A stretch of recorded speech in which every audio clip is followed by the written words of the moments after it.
Zohar 12. Zohari on positions. Hakalot Bereshit. Halls of Bereshit.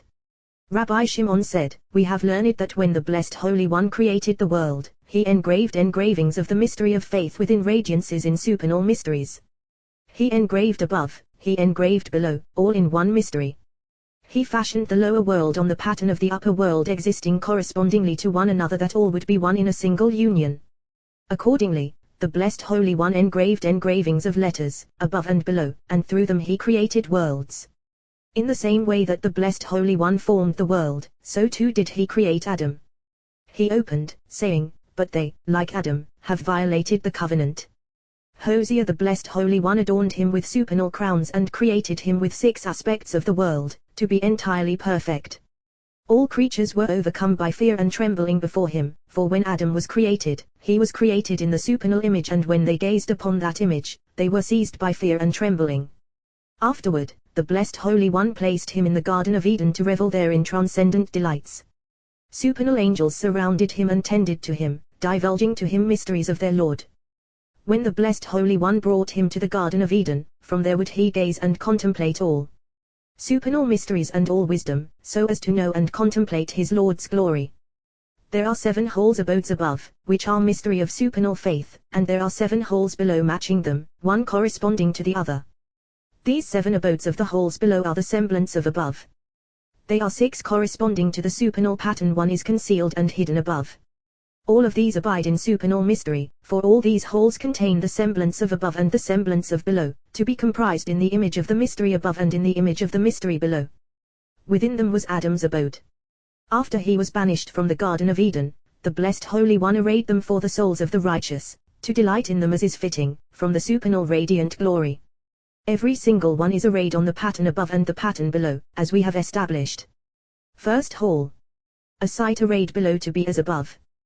The companions have already aroused the laws of the Garden of Eden, as it is in supernal mystery, arrayed deep within the concealment of the mystery below, hidden and sealed from all, upon which no eye prevails aside from the souls of the righteous, to be engraved above and below, to contemplate from there the mystery of their Lord and supernal bliss.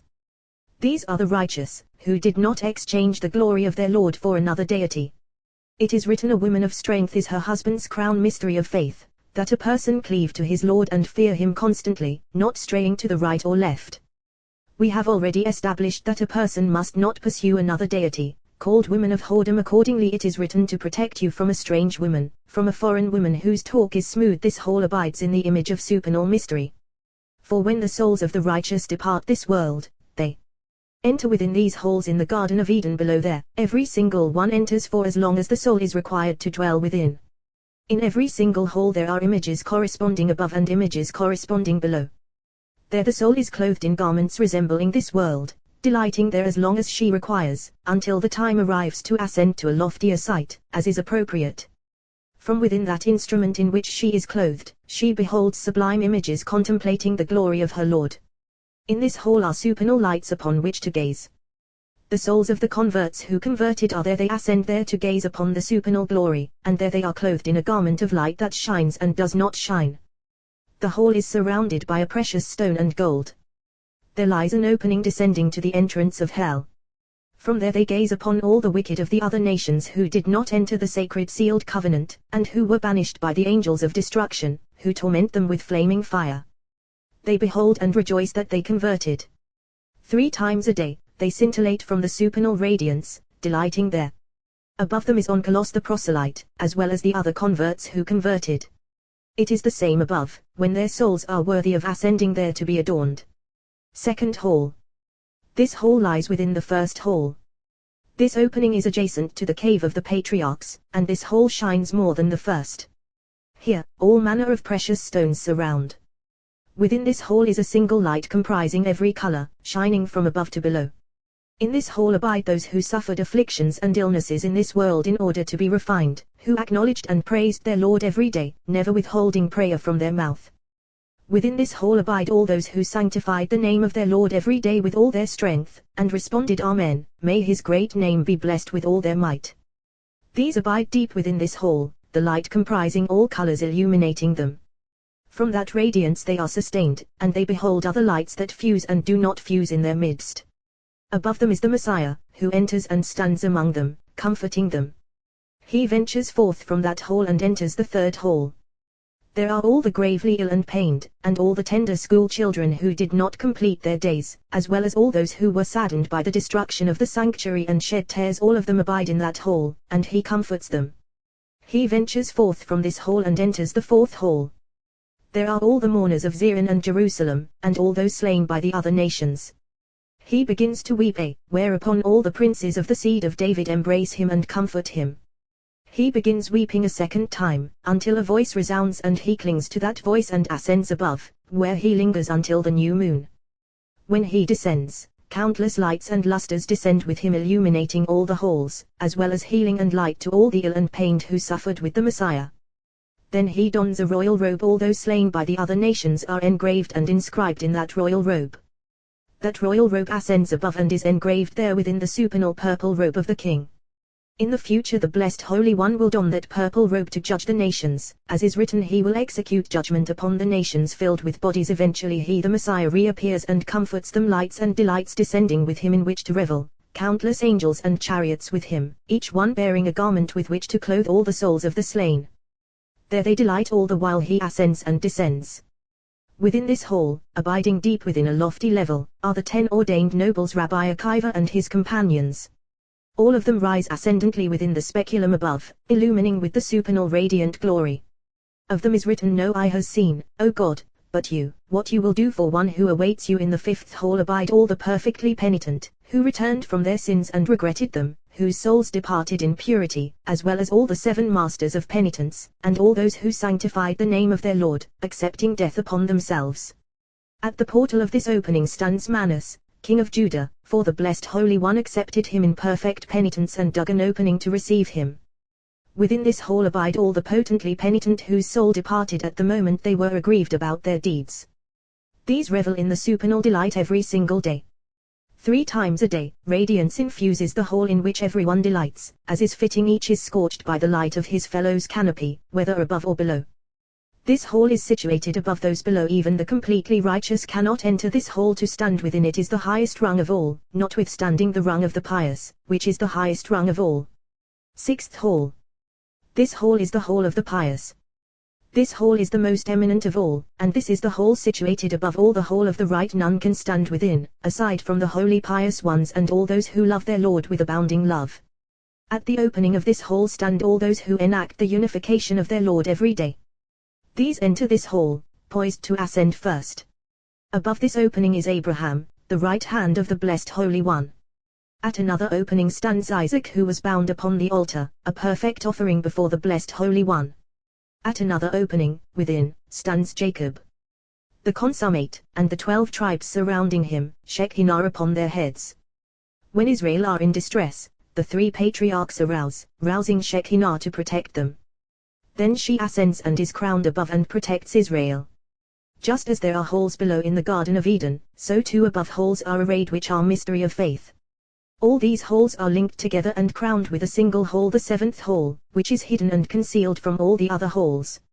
In the middle of this hall stands a single pillar of many colors, green, white, red, and black. When souls ascend, they enter within this hall. Whoever befits this color ascends within, and whoever befits that color ascends within, every single one, as is fitting. These 6 halls serve as abodes. As we have said, the 7th is not an abode. All 6 are in the mystery of 6. Of this is written Bereshit, in the beginning 6 rungs above, 6 rungs below, it is all one mystery. Bereshit, in the beginning Rabbi Yehuda said, there were 2 houses, the first temple and the second temple, this above and this below. They are the 2's he's, this above and this below, and all is one. The superior bet opens gates to every side, thereby concatenating one in the other. Reshit, beginning then it is Reshit, first, to be reckoned in the count of the edifice.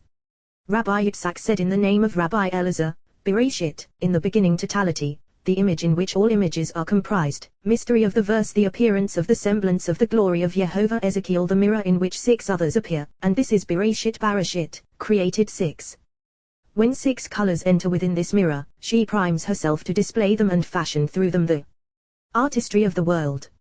Now, should you say that the artistry of the world hails from this rung, it is written Barashit, created 6. Praise belongs to the 6 who compose artistry. Through this Rabbi Yos opened, the blossoms have appeared on earth. The time of singing has arrived. The voice of the turtle dove is heard in our land. Song of songs. The blossoms have appeared on earth. Mystery of 6 have appeared on earth, for they are images manifesting in this rung. The time of Hazamir, singing, has arrived.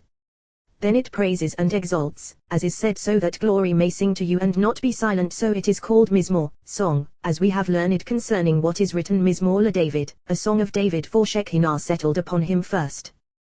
This is the significance of the time of singing has arrived. Rabbi Ea said, for then the time to praise arrives. Rabbi Abba said, the upper world is concealed, and all its contents are concealed, for it abides in supernal mystery, the day of all days. When it created and emanated, it engendered these 6, and because it is concealed and all its contents concealed, Scripture said Barashit created 6 supernal days, without specifying who created them, because it is the upper world, concealed. Afterward, Scripture revealed and elaborated the lower construction, specifying who created it, because it is the world that abides openly, saying Elohim created the heavens and the earth. It is not written in a concealed manner created the heavens, because it is a revealed world, and so Scripture said Elohim created Elohim precisely. The name revealed the first in concealment, for it is the upper world, the lower, openly, that the work of the Blessed Holy One always be concealed and revealed. The mystery of the holy name too is concealed and revealed. It Hashemayim, the heavens amplifying. The meaning to include the lower heavens below. Vit Haares, and the earth to encompass the earth below, and to include all her works corresponding to the pattern above. The earth was chaos and void, as we have said. This is supernal earth, for she has no light of her own. Was at first she already was, as is fitting now, chaos and void and darkness. Haita was, precisely afterwards she diminished herself and diminished the light. Chaos and void, and darkness. And wind, the 4 elements of the world consummated within her. Alternatively, Vit Haares, and the earth, as we have said, amplifying the meaning to include the earth below, arranged in numerous abodes, corresponding entirely to the pattern above. This is the significance of the earth was chaos and void and darkness. And wind. These are the abodes of the earth: Erez, Adamah, Gai, Neshii, Sei, Arka, Tiv, and the greatest of all is Tiv, as is written here, judges Tiv, the world, with righteousness. Rabbi Yos said, what is Sei? He replied, this is the sight of hell, as is said, Sei Vit Salmavet. Drought and deep darkness. This is the mystery of what is written, and darkness over the face of the abyss. Mystery of the sight of hell, ce sight of the angel of death, as we have said, because he darkens the faces of creatures. This is the sight of ultimate darkness. Chaos. This is Neshii, because no image at all can be seen within, so that at Neshii, it is forgotten, entirely, so it is called Neshii, oblivion. Void. This is Arka, a sight not forgotten. Rabbi Ea said, this is Gai. And a wind of Elohim hovering corresponding to Tiv, nourished by the wind of Elohim, all are as one. Likewise for the supernal earth there are 7 abodes above, rung upon rung, and in all the abodes are supernal angels one upon another, so too below. All are linked to one another so that all becomes one. There are 7 abodes above, the supernal earth embraces them, all of them rooted within her, in each of them the praise of the Blessed Holy One, rungs distinguished from one another, sights distinct from one another. First abode below. A sight of dark domicile that does not shine, arrayed as the abode for spirits, Quaristus, and potent whirlwinds invisible, possessing neither light nor darkness, no image whatsoever. There, knowledge does not pertain at all, no impression of form at all. A prince presides over that sight named Tohariel, and with him 70 flying deputies. They are obliterated by the flaming sparks above them, not enduring, not seen, not found. When morning appears, all of them are renewed, but they do not endure. When they reach that place, they are annihilated and are not found, and they enter one hollow of the abyss and are not seen. When night dusks, they are obliterated by the sparks until morning appears. Second abode. A sight shining more brightly, dark though not as dark as the first, arrayed as the abode for angels appointed over the deeds of human beings, and to seduce them along the evil way they pursue. This sight is more visible than the first. These angels are proximate to human beings and relish in the fragrance and aroma below, ascending beneficently to shine more brightly. A prince is above them named Kadumiel. These open song, fall quiet, and disappear, not seen, until Israel below open and intone song, then they abide in their place, manifesting more brightly. 3 times a day they recite the Kedas Ha. When Israel engage Torah, all of them soar and testify above, and the Blessed Holy One takes pity on them. Third abode. A sight of flames and pillars of smoke there, the stream of the flowing, gushing river of fire, the burning place of the souls of the wicked. From their fire descends upon the heads of the wicked there, the angels of destruction who torment them. There, at times, slanderers prevail upon Israel to accuse them, excepting when they seize a remedy to thrust them aside. A prince is above them from the left side, all of them from the side of darkness, as is said, and darkness over the face of the abyss, wicked Samael lurks there. Fourth abode. A luminous sight there, radiance for the supernal angels on the right side.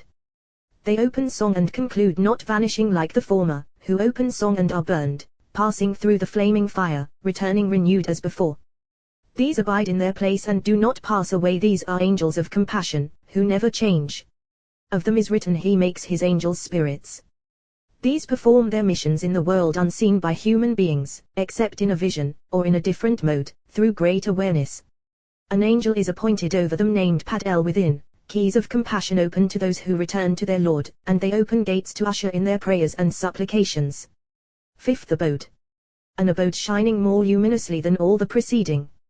Within are angels, some fire, some water, sometimes manifesting in compassion, sometimes manifesting in judgment, these on this side, these on that side. Sometimes these shine and these darken. These are appointed to sing to their Lord, these at midnight, these when light ascends. A prince is above them named Kadashiel when night splits and the north wind arouses and the blessed Holy One comes to delight with the righteous in the Garden of Eden. Then the north wind knocks, reaching those appointed to sing at midnight, and all of them sing and open song. When morning appears and the blackness of morning unites with the light, all the others recite song, and all the stars of heaven, and all the other angels below, assist them, as is written, when the morning stars sang together and all the sons of Elohim shouted for joy, Job, until Israel take up song and praise after them. Sixth abode. A supernal abode close to the kingdom of heaven. Within are ships, rivers, and streams branching from the sea, and countless fish swarming to the four directions of the world. Above them are appointed officers, and one prince above them named Uriel in charge of all those below. All of them sail forth at the times and moments when ships set sail to this side and that. When the ships set sail to the south, the prince presiding over that side is Michael, who hails from the right. When the ships set sail to the north, the prince presiding over them, to that side, is Gabriel, who hails from the left side. When the ships set sail to the east, there is the prince presiding over that side, named Uriel, he is to the right. When the ships set sail to the west, the prince presiding over that side is Raphael. Seventh abode. The most supreme abode of all. The souls of only the righteous are found there, delighting in the supernal splendor, reveling in sublime delights and pleasures. There are found only the worthy and the treasuries of peace, blessing, and generosity corresponding entirely to the pattern above. The companions have already explained this. So it is with the 7 abodes in the earth below, all of them corresponding above. In all of them are species resembling human beings, and all of them acknowledge and praise the blessed Holy One. None know his glory as those in the highest abode, they behold his glory fittingly, worshipping and praising him, perceiving his glory. This uppermost world Tivl exists enduringly solely for the sake of the righteous, who are holy bodies a correspondingly above. The 7th abode exists solely for the souls of the righteous. Likewise, this 7th abode below exists solely for the bodies of the righteous, so that all becomes one corresponding to the other. Rabbi Shimon said, the 7 abodes we have mentioned within are 7 halls of the mysteries of faith corresponding to the 7 supernal heavens, and in every single hall are supernal angels. First hall. Here is a spirit appointed over the souls of converts who converted named Ramiel, he receives them and they bask in the radiant glory above. Second hall. Here is a spirit named Ahina El, presiding over all the souls of the children who did not merit to study Torah in this world. He presides over them and teaches them. Third hall. In this there is a spirit named Adrahina El, presiding over the souls of those who returned in repentance yet did not return, namely they contemplated, yet before they returned, they died. These are tormented in hell. Afterward they are brought before this appointed spirit and he receives them, and they desire to bask in the radiant glory of their Lord, but they do not bask. These are called B'nai Basar, children of flesh, and of them is written, from new moon to new moon and from Sabbath to Sabbath, all flesh shall come to bow down before me, says Yehovah. Fourth hall. Here presides a spirit named Jedariel, presiding over all the souls of those slain by the other nations, to draw them into the purple robe of the king, where they are engraved until the day the blessed Holy One will avenge them. As is written, he will execute judgment upon the nations filled with bodies smashing heads over the wide earth. Fifth hall. Here presides a spirit named Adriel, presiding over all the bitten souls, who barely tasted the sins of the world and who feared their Lord constantly. They are nourished here by radiant glory of the king. Sixth hall. Here presides a spirit named Sidchiel, appointed over all the souls of the perfectly penitent. These are stationed to bask in the radiant glory of the supernal king, and do not withdraw from him. Seventh hall. Here presides the supernal spirit of the right side named Michael, presiding over all the souls of the pious, who attained that side. These in this most supreme abode are above all. Michael is chief prince over all, residing within, countless thousands and myriads all standing beneath him in that side. There, the souls of the pious delight in the supernal light flowing from the world that is coming. Rabbi Shimon said, who knows how to arrange the prayer of his Lord like Moses when it was necessary for him to arrange his prayer at length, he so arranged likewise when he needed to shorten. Rabbi Shimon said, we have found in the books of the ancients the arrangement of the mystery of mysteries in a single nexus. There are times when it is necessary to arrange one's prayer perfectly, to bind the bond, to sweeten one's Lord as is fitting, to know how to actualize total union, to split firmaments and to open openings so that there be no one to hinder him. Happy are the righteous, for they know how to seduce their Lord, to abolish decrees, to ensconce Shekinah in the world, to bring down blessings, and to eliminate masters of judgment so that they may not prevail in the world. Rabbi Shimon rose and said, who can express the mighty acts of Jehovah or declare all his praise? Who will uncover the dust from your eyes? O Abraham the pious, the right hand of the blessed Holy One, to you was revealed the mystery of mysteries, and you inaugurated prayers in the world. To you were revealed the halls of the supernal king. There are 7 holy halls arranged with portals enduringly, and the prayer of unification enters every single one. Whoever knows how to sweeten his Lord and to actualize unification perfectly, knows how to enter all of them, to bind bonds one with another, spirit with spirit, lower spirit with higher spirit. Of these is written, O Jehovah, in distress they sought you, pouring out a whisper when you chastised them. First hall. It is written, and beneath his feet was like a fashioning of livnat har sapphire pavement, and like the essence of heaven for purity. Mystery of mysteries. The spirit called sapphira, sapphire like sphiru, the sapphirine radiance, of a precious stone sparkles on 2 sides. The first light ascends and descends, white light sparkling in every direction, above and below, and to the 4 directions of the world. The second light is concealed and revealed. From this light, 4 lights scatter to 4 sides, all the lights one light, like the scintilla of a blazing lamp. Sparkling lights before a person's eyes, the lights of the lamp ascending and descending, shooting to and fro from within the flaming light of the blazing lamp, all one light. So too these.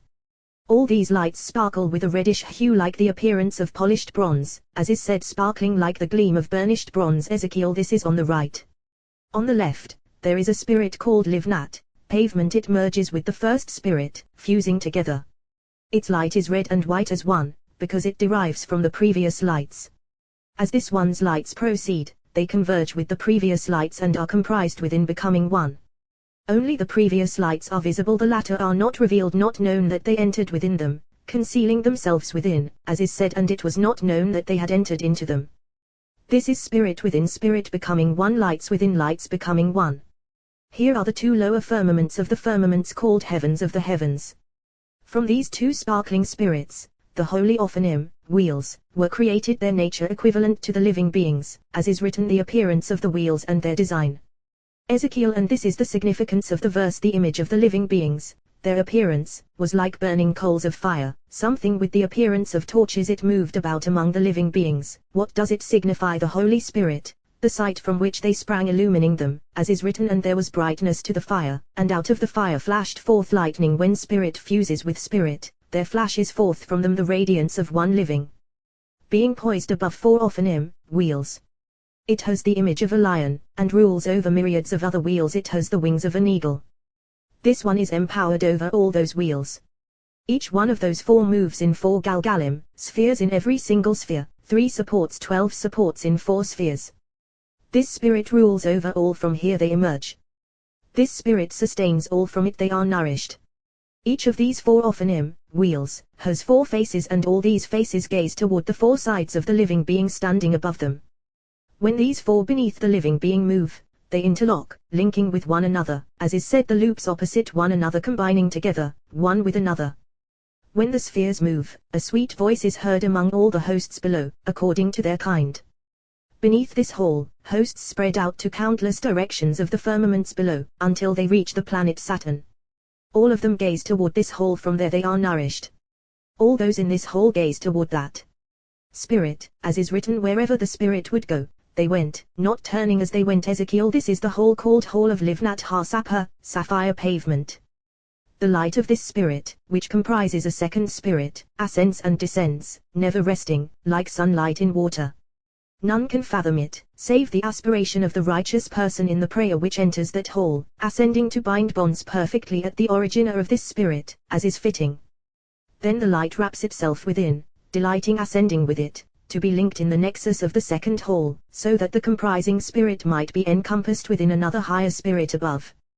This comprising spirit contains the living being and all the Ophanim, wheels, and Galgalim, spheres they are linked within. Just as fire links with water and water with fire, south with north and north with south, east with west and west with east, so all of them link with one another and interconnect. That spirit ascends to be bound, and the living being gazes above toward the second hall. They gaze upon one another. In the middle of this hall a pillar is thrust, ascending to the middle of another hall.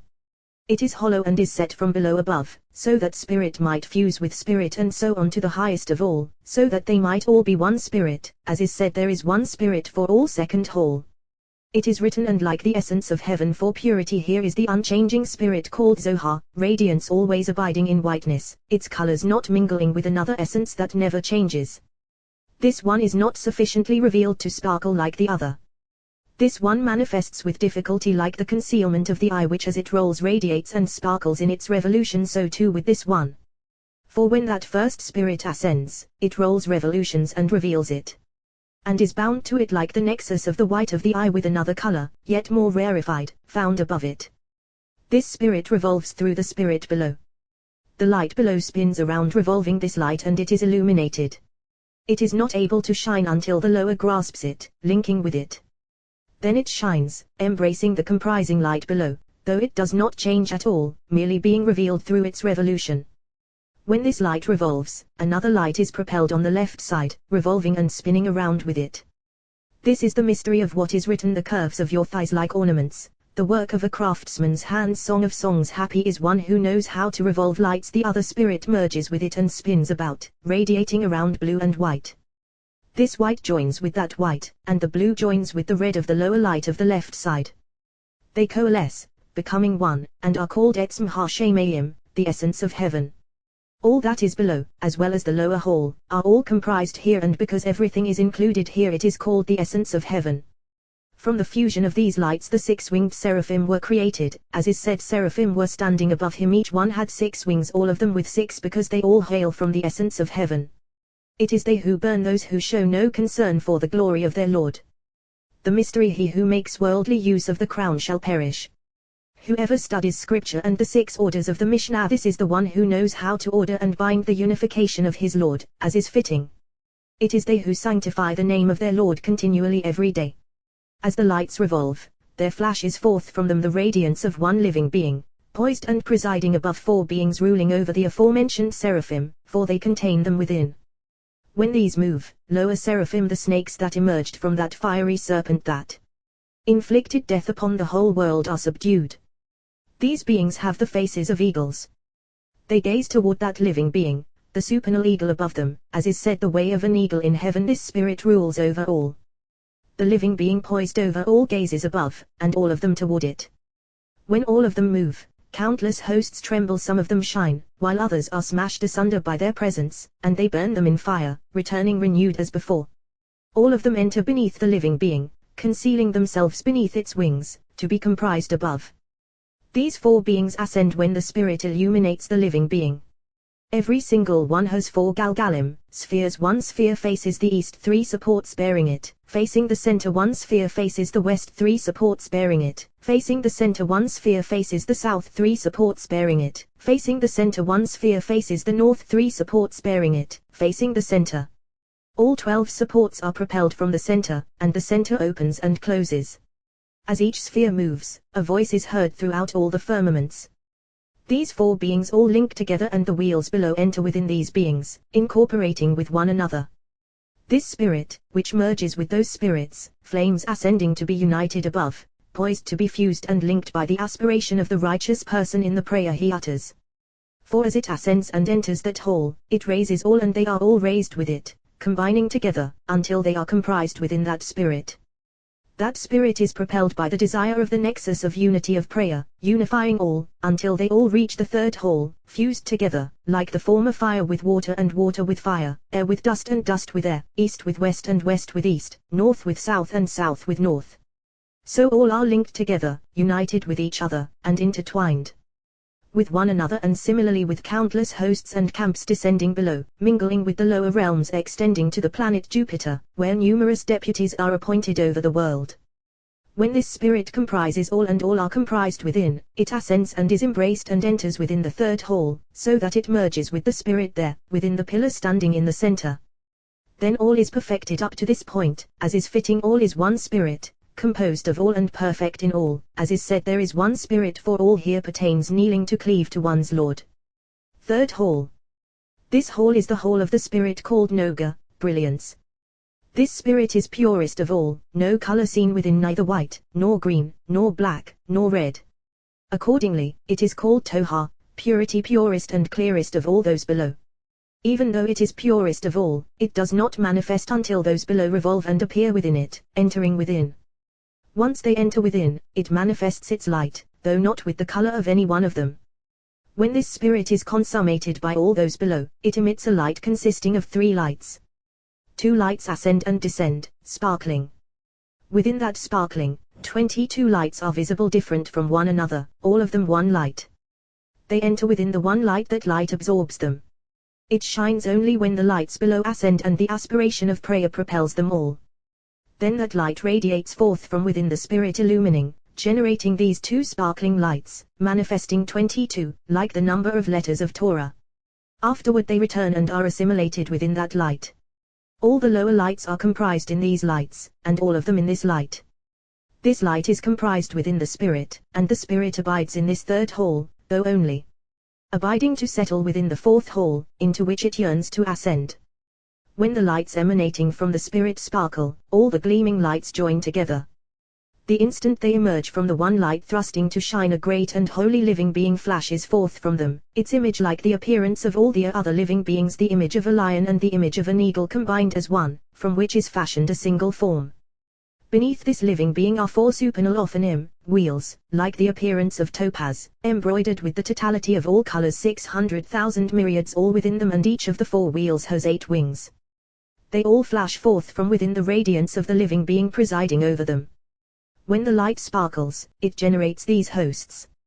These 4 beneath it are stationed at the 4 directions of the world. Each one has 4 faces. 2 faces gaze toward the living being, and 2 faces they cover with their wings from the sparkling lights upon which they are unable to gaze. Whenever they move in the 4 spheres and 12 supports like the previous ones, innumerable hosts and camps are fashioned from their perspiration, all of whom praise and chant, never abating. These have no measure. This hall has 4 openings to the 4 directions of the world, at every single opening 10 deputies. When all those in the halls below as well as the halls themselves ascend through the aspiration of pure prayer, all the deputies open the openings, until they all combine with one another and integrate with each other. All of them enter deputies within deputies, camps within camps, wheels in living beings in wheels in these wheels, lights in lights, spirit in spirit, until they enter this spirit. In this hall there is a certain place like the appearance of sparkling gold. There are stored numerous hosts and camps which neither ascend nor crown themselves above. Instead, in the hour when all these bind bonds and the whole rises to be crowned, they all venture forth seething with judgment. They are called shield-bearing warriors, sent into the world by the masters of judgment in the 4th hall. In this place 600,000 myriads of gold shields are suspended on 4 sides in every direction, likewise beneath them, 60 surrounding the walls.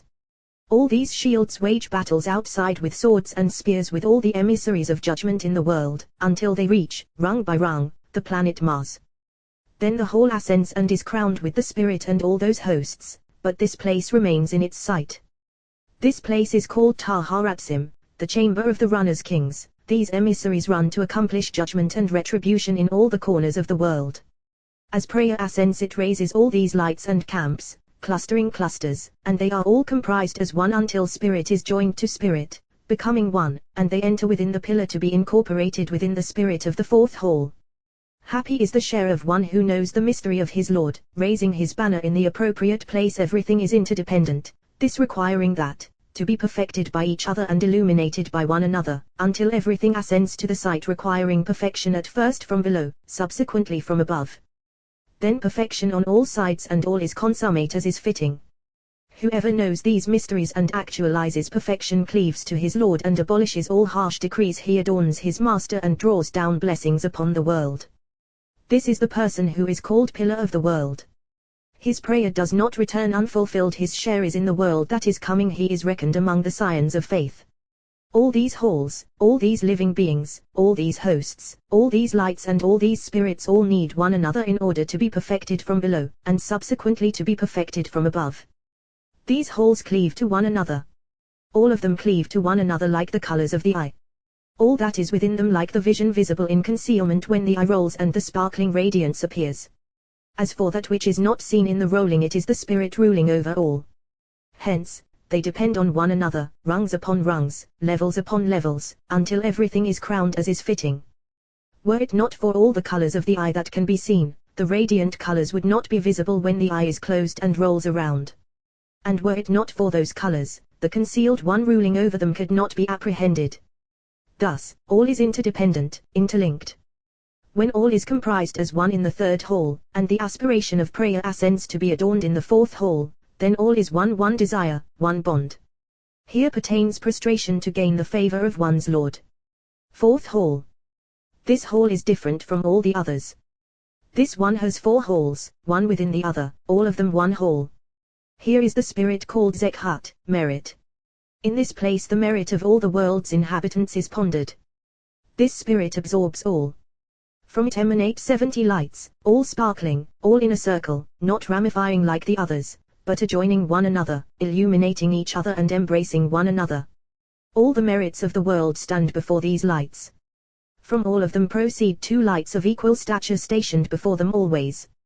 Corresponding to these are 70 appointed princes outside, surrounding all these halls. These 70 lights, as well as the 2 lights stationed before them, are all internal, deep within. This is the mystery of what is written. Your belly is a heap of wheat edged with roses. Song of Songs. All the merits and all the deeds of the world enter before these lights to be judged. The 2 lights bear witness, for there are 7 eyes of Jehovah ranging over the whole earth. Everything that transpires in the world is inscribed, the deed precisely, the merit exactly, ingrained enduringly. These 2 lights examine and scrutinize them, and testify before the 70 lights. These 70 issue decrees and promulgate judgments, for good or ill. Here then is the sight of merit. Within this spirit are inscribed 3 letters Yod, He, Vav. For when these 3 cleave together in this sight, like the cleaving of male in female, they are then inscribed within, never withdrawing from there. Afterward, a light flashes forth, radiating to 4 sides. This light emits 3 others, 3 law courts, issuing other judgments on worldly affairs, riches, poverty, diseases, and wholeness, and all the other matters by which the world is judged. 1 hall is for the first 70, deep within 3 for 3 others. This spirit ascends, comprising all those below, and brings forth a holy living being, flaming, eyes like human eyes, to oversee the thousands and myriads of hosts of masters of judgment. All of them receive decrees, and open and close the doors of the hall to the world, completing the judgment. Beneath this living being are 4 seraphim, all blazing brilliantly, fiery sparks ascending. Each one has 72 galgalim, spheres, flaming with fire. When they move, a river of fire is formed, thousands ministering the fire, countless hosts firing forth. As the spheres move, innumerable are the myriads arising from them within the fire. Beneath the second hall, singing legions emerge. They seek to draw near here, yet all of them are burned. All the princes of the world who are empowered to rule derive their authority from here, from within the spirit inscribed with 3 letters. And it is from here that their existence is removed from the world, and they are judged in this flowing, gushing fire. Everything is transmitted to this hall because 3 letters are inscribed here, and the spirit is composed of them. This living being brings forth hosts and camps without number.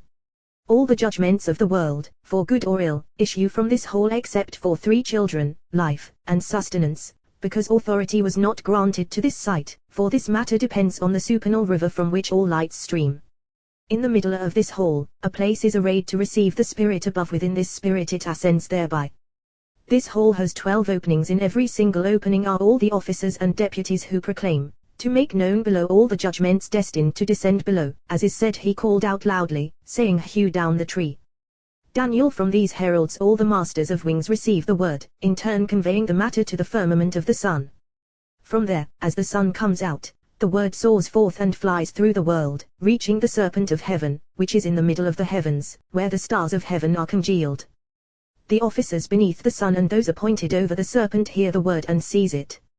From there, it disseminates to the world, and even demonic spirits and even birds of heaven proclaim it throughout the world. Heralds return and close the openings, so that spirit might ascend within spirit, until all the lower spirits are entirely one, together with this spirit all comprised and integrated within one another, until all becomes one. When a person is on his sickbed, he is judged here for life or death. Life depends on the realm beyond. If he is judged here for life, life is granted him from beyond. If not, it is not granted. Happy is the share of one who cleaves to his Lord. Entering and emerging here pertains bowing with one's face to the ground to overpower judgment. Of this hall is said a faithful God, without corruption. 5th hall. This hall is the hall of flashing lightning, a glowing spirit illumining those below. This spirit which encompasses, opens, and closes sparkles on every side. From this scintillation a single purplish light shines. This light comprises all the radiant colors: white, black, red, and green light. These are blended with one another. White is embroidered with red, black with green, and subsequently white with black, yielding an embroidered living being imbued with green and red, its image like the image of a human being, which comprises all images. From it extend 4 supports, great beings above those below, called one wheel. In reality 2, for when one appears, another is illuminated within it, attached to one another, intertwined. Subsequently, another intertwines, one within the other, and 4 heads appear to the 4 directions of the world, but they are all one body. These are they of which is written as of one wheel being inside the other wheel. Ezekiel. They are all bound together, like the appearance of the higher living beings, which never separate. As for the living being of 4 embroidered colors, its hues blend together to 4 sides. Hence, when this living being moves, it moves in 2 directions. This spirit of lightning is composed of 2 spirits: the spirit of lightning that generates one living being as well as all the lights, and another spirit that is illuminated from it, called the flaming spirit. From it shine forth 2 lights that are 4. These lights change colors. Here is the flame of the ever-turning sword. These are the changing lights, the flame of the sword. These are poised above the hole below, for the flame of the sword looms over the 70 lights of the law court. From here all judges rendering judgment, a sword hangs over their heads above. This flame of the sword, the lights on the left side generate another living being, poised above 4 that do not abide enduringly, 2 on the right and 2 on the left. When the spirit of this living being infuses these, 2 flaming sparks radiate forth, venturing out of this hole, changing continuously. These flaming sparks are sometimes female, sometimes male, sometimes spirits, sometimes holy watchers. Why so? Because when this living being fuses with the first living being, from the potency of their fusion a spark flashes forth, flaming perpetually, never extinguishing, soaring after the 2 sparks. In the first instance they are males carrying out missions in the world, but before they complete their task they are extinguished.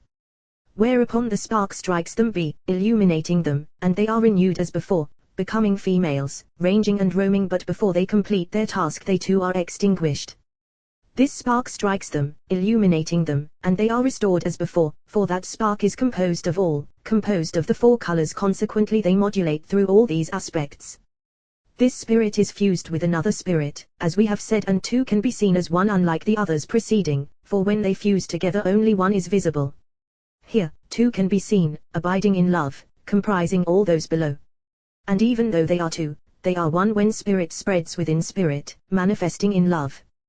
This is the mystery of the verse: your 2 breasts are like 2 fawns, twins of a gazelle, browsing among the roses. Song of Songs. When the 2 spirits spread lovingly into one another, this whole then transforms and is called the whole of love. This whole abides enduringly, concealed within the mystery of mysteries, for the one who is worthy to cleave to. It here is written, there I will give you my love afterward. When the two spirits that are one shine forth, innumerable hosts shoot out on many sides, thousands and myriads, beyond measure, some called mandrakes, some vines, and some pomegranates, until countless hosts extend without, as far the planet called Venus, all of them in love, never separating. Here is written, if a man offered all the wealth of his house for love, he would be utterly scorned. Song of Songs here pertains prostration and spreading of hands to cleave to the love of one's Lord. Sixth Hall. Here is the spirit called Crimson Thread, mystery of what is written, your lips are like a crimson thread. Song of Songs. This hall is the hall called Hall of Desire. Here is the spirit of desire that all the lower spirits pursue, to cleave to it with a kiss, with love. This spirit comprises six and abides in six, comprising six below, abiding in six on high. Accordingly this spirit emits 12 lights, all composed of above and below.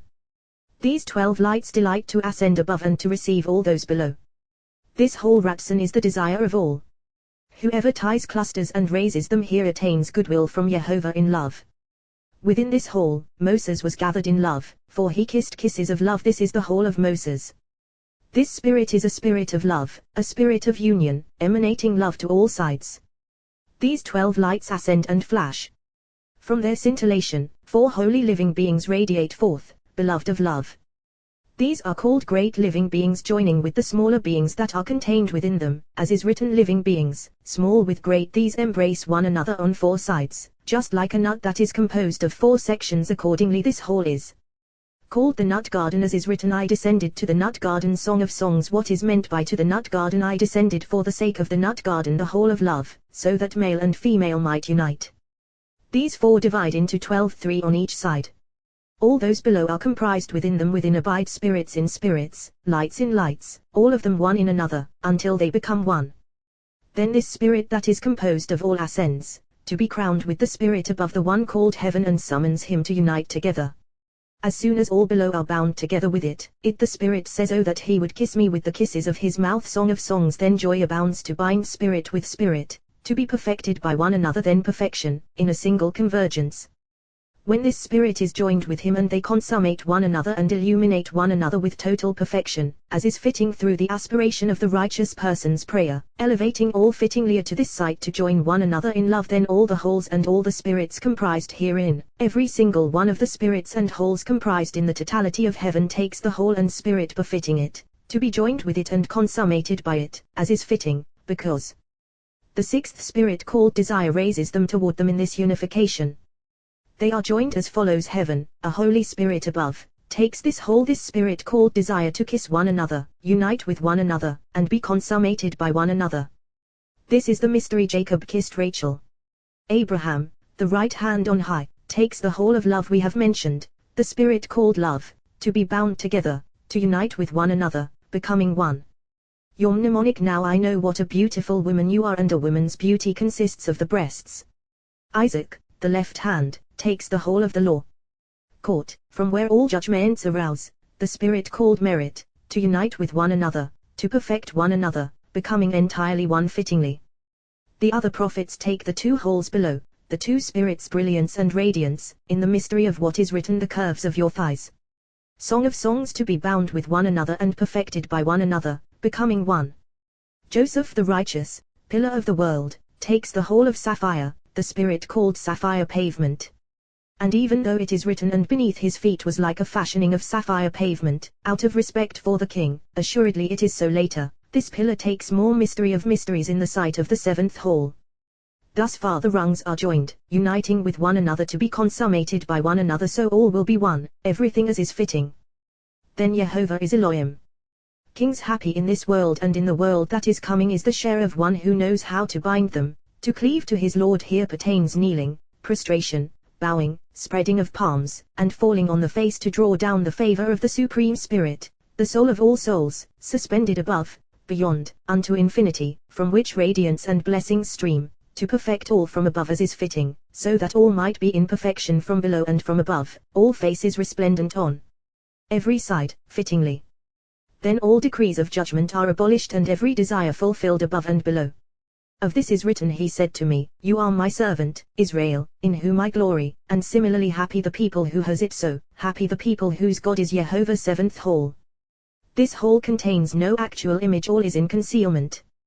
Within the mystery of mysteries, a curtain is drawn so that the two cherubim may not be seen. Inside, the purging cover is found image of the Holy of Holies. Accordingly this hall is called the Holy of Holies.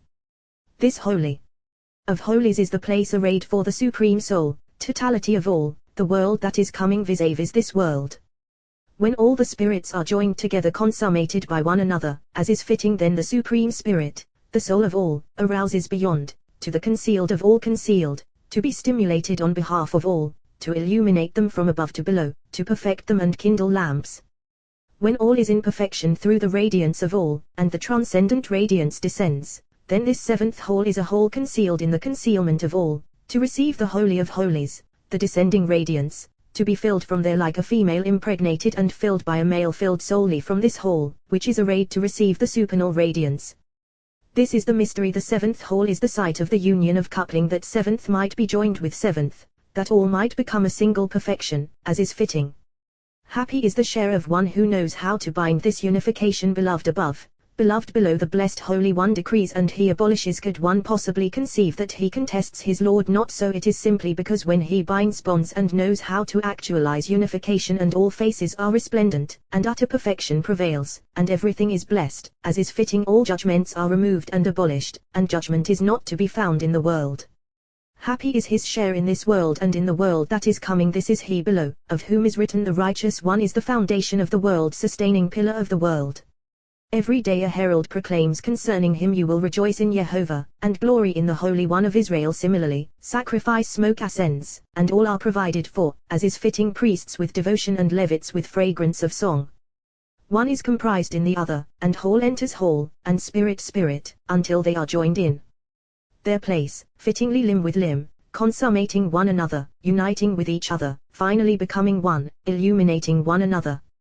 Then the Supreme Soul of all arrives from on high, illuminating them, and all the lamps scintillate in perfection, as is fitting, so the supernal light arouses, and everything enters the Holy of Holies, which is blessed and filled like a well of flowing waters, never ceasing, and all are blessed, above and below. Here is the mystery of mysteries, that which is unknown, beyond calculation, will forever ungrasped, sweetens within, among them, but that will remains unknown, not grasped to be fathomed. Then all is a single will unto infinity, and all is in perfection, below and above, inside and within, so that all becomes one. This will does not enter within, even though it is unknown, until all is first perfected and illuminated on all sides. Then that ungrasped will secretly sweetens deep within. Happy then is the share of one who cleaves to his Lord at that moment. Happy is he above, happy below. Of him is written, your father and mother will rejoice, she who bore you will exult. As soon as all are consummated by one another and are bound to one another in a single bond, and the Supreme Soul illumines them from the aspect on high, all lights forming one luminary in perfection, then a single will of thought grasps the ungrasped, unknown radiance. Only that will of thought grasps, though it knows not what it grasps.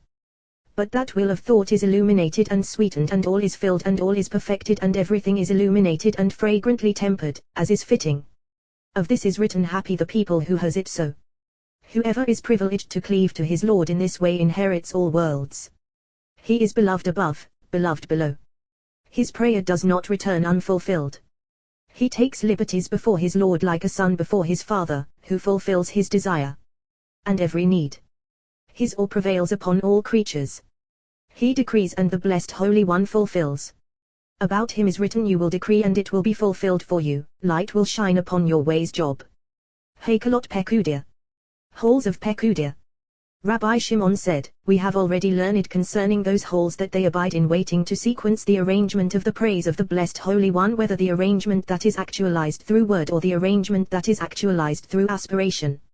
For there is an arrangement that abides to be known and contemplated, and there is an arrangement that abides in aspiration, so as to perceive higher and higher unto infinity, where all intentions and thoughts are embedded, not abiding in word at all. Rather, just as it is concealed, so all its matters are in concealment. What we have said regarding all those halls, all the arrangements follow a single principle, so that low can be comprised in high. But when Moses arranged his prayer for Israel's sake, he prolonged that prayer, for it is prayer that pertains above. But when he arranged his prayer in brief, he did not prolong, for it pertains below, as is written, God, pray, heal her, pray prolonging no more, for he is master of the house and commanded his house accordingly. That is why he did not prolong his supplication any more. So, all arrangements are to ensconce Shekinah in the world, as we have established through all those other holes we mentioned. Rabbi Shimon arose and said, Happy is your share, Adam, select of all the creations in the world, for the blessed Holy One exalted you above all, and set you in the Garden of Eden, preparing for you 7 canopies within, to revel in the pleasure of sublime delight, as is said, to gaze upon the delightfulness of Jehovah, to contemplate in his temple, to gaze upon the delightfulness of Jehovah above, to contemplate in his temple below. To gaze upon the delightfulness of Jehovah in the 7 firmaments above, to contemplate in his temple in the 7 firmaments below. These abide correspondingly to one another. You stood in all of them in the Garden of Eden. The 7 supernal, holy canopies were poised over you above, with which to be adorned. In the 7 below you stood in which to delight.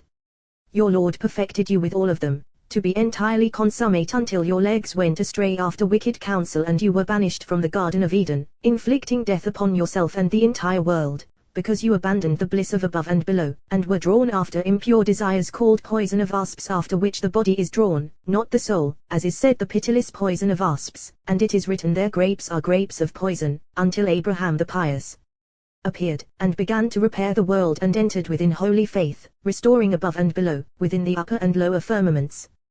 Those below are holes for the upper firmaments, to embrace each other and be bound with one another, as we have established regarding the holes we have mentioned. And even though we have established there in a general way, we must elaborate the matter to arrange the unification fittingly, so that the companions will not err, and will walk the straight path, as is written, for the ways of Jehovah are right, the righteous walk in them, while transgressors stumble in them. Hosea. First hole.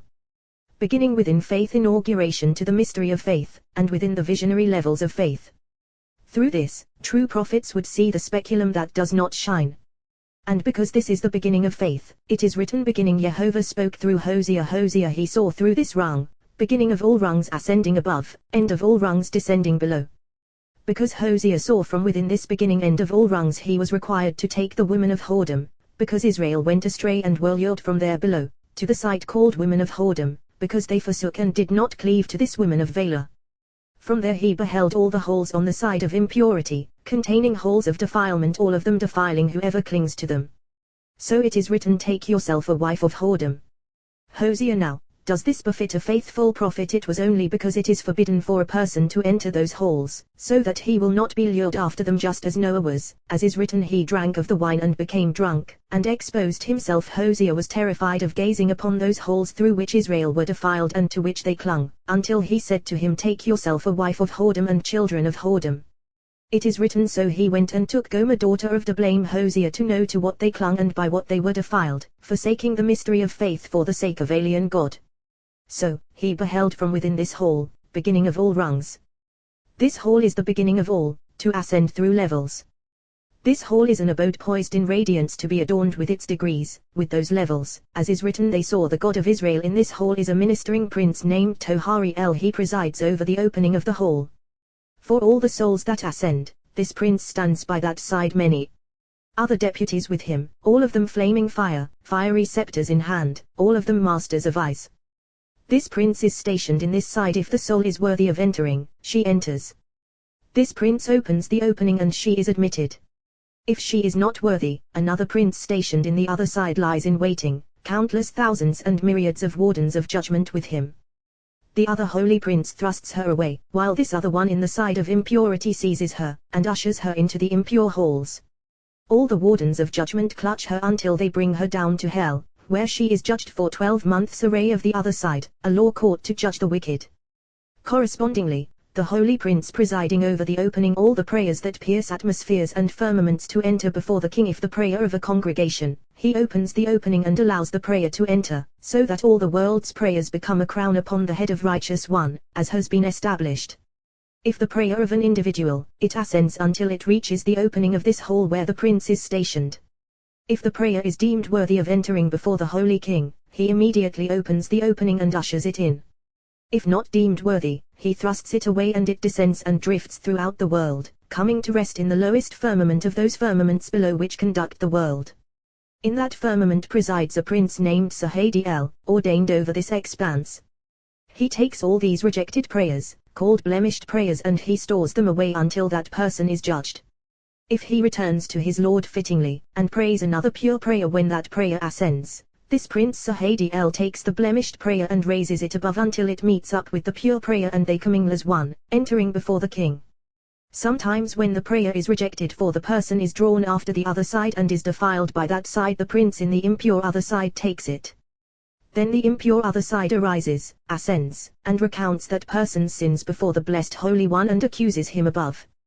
So, when all prayers and all souls ascend, they all ascend and stand before this hall. And this prince presides over the opening of this hall, either to usher in souls and prayers, or to repel them without. Above this opening there is another opening, which the blessed Holy One dug. 3 times a day it is opened and is not locked, waiting for penitents who shed tears in their prayers before their Lord. All the gates and openings are locked until prayers are permitted to enter, aside from these gates called gates of tears. When this tearful prayer ascends above to enter those gates, the often wheel, named Ramiel, who presides over 600 magnificent beings, appears, and he takes the prayer in those tears and the prayer ascends and is bound above. Those tears are inscribed in that opening. There are other tears eternally inscribed on all the supernal chariots that are never erased. These are the tears that were shed above and below when the temple was destroyed, as is written, behold, the Iralim cried outside, angels of peace weep bitterly, as well as the tears shed over the righteous and virtuous when they depart the world. The chariots receive all of them and blend them with the tears that were shed over the destruction of the temple. About this is written, Jehovah Elohim will wipe away tears from all faces which faces these holy, supernal chariots. Afterward and remove the disgrace of his people from the whole earth, for Jehovah has spoken. In this hole there is a spirit called Situtri. It has the appearance of sapphire, sparkling in every direction. This one inheres to 2 sides. From these, sparks branch out like the shimmer of a lamp, as we have established in various aspects. Many a hues flame forth from this one to the right side. When the supernal firmament, the river flowing and gushing from Eden, pours forth souls to enter within the 7th hall, the 7th hall receives them. And when the holy souls emerge from within the 7th hall, they flow forth, and this Holy Spirit named Situtri, who is to the right, receives them. All the souls destined to fly out to virtuous males, who are to the right, he takes them all, and they linger there until they merge with female souls. For from this spirit another spirit emerges to the left, visible, then concealed and comprised within the first spirit, becoming one, intertwined. This other spirit is called Adri Sanogia. This is the spirit on the left. This one stands poised for when the yearning of the 7th hall is to join with the flowing, gushing river, the desire ascending from below upward obtains souls through its desire, and they are female. And when the desire of the river descends, joining from above downward, male souls are fashioned. Desire above yields males, desire below yields females. When these female souls pour forth from within that hall, they descend until they reach this left spirit called Adri and called Livnat Ha-Sapha, pavement of sapphire, as we have established in different aspects. As soon as the female souls reach this spirit receives them and they abide within. Afterward, the spirit of the left fuses with the spirit of the right, and then they become souls comprising male and female as one. They couple and fly forth from this hall and separate out among human beings, as is fitting. When the spirit of the left comes to merge in the right, they strike one another, fusing, and sparks scatter, emanating in every direction. From them Ophanim, wheels, come into being from the sparks shooting out of the left spirit, of whom is written the appearance of the wheels and their design. Ezekiel, these are the Ophanim that flame fire, they abide in song. Once spirit is tempered by spirit fused as one, a radiance flashes forth, ascending and descending, settling on the 4 rows of Ophanim, namely a living being ruling over them, called basic, spark. This spark shines from the scintillating light within the flame and rules over all the Ophanim. One expanse extends from it, resting upon 2 supports. The 2 supports are 2 cherubs, one on this side, and one on that. The expanse is over their heads, as is written, I looked, and on the expanse over the heads of the cherubs. Ezekiel, this is not the expanse over the heads of the living beings. This spark is empowered over it, the supreme comprised spirit over all. All the prayers offered early before Israel complete, all their prayers linger in this expanse, and this spark ruling over the expanse embellishes them until Sandalphon, the chief prince, the supreme spirit ruling over all, arrives. When Israel complete all the prayers, he takes them from the expanse and ascends, weaving them as wreaths for his Lord, as has been established. This spark arises to enumerate all the prayers that ascend, as well as all the words of Torah adorned in the night. When the north wind arouses and night is split, whoever rises and engages Torah, all these words ascend, and this spark takes them and deposits them in this expanse until day rises. After day rises, those words ascend and alight upon the site of the expanse in which are suspended stars, constellations, sun, and moon, called Book of Remembrance, as is written, and it was written in the Book of Remembrance in his presence, Malachi, because book and remembrance are in a single nexus. The four wheels move on 12 supports. The four are Ahaniel, Kadumiel, Machiel, Yahad Yah, the keys of the holy name in their hands. These four are comprised in the mystery of the letters Adonai, which Sandalphon the master of chariots wields. These four soar through the air, for the air is composed of the letters of the holy name Yod, He, Vov, He. The air absorbs them, and these interlace with those, and those four receive them through the mystery of the spark. These four enter for these in those, as is written, the loops opposite one another, as we have already established. The mystery is to be comprised within one another, intertwining, by the mystery of the comprised spirit, in the mystery of the holy name, comprising this name in that name. Everything in this whole is conducted and propelled by that spirit, by the mystery of the holy name ruling over all. In this whole is Yodvnhi, totality of two names, because it is spirit within spirit. When this name is composed of the mystery of spirit within spirit, intertwined, then everything shines and light ascends and descends, like sunlight in water, as we have established. Then everything moves on account of this spirit, as is written, wherever the spirit would go, they went, not turning as they went. Ezekiel. When this spirit illumines through this name, then everything interconnects and all is bound as one to ascend above through the mystery of this holy name. In the middle of this hole stands a pillar, thrust from this hole to the second hole, by which the spirit below ascends to the spirit above. As is said, there is one spirit for them. This pillar standing in the middle is named Adrahaniel, and the mysteries of the keys of the holy name are in his hand. When prayers ascend and reach this pillar, everything in the whole moves to within the second hole to be joined together, so that all will be in a single mystery, to unite above and below as one, so that the holy name will be complete, as is fitting. Second hole. This whole abides within the mystery of faith to unite with the mystery above. This whole is more hidden and concealed than the first. In this hole there are three openings and a ministering prince above them named Orpaniel. This prince rules over three directions of the world: south, north, and east. South from this side, north from that side, and east in the center. The three openings are to these three directions: two are sealed shut and one in the center is open, in the mystery of the verse, and like the essence of heaven for purity, this prince is assigned the opening that is open, and under his charge are two other princes, appointed over the other sealed openings.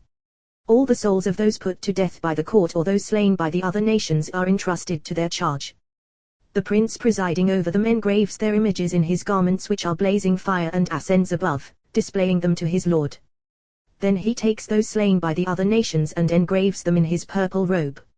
As for those put to death by the court, the prince brings them down and ushers them behind the two sealed openings over which the two other princes preside. From there they behold the glory of all those who fulfilled the Torah and observed his commandments. They are ashamed of themselves and are scorched by their canopy, until the prince presiding over them opens for them the gate of the east and illumines them, bestowing upon them life, opening through the gate of the east. In the prince's hand is a light of life, full of lights, called cup of consolation, cup of life, for on account of another cup they drank previously they merit this. Similarly on the other side, in the hole of impurity, there is another prince, and in his hands, a chalice called cup of staggering, cup of his wrath. As we have learned, there is wine, and then there is wine, there is a cup, and then there is a cup. Everything is this for good, this for ill. Wine for good, as is written, wine that gladdens the human heart; wine for ill, as is written, with foaming wine fully mixed. Cup for good, as is written, I raise the cup of salvation; cup for ill, as is written, cup of his wrath, cup of staggering. Just as on the side of holiness there are holes and princes entirely for good, and holy spirits and all holy aspects, so too on the side of impurity there are holes and princes entirely for ill, and ordained impure spirits and all impure aspects, one corresponding to the other, like the good impulse and the evil impulse. All is in a single mystery. This hole is called Hole of Zohar, radiance, because it contains the spirit called Orpaniel, a radiance that does not change, sustained by the concealed brilliance shining from above and the brilliance shining below. When the brilliance below strikes the higher brilliance, this spirit shines like the vision of the eye, for when it rolls it emits a sparkling, radiant light, so too this spirit. So he is called Orpaniel, illumining this hole and illumining the first hole, for the first spirit shines openly from this spirit, which is concealed. This spirit journeys above and journeys below in the mystery of what is written, the curves of your thighs like ornaments, Song of Songs, as for saying the curves, because there is another spirit that emerges from it to the left side, and joins with it. So it is written curves too. This left spirit is called Hadrani El. They merge together, comprised as one, and they are the essence of heaven blended of fire and water. It is written, like the appearance of the bow in the cloud on a rainy day, so was the appearance of the surrounding radiance, the appearance of the image of the presence of Jehovah. Ezekiel. This first spirit or Peniel, concealed between above and below, shining, is like Ashmal. It is like Ashmal, but sometimes it is Ashmal for all the seraphim. Ivan Mi Malalan, speaking beings, beings actualized and not actualized arise from it. Ashmal. Through Orpaniel, of whom we have spoken, life is made manifest in the world. When the world is judged for good, this spirit illumines and all life and all joy pervade. For as soon as merit issues forth and judgments shine, then this spirit illuminates. Yom mnemonic. In the light of the king's face is life. When the world is tried in judgment, the impure other side dominates and is energized, while this spirit is concealed and darkens. Then the whole world abides in judgment and is tried. Everything depends on this spirit. Yom mnemonic. His knees knocked together. Daniel. Here are found all the garments of the souls of the righteous who ascend to appear before their Lord, to stand in his presence. When the soul ascends and reaches this hall, a certain prince appointed over the garments named Sidchiel appears. For whenever a person performs commandments of Torah in this world, so corresponding to how he exerted himself is fashioned for him in this hall on high a garment in which to be adorned in that world. When the soul ascends, that prince takes her garment and accompanies her until he reaches the river of fire, where the soul is required to bathe and be purified. Sometimes the soul drowns there and is burned and does not ascend the whole day. In the morning, when the south wind stirs, all of them arise and are renewed, chanting song and singing just like the angels whose dominion is withdrawn, and are burned, rising renewed as before, chanting song, going on their way. So too these souls. If this soul is worthy and ascends, the prince Sidchiel takes the soul and adorns her with that garment, and she is arrayed within, ascending as an offering at the hand of Michael the priest, to endure always for all days before the Ancient of Days. Happy is the share of the soul that rises and attains this. This spirit or Peniel, of whom we have spoken, is in charge of all. He rules over this hall. From this totality, when spirit coalesces with spirit, striking one another, merging as one, are created the other rulers appointed over the world, the six-winged seraphim, who sanctify their Lord thrice daily. These are they who deal strictly with the righteous even to a single strand of hair. These are they who stand ready to punish in this world and in the world that is coming those who belittle a person from whom they have learned even a single word of Torah, not treating him with respect, as well as all those who exploit whoever studies the 6 orders of Mishnah to enact the unification of their Lord. When spirit is embedded within spirit, illumining as one, there flashes forth from that radiance a living being that presides over the seraphim, for beneath it, their faces the faces of an eagle. This living being is named Yophiel. He presides over all mysteries of wisdom, and all the keys of wisdom are found with him. This living being rises to demand reward from the Blessed Holy One, to bestow it upon all those who pursue all the masters of wisdom, learning wisdom to know their Lord indeed, even from every person. This is the reward he bestows upon human beings who pursue wisdom to know their Lord. When a person departs this world, this living being sets out on 4 soaring seraphim, flying toward him, and he does not allow all those wardens of judgment of the other side to approach him. Many are the emissaries of peace surrounding him when these seraphim journey and appear. The fiery serpents that emerged from the serpent who inflicted death upon the whole world are subdued. This holy living being stands poised. When the soul ascends and reaches him, he asks her about a mystery of wisdom of his Lord, and in accordance with the wisdom pursued and apprehended, so is her reward granted her.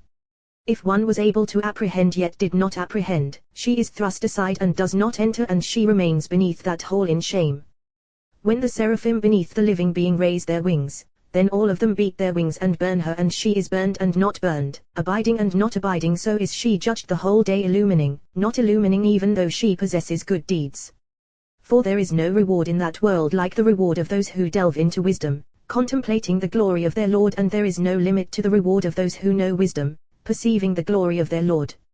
Happy is their share in the world that is coming, as is written, happy is the person who finds wisdom, the person who attains understanding. This spirit rules over all. All are comprised within it. All gaze toward it. The living being Yophiel presides over 4 others, each one with 4 galgalim, spheres. One sphere faces the east, one sphere faces the north, one sphere faces the south, and one sphere faces the west. Each one has 3 supports. The sphere on the east is named Oniel, the sphere on the north is named Karashiel, the sphere on the south is named Azriel, the sphere on the west is named Oniel. The 3 supports of each one all face the center, for the center propels them. All of them move by virtue of the center. Those stationed in the center are all appointed over song. Those on the right intone song raising desire above, reciting holy. Those on the left intone song raising desire above, reciting blessed. Holy above, blessed below. Those stationed above on the right take up the Kedas Ha and join in the Kedas Ha with all those who know how to sanctify their Lord in union, in the mystery of wisdom. Those stationed on the left take up the Kedas Ha and join in the Kedas Ha with all those who do not know how to sanctify their Lord fittingly. They all combine with one another in a single unity, binding together so that they all become one cluster, one spirit linking with those above so that all becomes one, merging with one another. From this sight imbibe all the masters of wisdom who stand ready to perceive through a vision or through the mystery of a dream. 4 prophets imbibe from above, but the masters of a dream or vision imbibe from here. When this sight unites with the sight above in a single nexus, then all prophets imbibe totally, from above and below in a single bond. For this reason their words are parabolic, their prophecy not fully lucent, as was the case with Moses, who was totally lucent in his prophecy.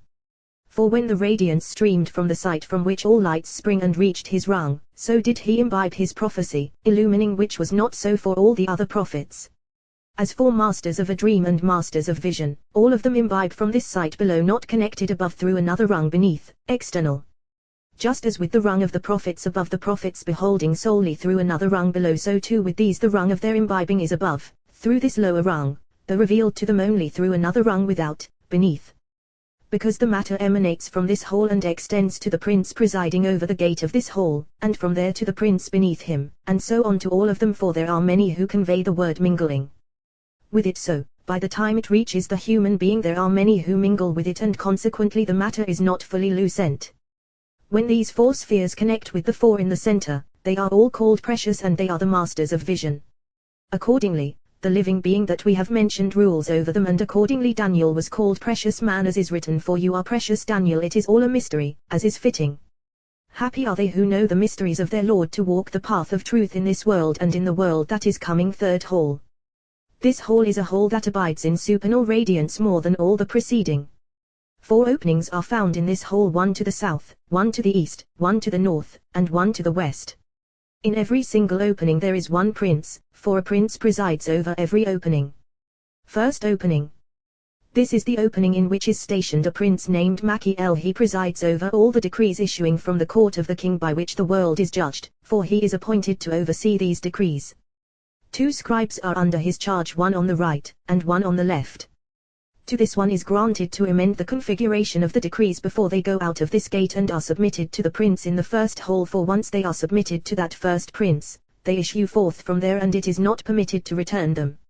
For immediately a prince of the impure other side appears, master of fiercely severe judgment, merciless, named Sangadiel. He is appointed over the gate of the 1st hall of the other side, which is hell. How many are the wardens of judgment empowered to soar through the world, ready to execute judgment? For this reason, the prince stands poised to examine the decrees, as well as the 2 scribes stationed beneath this prince Shamshiel and Kemuel, scribes to amend decrees, the prince Machiel above them. Because in the halls in the impure other side, specific princes are ordained, the inverse of these princes in these halls, and all those spirits and all those princes are entirely malevolent. When this Sangadiel receives the decree from the side of the prince stationed by the 1st opening, he opens an entrance to the dimension of darkness called pit of destruction. There thousands and myriads of deputies lie in wait to seize the decrees this prince above them. Then heralds come forth and countless wardens sweep through the world, and judgment is fulfilled. And so this prince is stationed to examine the decrees and to amend the ways of the decrees before they go forth from this opening. This opening is the opening of the south. 2nd opening. This is the opening upon which life and death depend, because in this opening the seals of all the decrees are signed. For once the decrees are duly amended, an attendant named Gazriel appears and takes the decrees in this 2nd opening. A prince stands over that opening named Azriel. Every single opening is called by the name of the prince appointed over it. Under the dominion and charge of this prince are 2 attendants, their names Sitrai and Adl, one on the right, one on the left. Life depends on the one on the right, death depends on the one on the left. 2 seals are in their hands, the seal of life and the seal of death. One stands on this side, one on that. This opening is shut all 6 days, but on the Sabbath and the new moon, it is opened to indicate life in that seal upon which life depends, for the seal of life prevails on Sabbath and new moon. On Yom Kippur, when all Israel stand in prayer and supplication, striving in the service of their Lord, the opening remains closed, until the hour of the minor prayer. As soon as the minor prayer passes, a current of air flows forth from the site of the court of the Hall of Merit, and this opening opens. The prince of this hall arises, as well as the 2 attendants, one on the right and one on the left, seals of life and death in their hands, all decrees of the world before them, whereupon they sign, whether for life or death. This is the opening of the east. Third opening. This is the opening that is stationed enduringly to ascertain all those whom judgment will befall, whether sickness, or pain, or poverty, judgment not pertaining to death. When the gate of this opening is shut, judgment is inscribed upon a person that cannot be rescinded except through the power of potent prayer and complete repentance, as is written, a man he locks up cannot be freed. Job, a prince presides over this opening named Kafth CL, ordained over this opening in order to close the opening to the person deserving of punishment, so that he will not be received in prayer until he returns before his Lord. The moment that judgment is decreed upon his children, who have not sinned, tender youths, an ordained attendant under his charge named Iriel goes forth and proclaims to the left side, whereupon a spirit arouses, called defective spirit, created on the moon's defectiveness, called Ascara, diphtheria. This is the spirit that presides over the 4th rung in the 3rd hall in the impure side. This one presides over their slaughter, appearing to the youths like a woman who rears children, seizing them and slaughtering them. Then this soul ascends, and this prince embraces her, raising her to the prince presiding over the 4th hall. That prince rears them and delights in them, and raises them to appear before the Holy King every single Sabbath and every single new moon. They appear before him and are blessed by him. Whenever fury reigns, the blessed Holy One gazes upon them and has compassion on the world. All those children who have not completed their years until 13 years and 1 day are all handed over to this one. From 13 to 20 years they are all handed over to a different spirit. This spirit is called Ajrasan, who emerged from the tortuous serpent that inflicted death upon the whole world, and who is the evil impulse. From 20 years and higher, a person is judged by the court, the site called Merit. He himself is judged and is handed over to the serpent, who is the angel of death. For look, from 20 years and lower until 13 years, the spirit that is active within him like a serpent pursues him, namely Ajrasan, whom we have just mentioned, because he was not appropriately on guard when he was a small child. He discerns in him some sign that he will eventually become blemished, and so he is taken away without permission. About this is written, some are swept away without justice. This is the mystery written, and behold, it was very good. We have learned, and behold, it was very good. This is the angel of death, who preempts him, before he becomes blemished later on. The prince presiding over this opening ushers in his soul and raises her above. From 13 years and lower his father is judged, and he the son is judged for the father's sins, and is handed over to Ascara, diphtheria, as we have mentioned. Each and every one hole corresponding to hole, one the inverse of the other, as we have said. This opening is to the north. 4th opening. This opening pertains to healing and is called opening of healing. In this opening is stationed a prince named Padiel, presiding over all the remedies for the world, to convey the prayers of all the pained, sick, and afflicted. He ascends in all those prayers and brings them before the blessed Holy One. He is an angel, an advocate, one among 1,000 Job, and it is written, then he is gracious to him and says, Pedaehu, spare him, from going down to the pit I have found a ransom, for he ascends in that prayer and acts as a good advocate on the person's behalf, recalling the merit he accumulated before the Holy King, for this one always acts for good. So, all healing inheres in this opening in which Padiel is appointed. This opening is to the west. For this reason, these 4 openings are found in this hall. In this hall inheres a spirit called Noga, brilliance. This is the spirit ruling this hall, all splendor and every desire abiding within.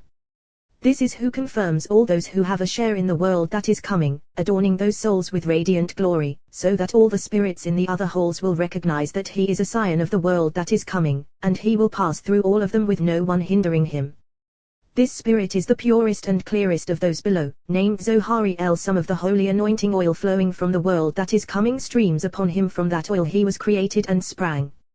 This one is a lamp, as is said, I have prepared a lamp for my anointed, because this is the array to kindle lights below, when the radiance streaming from on high lights upon him. For this one is arrayed when all the lower ones below merge with him.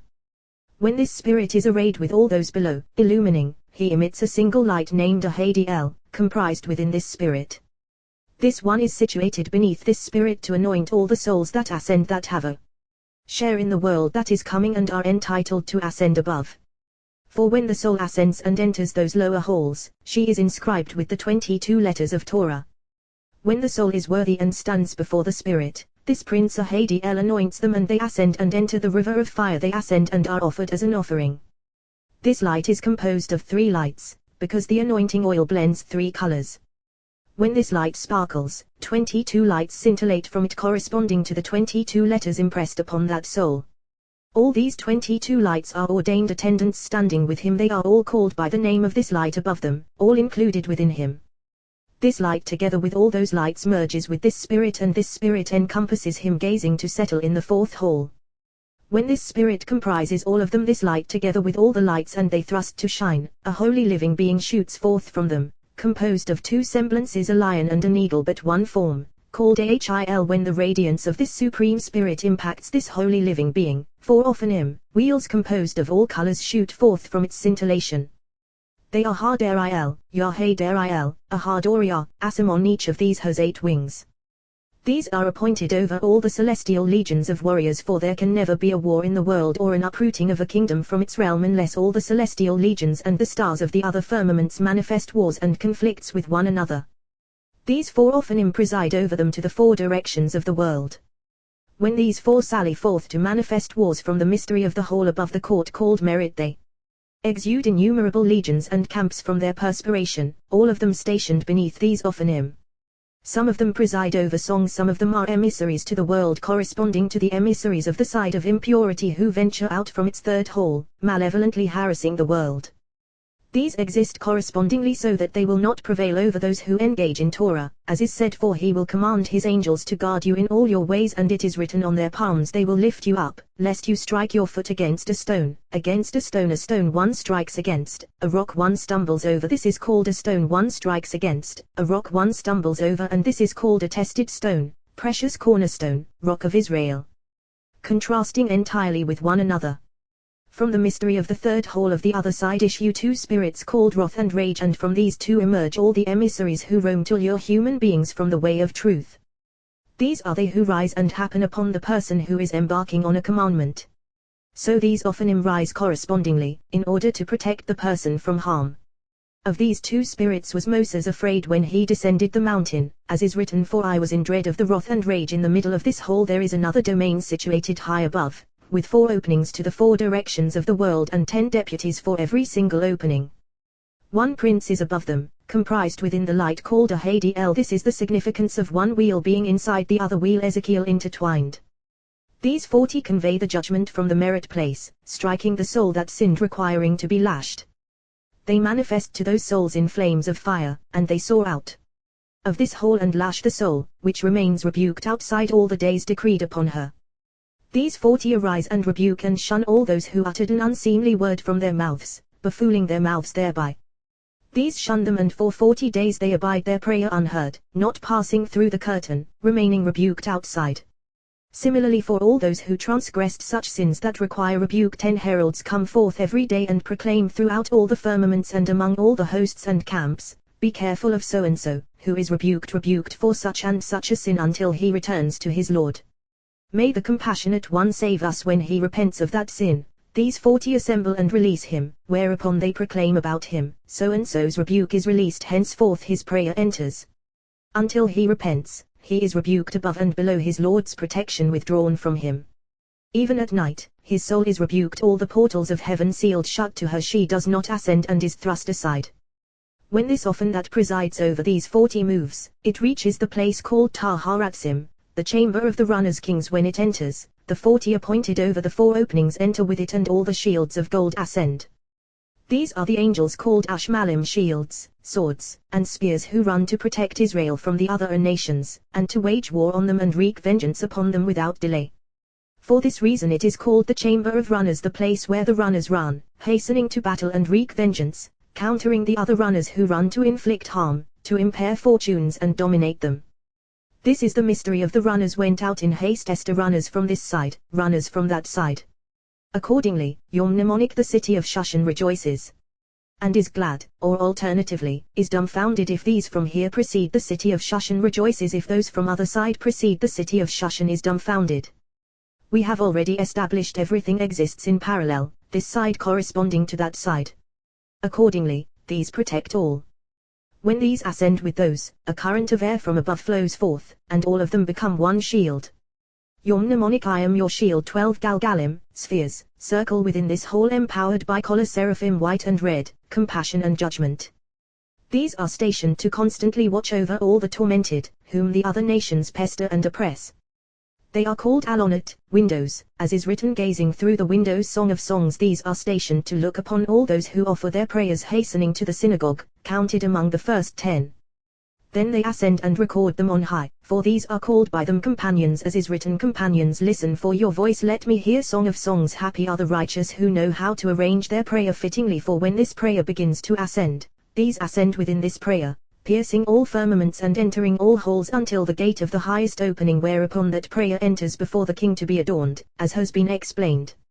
All those who offer prayers and sanctify their Lord with perfect intention, such prayer must be drawn out of thought with aspiration of spirit and speech. Then the name of the Blessed Holy One is sanctified. When it reaches those companions, they all take that prayer and proceed with it to the fourth hall, in that opening.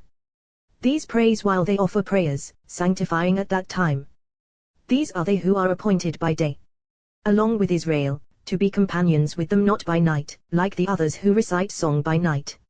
It is written, he who robs his father and mother and says, it is no crime, is partner to a destroyer. This has already been established, for he deprives the blessings of the Blessed Holy One who is his father, as is written, ask your father, he will inform you, and similarly your father will rejoice, as has been established. Averhula Ishmashit, is partner to a destroyer who is Ishmashit, a man of destruction, the man who taints the moon, called a man of perversity, a man of slander, a skilled hunter, a man of the field, a destroyer, for he deprives blessings from the world. Similarly, whoever deprives blessings from the world is partner to this destroyer we have mentioned. This is the mystery, for a person must bless the Blessed Holy One and offer his prayer fittingly in order that his holy name will be blessed, v'yitaba, and that he might unite with these holy Averin, companions, not tainting his prayer, thereby depriving blessings from the world, v'yitaba, and partnering with that of Ishmashit, fellow the destroyer, who deprives blessings from the world and inflicted death upon all. It is written, V over Ava, a chanter of incantations. What is the significance of V over Ava? Whoever follows the other side and engages in witchcraft draws upon himself another impure spirit, V'yitaba, and joins Avruta, the gang of the wicked Ava, fellow, dwelling Avruta, in companionship with that fellow the destroyer. Why is he called Ava, fellow? Because the moment a person is born, Itaba, he joins with him, always abiding with him, Ava, conjoined fellow. Afterward he transmogrifies into Ava Ishmashit, fellow the destroyer. So, on the side of holiness, the right side, there is a good companion, performing kindness with a person in this world and in the world that is coming. These Avarim, companions, are always found above a person in a single Avruta, bond, to save him and protect him, becoming companions with him to sanctify the name of their Lord and to sing and praise before him, always. From these emerge 4 other supports for the 12 we have mentioned, the companions. These confront those who proffer advice to harm the righteous, or who proceed menacingly, and even though they have not yet acted, they ascend, make the matter known above, and nullify that advice. These are called Elim, and even though all of them are appointed for this task, every single one is appointed and ordained over specific matters. Beneath these are innumerable angelic powers. These 4 are stationed to the 4 directions of the world, each one positioned to that side, all of them watching out. These are called Arakim, crevices, as is said, peering through the crevices. Song of Songs. The names of these 4 called Arakim, Igel, Iriah, Ariel, Yael. These are stationed to oversee. Igel is stationed to the east, position to watch over all those who perform good deeds, as well as all those who conceive the thought of a commandment even though they are unable to perform it. Uriah is stationed to the south position to watch over all those who console the poor, or who are aggrieved because of them, even though they are unable to give, as well as over those embarking on a commandment, and those who render kindness to the dead, performing an act of true kindness. This one is appointed to recall him on high, to engrave his image above, and to usher him into the world that is coming. Ariel is stationed to the north position to watch over all those who contemplate perpetrating evil yet do not, or who desire to sin and, on the verge of perpetrating, conquer their impulse and refrain. Yael is stationed to the west position to watch over all those who toil in Torah, and send their children to school to delve into Torah, as well as over all those who show consideration to the sick on his sickbed, and are attentive to him, apprising him to contemplate his sins and deeds and to repent of them to his Lord. For whoever induces the sick to contemplate his deeds and to turn back to the blessed Holy One in repentance causes him to be saved and his spirit to be restored. Of this is written, happy is the one who considers the poor on the day of evil. Jehovah will deliver him. What is the significance of on the day of Ra, evil? It should read on the day of Ra, evil. Well, on the day of Ra, evil, on the day that evil holds sway to seize his soul. Happy is the one who considers the poor. This refers to the sick, as is said, why are you so poorly, Prince Samuel? Consequently, on the day of evil Jehovah will deliver him those who show consideration to the sick, to bring him back from his sins to the blessed Holy One, as we have established. In this hall he Yael is stationed to watch over him, and on the day when judgment looms over the world, he is saved, as is said, on the day of evil Jehovah will deliver him, the day that judgment is entrusted to that evil to prevail upon the world. All of these are stationed to oversee. On the day of Rosh Hashanah, when the blessed Holy One abides in judgment over the world and the evil side arrives to accuse, all of these assemble and arise before the blessed Holy One, whereupon they all adorn themselves and stand in the blessed Holy One's presence. Of that time, what is written, gazing through the windows, peering through the crevices, Song of Songs, peering like one who glimpses through a narrow space, seeing though not seeing all that is required. Afterward, gazing through the windows, a larger observation space, for he opens openings to have compassion on all. When the blessed Holy One looks upon the world, he gazes upon these windows and crevices, and takes pity on all. Then, when Israel blow the shofar and the voice issuing from the shofar arouses from below, blended of fire, water, and air, the voice fashioned from all of these, so as to arouse the supernal voice issuing from within shofar similarly blended of fire, water, and air, then a herald goes forth and proclaims throughout all the firmaments, saying, the voice of my beloved, here it comes, bounding over mountains, leaping across hills, Song of Songs, gazing through the windows, peering through the crevices. Then all know that the blessed Holy One has compassion on Israel, declaring, happy are Israel, who possess advice on earth in order to arouse compassion from above. Then this verse applies, happy is the people who know the blast. What is meant by who know the blast? A yodi to you are, who know the blast, smashing this blast that is severe judgment, so that they will not be judged thereby. Happy are Israel in this world and in the world that is coming, for they know the ways of the blessed Holy One, and they know how to walk in his ways and actualize unification, as is fitting. All these windows and crevices stand poised to embrace all the prayers ascending from below above, so that the blessed Holy One might gaze upon them. Correspondingly, any synagogue without windows is not a place for prayer. For synagogue parallels synagogue, the synagogue below parallels the synagogue on high, which contains windows, as we have said, so too below. The great synagogue has 12 supernal windows, likewise this synagogue below. Everything exists correspondingly, because worlds are arranged on the pattern of one another. As for the blessed Holy One, his glory transcends all. So, on the day of evil, when the evil side prevails, Jehovah will deliver him.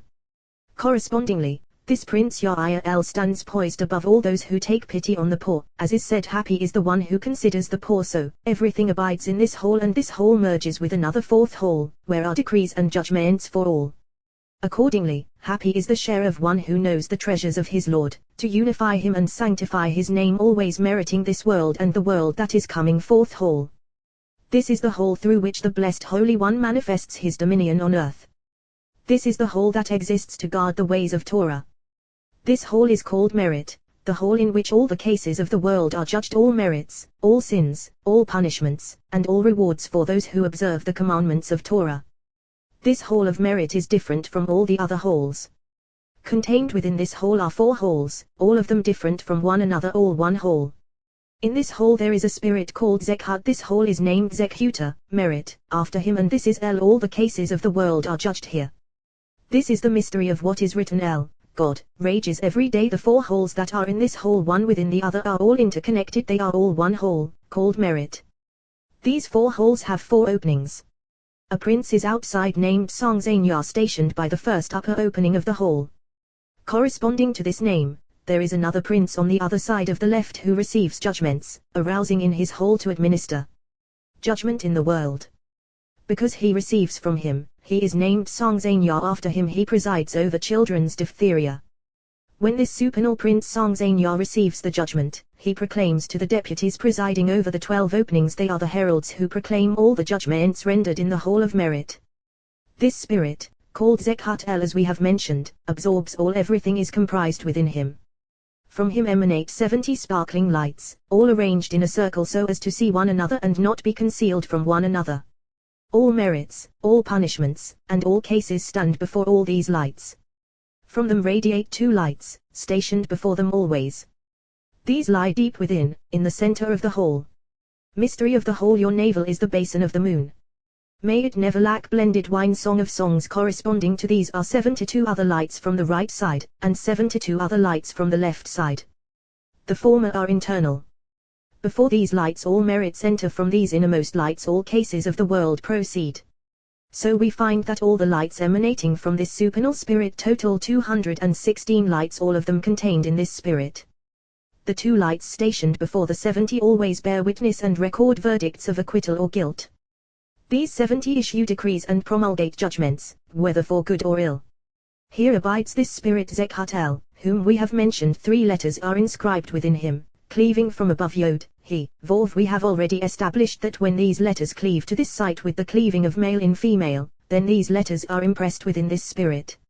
Here David said, Ve'ilahai, and my God, my sheltering rock. Mystery of this spirit called El, and mystery of the letters inscribed within, called Yod, He, Vov. These 3 series of lights we have mentioned are 3 courts, allocated for various judgments on worldly affairs, riches, poverty, diseases, and wholeness.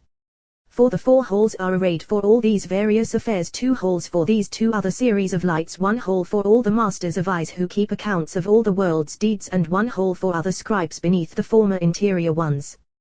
These 4 holes are contained within this hole named after the spirit Zekhat, as we have said. In every single opening of these holes, there is 1 prince.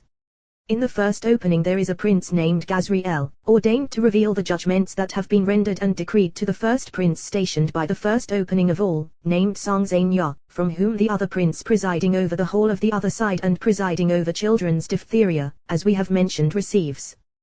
This prince Gazriel receives the word of the inner court, where all is decreed, and then conveys the matter to the prince outside. All the heralds proclaim throughout all the firmaments, saying, such and such has been decreed from the palace of the king, until they receive the word in the hall below. From there they emerge and proclaim the word so that it is heard in all the firmaments, and they descend and communicate the matter to all below. All the lower deputies convey the word from rung to rung, even birds of heaven and fowl of the earth all convey the word, disseminating it in the world until all the wardens of judgment receive the information and show it to people in a dream, and the matter transpires imminently.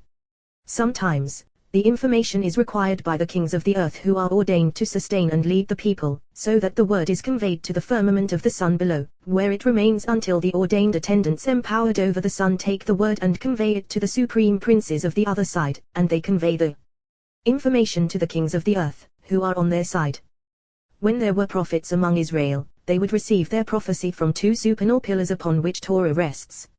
After prophets disappeared from the world and masters of vision and masters of a dream appeared, they would receive the information from its domain, as we have mentioned. When there were kings among Israel and the prophets disappeared and masters of dream and vision were nowhere to be found, the information was conveyed to the kings from this opening, as we have said. Now, should you say, how could he receive the word from this place? Every single rung and every single opening has specific princes outside, appointed on their side throughout all the firmaments, extending and descending below throughout the lower firmaments, and they convey the word to those who require it. Because from these holes, which are the side of holiness and are a mystery of faith, rungs branch out below, all of them in the mystery of faith, rungs descending upon rungs, finally flying out into this world, empowered some to protect human beings from the other side and malignities of the world, and on the roads they travel, some to assist human beings when they come to purify themselves, some to perform signs and miracles in the world, and some stationed to witness people's deeds, to offer testimony. And so, in this way, countless rungs disperse to their modes, all in the mystery of supernal faith, in supernal holiness. Correspondingly on the other side of impurity, rungs branch out from those holes below, all of them rungs to harass and mislead the world, some poised to lure people from the good path to the evil path, some ready to defile those people who come to defile themselves. As we have learned, if a person comes to defile himself, he is defiled in this world and he is defiled in that world. These are called boiling Zohar, excrement, as is said tse, out you will call to it, these rungs stand poised to defile utterly. Consequently, these are always opposite those, and so everything is in specific levels, as is fitting. Second opening. In this opening there is a prince named Dahariel, ordained to usher in all the merits acquired by human beings so that a person might be judged favorably for them. And so, when judged favorably, merits outnumbering one's sins, this prince is appointed over the compensation and share of those merits and their bountiful reward. He conveys the sentence and enjoins the prince in the hole below, called Padiel, saying, Pedaehu, spare him, from going down to the pit job, for when a person is on his sickbed and is seized by the seizure of the king, he is judged, and every merit and sin he performed in this world enter this hole to be tried. When judged favorably, his favorable sentence emerges in this opening to the right, where this prince Dahariel is stationed, and his acquittal is proclaimed, until he is saved. That judgment descends through all those deputies, rungs manifestly beneficent below, all of them rungs upon rungs. That person is judged for all, good or ill, from the palace of the king. Third opening. In this opening there is a prince named Gadiel. He is on the left and is ordained to usher in all the sins and all the evils after which a person strayed in this world. He lowers them upon scales, to be weighed against the merits ushered in by the other prince we have mentioned. These scales are stationed within the fourth opening, where merits and sins are weighed together. Whichever of them prevails, accordingly he obtains other deputies. If merits prevail from the right side, many deputies obtain to that side and receive the word of that judgment and remove evils and illnesses from that person, until he is saved. If sins prevail from the left side, many deputies obtain to that side, until the other side and all those wardens of judgment receive the word, so that his fortune turns bad, whereupon the other side descends and seizes his soul. Happy is the share of the righteous in this world and in the world that is coming. Fourth opening. In this opening is stationed a prince named Yozni, who is the scale that receives merits and sins, upon whom all of them are weighed together. This is called Mozni Sedek, scales of equity, as is written, scales of equity, upon this all are weighed to be judged. Beneath this prince are two deputies, one to the right and one to the left. The one on the right is named Hariel, the one on the left is named Jedudiel. When merits and sins are weighed, this one tips to the right, and this one tips to the left. All of them fuse with the spirit called Zekhut. When all of them are incorporated within, he generates a holy living being flaming called Tumiel. This living being is the being who is stationed to scrutinize the world, through those eyes of Jehovah, ranging and roaming throughout the world. Here all those eyes of Jehovah take notice of secret deeds performed in the world, and are aware of wholeheartedly intended deeds, even though they were not carried out fittingly. This living being is tasked with the supervision of prayers, because all the requests besought by people in their prayers are held in the hand of this living being, who deposits them in this hole. These requests remain in this hole for up to 40 days for safekeeping. For at the end of 40 days, every 40 days, this living being goes forth and takes all these requests and deposits them before those 72 lights who adjudicate them, whereupon this spirit called Zekhut examines them whether he is worthy or not. If he is worthy, the prayer emerges, and this request revolves 12 deputies issuing with it each, and every one demanding of that spirit the actualization of that request that is fulfilled thereby. Beneath this living being are 4 flaming seraphim. The 4 flaming seraphim, Seraphel, Barakiel, Karishiel, Kejimiah. These 4 beneath this living being are stationed to 4 sides. These 4 are positioned to the 4 directions of the world and are ordained to look upon all those who observe the Sabbath day, delighting the Sabbath fittingly. When these 4 move, sparks of fire flash forth, and from these sparks, 72 galgalim, spheres, flaming with fire, are fashioned. From here the river of fire is formed, 1,000 thousands ministering the fire. All those who delight the Sabbath, these 4 princes watch over all those who delight the Sabbath, the living being poised above them, propelled by it beneath. Every single day, that river of fire flows, burning countless spirits and numerous rulers. When Sabbath enters, a herald goes forth and the river of fire subsides and tempests and sparks and flashes abate, and this living being advances mounting these 4 seraphim we have mentioned and enters within the middle of this hall. This sight is called one egg, delight. For when Sabbath enters, all the tables of the world's inhabitants of those who are called members of the royal palace are arrayed there in this sight. 1,000 thousands and myriad of myriads arise, presiding over those tables. This supernal living being enters this sight upon those 4 seraphim and beholds all those tables, and all those standing by them inspecting each and every one, how they delight every single table, and arises and blesses that table. All those 1,000 thousands and myriad of myriads open, reciting Amen. What is the blessing with which he blesses that table fittingly arrayed and delighted? Then you will delight upon Jehovah, and I will cause you to ride upon the heights of the earth, and feed you the inheritance of your father Jacob, for the mouth of Jehovah has spoken. And all recite then, when you call, Jehovah will answer; when you cry, he will say, Here I am. At the final 3rd meal, when that table has been delighted with all the meals, the Supreme Spirit called El concludes, adding to all the preceding, then your light will burst through like the dawn, and your healing quickly sprout.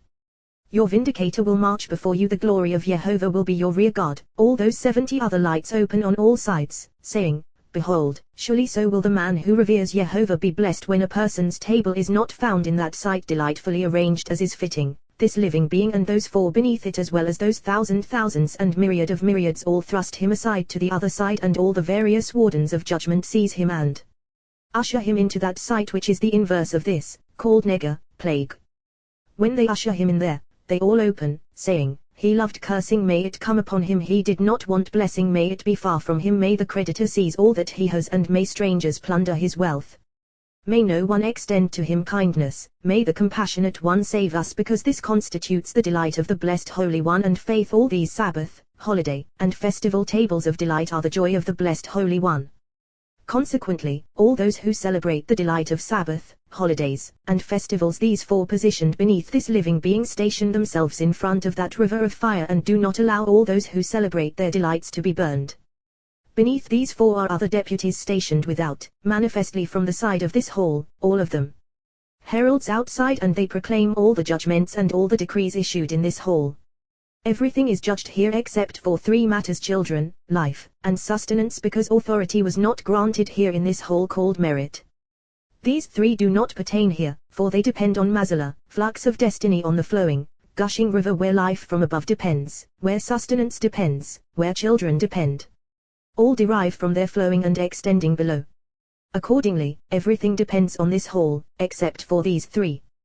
When a person is on his sickbed, or if he is adjudicated for life, it is not that life depends here, but rather, once he is adjudicated here for life, then life flows from above and is granted him.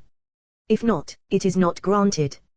Happy is the share of the righteous, who know the ways of Torah, attaining thereby eternal life. Of them is written, Your people, all of them righteous, will inherit the land forever. 5th hall. This hall abides to illumine those below. This is the hall that is poised to illuminate in mystery of faith. One opening is found in this hall, one prince above it. This prince is called Senegari. This prince presides over this opening in order to advocate for Israel. For this reason he is so named, for he is appointed over all of Israel's virtues, to raise their defense before their Lord, so that the other side will not prevail upon them. In this hall presides one spirit composed of 4, for this spirit comprises 4 colors: white, black, green, and red. This is the spirit that abides, composed of all, called Suri, chief over all lower legions. All of them are stationed beneath him, ordained under his charge. This is the spirit that opens and closes all supernal keys were entrusted to him. 3 times a day, all the lower legions incorporate and abide beneath him. From him they are nourished. This one presides over all the mysteries of his Lord. All supernal treasures were transmitted to him.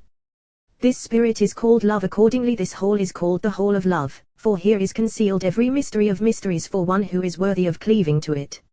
Here is the mystery of what is written there: I will give you my love song of songs. This spirit guards all the protection on high and is called guardian of Israel, guardian of the covenant, for here pertains the protection of all supernal treasures. Therefore the treasures of his Lord are concealed within him. From this one emanate paths and ways to those below, so as to rouse spirit among them. These 4 colors within him blend together, wishing to combine. They strike one another, and from all of them emerges a holy living being called Zohar, radiance. Of this living being is written, that is the living being that I saw by the river Kivar Ezekiel. From this whole issue all holy ruin, spirits, actualized by the animating vitality of supernal kisses.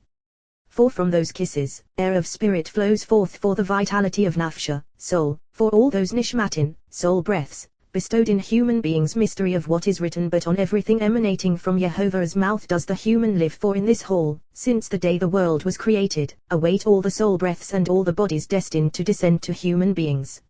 So this whole receives all those soul breaths that issue from that flowing, gushing river. Accordingly this whole never stands empty. Since the day the temple was destroyed, no other soul breaths have entered here. When these will be depleted, the whole will not stand empty and will be tended to from on high. Then King Messiah will arrive, arousing this whole above, and the whole below will arouse. Concerning the mystery of this whole is written, your two Shaddaic breasts are like two fawns, twins of a gazelle. Song of Songs. For in this whole, that spirit we have mentioned and that living being generate two lights embracing one another, interconnected, called El Shaddai. These ones called Shaddai and El below join with one another and merge together and are called El Shaddai, because they emerged from the totality of these breasts. This El conveys from this sight all the compassion poised to nourish the whole below, called Zekhut, named after that spirit, as we have said. This Shaddai suckles all those below and all those holes, as well as all those outside stationed on this side, called pegs of the dwelling, as we have established. So it is called Shaddai, for it supplies sustenance to all those below, just as it receives from the right. From here emanate those lights called the flame of the ever-turning sword, because they turn various shades. We have already established that these arouse judgment on missions in the world, and they are from the left side. When this spirit branches out, striking to scatter lights in all directions, just like those breasts that fling milk to every side, so two lights from this spirit scatter to all sides, producing another living being empowered over those, called the flame of the ever-turning sword. This one is called Sova, abundance, appointed over the world when famine rules the world and it is judged thereby. Then this living being is ordained over the world and brings forth a spirit of sustenance for all the scions of faith, so that they will not perish in the famine, sustaining their heart. For when famine prevails in the world, two impure spirits discharge from the other side, called Shod, plunder, and Kafan, famine. This is the mystery you will laugh at. Plunder and famine job, for these arise in the world and assail human beings. One sends famine upon them, causing them to die, and the other, that people should eat and not be sated, for the evil spirit prevails in the world. This living being emits a single spark, shooting forth from the scintillation of the two sparks we have mentioned that turn various shades. This spark is called seraphim, and this living being takes hold of them and ignites them. In this whole there are two princes' lights presiding over 1,000 and myriad of myriads called vines, and 1,000 and myriad of myriads called pomegranates, all of them abiding in affection. These are they who convey love between Israel below and the blessed Holy One above. All of them arouse love and abide in love. When love is aroused from below above, and from above below, this whole is filled with immense goodness, ever so much loving kindness, and vast compassion. Then love below within higher love, one cleaving to the other. From here go forth two princes called love, named after the whole. These are stationed to look upon all those who enact the unification of their Lord with love, and who lovingly surrender their souls for him. They ascend and bear witness on high. All those who performest loving kindness in the world, these deeds of loving kindness ascend and enter within this whole and are adorned there, ascending to be adorned within love supreme. Of this is written, your est, love, is higher than heaven. Of this whole is written, many waters cannot quench love, nor rivers drown it. Song of Songs, 6th whole. This is the whole called whole of Ratson, desire, which is Ra'eva, will, called emanation of Jehovah's mouth, joy of total cleaving. Here is will of wills, in the mystery of what is written, your lips are like a crimson thread. Song of Songs, will of all souls issuing from that emanation of Jehovah's mouth. This whole is the whole of favor, for here are fulfilled all the requests and all the supplications of the world on account of the will of all wills, when kisses inherit through the mystery of what is written, Jacob kissed Rachel mnemonic. Then, when they kiss one another, it is known as it Ratson, a time of favor, for then perfection prevails and all faces beam. When prayers ascend, a time of favor prevails, so it is written, as for me, may my prayer come to you, O Jehovah, at a time of favor, union with one another. 6 openings are found in this whole, 4 openings to the 4 directions of the world, and one above and one below. A spirit is appointed over these openings, named Raziel, chief over all those ordained in all these openings, and charged and entrusted with all those sublime mysteries uttered from mouth to mouth, kissing one another with love of love. These gates are not capable of being revealed. When they are opened, then all the halls and all those spirits and all those camps know that the gates of will are open. Nothing enters through these gates except for the aspirations of prayer, the intentions of praise, and the desires of supernal holy souls. This is the hall of Moses. In this hall was Moses gathered in love, kissing kisses. In this hall Moses would speak, and Elohim would answer him in a voice when they cleaved to one another, kisses with kisses. Of this is written, oh, that he would kiss me with the kisses of his mouth. Song of Songs. There are no joyful kisses except when they are intoxicated with one another, with all delights and joy from the supernal radiance. Moses would speak as is written, ah, you are beautiful, my darling Song of Songs, and similarly your lips are like a crimson thread, and Elohim would answer him in a voice as is written, ah, you are beautiful, my beloved, and gentle Song of Songs, and similarly his lips lilies, dripping with flowing myrrh. To this spirit have been entrusted all the mysteries of those souls who arouse passionate love above and below as one, those superior souls like Rabbi Akiva and his companions. For these do not draw near to bathe in the sight of the river of fire, where all the other souls bathe and pass, as we have already established. This spirit emits 12 lights, all of them abiding in the mystery beneath this spirit. At the 4 sides of the world are stationed 4 supernal lights, ruling in 4 directions. To the south is stationed 1 supernal light, the right hand of the whole world, from which Israel began to embrace the mystery of faith. Michael, head of the legion of the supernal light, cascading from the south, where light abides in its potency. Michael, the right light, is Israel's grand guardian. For when the other side rises to accuse Israel, Michael argues with him, acting as advocate on Israel's behalf, and they are saved from that accuser, archenemy of Israel. Notwithstanding the time when Jerusalem was destroyed, for then sins prevailed, and Michael was unable to contend with the other side, Michael's claims on Israel's behalf torn to shreds, and then applied the verse, he has withdrawn his right hand in the face of the enemy. To the north is stationed another light, poised to receive the judgment from the chamber of the 4th hall and convey it to the prince of the opening. For in that opening loom other princes of the impure side, waiting for that prince to seize the judgment.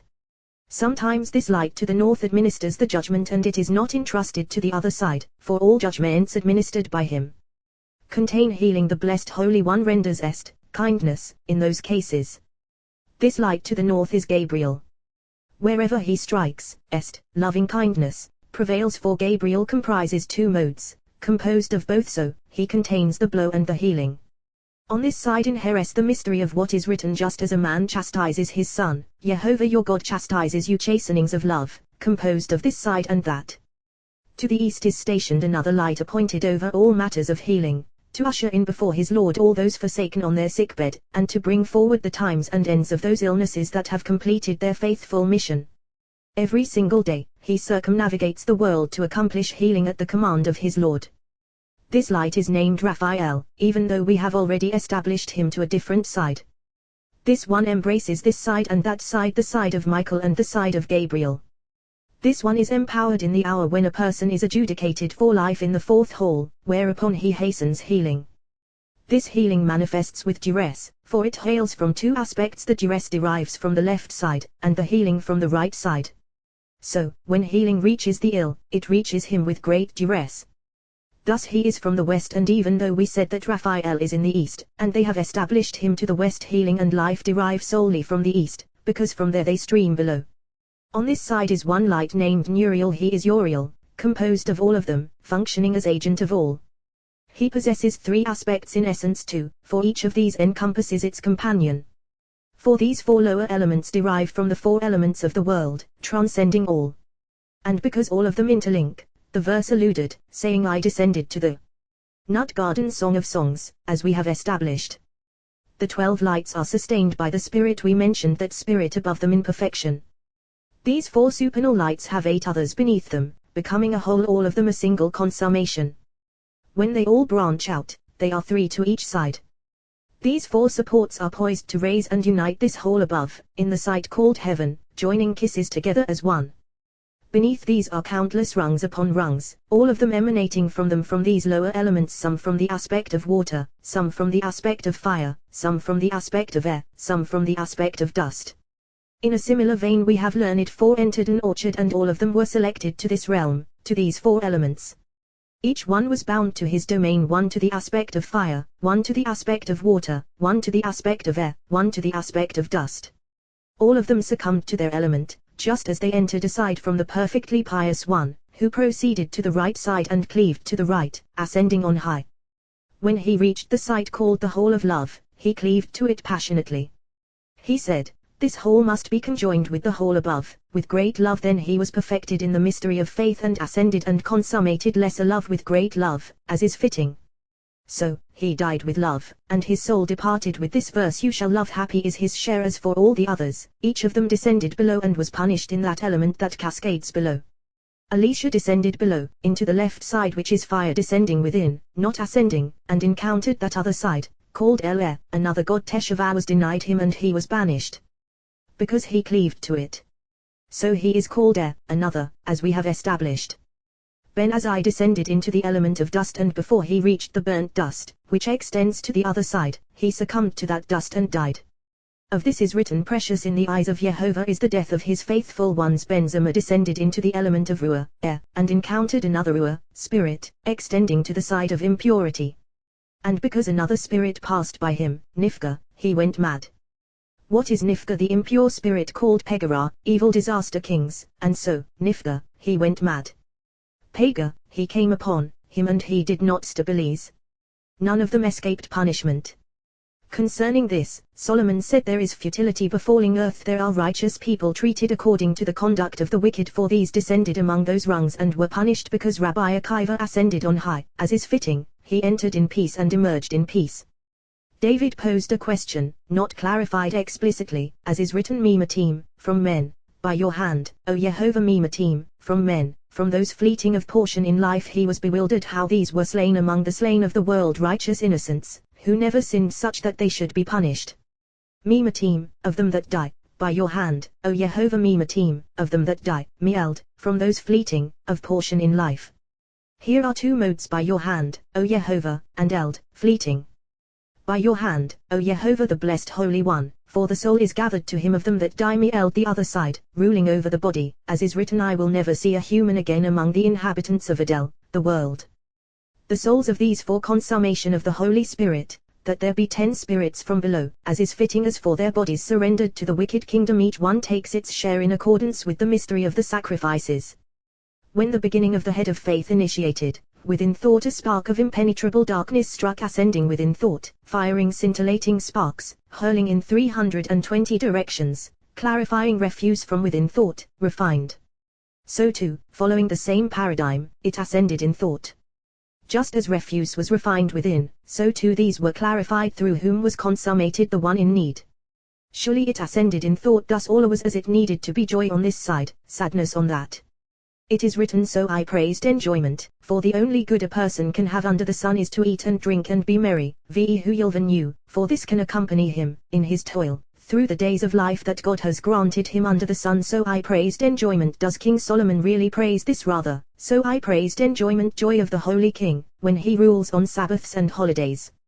For of all the good deeds that a person performs, the only good a person can have under the sun is to eat and drink, exhibiting joy at that time, so that he might have a share in the world that is coming. Vahu, for he can accompany him in his toil. Who? The blessed Holy One. He will accompany him and will go with him, bringing him into the world that is coming. Alternatively, Vehu, for he will lend him. Who is this? The person who eats and drinks and rejoices. Everything he spends on food and drink he lends to the blessed Holy One on loan, who repays him double for all his expenses. With these two a person lends to the blessed Holy One when he takes pity on the poor and when he spends for Sabbaths and holidays, lending all to the blessed Holy One, as is said, "He who is generous to the poor makes a loan to Jehovah, he will repay him his due." Hence this is joy, that is sadness, this is life, that is death, this is good, that is evil, this is the Garden of Eden, that is hell, this the converse of that, entirely. And so their body in sadness, the soul in joy. When these 10 called the martyrs were killed, it was by the other side, and another sight of holiness was consummated. Accordingly, everything was revealed before the blessed Holy One and transpired fittingly. In this hall are found those 12 4 above, and 8 with them, for each one takes 2 along with itself, just like the arrangement of the 12 banners. Likewise the arrangement below, until the end of all rungs. From this hall go forth all the prayers and all the aspirations of desire performed lovingly. When they enter within this hall, they all cleave to the blessed Holy One. Every day, whenever kisses unite is the time when the Blessed Holy One delights with the souls of the righteous. What is this delight that they draw near through those kisses they hasten that bliss? Of this is written, then you will delight upon Jehovah, as we have established. This whole is the totality of all the lower wholes, all of them are comprised within this whole. The first whole, where that spirit we mentioned abides as well as all those living beings, is supported by 2 supports to the east, 2 supports to the south, 2 supports to the west, and 2 supports to the north. They are 8, called pegs situated without. When the supernal king arrives, these pegs move and they are uprooted from their place as well as the cords, which are another 8 aside from the pegs we mentioned. That first spirit within the whole enters, merging within the second whole, with the second spirit within. These 2 supports to the east are Kara-il, ordained outside over, deputies, all of them called pegs of the dwelling. This one is to the right. To the left is Shema-il, ordained over, other deputies, all of them pegs, as we have said. As for the other princes, the supports assigned to the south, one is Saradi-el, and one is Sitra-el, each one over, other deputies. These are never relieved of their authority. All of these are entrusted with the vitalization of the world. These are they who preside over the verification of those who marry, weighing males and females on scales, one with the other. These are called scales, about which is written to be weighed on scales, not those of whom is written scales of equity, as we have said. All those who are equivalent to one another, one not weighing more than the other, balance and unite as one nexus of be male and female together, and so, to be weighed on scales, even though sometimes one weighs more than the other, and the matter prospers and they unite as one, as we have already established. The other princes to the north, 2 supports are Peti-il and Atari-el, each one ordained over, others. These are pegs of the dwelling like those others we mentioned.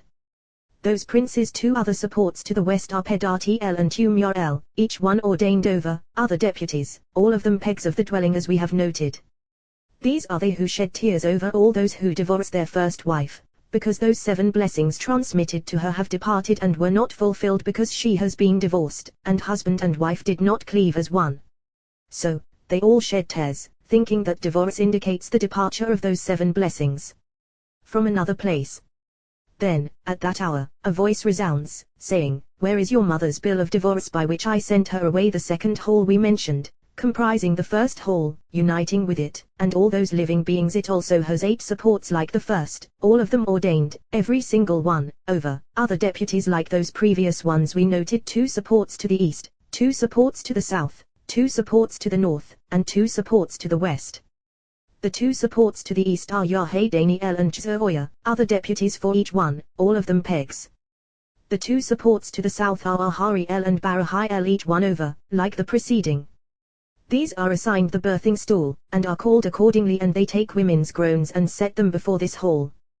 When the other side arrives to accuse at that hour, a time of danger, these arise and escort those groans to the prince above the opening, and the other side is unable to accuse. Sometimes the other side proceeds, enters, and accuses and is able to inflict harm. The 2 supports to the north are Alali-el and Kursaphiel, each ordained over, others, as we have said. The other 2 supports to the west are Sogadi and Jadari over, others. These are assigned the blood of the covenant. When the infant is circumcised on the 8th day, they take that blood and place it before this hall. When fury arouses in the world, the Blessed Holy One gazes upon that blood, and permission is not granted to the other side to enter there. When a person is circumcised on the 8th day, and Sabbath Holy Kingdom has spread over him, the other side arises and sees that the foreskin that is cut and cast away is his share from this offering. Then he is broken, unable to dominate and accuse him, and he ascends and becomes Israel's advocate before the Blessed Holy One. Third hall. This hall abides to incorporate and unite the second hall within, as well as that spirit and all those living beings it contains. All of them combine and coalesce together, one spirit, embracing one another. It also has 8 supports to the 4 directions of the world, all of them called pegs. The 2 supports to the east are Yehudi and Azriel, each presiding over, other deputies, all of them called pegs of the dwelling. The 2 supports to the south are Shekhaniel and Ajuzi, ordained over, other deputies. These are assigned the breath of children studying Torah, sustaining the world. They take that breath and raise it on high, and from every single breath of those children studying Torah, one spirit is fashioned, and that spirit ascends above and is adorned with a holy crown, ordained as guardian of the world. And so with all of them. The two supports to the north are Azaphiel and Ketatriel, each one ordained over other deputies, as we have said. The two supports to the west are Azasania and Adirairia, each one ordained over, as we have said. These are assigned to proclaim throughout all the firmaments about all those who withdraw their children from Torah, removing them from study, whereupon all these deputies come forth and proclaim, saying, Woe to so-and-so, who withdrew his child from Torah, woe to him, for he is forfeit from the share of the world that is coming forth whole. This whole is a whole abiding with exceeding protection. This whole is surrounded by 32 supernal pegs, and others ordained beneath these, and 4 others supreme over all of them pegs of this whole. These 4 are Asdiel, Kasri, Kejimya, Dahariel. These 4 are in charge of all the others ordained beneath them. Through these is made known the judgment to be enacted in the world. Of these is written this sentence by decree of the watchers Sheelta, this verdict, by order of the holy ones Daniel. To these 4 come all those hosts appointed over judgment Lashaela, to inquire how judgment has been decreed in the world, regarding all those judgments not yet handed down as written decrees for the life of the world. So they all come to inquire, and accordingly they are all ordained over this. The 32 others are assigned over all those who study Torah constantly, not ceasing day or night. As for all those others beneath them, they are assigned over all those who set aside fixed times for Torah. All of them are assigned over this, as well as to punish all those who are able to engage Torah yet do not. Fifth hall. In this hall are stationed deputies, corresponding to the number of days of the year, and above them 4 supports, supreme above all. They are Kerashiel, Seratiel, Asri, Kadamiel. These are called the pegs of this hall. These are assigned to amuse the world when the soul added every Sabbath eve flows forth. When it flows forth, these emerge with it, removing from Israel all sorrow, all weariness, all bitterness of soul, and all fury in the world. These are the jesters of the world. All those beneath these 4 are empowered to remove judgment from those consigned to judgment, and from those tormented in hell, so that judgment will be withdrawn from them. So, all these pegs abide in joy and issue from joy. Accordingly, all the halls stand poised to be crowned above, as has been said. Sixth hall. This hall is the hall poised over all the lower halls. In this, 100 others are stationed without, called pegs like the others. They are 100 to the right, and 100 others to the left. 2 supernal princes are to the right, and 2 other supernal princes to the left. Those on the right are Machiel and Shmael. Those on the left are called Mesasrania and Saft Sapphire. These are supernal pegs, on the right and on the left. These stand poised in the world. At the moment when the time comes for a righteous person to depart the world and permission is granted to the other side, these 4 arise, readying themselves there, so that his soul will depart with a kiss, not with great difficulty, afflicted by the dominion of the other side. Happy are the righteous in this world and in the world that is coming, for their Lord extends their dominion upon them, to be protected in this world and in the world that is coming. From this whole all mysteries and all higher and lower rungs begin to unite, so that everything above and below will be in a state of perfection, so that all will be one, a single nexus, to unify the holy name, fittingly becoming consummate, illumining supernal flow below, radiance of sparkling lamps as one, not withdrawing from one another. Then streams and flows the one that flows not known, unrevealed, in order that they will bind and unite with one another, so that the blessed Holy One will be in perfect unity, as is fitting. Happy is the share of one who fathoms the mystery of his Lord, perceiving him fittingly, eating their share in this world and in the world that is coming. Of this is written, Behold, my servants shall eat, and you shall hunger. Happy are the righteous who know the ways of the blessed Holy One, delving into Torah day and night, for they know how to enact holy unification, as is fitting. For whoever knows how to unify the holy name consummately, fittingly, is happy in this world and is happy in the world that is coming. Concatenation of all these wholes, here they interlink. Jacob, nexus of all faith, the spirit poised to receive the spirit that is below, this spirit above poised to receive the supernal spirit in which all spirits inhere. This is Jacob, median spirit of all spirits. He takes this 6th hole through these kisses, to unite spirit with spirit, as is said, Oh, that he would kiss me with the kisses of his mouth. Song of Songs. Each kiss fusing spirit with spirit, lower with higher. Through these kisses the spirit below ascends, cleaving to the spirit above. When spirit unites with spirit, then the supreme concealed spirit alights upon this median spirit, but until aroused to unite spirit with spirit, the supreme spirit cannot alight upon the median spirit. This is the mystery when spirit embraces spirit, kisses begin to unite, and other limbs arouse in desire, and this spirit fuses with that. Then all limbs arouse, joining one another, limb with limb. Now, you might ask, who arouses lower limbs or upper limbs? Lower limbs always arouse toward upper. The one in darkness always desires to be in the light. The black flame below always arouses toward the white flame above, so as to cleave to it and abide beneath it. This is the mystery Elohim, O God. Do not be silent, do not be mute or quiet, O God. When Jacob takes this sixth hole, it is then called by a complete holy name. Now, you might say that this is the most complete of all. It is not so. Rather, when all the holes are consummated with one another, then all is called by the complete name Yehovah Elohim. This is the complete name. Until they are joined with one another, holes with holes, they are not called by this complete name. When they join together as one, these with those, all is perfected from above and below, and radiance above, from beyond, descends and settles on all, and everything interlinks together, becoming entirely one.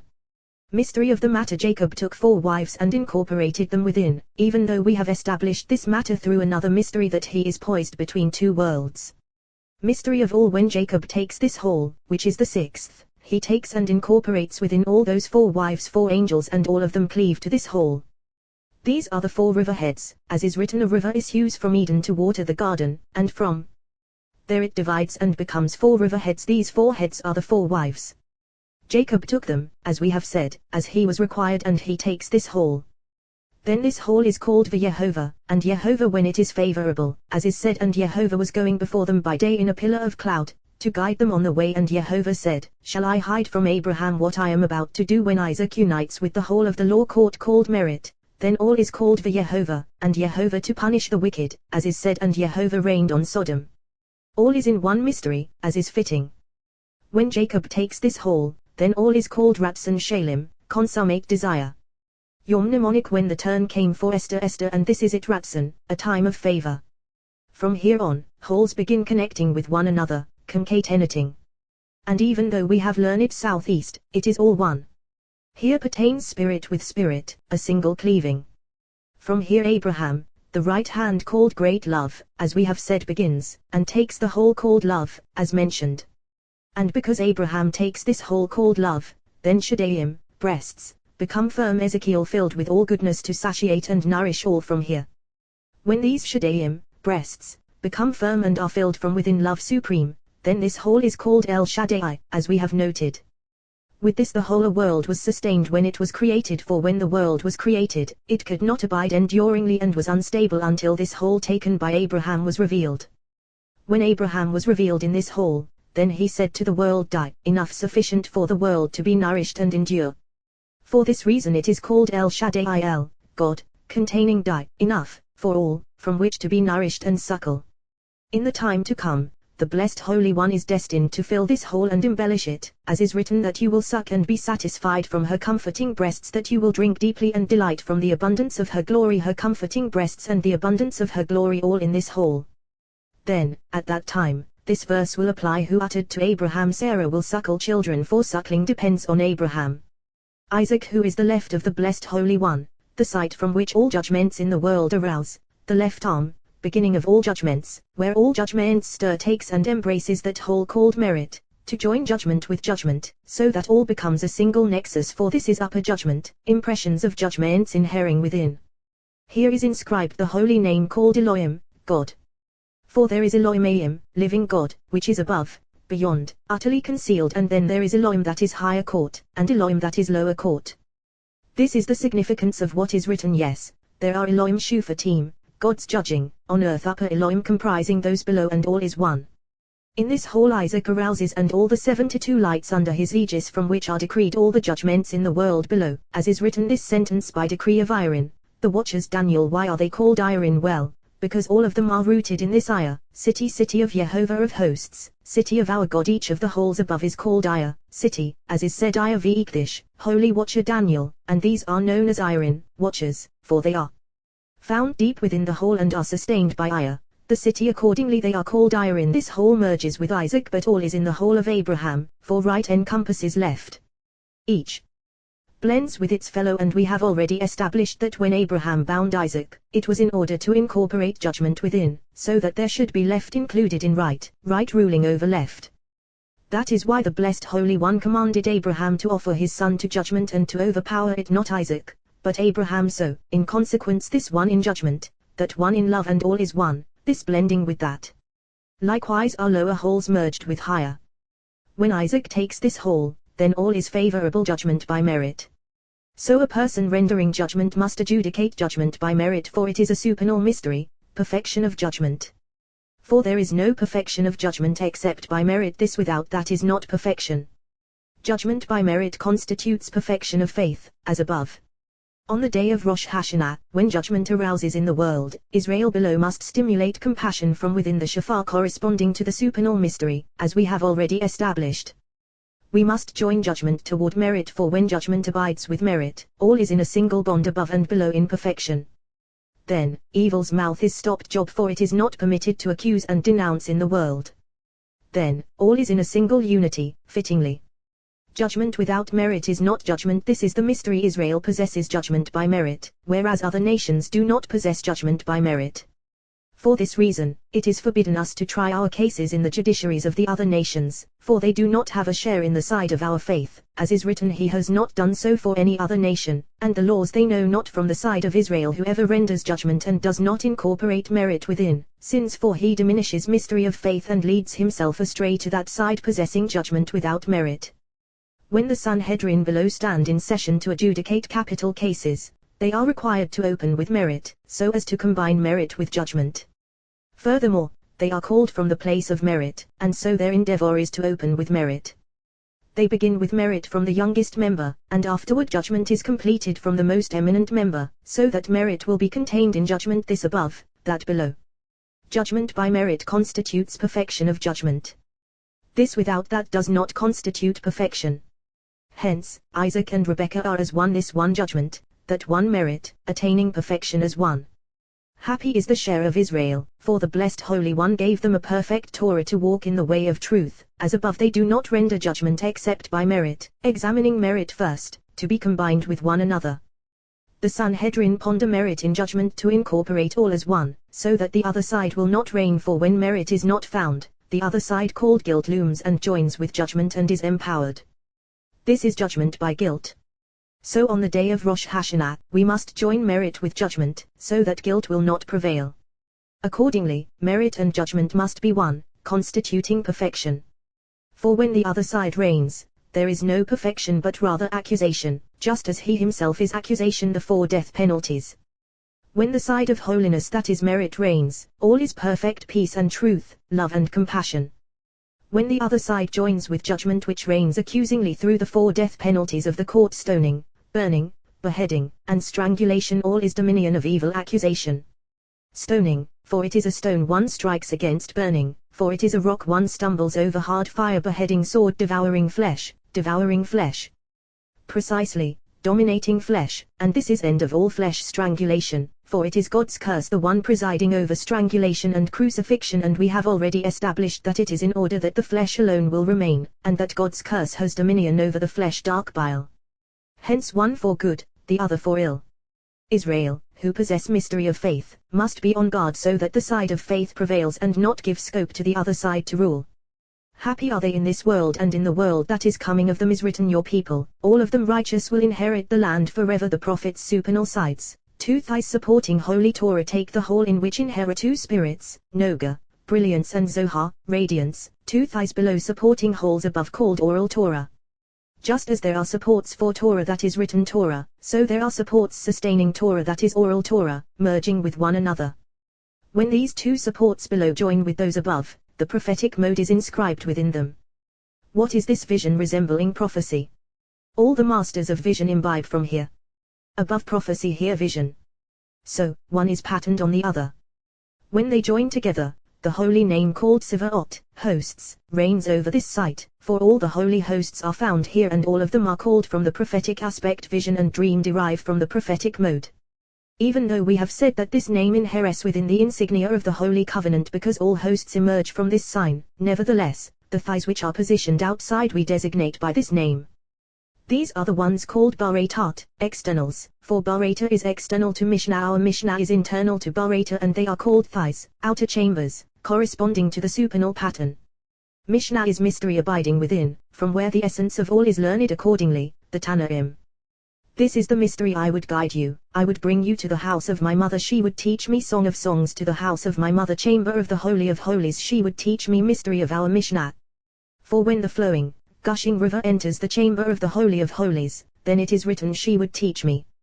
This is the mystery, that she is called Mishnah, as is said it Mishneh, a copy of this teaching afterward, when it flows on, it is called Barata, external the two thighs are Baratat. Mystery of mysteries unable to be revealed, for the mystery has been transmitted to the supremely wise alone. Woe if it is revealed, woe if it is not revealed, for it is a mystery of the supernal mysteries through which the blessed Holy One conducts the world. The first temple stood in the days of Solomon, corresponding to the higher world called first house. All enjoyed the chamber of the Holy of Holies, site where sun united or with moon, and the world existed in a state of perfection. Afterward, sins took effect, and mysteries were withdrawn, and they were cast out from the chamber of the Holy of Holies. When cast to the thighs, called outer chambers, they remained outside, and they had recourse to Baratat. Throughout the second temple, they were stationed in outer chambers, in the thighs. Some of them returned and dwelled in the chamber of the Holy of Holies, the second house. The others remained in Barata, outside, among the thighs. Those who returned studied from our Mishnah and were guided from her, and this is the mystery of what is written, for from Zion will come forth Torah, Micah. Afterward, when sins took effect, the dominion of this second house withdrew, even though its reign was not like the first temple, which was marked by peace. First temple realm marked by constant peace on account of the king who possesses peace constantly, and so it was in peace. The second temple did not enjoy such peace, because foreskin was within and harassed it constantly. Accordingly, the priests were constantly poised against it, to counter this foreskin. To them the matter devolved, to contest it and protect the second house, all within mystery, fittingly. Afterward, sins took effect, and that foreskin prevailed, and they were cast out from the second house, and they descended from there to the curves of the thighs, and afterward they descended from there and were cast from those curves down low, finally settling below at the feet. While they are sitting at the feet, then on that day his feet will stand Zesharia, and the world will be conducted entirely through supernal mystery, as is fitting. Even though they were cast out, they did not abandon him, and always clung to him. Whoever knows and appraises with the gauge of the measuring line the length of the continuum of the thighs to the feet can ascertain the duration of the prolonged exile. It is a mystery among the reapers of the field, all in supernal mystery. Accordingly, all the Baratat, all the Tanaim, and all the Amoraim abide in their proper places, these within, these without in the curves of the thighs, and those without beneath the knees. Oral Torah is read with them all, and Israel were exiled to and descended among all of them. When the exile will end at the extent of the feet, then on that day his feet will stand Zesharia, and that impure spirit foreskin will be eliminated from the world, and Israel will resume dominion alone, as is fitting. For until now, that foreskin cast them down below, but from here on, that foreskin will be excised and eliminated from the world. Then Israel will dwell securely alone. Ein. The abode of Jacob, through that Ein Yaakov, fountain of Jacob, with no accuser looming against them. Happy is the share of Israel in this world and in the world that is coming. Joseph the righteous, pillar of the world, takes into his authority the hidden and concealed whole, and by his authority the seventh whole abides. And even though we have said that it is the whole of sapphire pavement that abides by his authority, this is so by him is it arrayed. But when the prophets we have mentioned join below, two rungs branch out from them, vision and dream situated in the thighs. In the curves inheres vision, and that which is called minor prophecy from the thighs below inheres dream, until feet reach feet, where the lowest hole called sapphire pavement stands. All thighs in thighs to be consummated by one another, all of them prophetic rungs, for from there do they emerge, settling on this site becoming vision, settling on that site becoming dream. Joseph the righteous is fullness of all. He takes all because all is arrayed by him. All yearn with desire for his sake. When Joseph the righteous stands poised to array all, he takes all, and when he unites with his whole, all are aroused to take up yearning and desire, above and below. All are in a single desire and single perfection, that above and below might constitute a single will, as is fitting, and all below abide enduringly because of him. Of this is written, the righteous one is the foundation of the world, on this foundation this world depends. This sapphire pavement is not firmly erected until Joseph the righteous is primed. When he is primed, all are primed. This is the foundation of the entire binyana, construction. So it is written, V'yivan Yehovah Elohim constructed, the side, and not Yaakov. formed or created, because this depends on the foundation. After the foundation is arrayed, all is constructed upon it. Hence, all depend on this, as we have established. It is written, Jehovah Elohim constructed the side, she was on the rear side, and he arrayed her, transforming face to face. So we have established.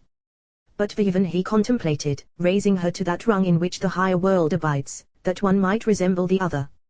Even he contemplated his sides, and arrayed and attuned all her directions to sow, water, and engender, to perform through her all his needs, as required. Afterward he brought her how with this righteous one, as is written, Uvazir, with this, the maiden would go to the king Esther, for this one draws all, to ascend and be adorned with perfection. Here pertains abstinence from all sins, here, abstinence from all evil desires, which is not the case in the sixth hall. In the other side there, all wicked delights and every kind of lust for the pleasure of this world. When this world is guided by them, human beings stumble in them, and because people stray with them, they fail that world thereby, for they see countless carnal pleasures and desires in which the body revels and delights, and they stray after them. This is the significance of what is written, the woman saw that the tree was good for eating. For all worldly desires and pleasures hang within. So, in a similar vein, there are things that the body enjoys permeating the body and not the soul, and there are things that the soul enjoys and not the body. Accordingly rungs diverge from one another. Happy are the righteous who take the straight path, restraining themselves from that side, cleaving to the side of holiness. This whole comprises all the other names of all those hosts below. Two names contain the other names. One when above unites with below, and Jacob takes his whole through those kisses in supernal mystery, then it contains all the other names, and it is called Jehovah Elohim. This is called a complete name, as we have established. The other when foundation of the world unites with its whole, and all arouse in love and longing toward it, all absorbed within, then it contains all the other names, and it is called Jehovah Sivaot. This is called a consummate holy name, though not as complete as the other one. What distinguishes the two? One presides over upper with lower, body with body, as we have said, the other presides from the site of consummation of the body below over these holes and all that is beneath. This is the mystery of the first temple and the second temple. Therefore this whole contains all the names below, as we have established. So, these names, one ascends, the other descends. Happy are the righteous who know the ways of Torah. This foundation is deployed in two modes, one to array all the others below, the other to array the seventh whole, arraying one another so that all becomes a single desire, as is fitting. Thus far the union of two modes above and below uniting as one completely, to follow the straight path. Happy is one who knows how to enact unification and to sequence the arrangements of faith to follow the straight path. Happy is he in this world and in the world that is coming. Of this is written, kindness and truth have met, justice and peace have kissed, then truth will sprout from the earth as justice looks down from heaven. Jehovah will indeed grant bounty, and our land will grant its yield. Seventh hall. This hall is the innermost hall of all. In this hall no actual image within, no body at all. Here is the concealed of concealed within, mystery of mysteries. This is the mystery, the site in which to infuse, through those channels above, the spirit of all spirits, the will of all wills, joining all as one, the spirit of life within, so that all becomes a unified array. This hall is called Chamber of the Holy of Holies, site to receive that Supreme Soul called thus, to draw the world that is coming toward itself. This world is called Olam. Olam, ascent, for the lower world ascends toward the higher world, hiding within, V'it Alam, disappearing, revealed in hiding.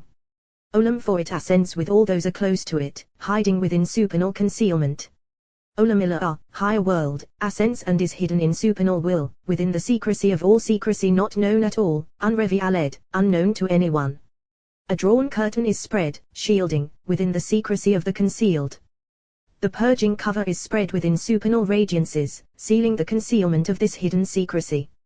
Inside the purging cover is a concealed, hidden, and secret place gathering within supernal anointing oil, the spirit of life conveyed by the flowing, gushing river. This river is called Spring of the Well, for its waters never cease. When it enters, gushing all that holy oil from above, from the site of the Holy of Holies, radiance descends and proceeds through those channels. This one is filled from there, like a female impregnated and filled by a male. Likewise this whole is always configured to receive, like a female receiving from a male. The infusion it receives all those holy spirits and souls that descend to the world and are delayed there for all the prescribed time. They are delayed until King Messiah will arrive, when all those souls will be provided for and will appear, and the world will rejoice as before, whereupon the blessed Holy One will rejoice in his works, as is said, Jehovah will rejoice in his works. In this whole are found the pleasures and luxuries of the spirits, and the delight delighted by the blessed Holy One in the Garden of Eden. Here is the desire of all, bliss of all, joining all as one, so that all becomes one bond, all abiding here in a single unity. For when all the limbs conjoin with higher limbs, each one as is fitting, their only desire and their only bliss is the unity of this whole. All hinges here. When the conjoining here is unified in a single unity, then every radiant limb and every radiant face and every joy illumines and rejoices. Happy is the share of one who knows to sequence arrangements, to align configurations of perfection, and to enact unification fittingly. He is beloved above and beloved below. The blessed Holy One seeks his glory in this world and in the world that is coming, as we have established. Then, all judgments and all evil decrees are removed and abolished from the world. This whole is the whole of passion, the whole of bliss, the whole in which above and below delight as one, receiving all the radiance of the supernal lamp, illumining all, unifying all as is fitting, in complete unity. So, this whole abides in utter concealment, completely hidden. Even though all of them are concealed, this one is the most concealed and hidden, so that sealed covenant becomes entirely one, male and female becoming consummate. This whole is called Ark of the Covenant Joshua, who is Lord of all the earth, for this is the site from which flow forth all the souls of the world to enact unification below, drawing the glory of the blessed Holy One from above below to be bestowed upon the righteous. For they issue from Siddiq, righteous one, and enter Siddiq, the righteous. Afterward, they depart from the righteous and enter the site from whence they issued. This Ark of the Covenant receives all from righteous one. Afterward, they flow forth from there and enter the righteous below. Afterward, they depart from the righteous below and enter this Ark of the Covenant, so that all souls embrace above and below, to be complete on all sides. In two respects Ark of the Covenant receives souls from Siddiq, the righteous. The spring of the well never withdraws from the well, and so this site is the consummation of all, vitality of the whole body, to be entirely perfect, as is fitting. Here is unification and concatenation as one, so that above and below become one in a single bond, all limbs not separating from one another, so that everything should be face to face. So, we have learned whoever engages in intercourse from behind impairs the arrangement of gazing face to face, illumining all as one, so that everything should be faced off us, cleaving fittingly, as is said, and cleaves to his wife precisely, and not behind his wife. They are two, Jacob above, Joseph below. They are two desires, one, the sixth whole, the other, this seventh whole. Desire above through those kisses that Jacob takes, desire below through this intercourse that Joseph takes. From these two aspects Ark of the Covenant receives the spirit of life. From the aspect of Jacob it receives the spirit of life on high, which attaches to him through those kisses, infusing the spirit of life on high within, for sustenance.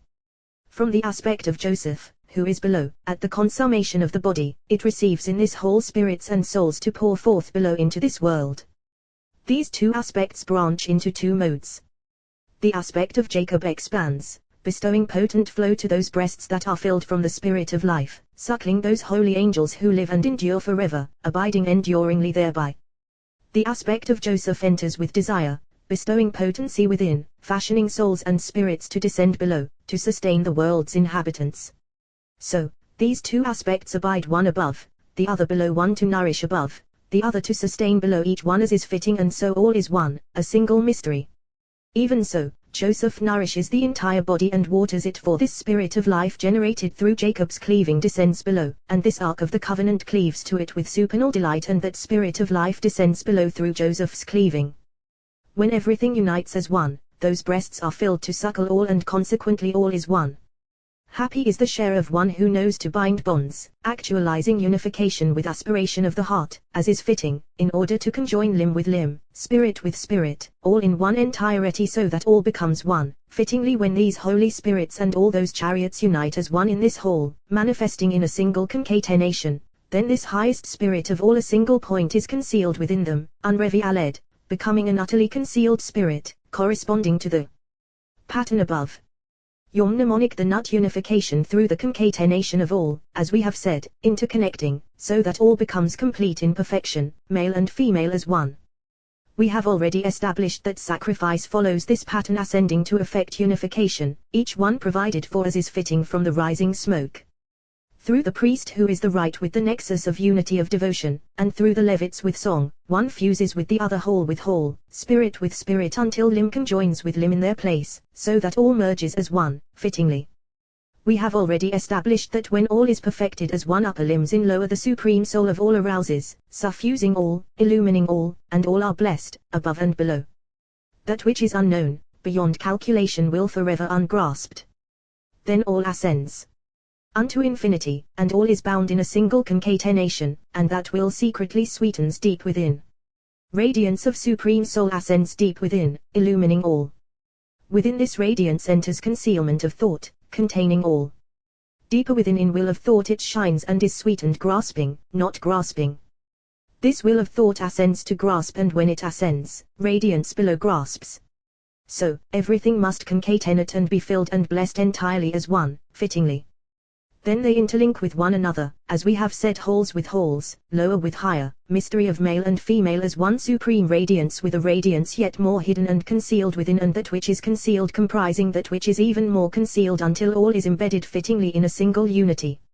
Accordingly, Moses knew to sequence the arrangement of his Lord more than all the world's inhabitants. When he needed to prolong, he prolonged, and when he needed to shorten, he shortened, as we have established. God, pray, heal her. Pray, we have learned, whoever prolongs his prayer and speculates on it will eventually suffer heartache. And we have learned, whoever prolongs his prayer has his days prolonged. Mystery of the matter, whoever prolongs in a sight where one should shorten suffers heartache. Who is heart? That which is written, a good-hearted person has a continuous feast, for it is a sight in which one must shorten and not prolong. For look, everything is ready above, and one must not draw it out, but rather bind it with the bond of above, without prolonging, so all becomes a one in a single unity. Since it is bound as one, there is no need to prolong at length and plead supplications. But when one prolongs at length in a sight that so requires it, the Blessed Holy One receives his prayer, and this constitutes the glory of the Blessed Holy One, for the unification of prayer binds bonds, multiplying blessings above and below. Within this whole abides a single concealed point, and this point is spirit to receive spirit. When spirit alights upon spirit, they commingle, becoming one, a single cleaving, combining with one another to become one, like a tree grafted onto another, becoming one, kind with kind. Woe to one who combines kind with not kind, like the sons of Aaron who sought to combine a tree with another not of its kind. Whoever Archiv combines kind with its kind, and knows how to bind bond with its bond, whole with its whole, rung with its rung, has a share in the world that is coming, as we have established. So, this is the consummation of all, and when this is perfected by that, entirely one, the work that emerges from this consummation is called Ma'aser Merkava, the work of combination. This is the mystery of Yehovah Elohim formed the human, the complete name, and the human is the work of this combination combined together, work of utter perfection. When one is consummated by the other, then Yehovah Elohim, the complete name. Happy is one who knows to bind bonds of faith, enacting unification as is fitting. Just as there are supernal holy names that join with one another, so is the holy name ramifying above, ramifying below. This name is above, this name is in the center, this name is below. Yehovah, mystery of the holy name, is one. Mystery of all upper world through the secrecy of obscurity upon it, partnering with it, becoming one. Lower world through the secrecy of the center, mystery of the supernal holy chariot upon it, as we have established. From this side emanate 4 chariots, and from that side emanate 4 chariots, for each one branches into 4. Each chariot is 4 when rungs are contemplated. Likewise all of them are 4 by 4, through the mystery of the holy name, until rungs extend below to the site called by the mystery of the holy name Adonai. To those chariots that are sustained and move by this name, they are called mountains of bronze Zesheria, for there are mountains, and then there are mountains, there are higher mountains and lower mountains, and they are stationed to 3 sides emerging from gold, silver, and bronze. Bronze below on account of those chariots emanating from Aleph, Dele, Nun, Yod Adonai within the first hall, which are the 4 chariots emanating from those 2 spirits, right and left, in sapphire pavement. As we have said, those 2 spirits we have mentioned there are called 2 mountains, and they are mountains of bronze. From these 2 spirits called mountains of bronze emanate those 4 chariots that wield that name of Aleph, Dele, embedded in Sandalphon, Prince of the Countenance, all of them emissaries in the world, these above those in the mystery of horses and chariots, for there is a chariot driven by horses. This holy name combines with Yod, He, as we have established, that Aleph, Dele blends with Yod, He, generating Yod He. This has been explained.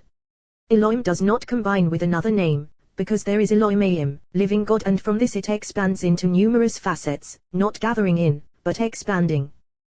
The name comprising all names Yod, He, Vov, He through the mystery of the permutation of letters of the holy name, which the priest knew to permute in all its aspects, until names attained in numerous modes, in 42 shades, through the extension of the spark of impenetrable darkness. This one comprises all names. This name comprises all the names mnemonica Hivaldine. In these letters are comprised the others that combine, some going out, some coming in. Afterward, when the spark of impenetrable darkness spreads and expands, letters combine within letters entering, letters departing in the mystery of these 9 letters. These have been transmitted to the holy ones of the Most High, to follow the path of the mystery of letters, permuting the unification of the names, just as the priest knew to permute names through letters inscribed. Human hands were under their wings. Ezekiel. We have already established the mystery of all these human hands, that those spirits, living beings, and Ophanim have wings, and hands under their wings, to receive prayers and to accept penitence. Human hands places and sights to receive human beings with their prayers and supplications, to open openings to accept them, to unite and bind bonds, to fulfill their will. These places and sights called human hands, which stand in waiting for human beings, are the holy names presiding over every single rung, by which human beings enter through all supernal gates in their prayers and supplications. By virtue of this, lower beings prevail above. This is the mystery of your hands made me and set me firm, mysteries of the holy names.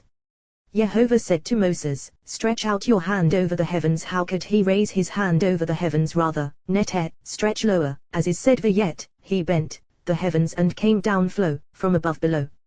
Your hand, your place, the site of your rung, in which you inhere, and this through the mystery of the holy name. All above and below move and abide by the mysteries of the names, and through them, human beings enter supernal halls, knocking on all supernal gates, with no one hindering them. Happy are they who know to arrange the unification of their Lord as is fitting, to walk the path of truth, so as not to err in the mystery of faith. In these halls is a supernal mystery within faith. All the living beings and chariots Meshanian, differ from one another, integrating with one another Latav, beneficently, to be configured. Yom mnemonic Vayeshaniha, and he distinguished her, and her maids Latoph, with special kindness. Esther. In these 7 halls is perfection of above when they are consummated by one another, and the prayers and supplications of the one who knows to sequence and configure them above enter, as is said, and the 7 maids chosen for her from the king's palace. First hall. Who forms light and creates darkness, radiance of precious stone, sapphirine radiance of precious stone sparkling on 2 sides, as we have established, to the right and to the left, light and darkness. How manifold are your works, O Jehovah! All of them you have made in wisdom. All the Ophanim and Galgalim, the earth is full of your creatures. The king exalted alone Mies, from of old the holy name Yadvnhi, totality of the holy name complete in 2 names, ascending in the air. Upraised since ancient days. Second hall. Blessed God, who is great in knowledge. Orpani El mystery comprising the small letters of the alphabet. Here are they who recite holy and blessed. Here pertains the Kedas Har, and blessed be the glory of Jehovah. Third hall. To the blessed God they shall offer sweet melodies. Fourth hall. Who renews in his goodness daily, perpetually, the work of creation. For here revolve lights and judgments of the world. Whoever is for life is renewed as before, abiding in the world in the light of the right called El, God, as we have said. Fifth hall. This hall is called eternal love, and this is the flow of love from the hall called love. This is with eternal love you have loved us, Jehovah, our God. Blessed are you, Jehovah, who chooses his people Israel with love in the mystery of El Shaddai. Sixth hall. True and firm and established and enduring, and we must not interrupt between these halls, for they unite as one through the flow of prayer and desire, interlinking through the mystery of the holy names presiding over each one. Seventh hall. Mystery of mysteries in a whisper, voice unheard. Here pertains aspiration of the heart, to direct and elevate desire above, unto infinity, to bind seventh with seventh, one with the other entirely, this with that, from below above, and subsequently from above below, extending blessings throughout all as is fitting, from the source of life the 7th above, the beginning through aspiration of the heart and through the secrecy of the letters of the 7 supernal holy names. At the 7th hall the source of life is the first hall, beginning of all from above below, receiving the 7th from below, joining with one another 7th in 7th, for from this one below enters whoever enters the supernal hall. Barak, blessed enhancement of all those below, totality of living beings, seraphim, Ophanim, as well as all the halls, enhancement of the mystery of the Holy of Holies, abiding within, secretly. Then it is called blessed with all these enhancements, blessings, and mysteries consummated within. Atta, you crowning of concealed letters, totality of all 22 letters. This is Aleph Tav He, for this He comprises them from above, gathering them within her. This is the significance of Aleph Tav He. When she is in consummation with that river that unites with her, she ascends to be crowned above. This is the mystery of what is written, you vizier. With this, the maiden would go to the king Esther, then it all she asked for would be given her. This is the mystery of Barak Atta, blessed are you, and one must focus on this, binding will to this mystery. Yehovah, our God, binding of the supernal king above. Through this, when the maiden would go to the king, all she asked for would be given her. This is the mystery of the fathers to bless her, and this is the mystery of the God of Abraham, the God of Isaac, and the God of Jacob. Just as this maiden does not abandon those below, so too she never abandons the fathers, and she holds fast to them to protect them. And in order that each one of them will be blessed by her, she must be invoked for every single one. Afterward, all of them gather in a single bond and are crowned with her. The great, mighty, and awesome God, all as one, to ascend above, at first from above below, now from below above, including them within her. For as soon as one says the great, mighty, and awesome God, all of them are comprised within her. Then the supreme God, who bestows beneficent kindness, totality of all. For they linger with her and enter her womb, where they are blessed. Afterward, once they are blessed within her, she releases them and discharges them. At the prostration accompanying blessed are you, Yehovah, shield of Abraham, all of them emerge here, and through this consummation of the rite, all of them are blessed as is fitting. This seventh hall is a mystery of the supernal king, in which fathers are crowned, as we have said, enveloped within. Until now enveloped, but this hall needs to discharge them. When it sends them forth blessed for the sake of this maiden, she embraces them with all those blessings. And even though halls have already fused with halls, now they unite as one through those blessings, and when one says, O King, Helper, and Savior, and Shield, it releases them blessed. This is the seventh hall, in the mystery of the supernal holy name Buku Birak Hava Est Koa U Mishpat, blessing and loving kindness, power and justice comprising all. This is the mystery of Aoi, totality of all, for these letters engender these, from which emerges totality of the fathers, and that which joins with them, which is called blessing. As soon as one says blessed are you, Yehovah, shield of Abraham, she embraces blessings from them, through the mystery of the fifth whole love, which is the right hand, the fifth binding lovingly with the blessings of the right. So must they be blessed from above below. At first, whole arrays with whole, as we have said, and now, they receive blessings such that these precede those. And even though there is one who attains first, since blessings manifest from the right side, they begin embracing in the fifth hall. On the left, with this mystery Atagiba, you are mighty. Union of you and mighty, two judgments. Since blessings extend, it Gevura blends with mercy, and all abides as one. On that side revives the dead, supports the fallen, and heals the sick. This is through the mystery of the holy name called Actum, mystery in the letters of the supernal name called Elohim, because these letters ascend to be crowned above, generating those to be called thereby. They ascend to be crowned above Elohim, living God, and it diminishes letters, embracing deficiency. From here it expands below to operate through these other letters, and to ascend from these letters to the name Elohim. Once blessings are drawn from above into the fifth and fourth, as we have said, Makhut begins embracing from the center of all, from the sixth hall, embracing blessings on this side and that. Accordingly, you goes with all of them. You are holy and your name is holy. Since it says, you are holy and you merges with holy Y, and your name is holy, name and holy are one and the same. Well, we have learned in every instance when unification and concatenation transpire, we require holiness and a surplus of holiness, and that surplus is the most essential element of all. For this reason, in all the other blessings it is written you and no more, but here, in this instance it mentions holiness and surplus holiness. You are holy, holiness, and your name is holy, surplus holiness. And holy ones praise you every day, the other supernal holy beings in each and every hall, sanctified from this surplus, for the first holiness is for her, and the surplus holiness to sanctify all those others, as we have said. Afterward, everything from on high and from all the fathers is bound in a single bond. This is blessed are you, Yehovah, the holy God. Here all is a single nexus, for it says blessed are you, Yehovah, the holy God. So it is called bond and nexus of all, in a single unity. Happy is the share of one who knows to arrange the praises of his Lord in the appropriate place, until here cleaving and blessings and holiness as one through the fathers. From here on are found requests and supplications.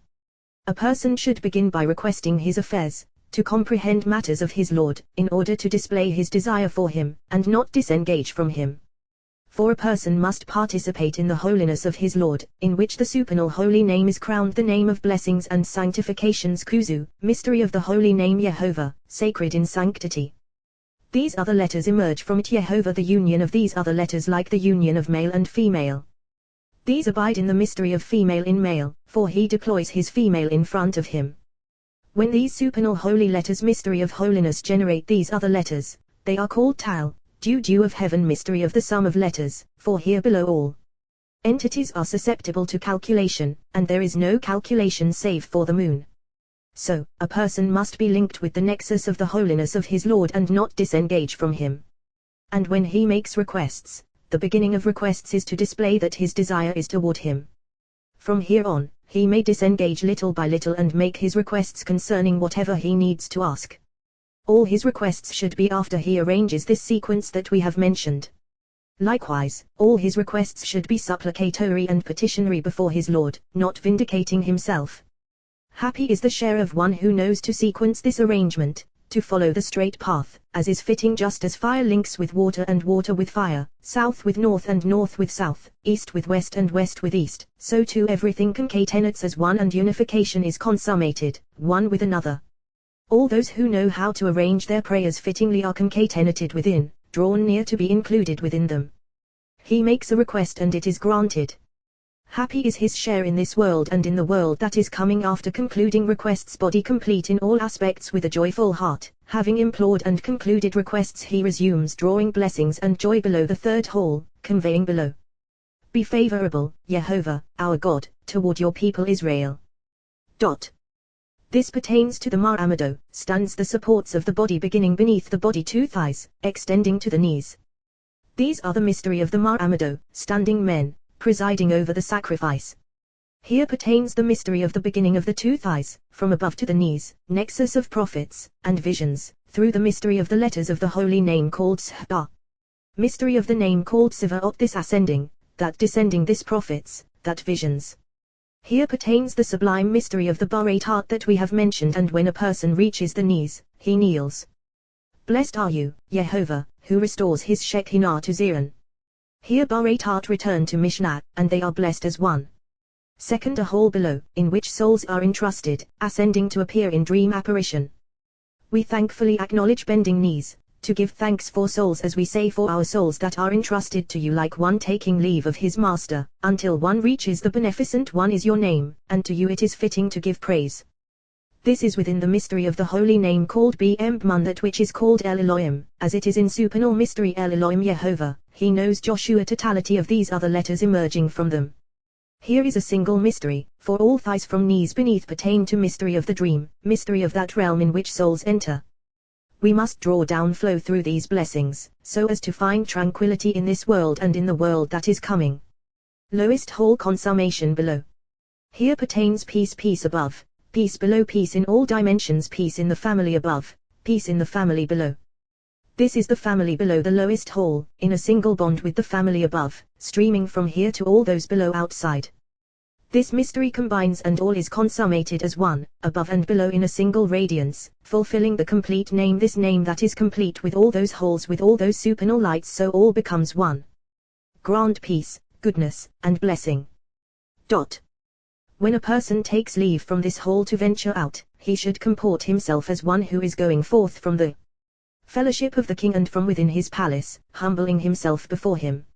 Nevertheless, he should be happy with himself, for he is first to don the crown of the flow of blessings streaming from the unification of his Lord. This one is a son, for he is of the king's palace. For at this time, when he goes forth from the king, and everything is linked with all these facets of nexus of unity, blessings, holiness, and surplus holiness, the blessed Holy One summons the family above and says to them, record this person so and so among those called contemplators of his name. Who are the contemplators of his name? Those who contemplate and concentrate on the mystery of his name, uniting wholes with wholes, binding bonds, uniting all in a single unity. These are the contemplators of his name, as is said, and contemplate his name Malachi, then they record him and he is inscribed and known above, perfected above and below. Whoever does not consummate and bind the bond of his Lord, as we have said, when he draws near before his Lord and offers his prayer and does not care about the glory of his Lord, better for him had he never been created. The Blessed Holy One says, record this man as childless, a man who will not prosper in his days. This is he who robs his father and mother. Here all is perfected above and below. Mystery of the Holy Name presiding above. MTSPTS MTSPTS Yehovah Yehovah. Compassionate and gracious God. Here pertains the mystery of the Holy Name, sanctified in its letters in an assembly of 10, but in other letters in an individual's sanctification in prayer. After he has finished, he stands on his feet to atone for his sins, so that the other side will not have an open mouth to accuse him. It is subdued before him and he stands erect to be blessed from the house of the King. Happy is the share of one who is sanctified in this manner in prayer, as we have mentioned, binding bonds and enacting unifications, concentrating on all, not straying to the right or left. His prayer does not return unfulfilled. The Blessed Holy One decrees and he abolishes. Of this is written, your father and mother will rejoice, she who bore you will exult. He has a share in this world and in the world that is coming. In the evening she comes, Esther, as is written, she rises while it is still night, and gives food to her household and a portion to her maidens. From that enhancement of blessings and holiness and surplus holiness she receives, as is said, at evening dividing the spoil, even a portion to all, another portion for the other side, a share of its own. This mystery is a mystery for scions of faith. The share of the impure other side, all those sins and all those transgressions confessed by that person who bound bonds of unification. All of them settle upon the other side, and are the share and inheritance of the impure other side. If he did not confess, the accuser looms and prevails against him. But if he confessed all his sins, then in that prayer of unification he binds bonds, and above and below are blessed, and from that prayer the share of the other side is all those sins and transgressions he confessed, which it takes as its portion. This is the mystery of the goat, as is written, he shall confess over it all the iniquities.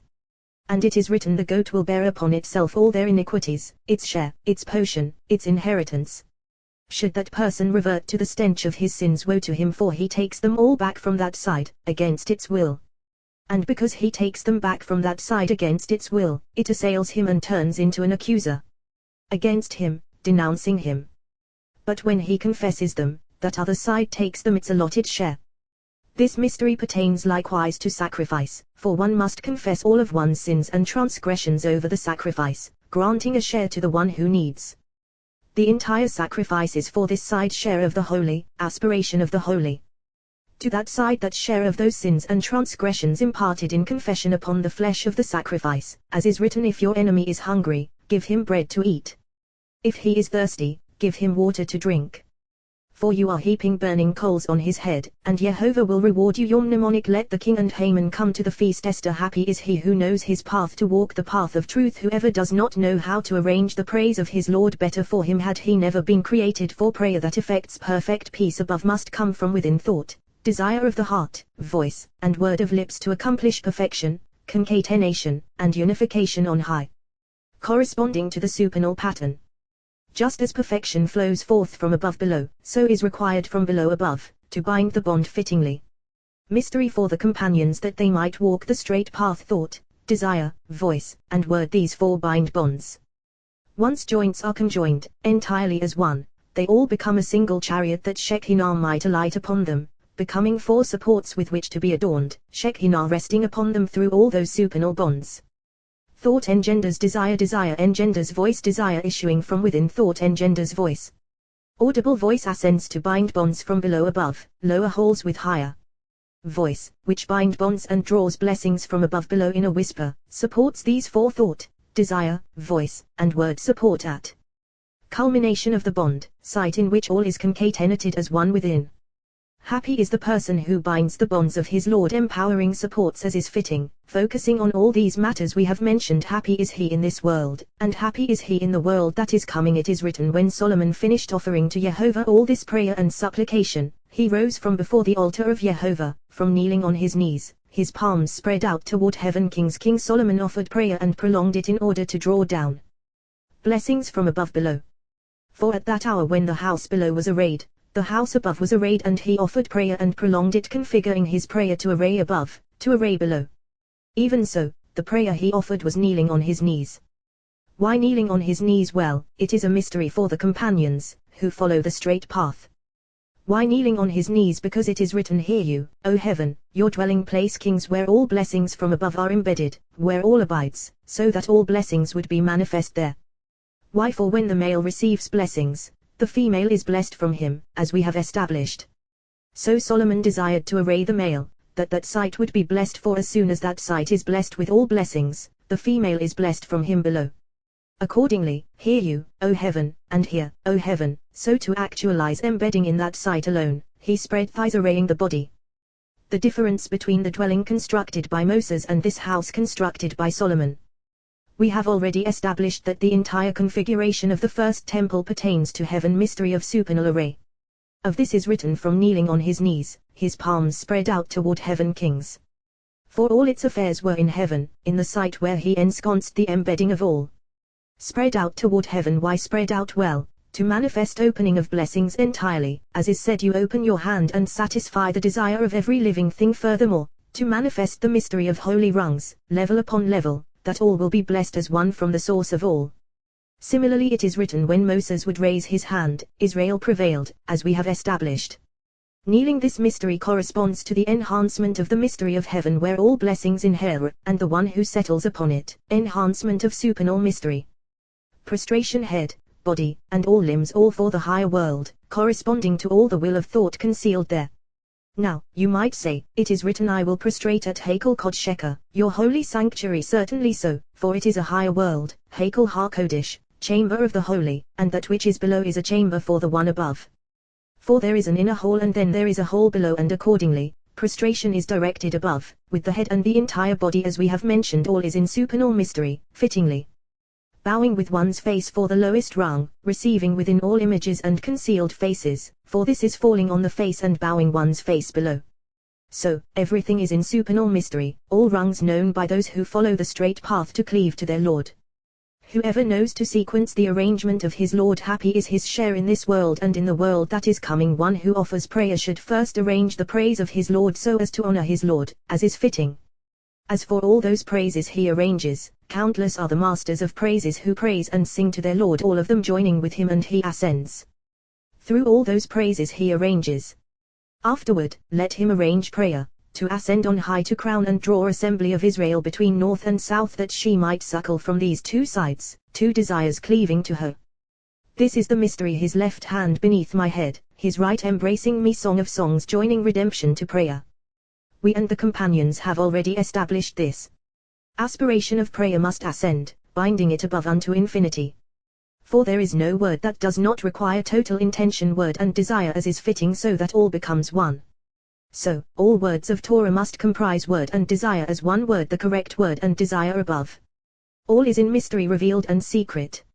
Likewise with all words of holiness and all sanctities of the blessed Holy One, so that the mystery of faith will be in supernal holiness, as is fitting.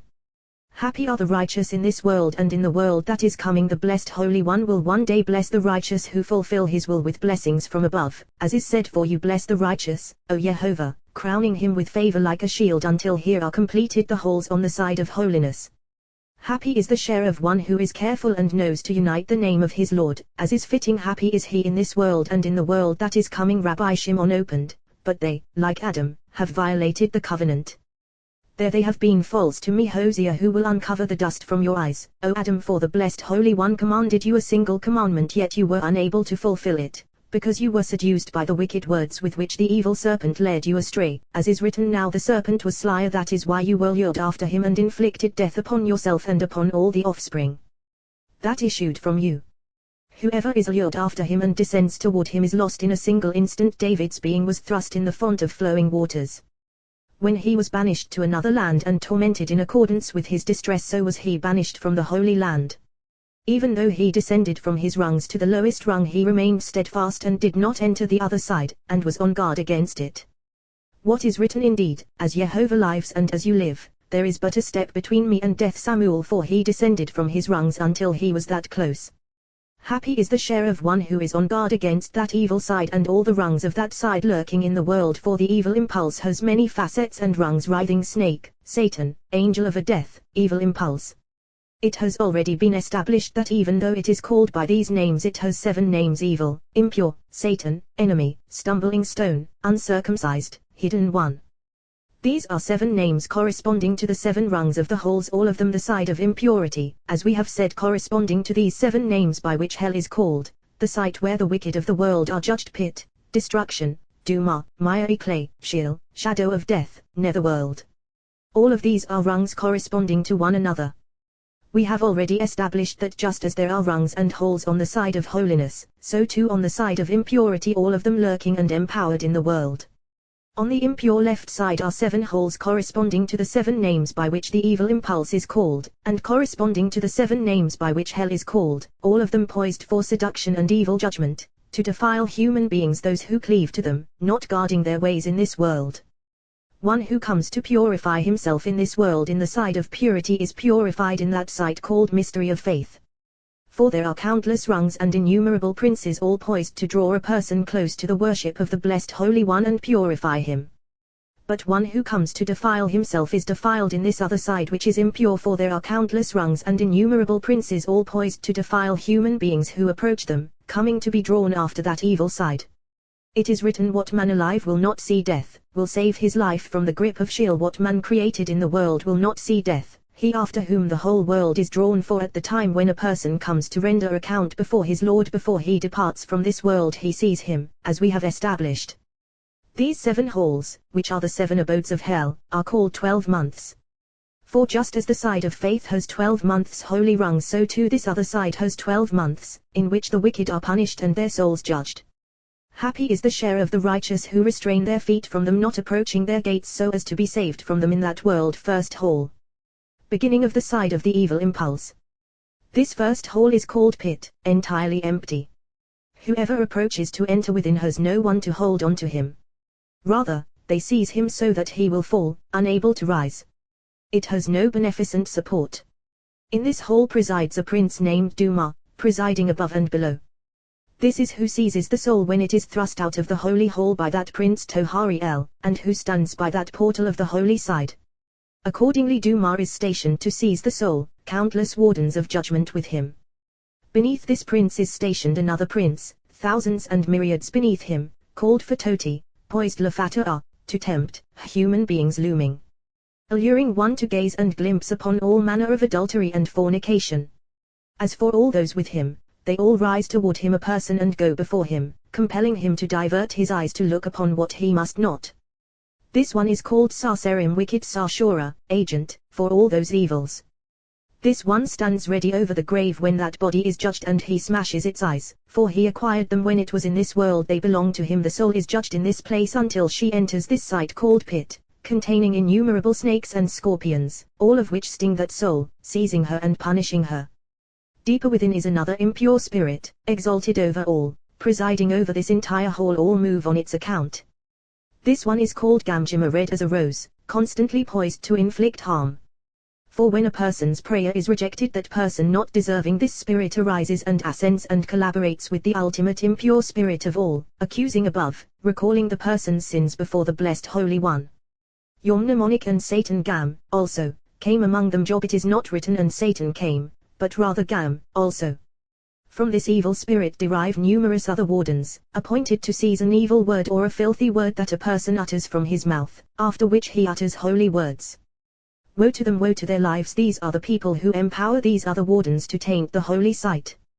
Woe to them in this world, woe to them in the other world, for these impure spirits take this impure word, and afterward when the person utters a holy word, these impure spirits intercept, and take that impure word and defile that holy word, and the person gets no merit for it, and holy power is weakened, as it were. Above these is a prince named Safsiratar, countless wardens of judgment together with this prince. Above them seize these evil words. Likewise they take all those objects that a person throws with his hands in a fit of rage.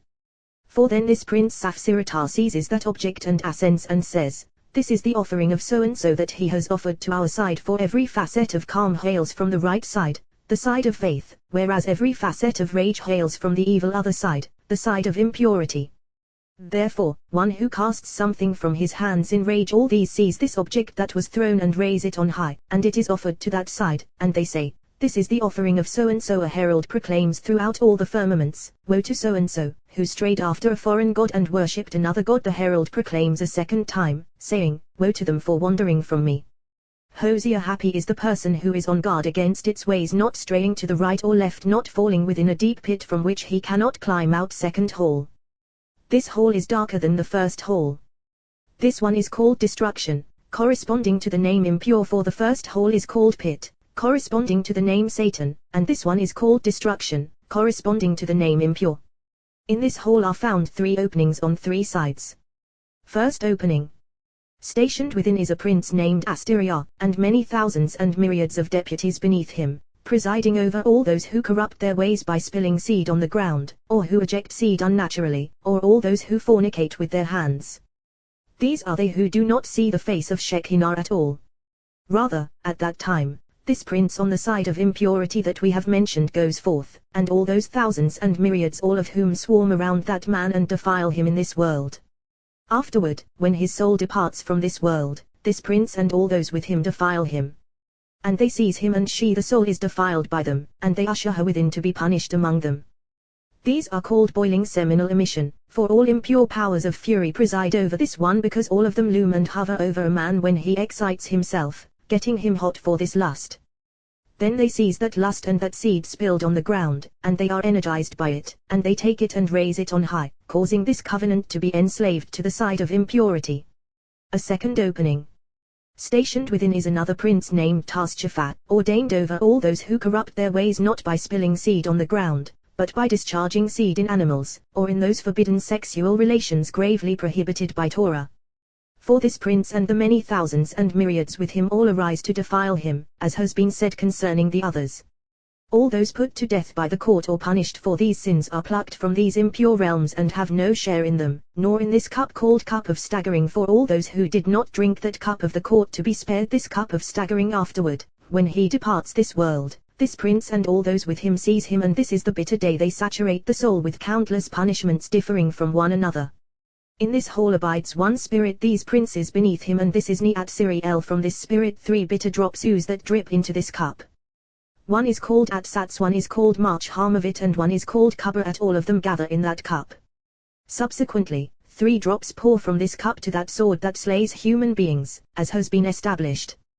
Third opening. Stationed within is a prince named Sungadiel, appointed over all those who insert this holy covenant into another woman from the side of an alien god. As for all those who ruin their ways through this, betraying the sign of the holy covenant, this prince and all those deputies with him all draw in their midst images of those impure women in whom that holy covenant was defiled. When the man departs this world, all of them are inscribed before him, defiling him thereafter. On the spirit within this hole hinge the mysteries of sorcery to kill people before their time, and all the sorcery employed by human beings, those who perform their sorcery in which they are defiled, as when Balaam would perform his sorcery, first defiling himself with the defilement of boiling semen that he discharged into animals. That is why he was punished in boiling seminal emission, as we have mentioned, and that is why this hole is called impure destruction.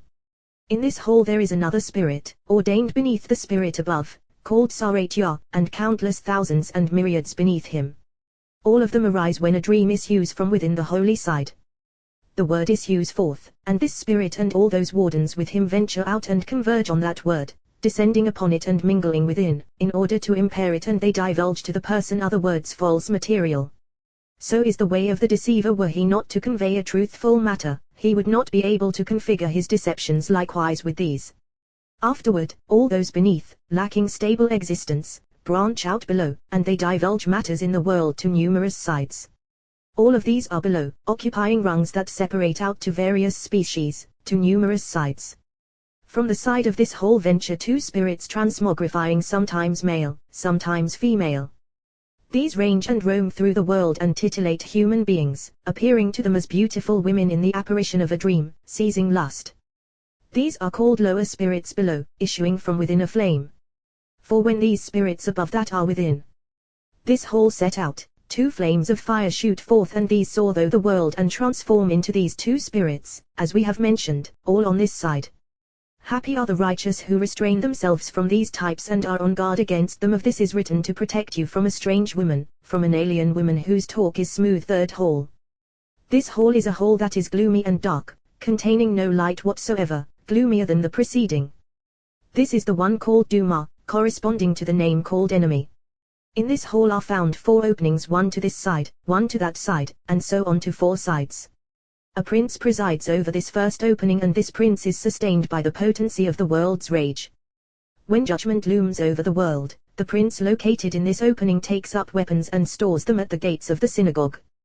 This one is called Sikapotya, stumbling block of the world. Of this is written, the way of the wicked is like deep darkness, they do not know what will make them stumble. This prince waits by crossroads, to see when he holds sway and judgment looms over the world. He waits to see who is walking alone in the streets, and if he encounters him, he is able to harm him and impair his fortune. Second opening. Stationed within is another prince, poised to receive decrees of judgment. This is Sungadiel, and under his charge, countless empowered wardens of law poised to receive those decrees of judgment.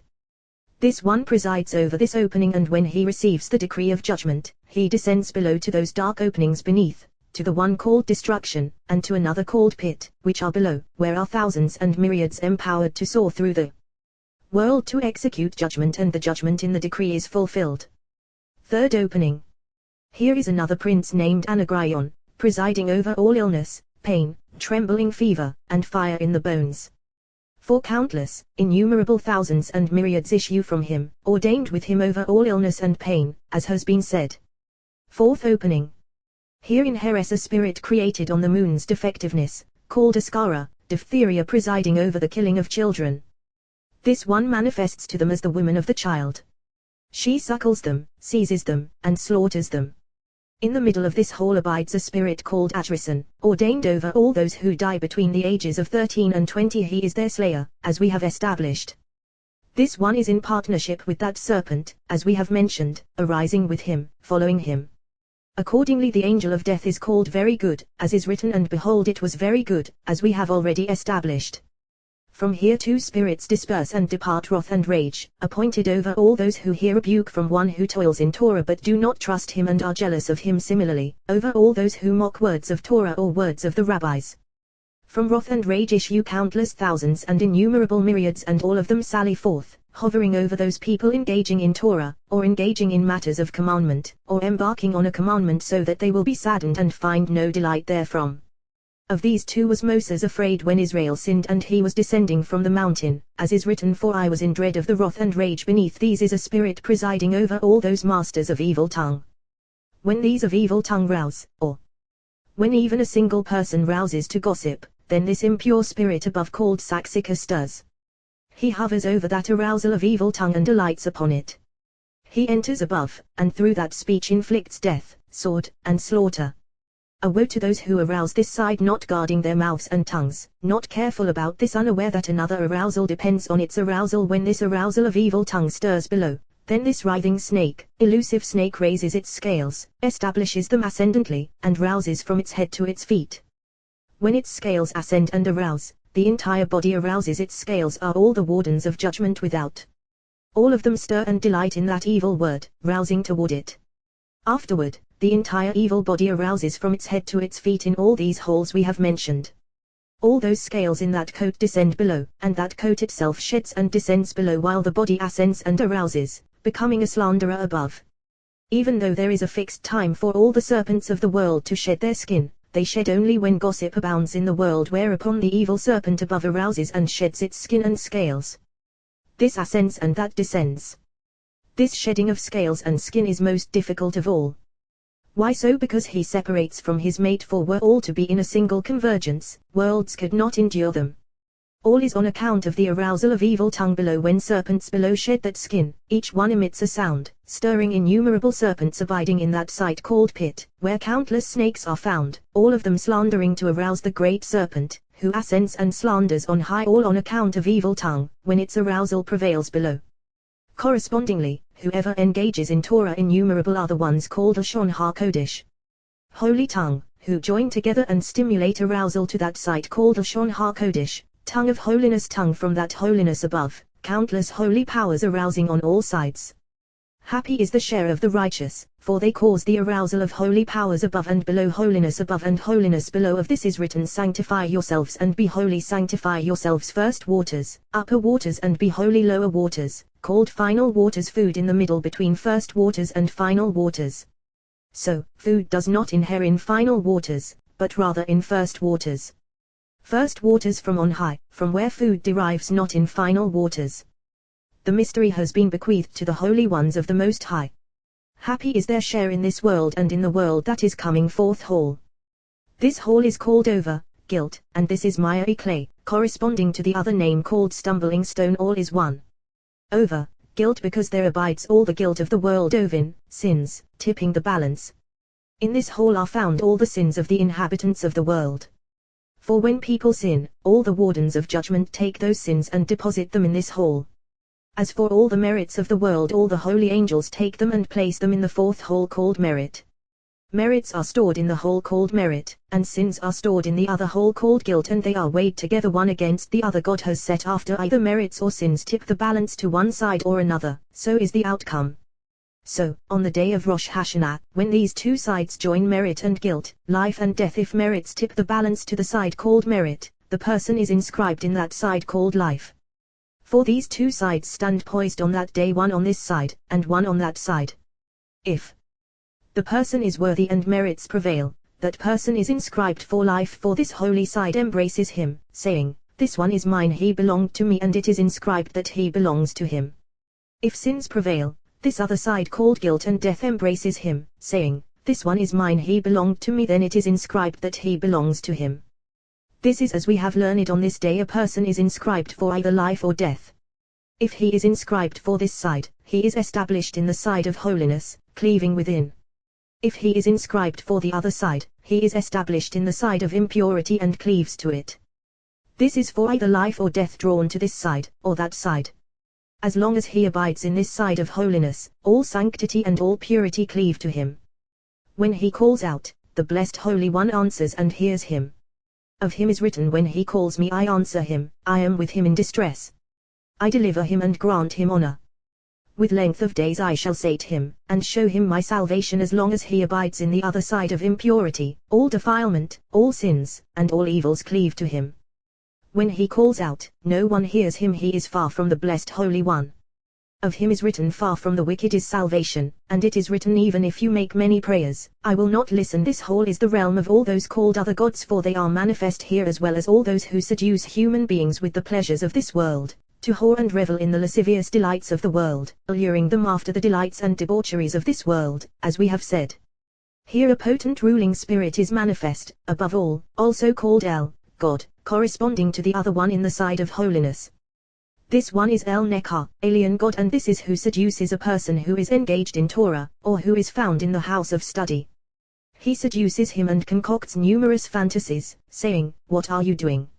Here it is better for you to go in the company of the arrogant, those who pursue beautiful women, and those who revel in the delights of the world." As soon as the person is seduced and strays after him, then all roam and are drawn after him, for countless are the others stationed beneath this spirit, and all of them defile him in this world and defile him in that world.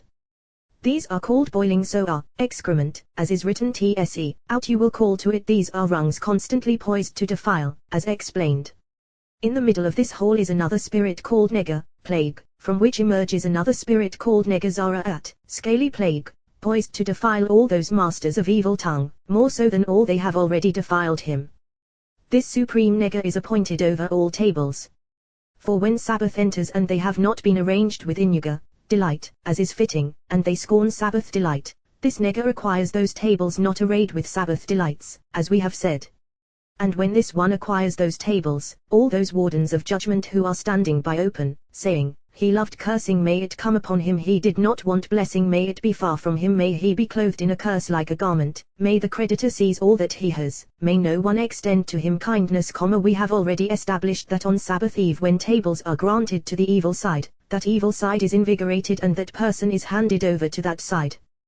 Woe to him, for he is diminished from the side of faith, and is entrusted to the other side. All holiday meals follow this pattern. Here, in this hole are children, life, and sustenance inversely from that other hole. In that other hole these three do not pertain, depending above. Here they inhere. For ill. When a person's judgments reach this hole, there, life abides to annihilate them there. Children are judged for death when they are young, evil spirits emerging from here to be appointed accuser over them there, sustenance to be deprived them. All depends on guilt, and that is why this hole is called guilt, as has been said.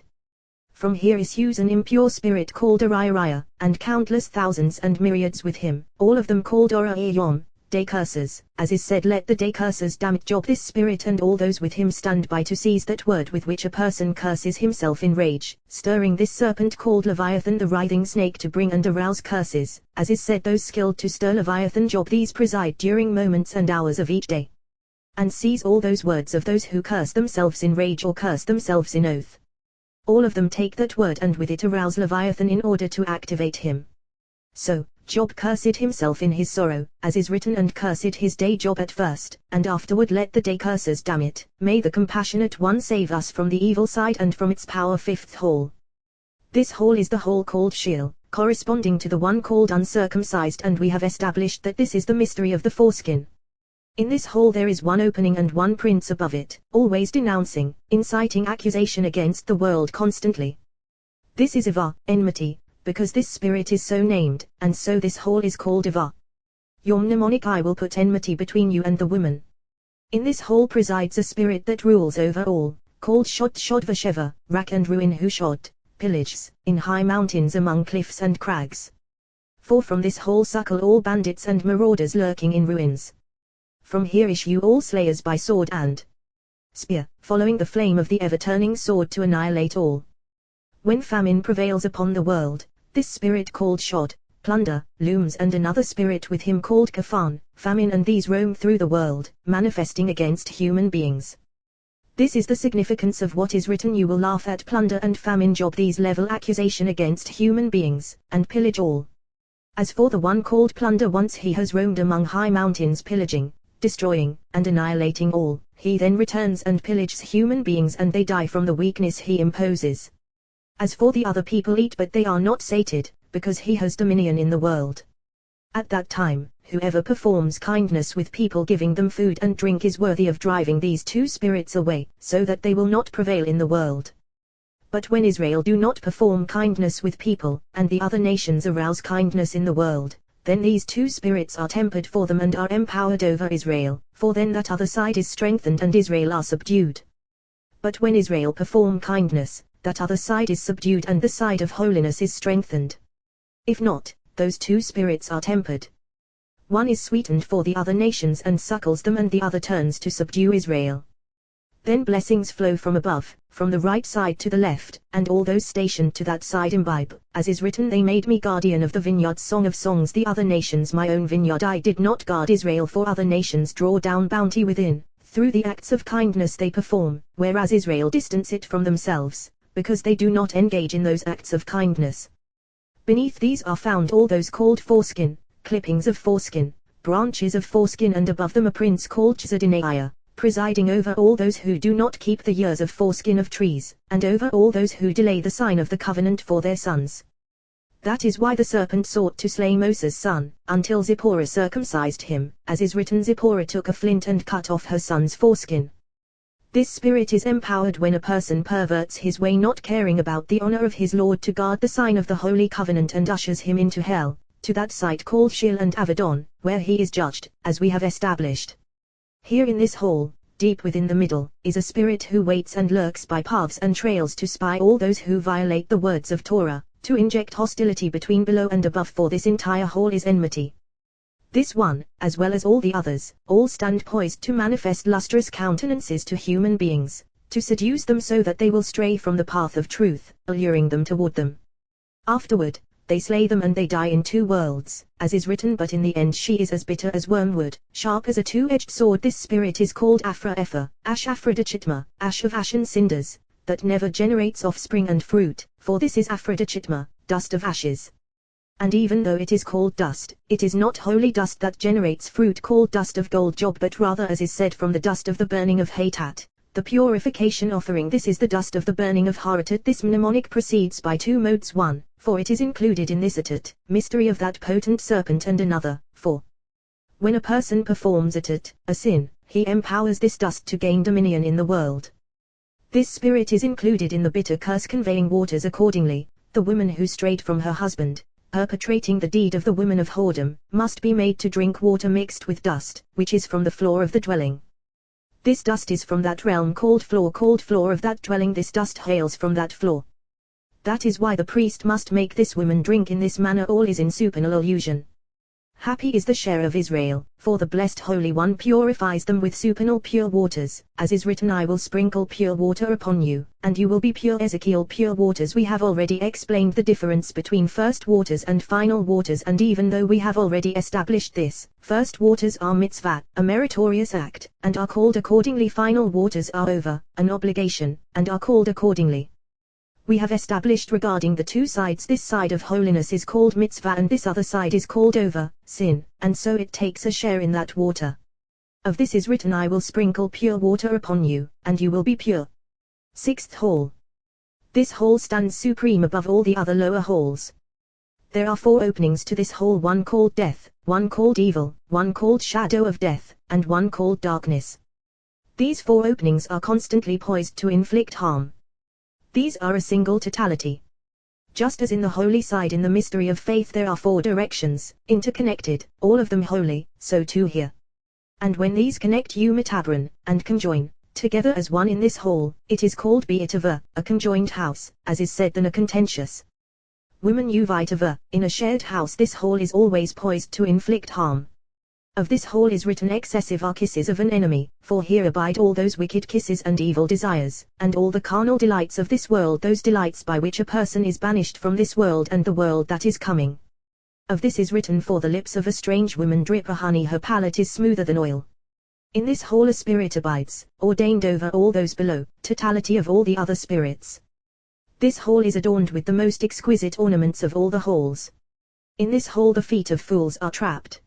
Of this is written, do not lust for her beauty in your heart, or let her captivate you with her eyes. Here hang all worldly desires and all the pleasures of senseless fools, as is said, I saw among the simple, I noticed among the youths, a lad devoid of sense. He was crossing the street near her corner, walking toward her house in the dusk of evening, in the dark hours of night. Then, his feet draw near to this hall, totality of all those below. Then a woman comes toward him, shit, decked out, like a harlot, wily of heart, shit, decked out this hall that is shit, 6th, of all the other halls. Here abides the harlot to seduce fools. In this hall she abides not abiding, descends and seduces, ascends and accuses, as is said, her feet never stay at home, now in the street, now in the square, now in the street when she descends below, now in the square when she ascends above, she lurks at every corner when she seizes the soul. What is written, she seizes him and kisses him, kisses to defile and lead people astray after her. For here is the cleaving of all evils, of all alien species, sweet momentarily but woe at their end, as we have established, as is written, her palate is smoother than oil, and it is written, but in the end she is as bitter as wormwood. What is the significance of bitter? This refers to a person who was seduced after her in this world and whose time comes to depart the world. She stands over the person and manifests before him in the guise of a body of fire, a sharp sword in hand, 3 drops within, as has been established. One of those drops is bitter, and the moment he flings it into the person's mouth it penetrates his gut, whereupon the soul is confounded. That drop sails and advances, and uproots the soul from her place, not leaving the soul anywhere to dwell. It is as bitter as wormwood, and the person tastes it in bitterness, in return for the sweetness they tasted in this world when they were lured after her. Afterward, he drips another drop and the soul departs and the person dies, and afterward he drips another and his face turns green and he putrefies. Because the soul is holy, and when this other side prevails, she is uprooted in its presence, they do not reside together. Thus, just as one cleaved to those wicked kisses in this world, similarly too at this hour. For if a person was drawn after her in this world and abandoned the holy side, his soul does not return to that holy realm, for just as he was drawn after her in this world, accordingly does she prevail upon his soul, whereupon his soul departs with great difficulty, as they have established. All this on account of those kisses she kissed him in this world, kisses that are sweet in this world, but afterward bitter for him at that time. Of this is written, she seizes him and kisses him in this world, as we have established. Brazen-faced she says to him, for in this hall abide all accusers and all evil emissaries that lurk by a person, prodding him to adorn his adornments, curl his hair, bathe, and groom himself in order to attract attention. Here abides a spirit called Sekatofa, in charge of human grooming and curling. Deep within this hall abides another prince, which that other prince causes a person to arouse. For after he has groomed and curled himself, he places a mirror which is vision in his hand into which to gaze. He places it in his hand, and he gazes and beholds his image in that vision, arousing that other power called Asserta. From here issue all those who display deceptions to people in their dreams, and all those masters of vision, those who display matters to the inhabitants of the world that they do not fulfill, merely to baffle them. Afterward, when people are drawn to that vision called mirror, all of them abiding in their arrogance, this spirit we mentioned called Asserta arouses a deputy under his charge who enters the chasm beneath all chasms, raising from there another spirit appointed with that spirit called Askara, diphtheria, as we have mentioned. This is Lilith, mother of demons. When a person arouses this other spirit called Asserta, he joins with that person and is bound to him always. Then every new moon, that spirit of evil vision arouses together with Lilith, and sometimes that person is harmed by them, and dies falling to the ground unable to rise or suffers great harm. The vision of the mirror causes this. Just as he amplifies arrogance in his heart, so he amplifies an evil spirit toward him. Hence, all depends on arousal below. Zivia Shalom Amalai, I had to make sacrifices of well-being, today I fulfilled my vows. I had to make sacrifices of well-being. Shalom, offerings of well-being, are not brought either for guilt or sin, but for peace. What is meant by shalom, peace? Well, shalom on two sides, so that the accuser will not prevail above, and so that the accuser will not prevail below. Who is the accuser? This is the left side, of the evil impulse, abiding in peace with the right. Hence, Zivia Shalom Amalai, sacrifices of well-being for me. For me, precisely the sacrifices of well-being are for me, so that the accuser will not be found in the world. Alternatively, I had to make sacrifices of well-being. Look, I am peacefully disposed toward you, to show you peace. Hence, today I fulfilled my vows to seduce the inhabitants of the world constantly. Therefore I have come out to you, for I know that you are devoid of sense, devoid of goodness. Seeking you to join with you, with all the evils of the world, and it befits you to whore and stray after the desires of the world. And she pushes him from one thing to another, from evil to evil. I have traversed among the fools and sought you, and have found you. I have already found you. To cleave to you come, let us drink deeply of love till morning, as is written. The eyes of the adulterer watch for twilight, thinking no one will glimpse me then. He masks his face job, for then is his time to prevail. Come, let us drink deeply of love, let us go together. I am with you. You are still a youth, still in your power. If now you do not delight yourself, then when you will be old, now is the time. Why? For the man is not in his home, the good impulse, which does not reside here within you, it is not his time. He is gone on a long journey. Look, he resides only with a person on a long journey, when a person grows older, from 13 years and onward, and not in every person. As for me, since the day you were born, all the more so now, while you are unmarried. Now is your time to delight yourself. Zaraharkasf, a bundle of desire, he took with him, ascending above, lingering there, delighting therein. Layom Harkas, at the day of the new moon, he will come home. When will he return to confront you? Layom Harkas, which is the day to scrutinize.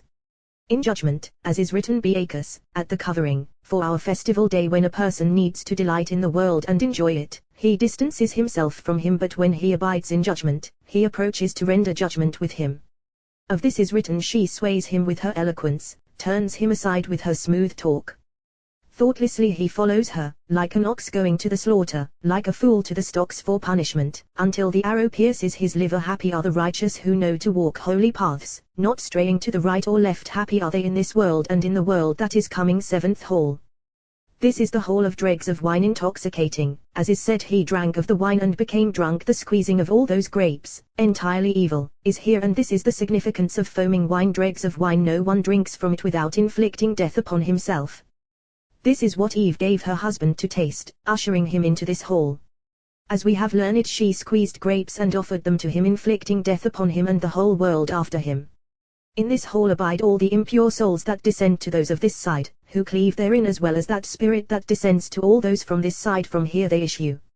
Accordingly it engenders spirit for those who perverted their ways in this world, engaging in fornication where they should not, shunning the path of truth.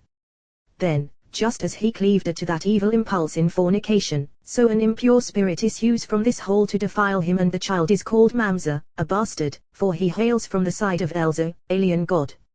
Just as he became drunk with that desire and that fornication, so he draws upon that child another impure spirit, defiling him, and all attest that he is a bastard, all his deeds and tendencies in that very vein.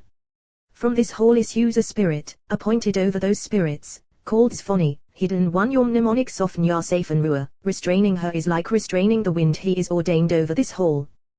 This site corresponds to the site called Netherworld. Of this is written I will drive Hasfani, the hidden one, far from you Joel here is a single point abiding deep within.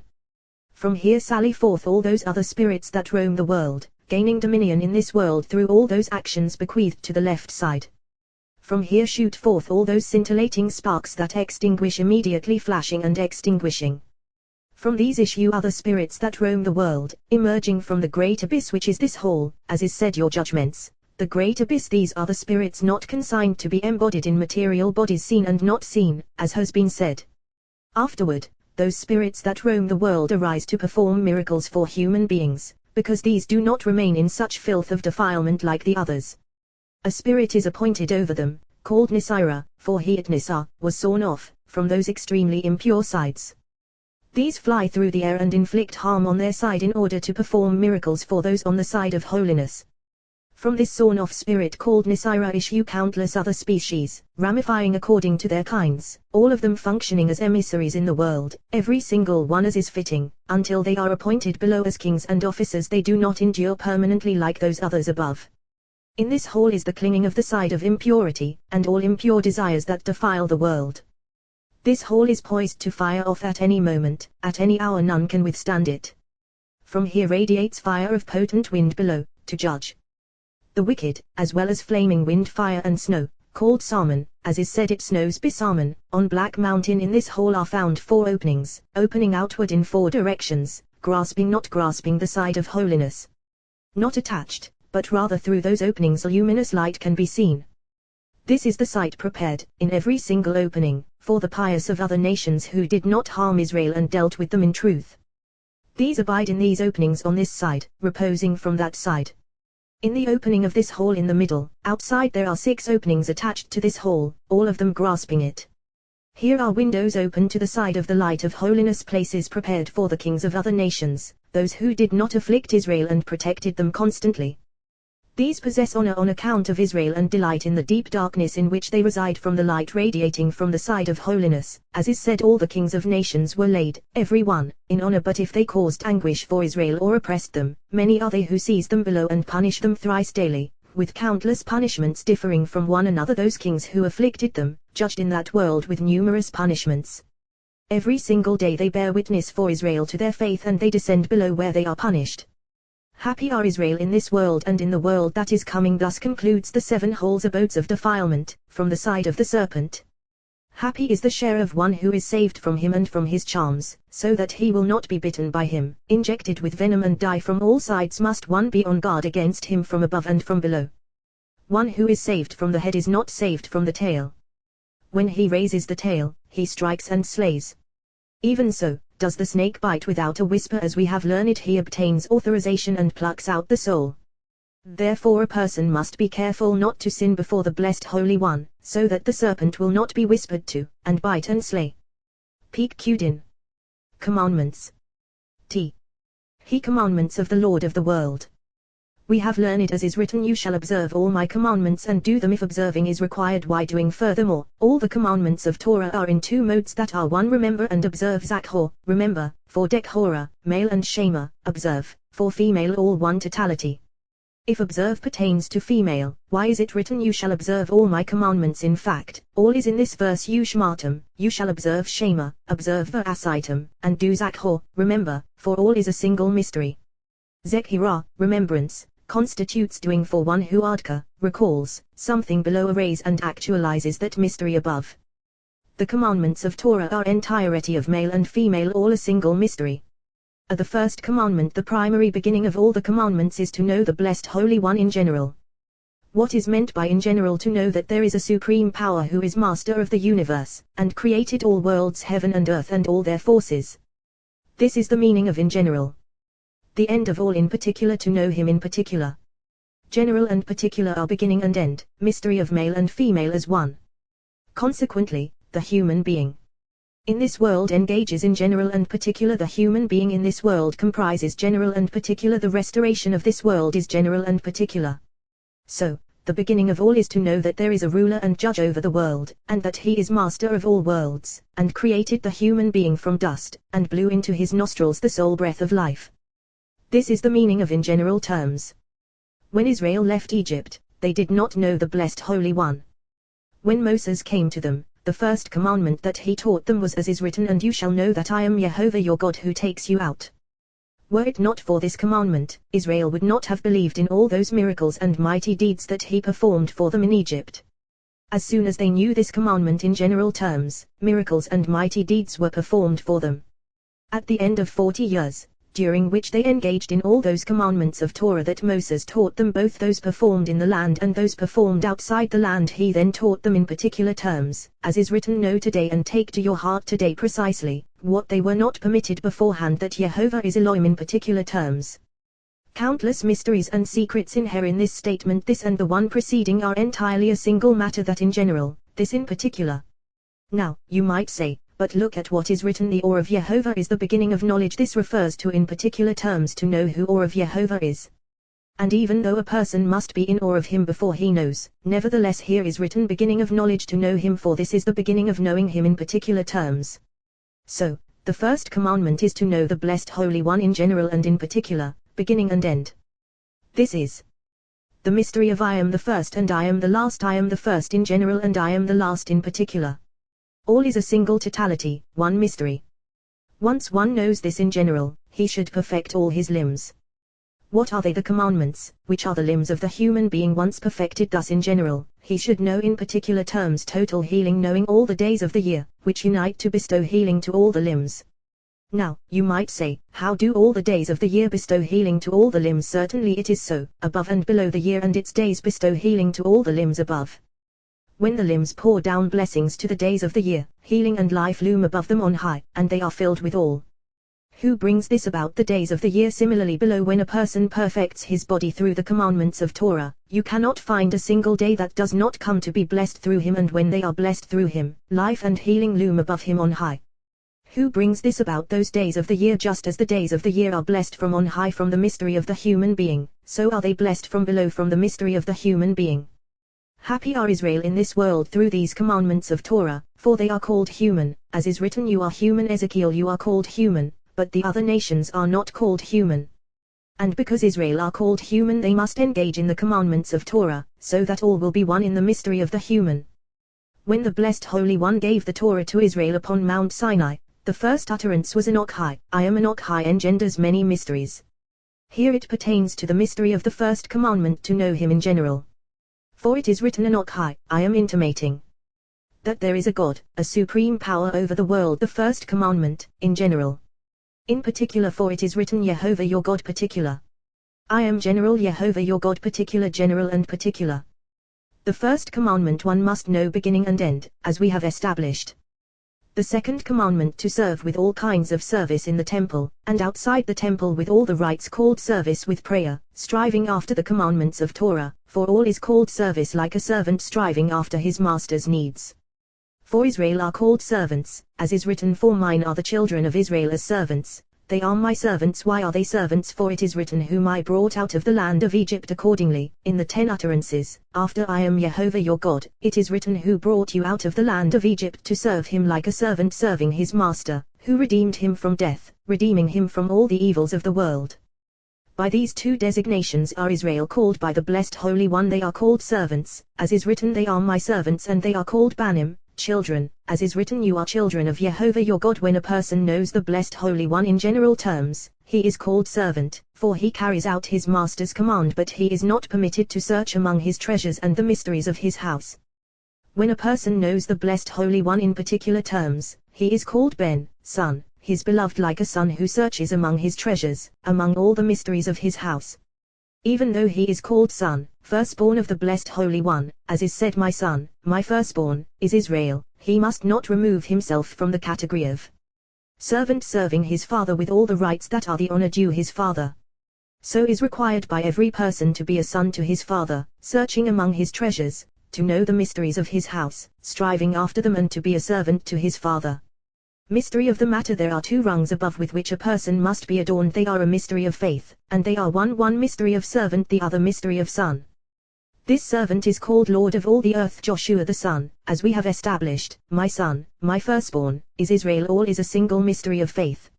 A person must be adorned with these rungs, to be enveloped in the mystery of faith. As servant to serve with all kinds of service, with prayer called service, like this servant supernal mystery never ever resting, but praising and singing always. This applies to other acts of service, for it performs and administers all the services and affairs of the worlds, and for this reason it is called Lord, for it is a servant to serve, called Lord of all the earth. A person who is adorned with this a mystery, becoming a servant to serve the service of his Lord, ascends and is crowned, attaining this rung, and is also called Lord of all the earth, for he effectuates blessings to this world through all those acts of service, sustaining it, and he is called Lord of all the earth accordingly. Happy is the share of the son, striving to fathom his father's treasures and all the mysteries of his house, like an only child granted dominion by his father over all his treasures, honored, for he is in command of all. One who delves into wisdom to fathom the blessed Holy One and his treasures is called a son of the blessed Holy One. Among all the heavenly forces none hinders him whenever he needs to enter to his father.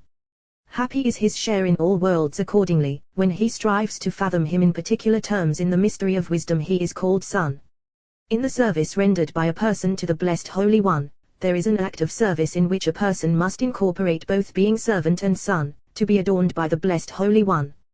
What is that? The service of prayer, in which a person must be servant and son, to be embraced by these supernal rungs, serving and arraying prayer in the mystery of the servant, performing the service of the restoration of worlds and attaching his will to mysteries of wisdom, cleaving to his Lord through supernal mysteries in the mystery of the Son, and all in a single totality. Happy is the share of the person who knows to adorn himself with supernal mysteries, as is fitting. A son cleaves to his father always, without any separation at all, none hinders him. A servant performs the service of his master, arranging arrangements of the world. He who possesses both in one totality, in a single nexus, is the person who arrays the mystery of all faith in one entirety without any separation at all, uniting all as one. This is the person about whom the blessed Holy One proclaims among all the legions and camps of all worlds, throughout all firmaments, show care for so-and-so, trustee of the palace. The mystery of the palace and the treasures of his Lord are in his hand. Happy is he in this world, and happy is he in the world that is coming. From that day on, that person is recognized and recorded in all worlds. Whenever he requires, all supernal legions and camps are mindful to be with him, and the blessed Holy desires none but him alone. A voice arouses, it is fitting for the unique to be with the unique, unique engaging with unique. We have found the mystery of these two rungs in one verse, as is written, he said to me, you are my servant, Israel, in whom I glory. He said to me, you are my servant, servant Israel, son. For when they are a single totality, then is written, in whom I glory. The third commandment, to study Torah every day, for it is a supernal mystery, to know the ways of the blessed Holy One. For whoever delves into Torah attains this world and the world that is coming, and is delivered from all maleficent accusations. Because Torah is a mystery of faith, for whoever engages with her engages in supernal faith, and the blessed Holy One ensconces his Shekinah within him, irremovably. One must pursue whoever knows a word of Torah to learn that matter from him, fulfilling the mystery of what is written from every man whose heart impels him, you shall take my offering. Torah is the tree of life, bestowing life on all. Whoever grasps Torah grasps the tree of life, as is said, she is a tree of life to those who grasp her. How many supernal mysteries have we established concerning one who delves into Torah, for he merits to unite with Torah above. In this world he does not rest, nor does he rest in the world that is coming. Even in the grave his lips are astir with Torah, as is said, stirring the lips of sleepers. Song of Songs are the fourth commandment, to unify the name of the blessed Holy One every day. For just as they unify the name of the blessed Holy One below, so is his name unified above. Consequently, the blessed Holy One is one and only above and below. One who unifies the name of the blessed Holy One should set his heart and will upon the unification we have mentioned, joining all his limbs in that unification through that will, so that they all become one. Just as he directs all his limbs in the mystery of one, so on high he conjoins all supernal limbs through that unification, so that all of them become one. The moment a person comes to unify the name of the blessed Holy One, all the hosts of heaven stand ready, row after row, so that all of them will be arrayed and included in that unification to abide in the mystery of one in a single unification, all of them arrayed in adornments, as is fitting. At that time, an ordained attendant rises, stationed beneath worlds, all of them called limbs of the body, called Helaniu, poised and waiting in that unification. This is the gatherer of roses, as is said, and to gather roses. Song of Songs, the limbs of the body. The Supreme Name gathers the supernal limbs through the mystery of unification effectuated through the mystery of the 42 names, gathering all those supernal roses, whereas this attendant gathers all those below, all of them designated in the totality of the 72 names. All of them are gathered in that unification, all of them becoming one body, in a single mystery. That unification ascends, unifying all in two aspects, in a single union. At that time all the limbs are gathered and conjoin in a single nexus, so that all will be in the mystery of one, above and below in the mystery of Jehovah is one and his name one Zechariah. This is the reason we prolong 2 letters during Eid, one to gather roses uniting through the mystery of one in consummate union. Once all limbs are united in a single mystery of single union, the whole is called a complete offering. Based on this mystery the Blessed Holy One placed Adam in the Garden of Eden, as is written La'ofta al-Shomra, to till it and tend it, and we have learned that these are 2 offerings. Mystery of Jehovah is one and his name one. Regarding these offerings is written, and to gather roses, for the Blessed Holy One gathers the roses, gathering all those limbs above and below, joining them in a single union, through that unification we have mentioned. Thus arouses the one who arouses to gather roses the limbs of the 2 aspects that are one. Roses, it is a mystery. For when all those limbs conjoin as one, all abiding in single union mystery of the offering, the Blessed Holy One is adorned with his crowns, with a head of finest gold, gloriously adorned. This is the mystery of what is written Shoshanim, roses, mystery of all those limbs above and below, mystery of that Paz, gold crown crowning, ascending from among them all is within it. In these roses inherit commandments, limbs of 2 aspects, mystery of Jehovah is one and his name one, and ascension of that gold ascending from among them. Wherever they appear, that supernal ascension manifests, ascending from among them. This is the mystery: an apple tree among the trees of the forest, song of songs, and a rose among thorns, this and that must ascend together in consummate union. Happy is one who offers these offerings, certainly favorable in this world and in the world that is coming. The 5th commandment, to be in awe in general terms and in particular terms. We have already established awe, for it is incumbent on a person to be in awe of the Blessed Holy One constantly, and on account of awe guard one's ways. Or there is a sight called awe, as is said to be in awe of this honored and awesome name, Jehovah, your God, where the awe of the Blessed Holy One inheres actual awe, to be held in awe, and this is the mystery of what is written, my sanctuary you are to hold in awe, and in this awe abides the lash of fire to whip the wicked, who do not observe the commandments of Torah. So, one must be in awe in general terms. Afterward in particular terms, when a person knows who awe of Jehovah is. This is awe of love, the essence and foundation of loving the Blessed Holy One. Such awe leads one to observe all the commandments of Torah, so that a person becomes a faithful servant of the Blessed Holy One, as is fitting. We have established awe. The 6th commandment, to love. We have already established the love of the Blessed Holy One, that a person must love him with abounding love, like Abraham, who loved the Blessed Holy One with immense love, surrendering his body and soul to him. From here we learn that one who loves the Blessed Holy One sustains 10 utterances, above and below. Hence, all those 10 trials by which Abraham was tried, prevailing in all of them, all correspond to 10 utterances, each trial an utterance, he was tried by that utterance and prevailed. Hence, those 10 trials Abraham prevailed in all of them, because he attached and cleaved to the right hand of the Blessed Holy One great love. Why is it called great love? For one who attains this love is bound to a higher world. Eternal love is the mystery of the lower world without division, to which his love is bound. All is one mystery. The mystery of love has been discussed. This love transcends all the rights of the world. By this is the name of the Blessed Holy One glorified and blessed more than all else. Blessed is he forever and ever. The mystery of love has been discussed. The 7th commandment, sit.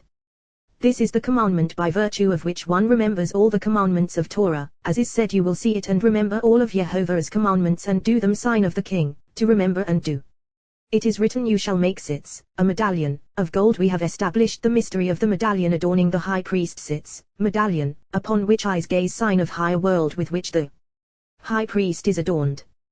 Consequently, the mere sight of it atones for a brazen face, for only faces of truth can stand before it. Mystery of all those supernal faces, faces are of truth, truthful countenances comprised in the truth of Jacob. Sit is female, mystery of lower world, gazing to remember. Sits male, sit female, this for everyone, sits for the priest. We have learned it is forbidden to gaze upon Shekinah, hence the blue thread, for the blue is a throne for the house of David, its adornment. This pertains to awe of Jehovah, to be in awe of that sight. Therefore, you will see it and remember all of Jehovah's commandments. This is the throne where capital cases are judged. As they have established in a dream, all colors bode well, except blue, the throne that arraigns capital cases. It is written they shall place on the tassel of the hem a thread of blue. It is not written they shall place on the hem, but rather they shall place on the tassel covering the other threads. You will see it and remember, and it is written, remember what Amalek did to you. What is the connection? Well, it is like a son who breached a fence and was bitten by a dog.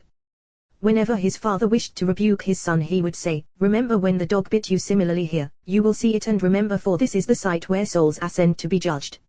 In a similar vein, and so then, whoever is bitten will see it and live. Why? Well, when he raised his eyes and beheld the image of that which bit him, he became frightened and prayed to the Blessed Holy One, and understood that it was punishment for the wicked. As long as the son sees his father's strap, he is afraid of his father spared the strap, saved from all what caused him to be saved. Seeing the strap with his own eyes, the strap causes him to be saved, hence, will see it and live. He sees the strap that lashed him and it causes him to be saved. Similarly here you will see it and remember. And do surely. If not the strap, it will cause you to return to my service, permanently. Then and you will do, and you shall not stray after your heart. The sit will prevent you from other evil paths. Certainly you shall not stray and will not perpetrate evil. That is why the color blue stands out. Blue resembles the throne of glory. Just as the throne of glory causes a person to follow the straight path, purifying him, similarly this blue causes a person to follow the straight path. Surely all must be in awe of this sight, walking uprightly. It is written, from the corner of the earth we have heard songs, glory to the righteous. But I say, raise-y-lee, I waste away, woe is me, the treacherous deal very treacherously me. Kenneth Haares, from the corner of the earth Kenneth to sit, the corner of the tassels, which is the corner of the earth. We have heard songs, the other threads emerging and suspended from a supernal place, through sublime paths emanating from supernal wisdom. Glory to the righteous one, vitality of the worlds, for those threads constitute his beauty, for they proceed from him, each thread comprised of two aspects. When I contemplated, I said, raise-y-lee, I have my mystery, for they hail from within the supernal mystery of the entirety of faith. When I contemplated the blue and saw the strap forelashing the sight of awe, to be held in awe, I said, woe is me, for people do not know to consider and ponder why they are punished, being deceitful in this matter. The treacherous deal treacherously, for they recite the Shema without sit, bearing false witness. These are the treacherous who deal treacherously, deceiving themselves. Edged. The treacherous deal very treacherously. Their garment without tassels is called beged bogadim, garment of the treacherous, the garment of those treacherous who deal treacherously, for they are deceitful and bear false witness every day. Woe to them, woe to their souls, for they are arraigned by that throne of blue to be judged, and of them is written, a speaker of lies will not endure my eyes. Their garment is recognized by all masters of judgment. Woe to them, for they do not have a share in the world that is coming. Happy are the righteous whose garments and adornments are recognized on high, benefiting them in this world and in the world that is coming. Bogadim Bagadu. The eighth commandment, Tefillin. This commandment is classified differently, and is not called commandment but rather holiness, namely tefillin, tefillah of the hand, and tefillah of the head, adornment of glory, beauty of supernal colors. Accordingly, they are called totafot, circlets, as is said, Israel in whom I glory. It is written, when Israel was a youth, I loved him. Hosea, Israel the junior, Israel the elder, beauty of colors, above and below. Joseph ascended and was crowned with two rungs, at first youth, ultimately righteous. How sublime to behold the colors within him. The mystery is Joseph was beautiful in form and beautiful in appearance, beautiful in two aspects, above and below. It is written, do what is upright and good. What is upright? Tefillah of the hand, joining it to the tefillin of the head, to unite as one. The tefillah of the hand precedes the tefillah of the head. There must be no separation between them at all. One who is adorned in tefillin abides in the mystery of the supernal pattern, abiding in the two mysteries we mentioned, like Joseph, who is called youth and righteous in the mystery of the faithful servant, and in the mystery of the only Son. This is the significance of the tefillah of the hand and the tefillah of the head, comprising a single totality, without division.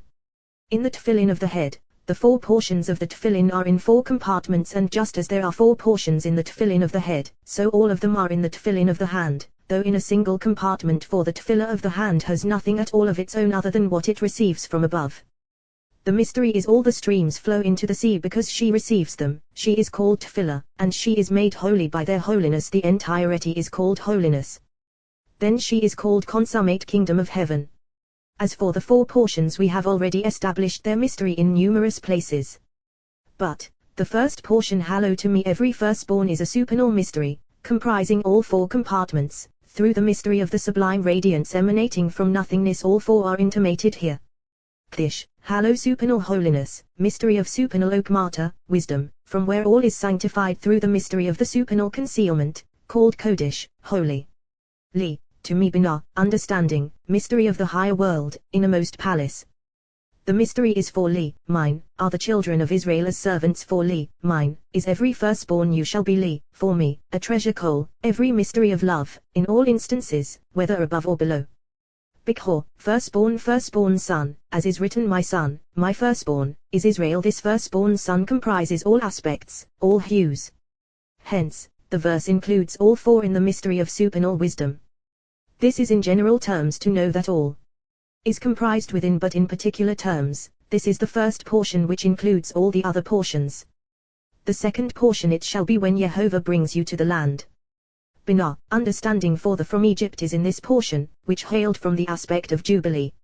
So, it begins with Vehaya, it shall be, for this word pertains to Jubilee, and thus her name is Vehaya, for Havaya, being, pertains solely to this realm, poised to extend below, to illumine lamps, and manifest in the lowest rung. Vehaya, it shall be like one who says about the king that he is poised to extend below, to illumine lamps. All is in a single mystery. Because it abides in a concealed manner, it is not called openly by this name, but has been transmitted to the wise to fathom.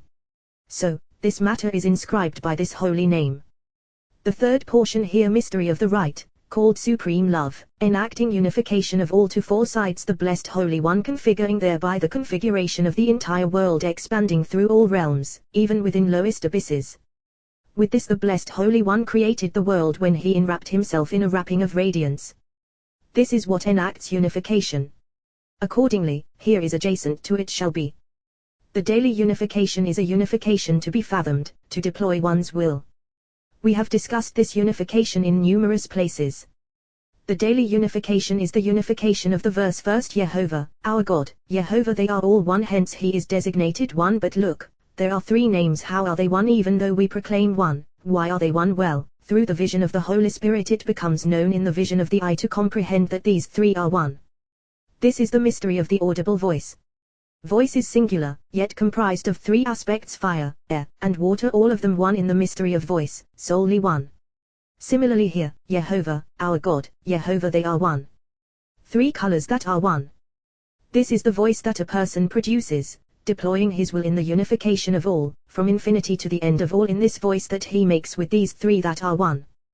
This is the significance of the daily unification revealed through the mystery of the Holy Spirit. Many nuances of unification have been aroused, and all of them are true. One who enacts this effectuates, and one who enacts that effectuates. But this unification that we arouse from below through the mystery of the singular voice that is one is the clarification of the matter. This is in general. Afterward, it shall be, if you indeed heed the particular of supreme judgment, as we have mentioned, this is the fourth portion, mystery of strict judgment. Watch yourselves, a person must don them every day, abiding in the supernal image. Of this is written, all the peoples of the earth shall see that the name of Jehovah is proclaimed upon you, and they shall be in awe of you. This refers to the tefillin of the head of the arm in a similar vein. We have already aroused our awareness about them, and they are all one. The knot of the tefillin of the head is a delay, and of this written, you will see my back, so it is behind. There, all is bound in a single bond. When she dons the tefillin of the arm, another is bound, mystery of holy covenant. This mystery is as explained in numerous places, and all is a single mystery. The ninth commandment to sanctify him every day, raising his holiness from below above, just as he is sanctified on high, so that his holiness ascends to the fathers and sons. The mystery is, I will be sanctified in the midst of the children of Israel above and below, above through three rungs, below through three rungs. We have already established the Kedas Ha, sanctification, in numerous places. But, just as there is Kedas Ha above, transcending all, so there is Kedas Ha in the middle and Kedas Ha below, all in the mystery of three Kedas Ha above, beyond in a single mystery, Kedas Ha in the middle and below, three rungs that are one. Kodesh, supernal realm, located at the beginning of all rungs. Even though it is a concealed realm called Kodesh, from there an expansion expands through one narrow, hidden channel, illumining the center. Once it illuminates the center, a Vov is inscribed, shining in that Kodesh. From this radiance expands an expansion below end of all rungs. Once the end is illuminated, a He is inscribed in the radiance, and it is called Kedas Ha, as we have established. Now, concerning the proclamation Kadas, Kadas, Kadas, holy, holy, holy, it ought to have been Kodesh, mystery of the beginning of all, since it manifests from there. If so, why is above designated Kadas where Vov does not pertain? Well, the mystery is as follows: surely Israel sanctify below, matching the celestial angels on high, about whom is written one called to another, saying, Kadas, Kadas, Kadas. When Israel sanctify, they elevate the supernal glory from below above, so that Vov mystery of supernal heaven ascends on high. Once heaven has ascended on high, that Kodesh illumines thereby, and then above is designated Kadas. Afterward, that supernal radiance shines upon the throne that is heaven, and heaven returns to its site, settling with that radiance, whereupon it is designated Kadas. Afterward, that radiance descends until a certain supernal righteous one, a precious rung, receives all, to sanctify all below. When it receives all, it is called Kadas. This is the entire mystery. One who sets his aspiration upon this does well, and one who sets his aspiration upon the three rungs of the fathers in a single totality, unifying them through this sanctification, if he is unable to focus his will any more, does well. The whole purpose is to draw down some holiness from above below, that everyone may sanctify himself with this holiness, absorbing it, spreading a spread of holiness upon him. The mystery is, I will be sanctified in the midst of the children of Israel at first, afterward I am Jehovah, who sanctifies you. At what point should a person sanctify himself during this sanctification, including himself within? When a person reaches the holy name Jehovah of hosts, and this is the mystery of I am Jehovah, who sanctifies you. This is what we have found in the mystery of the books of the ancients. But we do not do that. Rather, after Jehovah of hosts on its own at first. Afterward, when a person reaches the whole earth is full of his glory, he should incorporate himself in that holiness to be sanctified below through that glory below. The mystery is sanctified by my glory. Afterward, he should enact in particular, so that all will be sanctified, just as we do, La'amatam, corresponding to the celestial angels who chant blessed be the glory of Jehovah from his place, Ezekiel supernal glory, and afterward Jehovah will be king forever. Lower glory. In the book of Rav Yisasava, holy, holy, holy, holiness to sanctify, written Torah in a single totality. Afterward, facing them. Blessed be the glory of Jehovah the prophets, and afterward, Jehovah will be king forever. This is the mystery. In this sanctification we require that holiness, blessing, and kingdom be manifest there, so that all become one. Holiness, as is said, holy. Blessing, blessed be the glory of Jehovah from his place, kingdom, Jehovah will be king forever. So, we must perfect the whole, and upon this a person should direct and set his aspiration every day. The 10th commandment, to recite the Shema twice daily, once corresponding to the rung of day, and once corresponding to the rung of night, merging the rung of night in day, blending the rung of day in night. This has already been discussed. Accordingly, twice every day, once in the day, and once at night. The 11th commandment, mezuzah. A person must affix a mezuzah to his gate, so that every person will be protected by the blessed Holy One when he leaves and when he enters. This is the mystery. Jehovah will guard your going and your coming, now and forever, for the mystery of mezuzah is constantly positioned by the entrance above, the rung called Shema, guard looming. For a person's sole protection is the protection of the blessed Holy One, who is always protecting and stationed by the entrance, and the person is within. Furthermore, so that a person will never forget the remembrance of the blessed Holy One, just like with tzitzit, as is said, you will see it and remember. As soon as a person sees this reminder, he himself remembers to perform the commandment of his Lord. Mystery of faith, mezuzah, totality of male and female as one. In the Book of Solomon, next to the entrance, opposite the two rungs, a demon stands poised, empowered to destroy. He is stationed on the left side. A person raises his eyes, sees the mystery of the name of his Lord, and recalls him, and he is unable to inflict harm. Now, you might say, if so, when a person ventures out of his gate, then that demon is situated on his right and the mezuzah on his left. How can a person be protected if it is located on the left? Well, everything made by the blessed Holy One, every single thing, is drawn after its own kind. 2 degrees inhere in the human being, correspondingly one on the right, and one on the left. The one on the right is called the good impulse, and the one on the left is called the evil impulse. As a person ventures from the gate of his house, the demon raises his eyes and sees the evil impulse looming on the left. He is drawn to that side and withdraws from the right. On that side is located the name of his Lord, and he is unable to approach him and harm him. The person departs and is saved from him.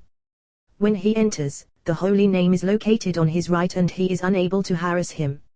Hence, a person must not place filth and dirt by the gate of his house, or pour out foul waters first, that he not show disdain for the name of his Lord, and second, for that destroyer is then empowered to destroy. Accordingly, a person should be careful about this, and careful not to withhold the name of his Lord from the gate of his house. When a person installs a mezuzah on his doorway, then when he enters, the evil impulse and that demon protect him against their will, reciting, "This is the gate to Jehovah, the righteous shall enter through it." When a mezuzah is absent from a person's doorway, the evil impulse and that demon are primed as one. When he enters, they place their hands upon his head and open and say, "Woe to so-and-so, who has departed from the domain of his Lord." From that time he abides without protection, with no one to guard him. May the Merciful One save us. The 12th commandment, to swear by his name truthfully.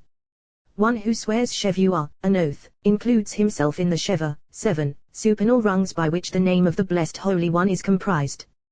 But look, they are 6. The person who swears an oath of truth includes himself with them, and he constitutes Shivaya, the 7th, sustaining the holy name in its place. So, it is written, "And by his name Teshave, you shall swear." One who swears an oath in vain, deceitfully, prevents that sight from enduring in its place. When the evil impulse assails a person, seducing him to transgress his Lord's command, an oath to fulfill the Lord's commandment is an oath of truth. This is the oath in which the Lord takes pride, and that is why a person must swear by his Lord. It is his praise. The Blessed Holy takes pride in it, like Boaz, as is written, "As Jehovah lives, lie down until morning." Ruth, for the evil impulse was inciting him, and because of this he swore. Vow is higher life of the king, mystery of limbs and joints, equivalent to neder, vow. Accordingly it is graver than an oath. Life of the king, bestowing life to all these limbs, called thus because this life descends from on high below, to the source of life, and from that source cascades below to all the limbs. Oath, to sustain the rung below, mystery of the holy name, called the king himself, as supernal spirit resides within the body. Himself, that which is concealed above. Accordingly, one who swears an oath in truth sustains that sight, and when that sight is sustained, it sustains the entire world. Vow applies to everything, to commandments, and to optional acts, which is not the case with an oath. So have the companions established. The 13th commandment, to be fruitful and multiply in this world, generating offspring, spreading the holy name in all facets, assembling spirits and souls, so that the glory of the Blessed Holy One might be above and below.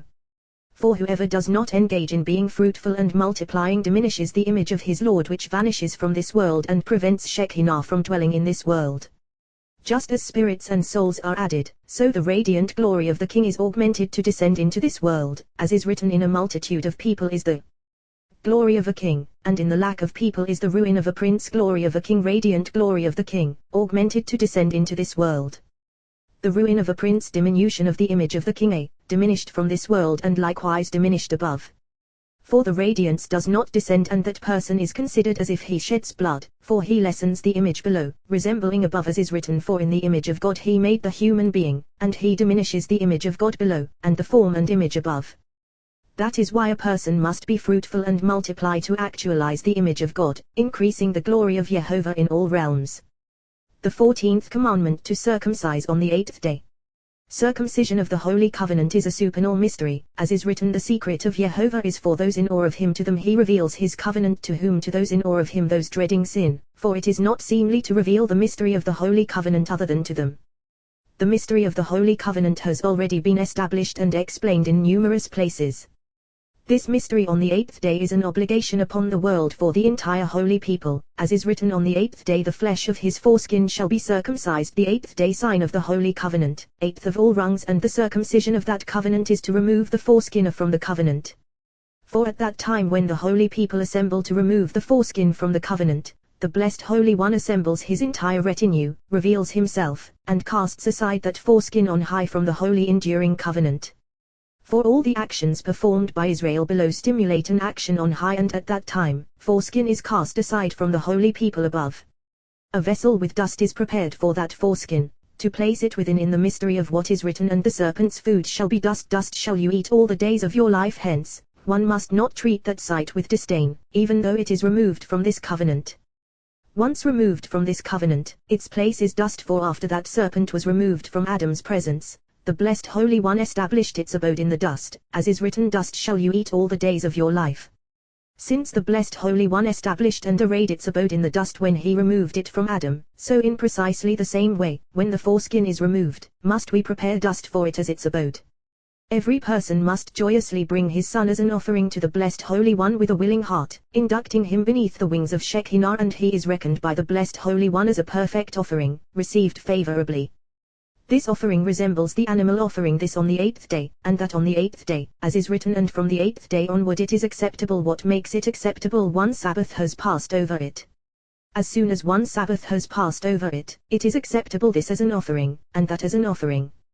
Why? Because it attains and encounters Sabbath mystery of Holy Covenant. So, all is in supernal mystery.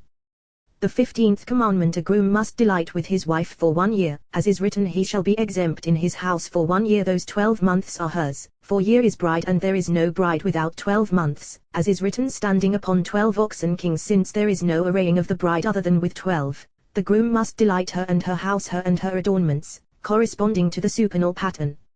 Accordingly it is written of Jacob, he took of the stones of the place. The stones of the place were 12. One who delights the bride delights her maidens, her maidens are 12. All is the mystery of year, and that is why the groom must delight with his wife for 1 year.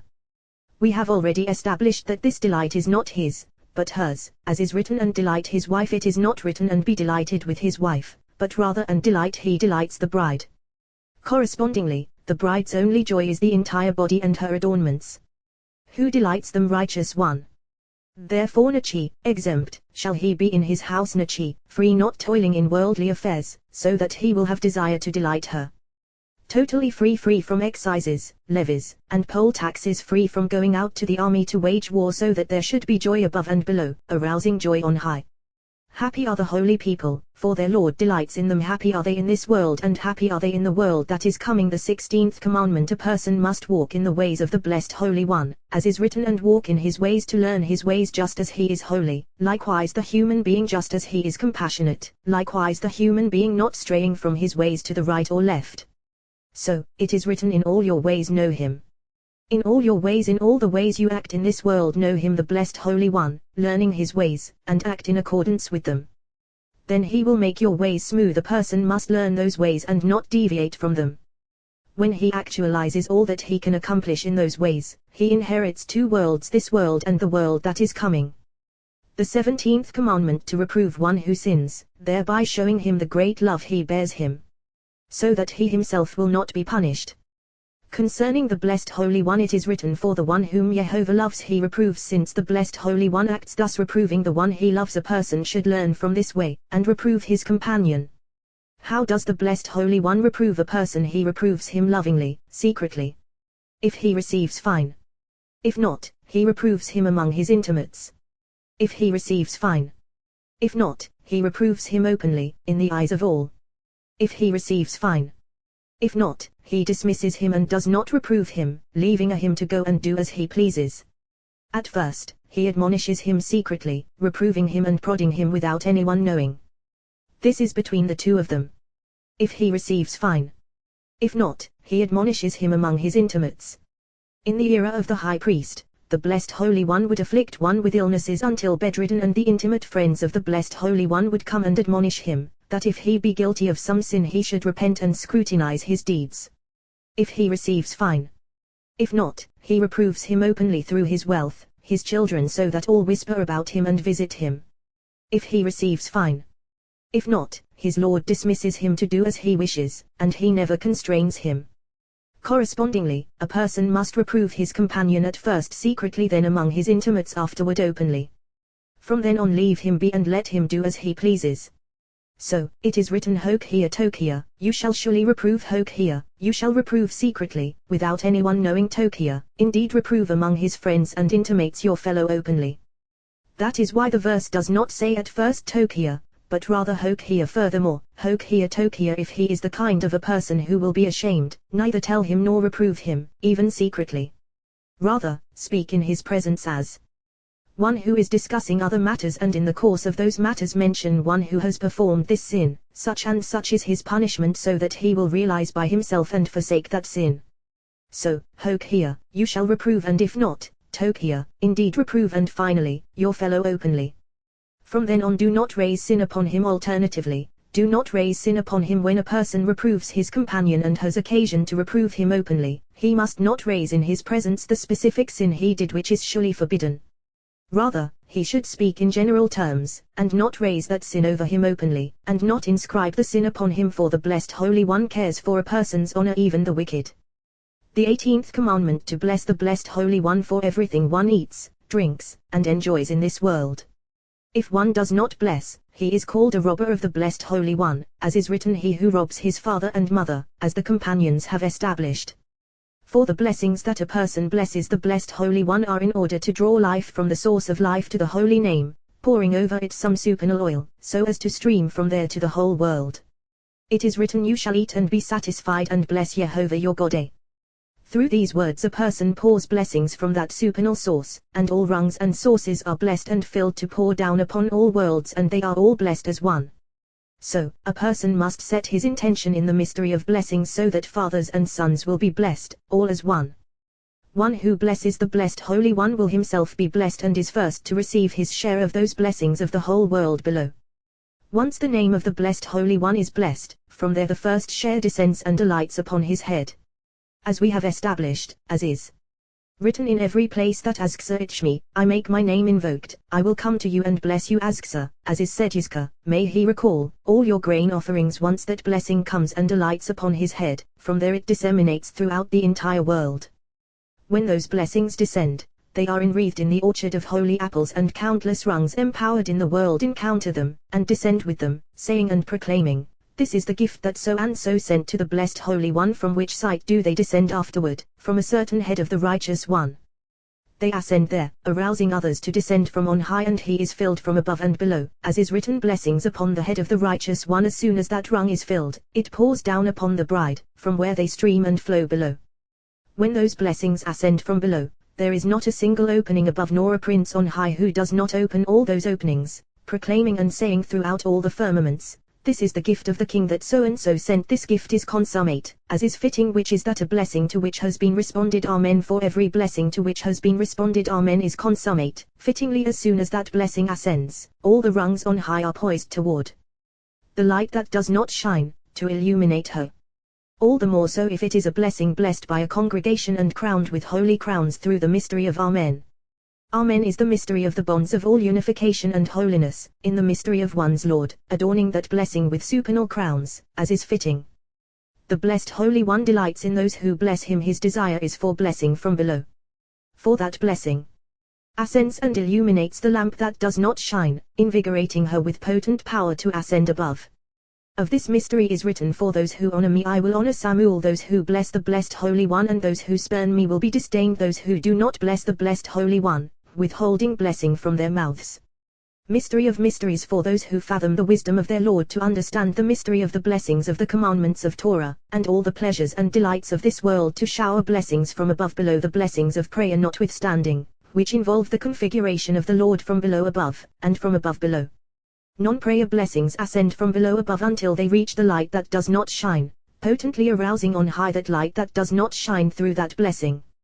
Arousal ascends higher, until they reach the supernal throne source of all life, whereupon other blessings issue from that supernal source, and they encounter each other, kiss one another, and come to settle upon the head of the righteous one, to pour forth below.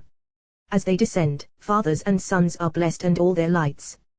The mystery of these blessings arousing from above below through this mystery Barak, blessed mystery of the most supernal source of all, pouring, streaming, and illumining all lamps, always blessed, for its waters never cease.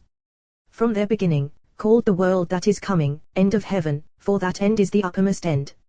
For there is a corresponding end below, lower world, also called blessed in relation to those beneath, pouring below, rousing from below above through the blessings of prayer. The first blessed is so called through the mystery of upper wisdom, filling that sight through a single slender path it inserts within. Atta, you after manifestation begins. For this blessed is concealed, and is designated accordingly in a concealed fashion blessed supernal source, unrevi aled. you beginning to be revealed externally, and so it is called you. Who is that mystery of the right called priest in relation to that sight? The mystery is Atta Kohen Leolam, you are a priest forever who is the priest of that Olam, world Atta, you the supernal right hand, manifesting to be revealed. Yehovah mystery of the center, mystery of faith in all sides. Elohim you, our God the left side, comprised in the right within, merging together, becoming one. Until here are blessings bound.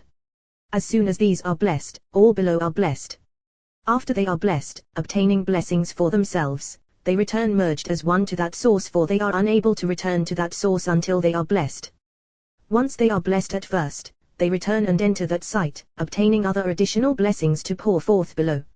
Until they are blessed, they do not enter and do not return. The mystery is they shall not appear in my presence empty-handed when they return to that sight and enter there. That sight is called Milik, king. It is called king only when they draw near, blessed. When is a king called king? When his nobles come to him rich, sated with all they need, lacking nothing. Then it is king. King below when these adorn her sufficiently with his holy crowns. Here, the designation Milik, king, to whom does it refer? Haulam Asher Chidishan Uve Savan you, the world who has sanctified us and commanded us. Because it is a world that is not revealed externally, and is concealed, it is designated as such in a concealed fashion. Accordingly, it is referred to only in a hidden way. The right hand is always Atta, you, as has been said.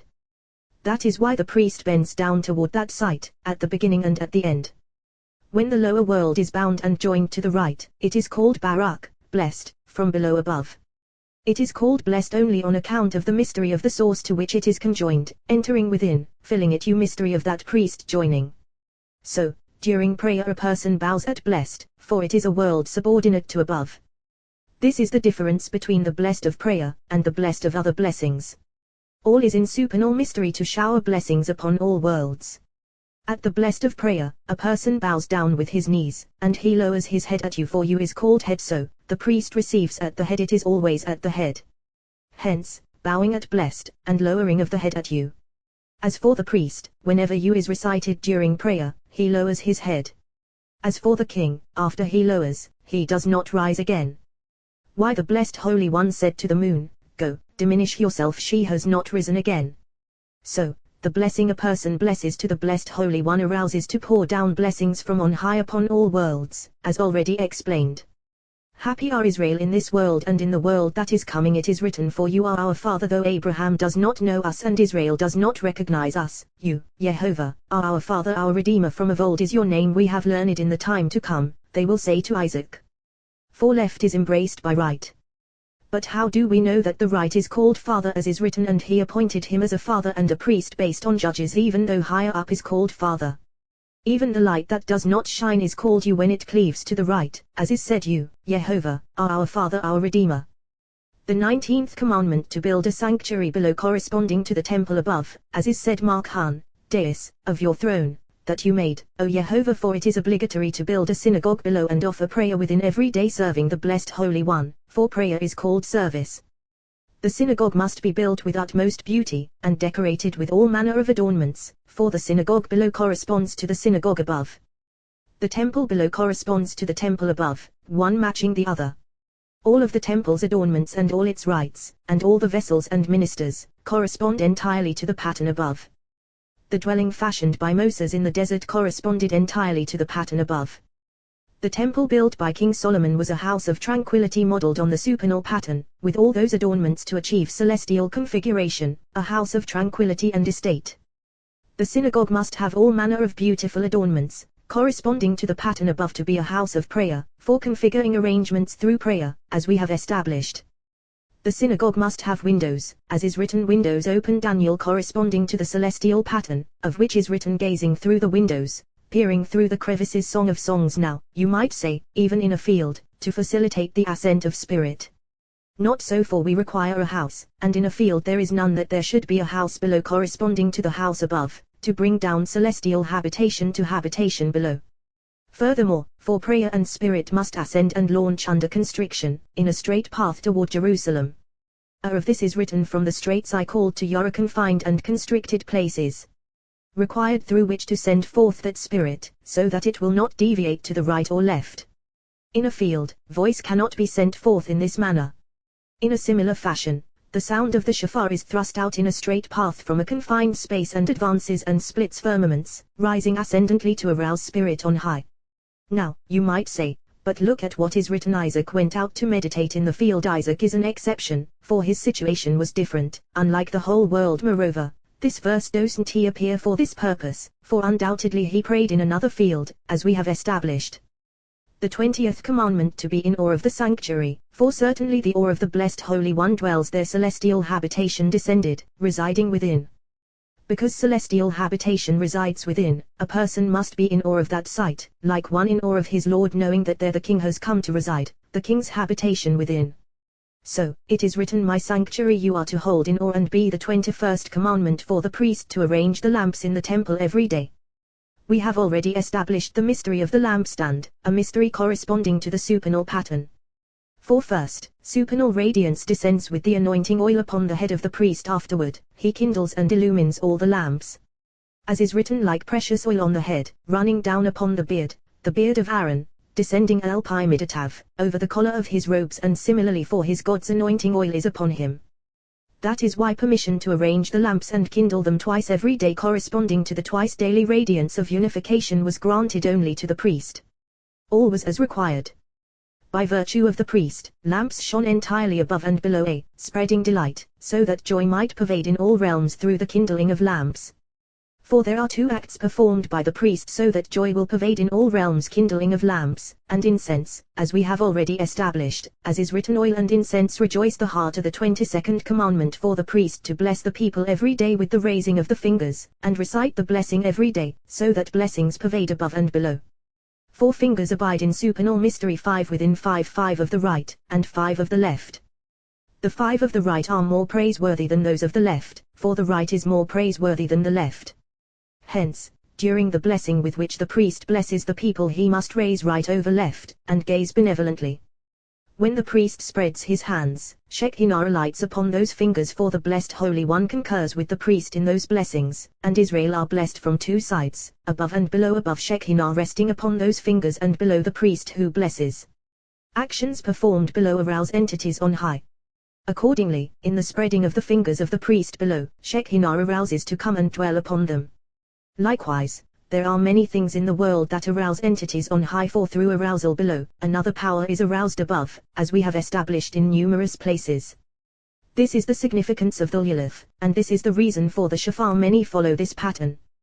The 10 fingers arouse Shekinah to alight upon them, stimulating 10 other rungs above to illumine all at the same time. For this reason, it is forbidden for a person to deploy fingers in raising in vain, only during prayer and blessings, and at the mention of the name of the blessed Holy One. We have already established that they are the arousal of the holy name and the mystery of faith. Raising of the fingers, 10 powers are appointed in their raising, as has been established. The priest should bless benevolently with the consent of Shekinah, as explained. When this blessing emerges from the priest's mouth, those 60 letters shoot forth and soar through the firmament, 60 princes appointed over each and every letter, all of them confirming all those blessings. Why are there 60 letters in these blessings? Because Israel are 60 myriads, and in the mystery of 60 myriads they abide constantly in the world, each one a myriad. The holy name that emerges from this ascends above unto the throne on high. All consent with the priest during these blessings, Shekinah above, and Shekinah below, as well as the 60 appointed princes. Of this is written, they shall set my name upon the children of Israel. Then the blessed Holy One blesses the priests, as explained. The 23rd commandment, to honor one's father and mother. For a person must be in awe of his father and mother and honor them. Just as a person is required to honor the blessed Holy One on account of the spirit he bestowed within him, and be in awe of him, so is he required to honor his father and mother on account of his body, and be in awe of them. For they partner with the blessed Holy One and make the body for him. Since they are partners in the deed, they should share in the awe and honor correspondingly. 3 partners were present above in the mystery of the human being. Even though Adam's body was from dust, it was not from dust of this realm, but rather from dust of the temple on high. Father and mother were present, supernal king joined with them and sent forth the spirit of life within, and he was created. Following this pattern, all come into being above and below.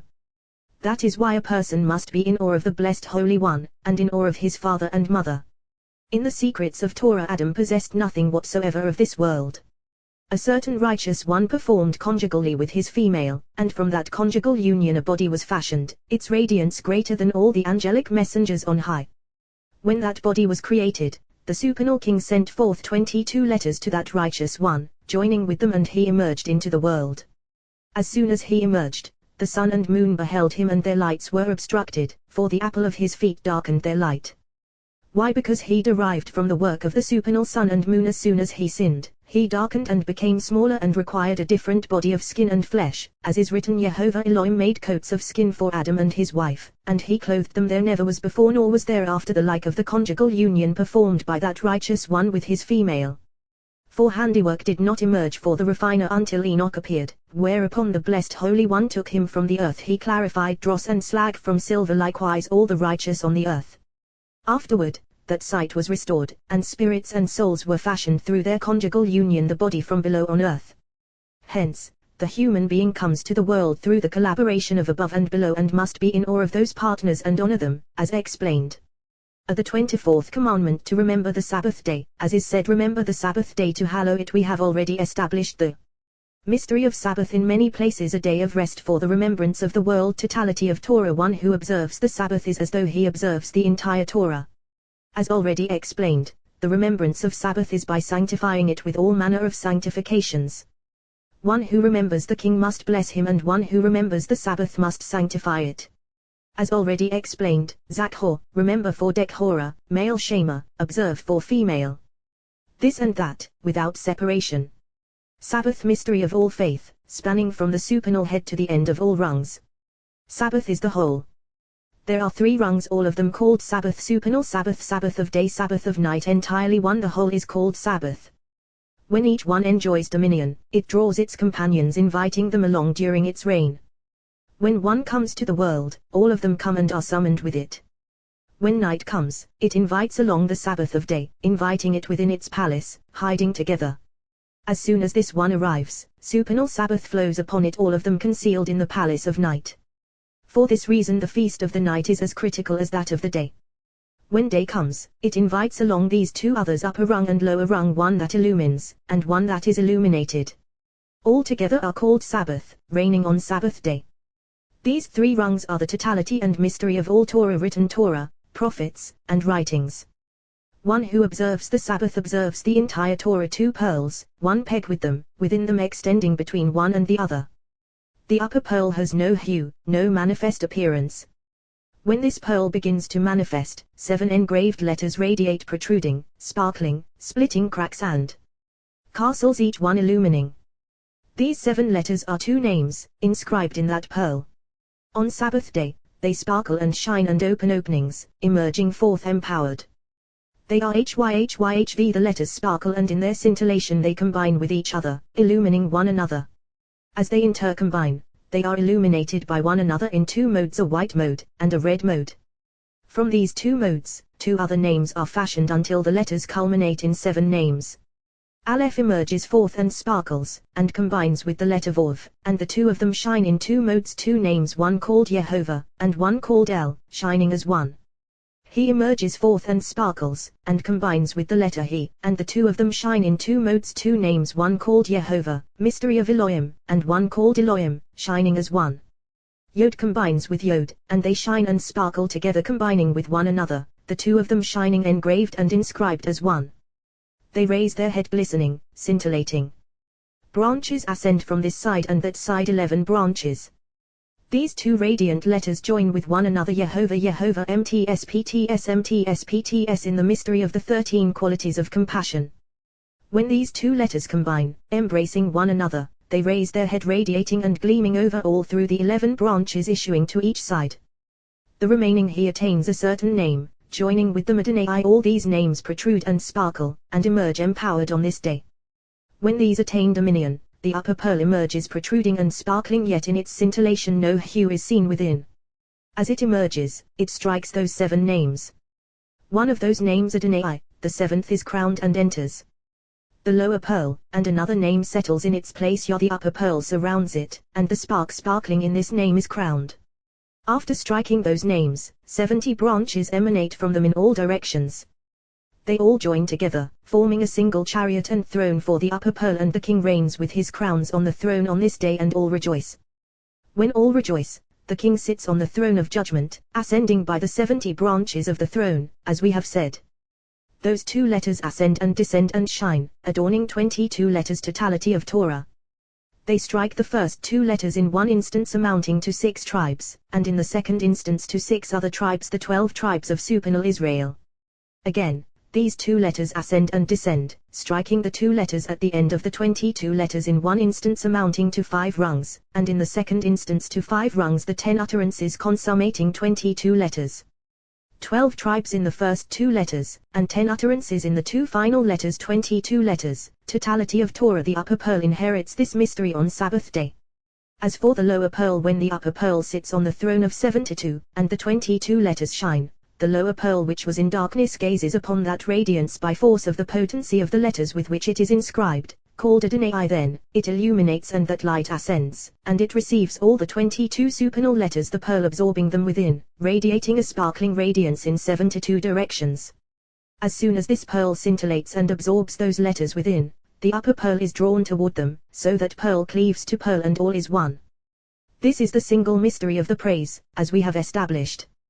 When letters sparkle on this side, and that this constitutes the peg inserted within them, between pearl and pearl, then all attains the mystery of the holy name of 42 letters, and the mystery of the holy name of 72 letters of the supernal chariot. All this and that is called Sabbath. This is the mystery of Sabbath. The 25th commandment to eradicate leaven. For this commandment was conveyed to Israel, as is written, the people carried off their dough before it had leavened, and it is written, no leaven shall be found in your houses. The companions have already established this, and we have established the mystery of the difference between leaven and matzah in numerous places. One is the evil impulse, the other, the good impulse. The 26th commandment to recount the glory of the from Egypt, for it is incumbent on a person to recount this glory forever. So have we established every person who narrates the from Egypt, and takes full delight in the story, is destined to delight in the Shekinah in the world to come, attaining the greatest delight of all, for such is a person who delights in his Lord. The Blessed Holy One delights in that story at that time. The Blessed Holy One assembles his entire retinue and says to them, go and listen to the story of my glory that my children are recounting, delighting in my deliverance. Then all of them assemble and come and join with Israel, listening to the story of the glory in which they rejoice in the joy of the deliverance of their Lord. Then they come and laud the Blessed Holy One for all the miracles and mighty deeds, and they laud him for the holy people he has on earth, rejoicing in the joy of the deliverance of their Lord. Then power and might are added on high. Through that story, Israel give power to their Lord like a king, to whom power and might are added when his might is praised and he is lauded, so that all are in awe of him, his glory ascending over all. Accordingly, one must offer praise and recount the story, as explained. In the same manner it is incumbent on a person to always recount before the Blessed Holy One, and publicize the miracle before him, concerning all the miracles he has performed. Now, you might say, why is it an obligation? Surely the Blessed Holy One knows everything, all that was and will be. Why publicize before him what he has done and what he knows well? A person must certainly publicize and recount before him all that he has done. For these words ascend, and the entire retinue above assembles and beholds them, and all of them laud the Blessed Holy One, his glory ascending over them, above and below. Similar is one who recounts and specifies his sins concerning all that he done. Now, you might say, why is this necessary? Well, the accuser is always standing by in the presence of the Blessed Holy One to recount people's sins and demand justice for them. Since the person acts in advance to specify his sins each and every one, he doesn't leave an opening for the accuser, and he is unable to call him to judgment. For he always demands justice first, and afterward recounts and accuses, so and so did such and such. So, a person should act in advance to specify his sins. As soon as the accuser sees this, he has no opening against him, whereupon he withdraws from him totally. If he turns back in Teshuvah, fine. If not, the accuser lurks above him, and says, so and so, who came before you brazenly, is rejecting his Lord, his sins are such and such. Accordingly, it is proper to be mindful of all these matters, so as to be a faithful servant before the Blessed Holy One. The 27th commandment to eat matzah on Pesach, for it is a remembrance throughout the generations about the mystery of faith. We have already established that at that time, Israel departed from the mystery of alien gods and entered the mystery of faith. They have established this mystery in numerous places. The 28th commandment to slaughter the Passover offering at twilight on the 14th of Nisan, a commemoration of the Passover offering of Egypt, an obligation upon all, as is said, and the whole congregation of the community of Israel shall slaughter it at twilight. This Passover offering must be kept from the 10th day on, as is written, on the 10th day of this month, let each take a lamb for a father's house, a lamb for a household. Why? Because from the 10th day on, the moon begins to shine, until it is full on the 15th, and on the 14th, it must be slaughtered in the hour that judgment looms over the world. The mystery is to remove the slime from the presence of the Holy Covenant, and to delight in the fire-roasted wafting aroma. Hence, only when sated, hence, no uncircumcised man shall eat of it. One who possesses the Holy Covenant shall eat of it. One who does not possess the Holy Covenant shall not eat of it. For the one of the covenant is able to break the strength of the alien power, removing the foreskin from the presence of the covenant. Accordingly, this must be performed by signs of the covenant, and not signs of the foreskin.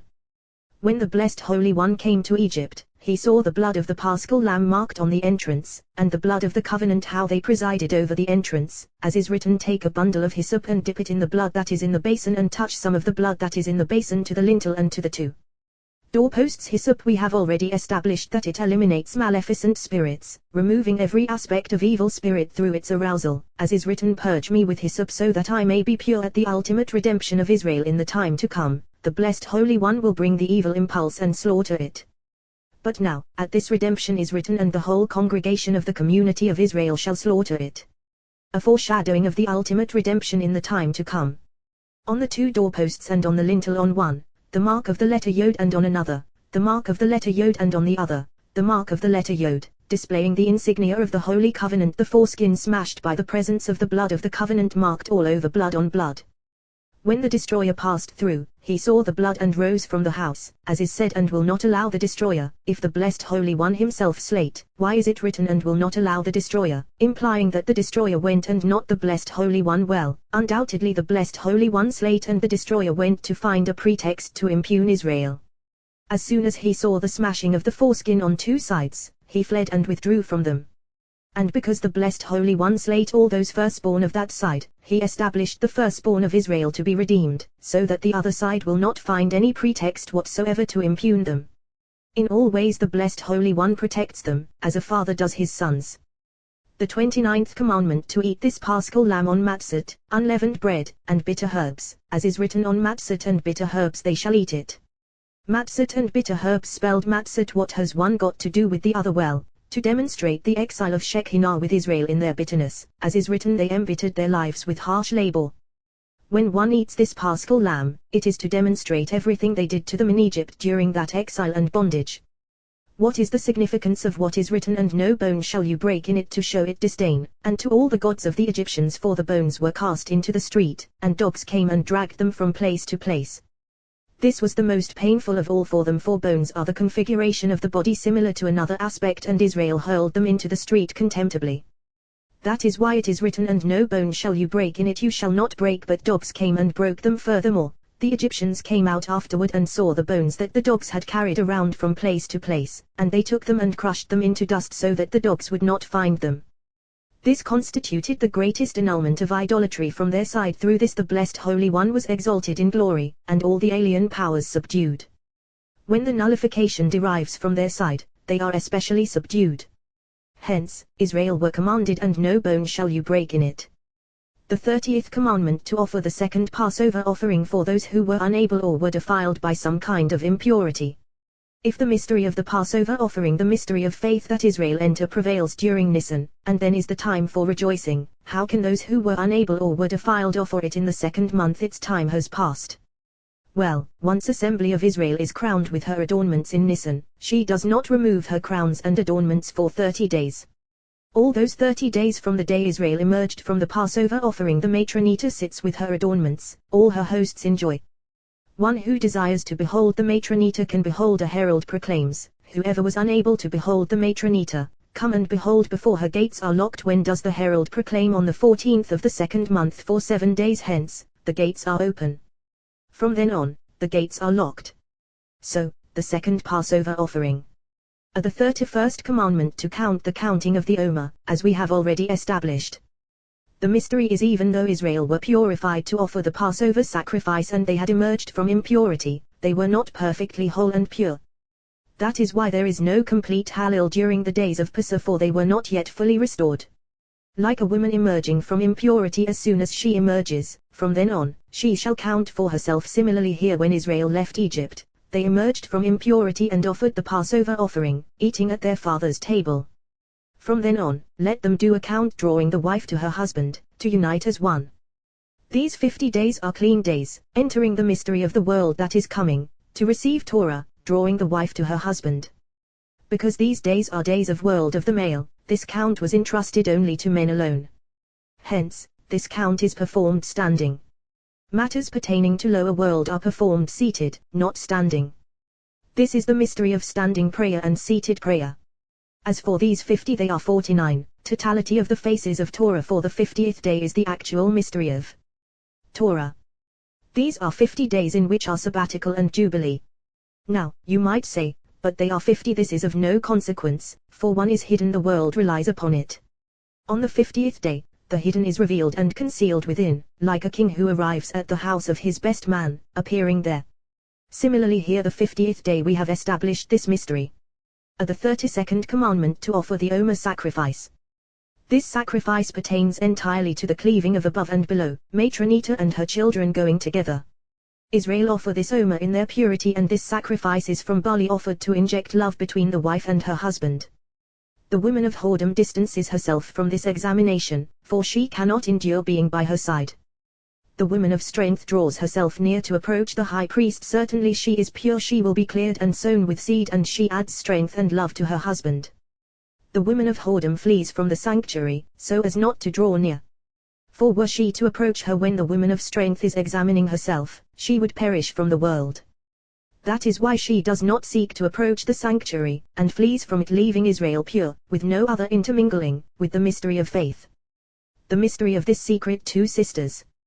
When one catches a whiff of the examination of the other, her belly will swell and her thigh sag, for the examination of the woman of strength is deadly poison for the woman of whoredom. This is the advice the Blessed Holy One gave his children, to offer this sacrifice, for the sake of the woman of strength, so that the woman of whoredom will flee from her. Happy are Israel in this world, and in the world that is coming. The 33rd commandment to make the festival of Shavuot, as is written, you shall make Shavuot, a festival of weeks, for Jehovah your God. Shavuot, weeks, because Israel entered the mystery of 50 days, which are Shiva Shavuot, 7 weeks. Through the sacrifice of the Omer, the evil impulse is thwarted, for she flees from the woman of strength. And when it does not draw near there, Israel cleave to the Blessed Holy One, and it is nullified above and below. So, it is called accordingly Atziret, stoppage, for it pertains to the nullification of the evil impulse. That is why sin offering is not mentioned regarding it, as in the other instances where sin offering is written of them. Then, all lights gather in the woman of strength, and so Atziret, gathering.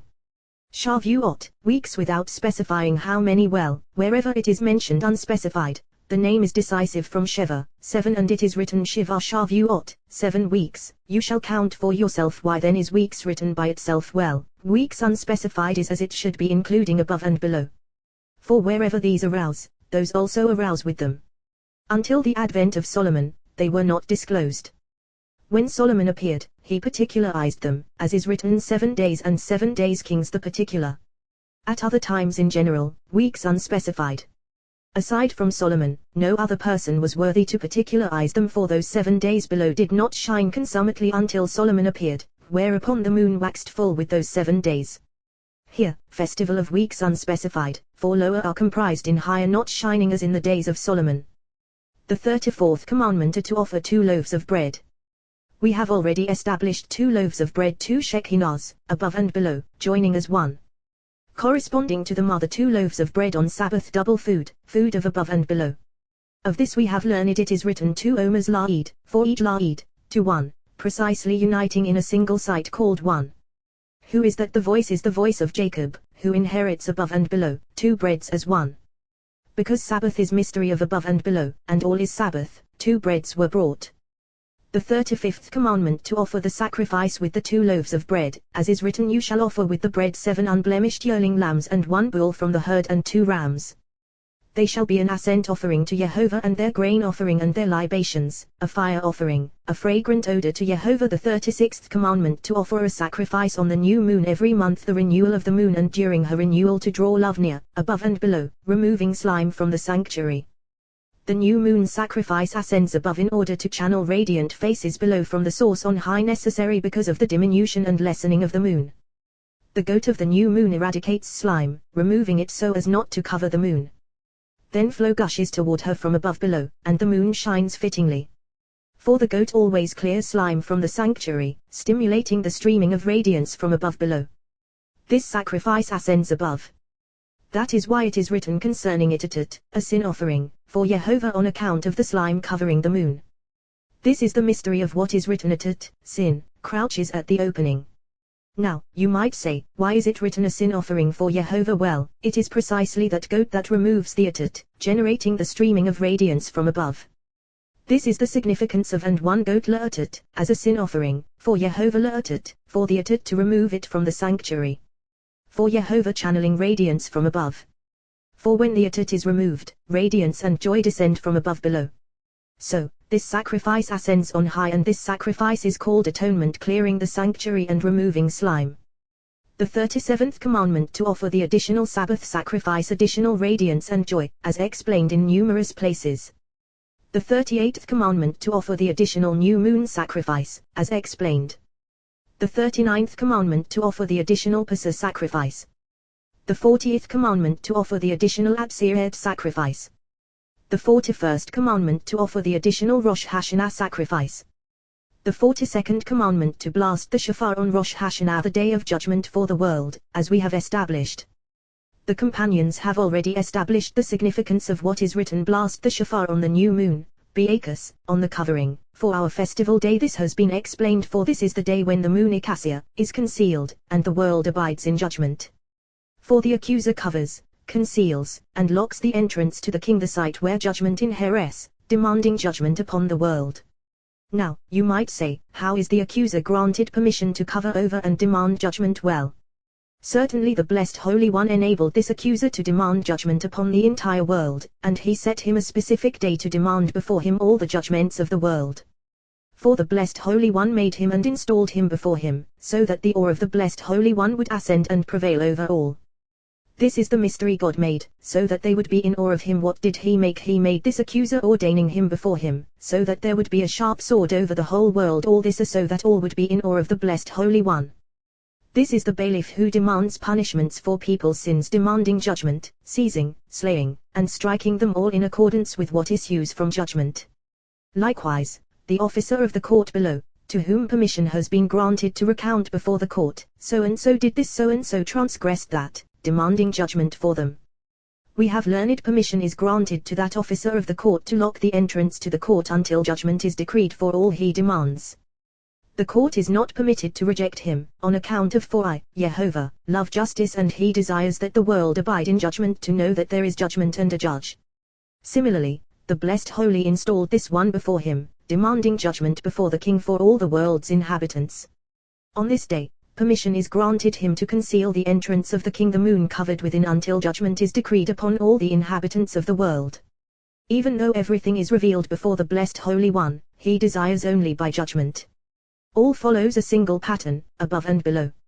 On this day he arrays his throne of judgment, and the bailiff comes and demands judgment for all the deeds of the inhabitants of the world, everyone corresponding to his ways, in accordance with what he did. Witnesses come forward and testify about all the deeds of the world's inhabitants. These are the eyes of Jehovah that range throughout the entire world. Innumerable are the eyes of Jehovah, countless, roaming and ranging throughout the whole world, beholding all the deeds of the world's inhabitants. Woe to those who do not consider and contemplate their deeds, for the witnesses of the king arise and follow them, and observe and behold everything they do and say, for they ascend and testify before the king, while the bailiff stands before the king and demands judgment. So and so transgressed the law, so and so did such and such. The witnesses are here until the Blessed Holy One asks them. They are not permitted to testify. Then they offer testimony, and everything is written on a list in the presence of the king. In the king's palace there is a certain hall. This hall is filled with white fire. This fire revolves in a ring, glistening sparks, never ceasing. Within this hall is another hall, filled with black fire, unabating. 2 scribes are permanently stationed before the king. During judgment, all the witnesses testify before the king, and the scribes take from the ring of white fire and write upon it with black fire. Then the king delays judgment for a specified time, perhaps meanwhile they will return in Teshuvah. If they return, the lists are torn up. If not, the king is seated, and all the advocates stand before him. A herald rises and proclaims, so and so did such and such. Who will plead his favor? If there is someone to plead his favor, fine. If not, he is handed over to the bailiff. The Blessed Holy One knows everything. What need has he of all this? It is only so that there will not be a pretext for the inhabitants of the world to demonstrate that he administers all truthfully and that one who is saved from his judgment pleases him. Now, you might say, how do we know this has been transmitted to the wise? Even to those who do not know, one who wishes to contemplate should ponder the revealed and thereby know the concealed, for all follows a single pattern. Everything the Blessed Holy One ordained on earth corresponds entirely to the supernal model. Rosh Hashanah is Judgment Day, and the king sits on the throne of judgment. The bailiff arrives, covers the entrance of the king, and demands judgment. And even though the Blessed Holy One loves judgment, as is said, for I, Jehovah, love justice, his love for his children triumphs over the love for judgment, and the moment the bailiff arises to press his claims against them, he commanded to blast the shofar, arousing compassion from below above. By means of the shofar, a sound comprising fire, air, and water ascends, and from them is fashioned a single voice, and another voice on high arouses. When that voice is aroused above and below, all the claims pressed by the accuser are baffled. On Rosh Hashanah Isaac ventures forth alone, and he summons Esau to give him to taste of dishes of the whole world, every one in accordance with his ways. For at that time his eyes were too dim to see, for he emerges from him and darkens creatures' faces. He detaches and lies on the bed of judgment and calls to Esau, saying, Hunt me some game, and make me a dish and bring it to me. Rebekah said to her son Jacob, beloved of her soul, her beloved son devoted to her since the day the world was created, she instructs him to arouse with dishes of his own. Jacob arouses her from below and adorns himself in prayers and supplications. The voice is the voice of Jacob, ascending by the shofar. Jacob arouses toward him and approaches him, and he served him and he ate, blending with one another. As soon as he blends with him, he brought him wine, the preserved wine, wine of joy, joy of the heart, mystery of the world that is coming. Then, he smelled the fragrance of his garments, the prayers and supplications that ascend and blessed him, fury subsides, and the heart rejoices and all is compassion. As soon as he blends with Jacob, all the forces, potencies, and furies that were primed for judgment disperse, nowhere to be found, and Israel emerges from judgment with joy and blessings. When Jacob had scarcely gone out from the presence of his father Isaac, on this day, with joy and supernal blessings, Esau came in from his hunt bearing burdens of the deeds of the world. He too prepared delicacies, sharpening his tongue to press claims. He arranges witnesses and brought them to his father, and he said, Let my father get up, let him arouse in his judgments and eat some wicked deeds from the whole world that I have found. Isaac trembled very violently, for he is unable to disengage from the principle of Jacob, who is in joy, and said, Who was it then that hunted game with numerous prayers and supplications, and I ate of it all before you came, and I blessed him? Now blessed he will remain. When Esau heard his father's words, he cried out with a very great and bitter cry, and said to his father, Bless me too, my father, for he realizes that his game was worthless. Until finally he says to him, Here, from the fat of the earth will be your dwelling, the mighty and legions of the other nations. This is most difficult of all for him. Esau seethed with resentment against Jacob, pursuing him and denouncing him always. Jacob traverses the days between Rosh Hashanah and Yom Kippur, fleeing to be saved from him, returning in Teshuvah and undertaking the fast. When Yom Kippur arrives, Israel know that Esau is coming, accompanied by men, all of them accusers poised to denounce them.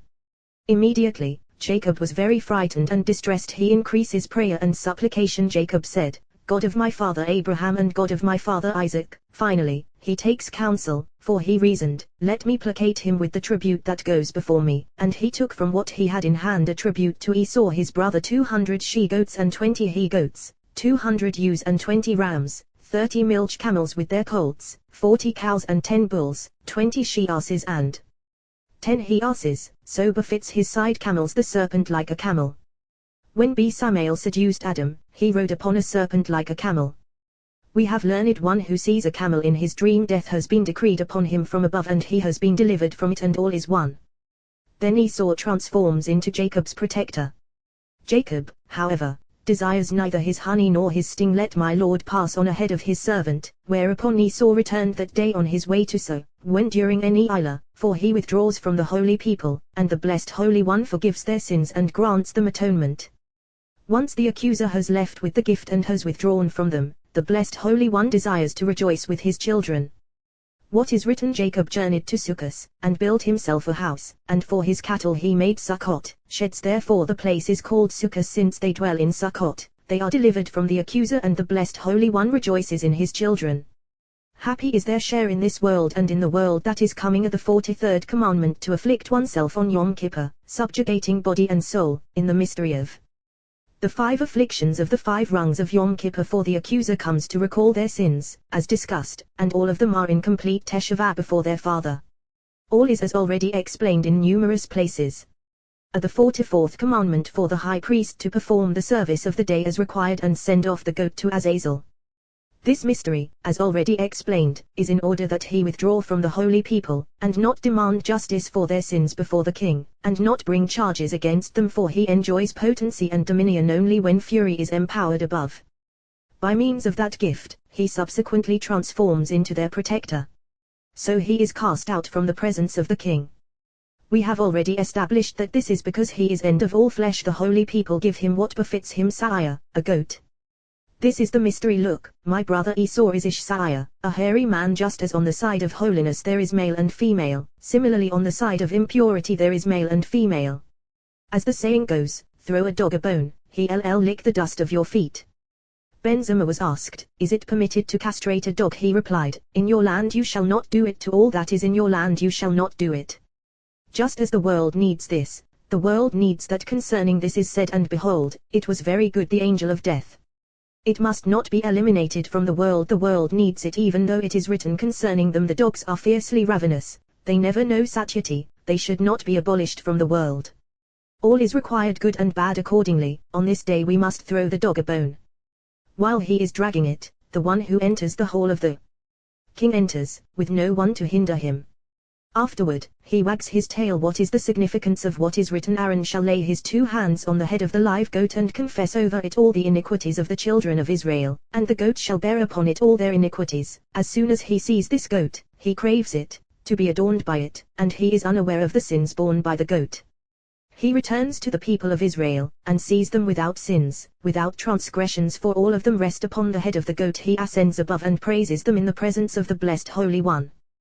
The blessed Holy One takes note of the testimony of the accuser, and even though he knows every deed, because his desire is to be compassionate to his people, he takes pity on Israel.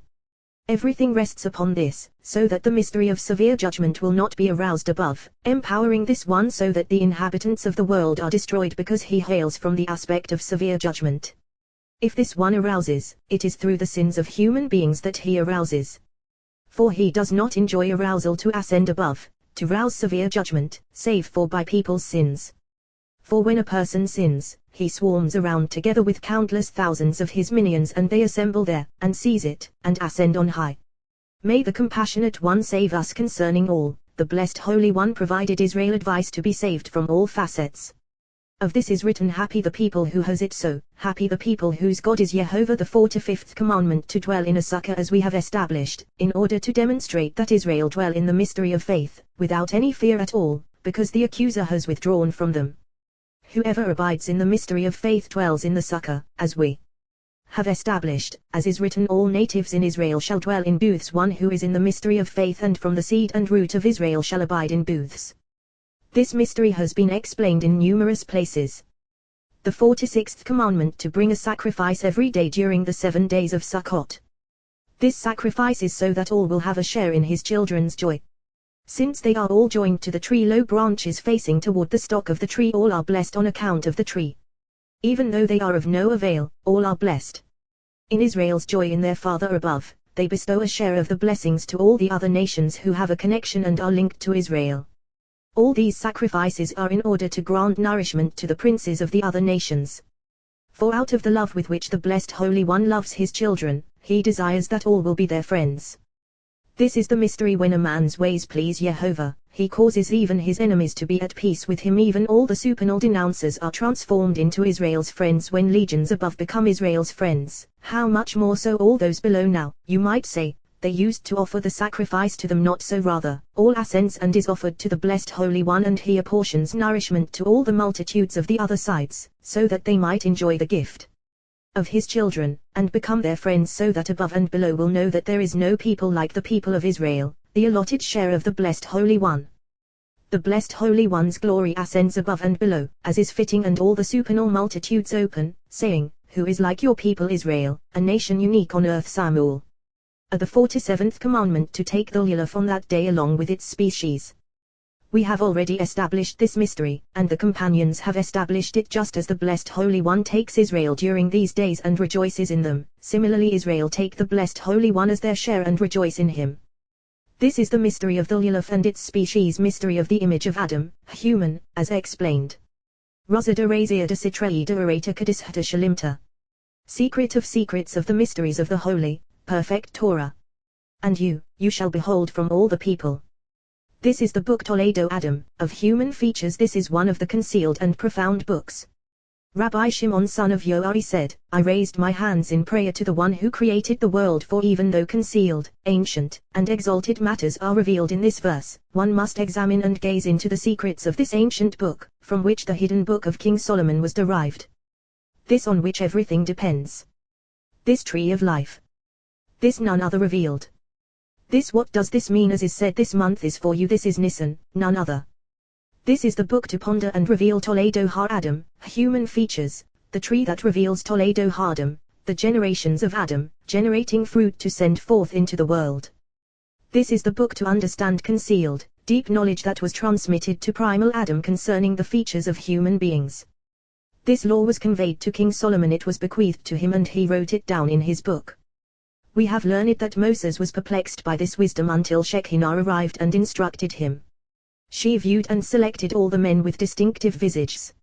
It was there that Moses learned this wisdom, entering into it, as is written Ve'ata, and you shall behold from all the people of this. It is also written Ve'ata, and your years never end, and Ve'ata, and you enliven them all. Ve'ata, and you, O Jehovah, are a shield around me, and you shall behold and examine this, and no other, to know and to gaze upon 60 myriads. 6 characteristics to examine in people's faces, to fathom the wisdom clearly by the hair, eyes, nose, lips, face, and hands, markings of the hands. Of these 6 characteristics is written, and you shall behold. You shall behold by the hair, constricted ones of the forehead above the eyes. From all the people by the eyes, by the eyelids, the eyes, and the furrows below the eyes. Anshi'il, men of vigor with vigor, to stand poised in the palace of the king. The face, by the glow of the face, facial wrinkles, facial markings, and beard. Hating bribery in the hands, markings upon the hands, and tracings there. All 6 features are alluded to here, transmitted to Moses for the purpose of examining and understanding concealed wisdom, and this wisdom is bequeathed to the truly righteous, fittingly. Happy is their portion. It is written, you have clothed me with skin and flesh. Job in this same way, the blessed Holy One fashioned above rungs upon rungs, these upon those, concealments within concealments. These are sinews and tendons, those are bones established permanently among the rungs of man. These that are called flesh rungs, and sovereignty of end of all flesh.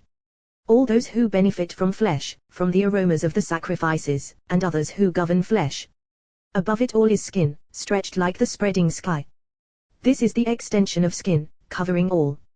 Just as the blessed Holy One fashioned stars and constellations in the expanse of the sky for discovery and examination, so did he form within human beings markings and furrows, like those stars and constellations, that one might learn and perceive great wisdom in them, to comport the body accordingly. Just as the appearance of the stars and constellations shift in the expanse of the sky, as a result of worldly affairs, so too the appearance of markings and lines in the skin of a human being change, depending on one's deeds from moment to moment. These matters were transmitted only to the truly righteous, to know and to learn great wisdom. This is the book of the generations of man from moment to moment according to one's deeds. Thus they are engendered, inscribed, and transmuted. When Holy Spirit dwells within him, inscriptions are generated and tracings of that Spirit appear externally. But when Holy Spirit withdraws from him, an impure spirit arrives. Then that spirit clatters within him, outwardly manifesting well-known features and markings, recognized in him through the furrows on his skin, displayed outwardly, even though the hair and the forehead and the indentation over the mouth and eyes, all these signs remain stable in their positions. Zin, Resh, He, Pei, Samak, final Sadi. This is the letter, according to this law, that is always exchanged with Zin, a term depending on hair. Yom mnemonics Samson's weaponry and armaments in the hair. This is the meaning of for the crown of his God is upon him. Hair unchanging for the sake of recognition, and hanging. This one is in the letter Z in Sadi joining with it. This one enters, issuing Samak hair hanging, black, and there are 3 lines on the forehead from the right side and 2 from the left, not conjoined, and on the right there are 3 slender markings crossing over it, pathways traversing those other lines, and on the left side there are 5, with a short one among them. This one is in the letter Z in and final letter Sadi. Then you find heavy eyebrows above the eye sockets, connected to each other. This is an angry person, but not hastily so, assuaged over time. He considers himself wise, but he is not so. Head erect, always watchful, outwardly belligerent, but not in his household. He does not deign to look into the Torah. Others' words are like a burden to him, and he responds to them harshly. If the eyebrows are separated, touching and not touching, then on the right side there will be 2 large lines and 1 small line, with 2 small markings intersecting them in the width. On the left side, 1 large and 1 small, with 1 small marking entering one, but not reaching the second. This one is an angry person, quick to be filled with anger, and quick for his anger to subside, belligerent in his household, not at all pleasant. Only rarely does he respond stridently to people. Looking downward, his forehead is furrowed with anger, appearing dog-like, but at once it subsides and smoothness returns. This is a person whose spirit and ambitions are driven toward business, tribute, poll tax, or land tax Ezra, and through his efforts his fortunes increase, for Sadi has been switched for Samak. If the eyebrows are separated from each other with other short hairs entering in between, this is someone who always bears a deep grudge. He is pleasant in his household, and happy, but melancholy with other people. This one is between final Sadi and Samak. He stashes his money. He avoids revealing his actions or having his behavior exposed. He is stingy. His hair, all intertwined, hanging down. He does not concern himself with proper attire, and what he wears is ill-fitting. Broad forehead, with 3 lines on the right and 4 on the left, 2 markings intersecting between them. This one, when he speaks, the skin of his forehead smooths out and these lines are barely seen. He bows his head when walking. His right is his left, right always melancholy, depressed. A slanderer. Deems himself wise in all his doings. Quarrelsome with all those engaged in Torah. On his left arm there is a black mark with 4 short hairs in it, and 2 large ones hanging from it, red ones. Smooth hair, hanging down, neither red nor black. His forehead, neither broad nor narrow. This one is between the letter Samak and final letter Sadi, comprised within the letter Zin.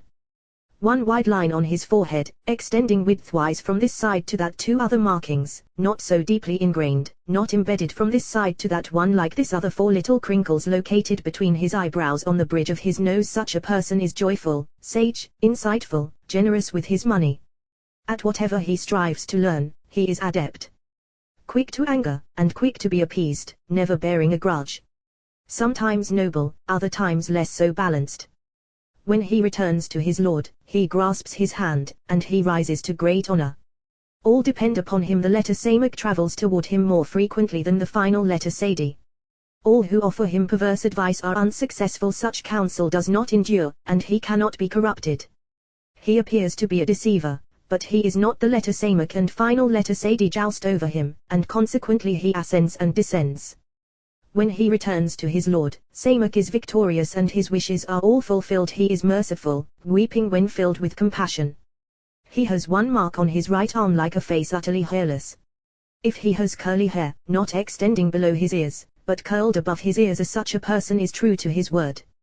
His forehead is broad, though not exceedingly so, with 5 markings upon it, 3 spanning this side to that, 2 not. He is belligerent, and even more so in his home. All his actions are performed impulsively. He appears virtuous, but is not so. He boasts of qualities he lacks. He is in the letter Zin alone, rarely ascending to the letter Sadi alone, touching and not touching. He does not encompass the letter Samak at all, verbally forgiving, but no more. He barges in where he is unfit. Whoever collaborates with him must be wary of his greed, but will be successful with him. Hair hanging, coarse and abundant, 5 markings upon him, touching and not touching each other, his eyes aglow, perceptive, his head bowed, he appears virtuous and righteous, but it is not the case. He boasts when delving in Torah as if he were a great man, who conquers his evil impulse. When he speaks he scrunches his nose and smooths out the skin of his forehead. All of his actions are for others to see. He is financially successful, but duplicitous in all he does. He is a slanderer. He knows how to guard himself from other people in all matters. There is madness in him, and he covers up whatever he does. He enters altercations with a whisper. He has large ears, located in their positions below his hair. He is within the final letter Sadi and the letter Zayin, and consequently his actions are performed for others to see. Between his shoulders hang 3 hairs, with no markings at all. Whoever collaborates with him will not succeed, though he is successful through his trickery. He appears virtuous to others, who consider his public actions sincere. Curly hair hanging below the ears. If he is a youth, there will be 1 marking on his forehead and 3 furrows on the bridge of his nose between his eyebrows. He is joyful, perceptive in everything. He is a deceiver, forgiving, pardoning those who draw close to him. He is within the letter Samak and the letter Zayin. When he gets older, they switch Zayin at the top and the letter Samak with him. Then he is forgiving only within his household. He is financially successful but not a deceiver, restraining himself from that path.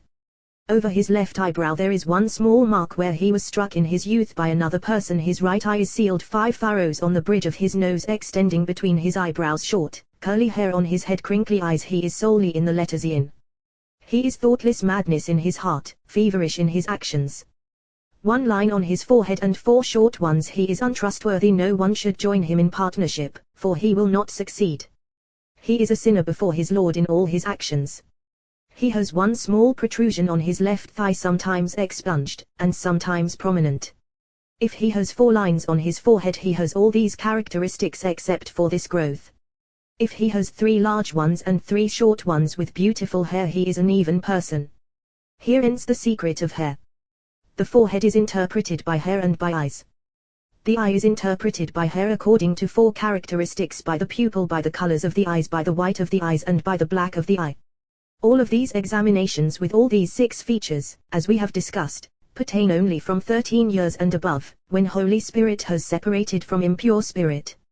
Other than with regard to lines alone, 4 lines, whether they are small or large, are constantly changing, and similarly with all of them. It is written, Moses chose men of caliber from all Israel. He had searched based upon those other criteria but found none. Similarly, get you wise and understanding and knowledgeable men for your tribes. What is the meaning of knowledgeable? For they were recognized through these signs, and they were found, but understanding ones were not found. Eyes by the mystery of the letter Resh and the letter Pei, with white eyebrows and red hair. If his eyebrows are white, this is one of whom others should be wary. All his words are deceitful. He is clever, retaining enmity. He is solely in the letter Resh, the letter Pei not joining with him. This letter travels and flits around him, but does not settle upon him. His eyes are sunken, and he is frantic in his actions. Similarly with anyone with sunken eyes, one must be wary of him. In all his doings, he is a deceiver, and through his deception he provides rationales for his words. His forehead is broad, but not rounded. 2 large markings cross his forehead widthwise, from side to side, with 4 small ones. His hair hangs down. He is cool-headed and perceptive. He has small ears, abundant hair on his arms. He is mottled with blotchy, black spots. If the marks are red, sometimes he returns to noble behavior, and he sustains this for a short period, sometimes reverting to his decrepitude. He is a lecher. Seed of David is the inverse. King David inherited this magnificent redness to execute judgment, and to manifest the beauty of his activities. His eyes are eyes of compassion, ensconced in perfection, grace and loving kindness ascending. A yellow streak runs through them. When he is engaged in battle, that streak transmutes, becoming red as a rose. When his anger subsides in the fight, that streak resumes its former state. Great miracles occurred in his eyes, bringing joy, and inducing a yearning to see them.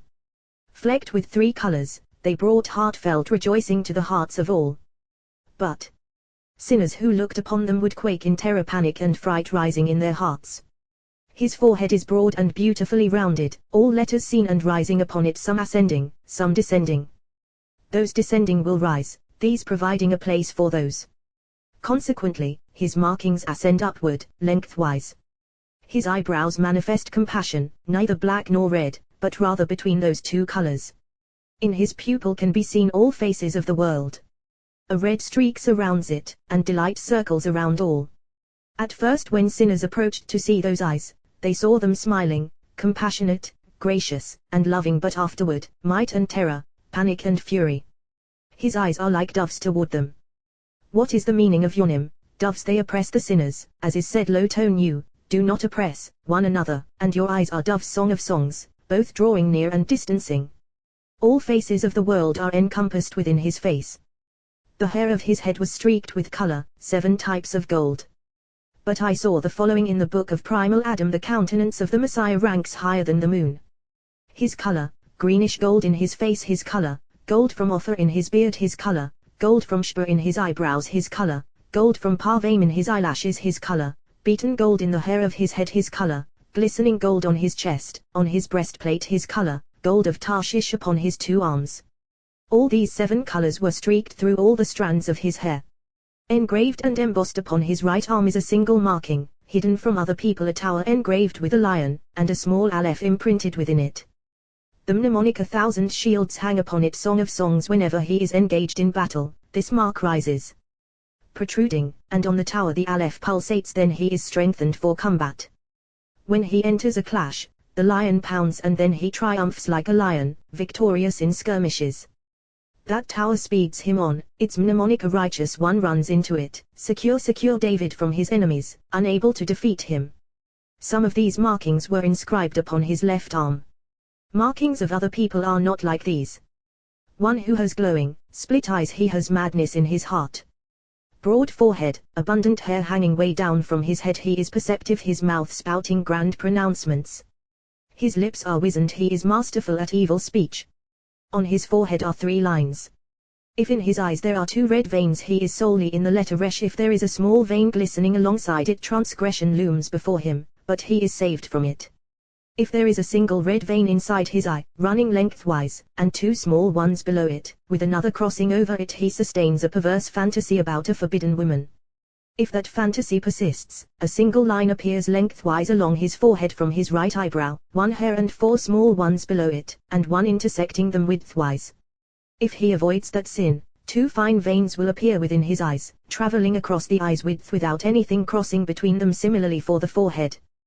Once he has shunned that intention, after a period of 9 days, from then onward those markings will disappear, and others will be generated. Small eyes, turning slightly reddish, this one is insightful. All of his words contentious and hostile. On his forehead you will find 3 markings, a large one crossing from one side to the other, and 2 others that do not cross over. He has large eyebrows, he is a difficult person when he speaks, his nose wrinkles from anger or hard-heartedness. A bad reputation hovers over him, and he is wicked in the eyes of all, everyone hating him. Sometimes he is successful and sometimes not. 3 large hairs are upon his chest, over his heart he has wizened lips, he is arrogant, almost insanely so, and has a wicked tongue. His hair is smooth, long, and abundant, he is somewhat long-faced and somewhat round-faced. Occasionally he regrets all his actions, but then returns to his degradation. In his eyes, you will find 2 veins in his right eye and 1 in his left eye. He has small ears, well placed. Seed of David is the inverse. For the seed of David, all these features are favorable and perform nobly. Except for thick lips, for whoever has thick lips is a slanderer against both righteous and wicked, unless one is wholly righteous, and then through his merit he is victorious and protected. Green eyes with hints of red crossing between them.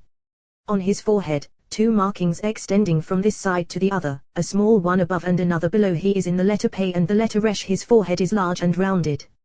He is good to all, bestowing from all he has to everyone. He is forgiving. Smooth hair, hanging on the right side. He has white hair from the day he was born.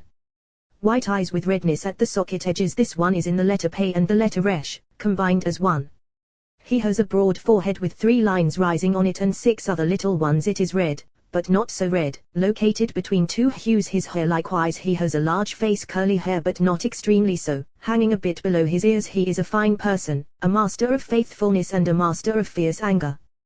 When he rages, the redness below his eyes spreads out in his eyes dreadful fury. When he speaks sharply, he seals his mouth, smoke pouring out of his nostrils.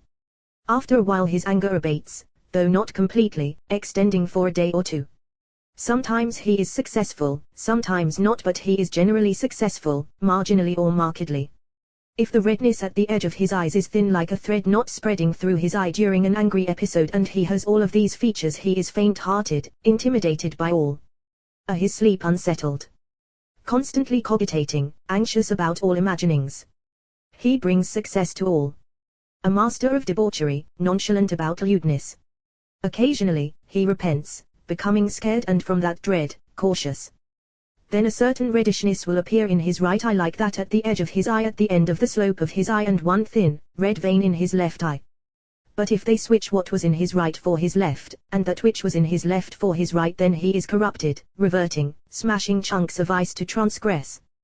2 wrinkles above his eye, and 3 below. On his left foot, on the middle toe, 6 hairs, but at another time, 5. Now there are 6, with a small one in their midst. Black eyes with large bushy eyebrows, hairs piled on top of each other. Black eyes with yellow running through them, the yellow deeply embedded. This one has 5 lines on his forehead, 2 traversing from side to side Zohar Adish and 3 that do not cross. This person is in the letter Pei and the letter Aleph, comprising Pei Aleph in its fullness. The letter Resh is not within him at all. If he has black hair, hanging, not smooth, this person is always quiet, though attentive. Proficiently vile-tongued, his words bear fury, his mouth spouting bombast. He is successful, and not successful. Instigating strife in his household, unconcerned for the honor of others, he is one in his mouth and one in his heart, distorting his speech. His eyebrows are slightly reddish. If he has a broad line beneath his eye extending to his nose on the right side, with 2 beneath it, one of which is smaller than the other, this one had sexual relations with a menstruant in the last few days, and on account of his sin, he has been marked with these markings. Between his shoulders, he has a single marking with 4 hairs in it, one in the middle, thick and hanging, and 3 other thin ones. Before this sin, he had 3 small ones and the one, marked, thinner and shorter than the others. That marking, beforehand, was black and the hairs were all white. Now, this is not the case, but rather the marking is black and one is red like the marking of a lentil in the middle. That hair which grew among the others was at first red and ended up white. If he repents, one will find in his right eye a whiteness, white within the blackness. He has 3 lines crossing over, and 2 that do not cross over, and that marking is black, encircled by a red streak. Within that streak, 1 thin, black hair and 3 hairs in the middle grouped as one. He will become only slightly wiser through Torah study, and he will not succeed in his ventures. If the yellow of his eyes is not a deep hue, and his eyes are black, with a small red line crossing between these colors, he is in the letter Pei in its fullness, and in the letter Resh alone. If on his forehead there are 6 lines, 3 crossing over and 2 that do not cross, hair that is coarse but not extremely so, hanging and not hanging, this one interacts harmoniously toward all people. He is stingy, and joyless. Even on joyous occasions he does not appear happy, but rather appears despairing. His left ear is sealed up. Of his teeth he has only 3 large ones above, providing space for those below. He is trustworthy, but not so much. He has a long face, but not handsome. His voice is like a woman's and his words are like a woman's. He wipes his mouth as he speaks, and spreads his fingers as he talks. When he walks, he holds out a shred of a curtain in front of him so that no one should harm him. Of him is written, it is an abhorrence before Jehovah if one has green eyes with these features, a long, handsome face, black hair, plucked out at the top, a large head, and when he walks with his head bent, his eyebrows precede him. Of this is written, hold back your foot from their path. If he has large, green eyes, this one is in 2 letters, Resh and Pei Aleph, one alone, one in its fullness. On his forehead there is 1 line that traverses, crossing from side to side, and 3 others that do not cross. Broad forehead, his eyebrows are not large, his beard is bushy, he has a handsome, ruddy face, his hair is smooth, but not exceedingly fearful of sin, loving Torah, and loving those who delve in it. He is joyful with all, and acts beneficently to all when it serves his interests. He is trustworthy regarding secrets of the Torah, and gracious regarding worldly matters.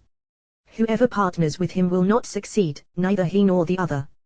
He is successful alone. This is caused by the letter Resh. He has a disfigurement on top of his head, a depression resulting from a blow given him by a youth, without intention or objective, and covered over by hair, a depression in the shape of a Greek gimel. He is trustworthy with others and rises up to be the head of the people. This completes the secret teaching of eyes. There are other secret teachings about eyes, different from those. Deep-set, smiling eyes. Such a person is in the consummation of letters, except that the first is Resh, followed by Pei. This is a person who is successful in his deeds. One with 3 lines on his forehead, a rounded forehead. His eyes shine, versacolored with craftsmanship, their purity sustained by his perfection. His enemies will topple beneath him. He is intelligent, successful at everything, swift in his actions. Gracious with others, he speaks sternly, fearlessly. He is forgiving. He behaves genially, but insincerely. His hair is smooth and hanging, his tongue, like a sword below his eyes, 3 large wrinkles and 3 small ones. If he has 4 small ones and 3 large ones, then you will find 2 lines on his forehead, crossing from side to side, and 3 that meet but do not meet. Below his navel is a marking in the shape of a human head, black and white, 2 hairs hanging from it. This man stumbled with the wife of another man a long time ago, but has not repented of that sin. Maladies pursue him. Of these, he has the urge to urinate but is unable to, for until now this transgression hangs around the neck of a twisted serpent, ruling over him with it. This happens near the end of his days, when he is elderly. If he repents when he is still vigorous, that marking's image shrinks and no hairs hang from it at all. But if he repents at the end of his days, when maladies pursue him, then that image becomes wrinkled, hairs dangle from it, and the sickness does not disappear from him because it is suspended from the neck of the serpent. Once the sin is forged to that serpent's neck, none can untie the knot. This is because the serpent is not permitted, from when the man was young, to fasten the sin to its neck. Once tied, it is fixed with strong bonds, and the serpent pursues that man, striking him on the self-same covenant with which he sinned. Even if he has done teshuvah, he shrieks from the agony of the affliction. Then the serpent skips past, and brings that shackle into the pitch of the great depth, providing the man with tranquility. After some time the serpent goes forth and does this. When that person dies, 300 officers pursue him, grab him, and haul him before the king. The holy king smashes those bonds and releases that sin from around his neck. Of this mystery is written, this iniquity shall not be purged from you until you die, and it is written, your covenant with death will be annulled, your covenant with death shall be abolished, as is written, for he said, I shall placate him with the tribute, I will annul his rage. Then that man proceeds to that world cleansed of that sin, having received his punishment in this world. If you say, how can it be construed that the iniquity of a married woman is the subject of this verse? The answer is that it is written here, this iniquity shall not be purged from you until you die, and it is written there regarding the prohibition of a licentious married woman, the man shall be clear of iniquity. It is also written regarding Abner and Ishbosheth, you dare reproach me with guilt over the woman today. Samuel further, look, rejoicing and merriment, killing of cattle and slaughtering of sheep, eating of meat and drinking of wine, and it is written there, such is the way of an adulteress, she eats and wipes her mouth. It is also written, except the bread that he was eating now, it is written, whoever the dupe, let him turn aside here, and the senseless she said to him, stolen waters are sweet, and purloined bread is delicious. And he does not know what shades are there, in the depths of Sheol, her guests. This is when he has not received his punishment in this world. If he is found to have ancestral merit, his punishment for this sin will be in this world, as is said, I will punish their transgression with the rod, and with plagues their wrongdoing I will punish bit by bit. If in his disaster he screamed Job, inflicting the guilt of fathers upon sons, minimizing, applying a bit to this one and a bit to that one, then he and his father are saved from the punishment of that world, since the son confers merit onto the father. Crossed eyes that do not look in the path of truth. This one is in no letter at all. All letters fly away from him, for he is a master of the evil eye, his appearance distorted, since that evil eye rules over him. If this person's actions are appropriate, then it rules only over his eyes, but one must protect oneself from his eyes, because the other side rules over them. Those eyes lust after all wickedness and become its agents. Limbs of the body can triumph, but the eyes rule when they gaze. One who wants to protect himself from this man should write Yod on his right hand and Zayin on his left. Then he should utter Yod before him, with its letters reversed, then he will be saved from him. This is the one who corrupted the holy deed, and consequently letters do not dwell upon him, having flown off from him. For he is from the green line that issues from emptiness, with the measurement of the lamp. One should look upon the lines of the hand, both right and left, and in the mystery of lines of the hands you will discover this. One whose eye is dammed up, though not completely, and the other eye is open, has one of those defects. This one is in the letter Resh alone, in its fullness, and the letter Yod approaches him but does not reach him. On his forehead 3 lines traverse, and a fine one that also crosses. One marking rises from his eyes toward his ears. Hair hanging and coarse, large eyebrows. He is blemished from the other side, since his mother visited sorcerers when he was in her womb, going to the crossroads on the night he was born. In his first 2 years he fell ill and his face shrunk, so his mother went out at night with him and performed witchcraft on his behalf. This one is joyous at festivities. He cannot be trusted. He praises himself for qualities that he does not have, is haughty, and speaks wicked falsehoods. He is forgiving, not stingy at all. He is profligate in lasciviousness. Successful and not successful. Sharp-tongued.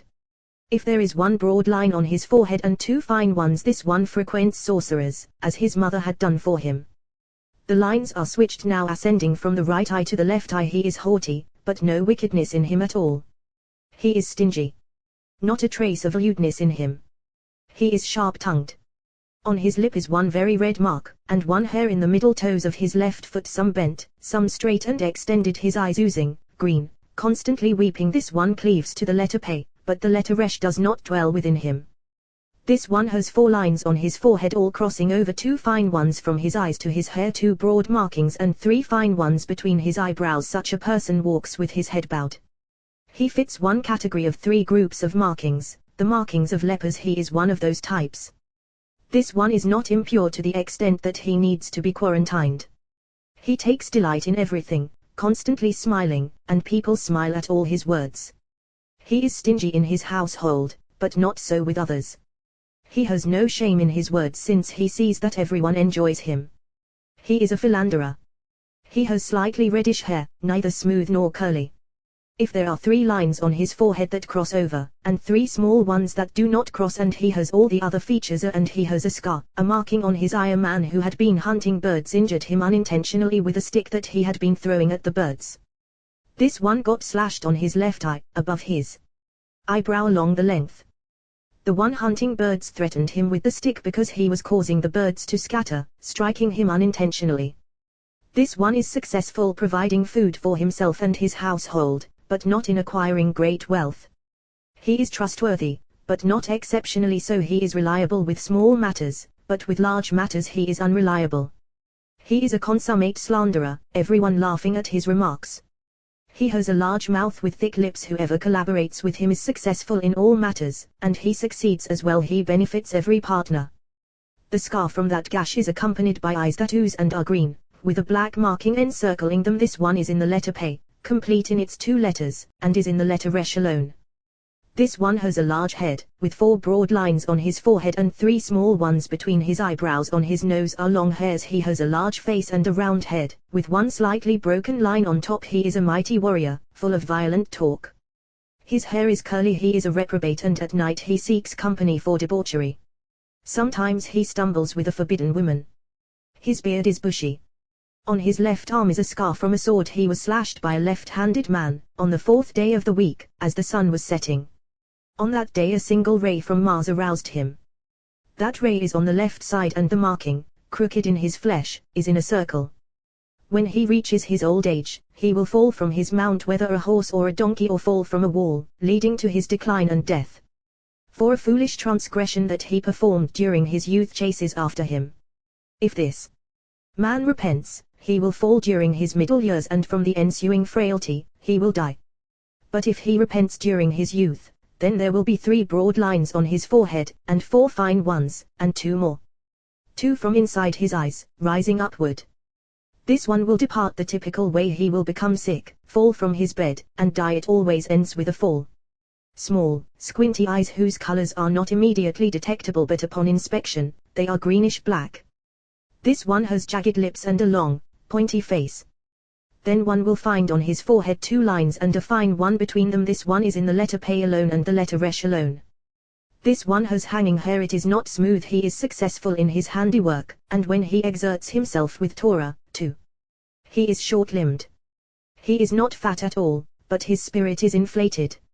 His voice is nasal because he is congested. As a result, the air emerges forcefully toward the left side. On his leg, above the knee, there is a scar, a wound from a knife-wielding youth, from his childhood, endangering his life. He is so jealous regarding his wife that others mock him. He tries to resolve it by having others intervene, but it is left unresolved and he is ridiculed. No one should partner with this one, because he will not succeed. He is covetous, acquisitive of things he does not have. He thinks of himself as an important person, but that is not the case. He merits daughters but not sons. But, if the lines are switched with 2 fine ones and 1 broad one on his forehead and he is ruddy-faced, then he gains sons and 1 daughter, who gives birth to a son and departs from the world. If he has 1 mark behind his right ear, a blemish like a lentil, and 1 hair that hangs from the top of his ear, and his little finger of his left hand is bent, the daughter will survive, giving birth to sons and daughters. If it is she that has these features, she will crouch and 1 son will issue from between her legs, one among those who will be a spring flowing with Torah. He draws close to them, issuing springs and rivers of Torah, but in a few years he will be gathered up from the world. He is one of those 1,000 who were gathered up from the world from the beginning of the year until the beginning of the year, in the early days.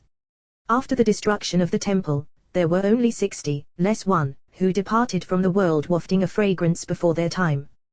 When the Blessed Holy One enters to teach Torah to those children who departed the world wafting a fragrance before their time had come, they were the first to receive these words.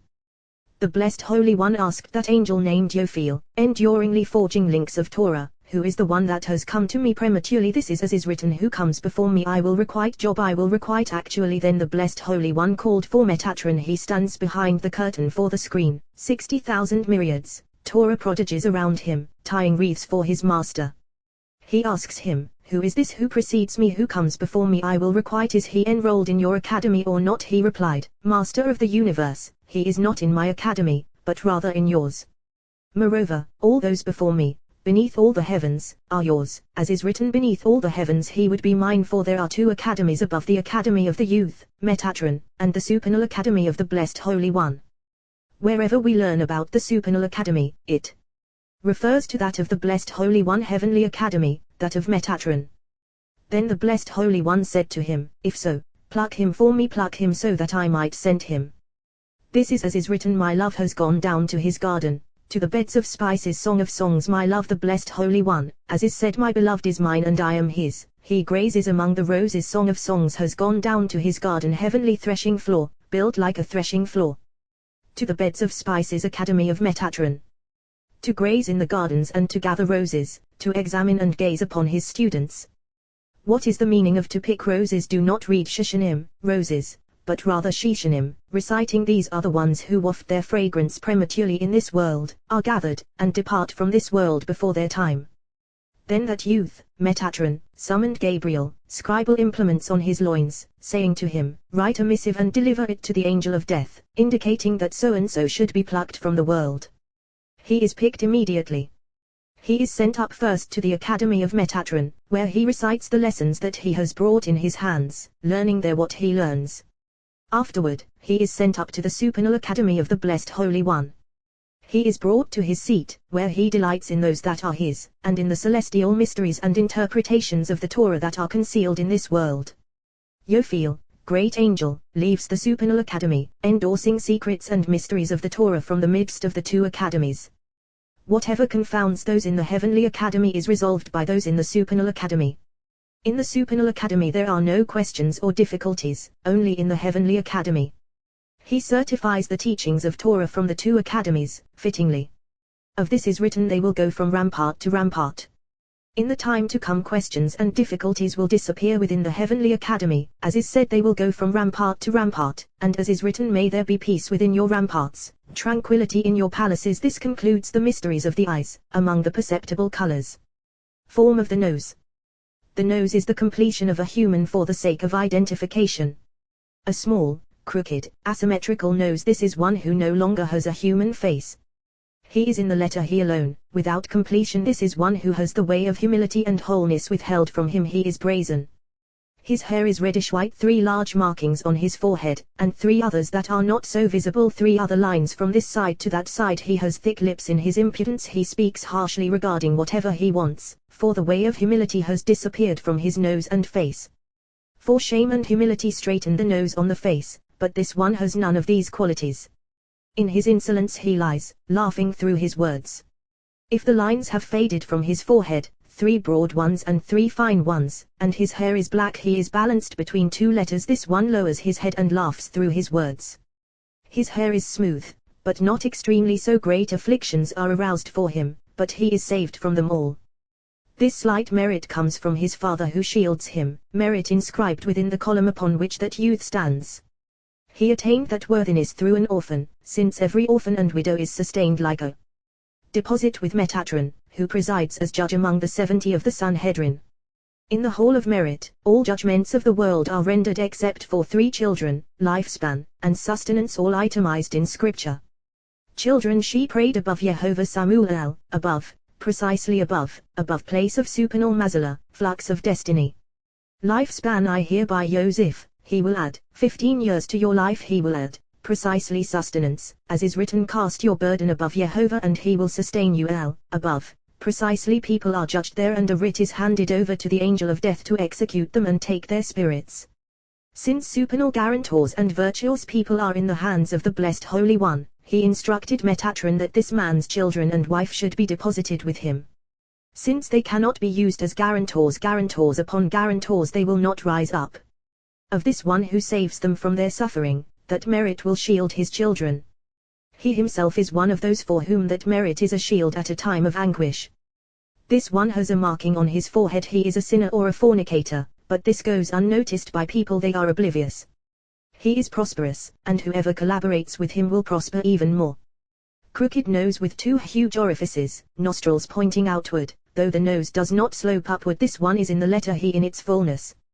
4 broad lines on his forehead, and 6 fine ones, large ears, large eyes, with 2 faint black flecks in his right eye. His hair is not properly arranged on account of its fullness and coarseness, a scar from a wound on his forehead. This one is fiery, every day on the brink. When he explodes in rage, his nose cools and he appears pale. His anger abates after a long while. He is trustworthy regarding significant matters, though not so with smaller ones. He is lustful. His body is full of pockmarks and blisters every day of the year, except for a short interval in the autumn. He conducts himself humbly in his household. He has a voracious appetite everywhere, even when he is not invited. If he acquires Torah and teaches children, he earns shin and tav through them. On his right hand there is a deep cleft from a mark that he had from birth. 2 women are destined for him. The first will die in the travailing chair. The second will be privileged to have 2 sons. One will die young in his mother's milk, and one will rise in the world more debauched than anyone else in the world. He has longevity, but not so much. A nose that follows a straight line, well proportioned on the face. This one is in the letter He in its fullness. Revealed on his forehead are 2 broad lines and 5 small ones, as well as 2 from the right side leading toward his hair, traveling straight upward from below his hair. Blackish red hangs over his ears, large green eyes with a red streak circling within. He has a long face. He is called Eagle Face. He is one of the sons of the full moon. When he seeks to diminish himself, he is deemed virtuous by his master. He fears sin. In the days of his youth he was never sick, continuing in good health like a fearless warrior.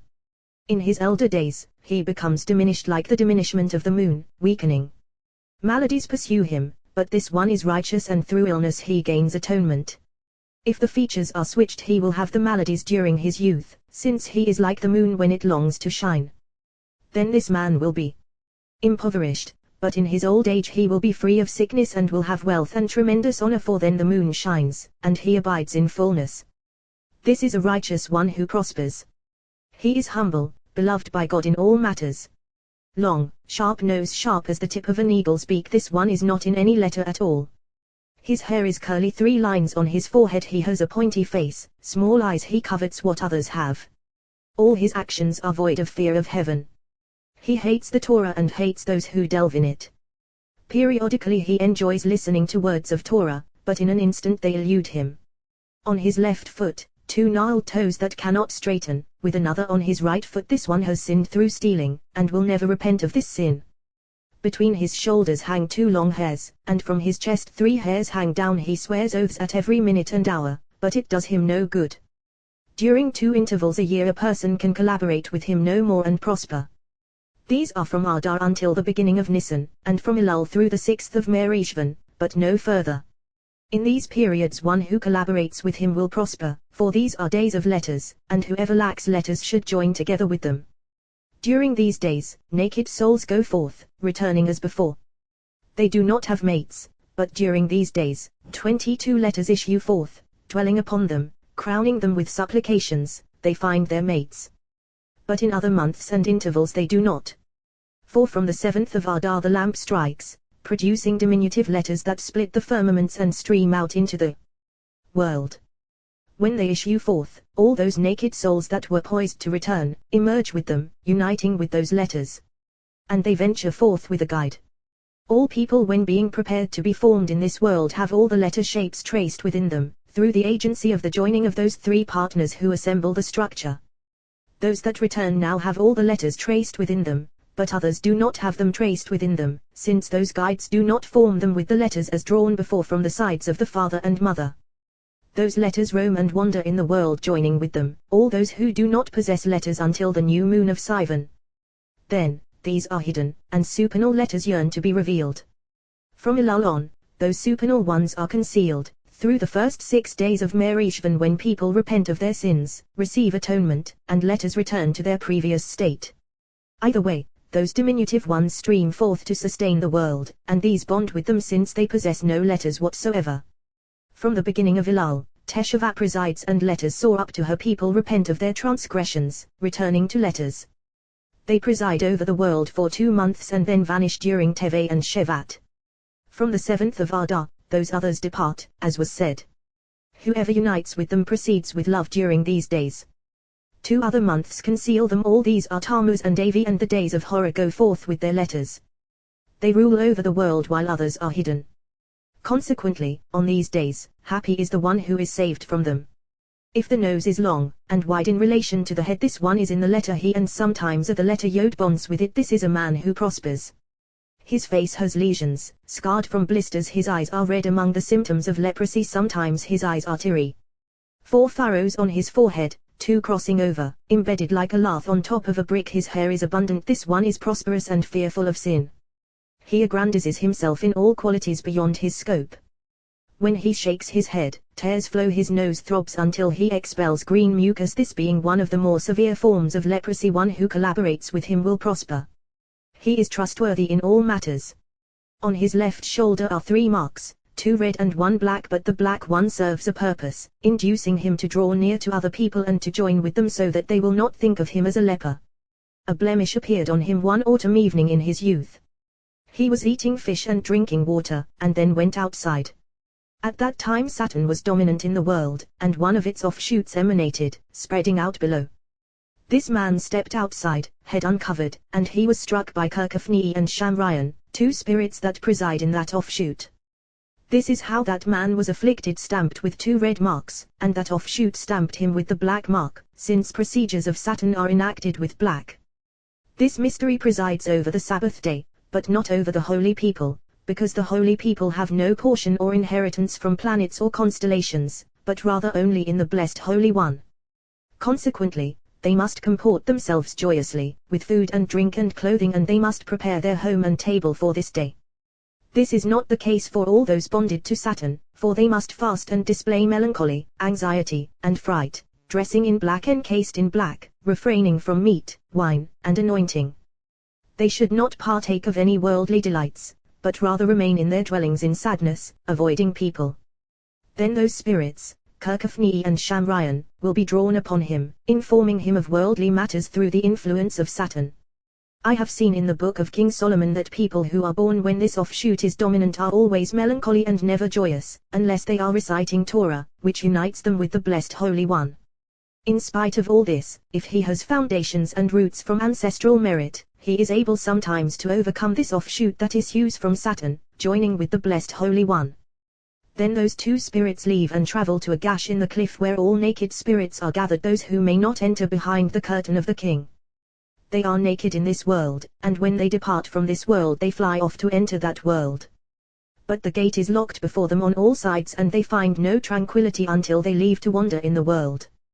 They are called by the name dwellers.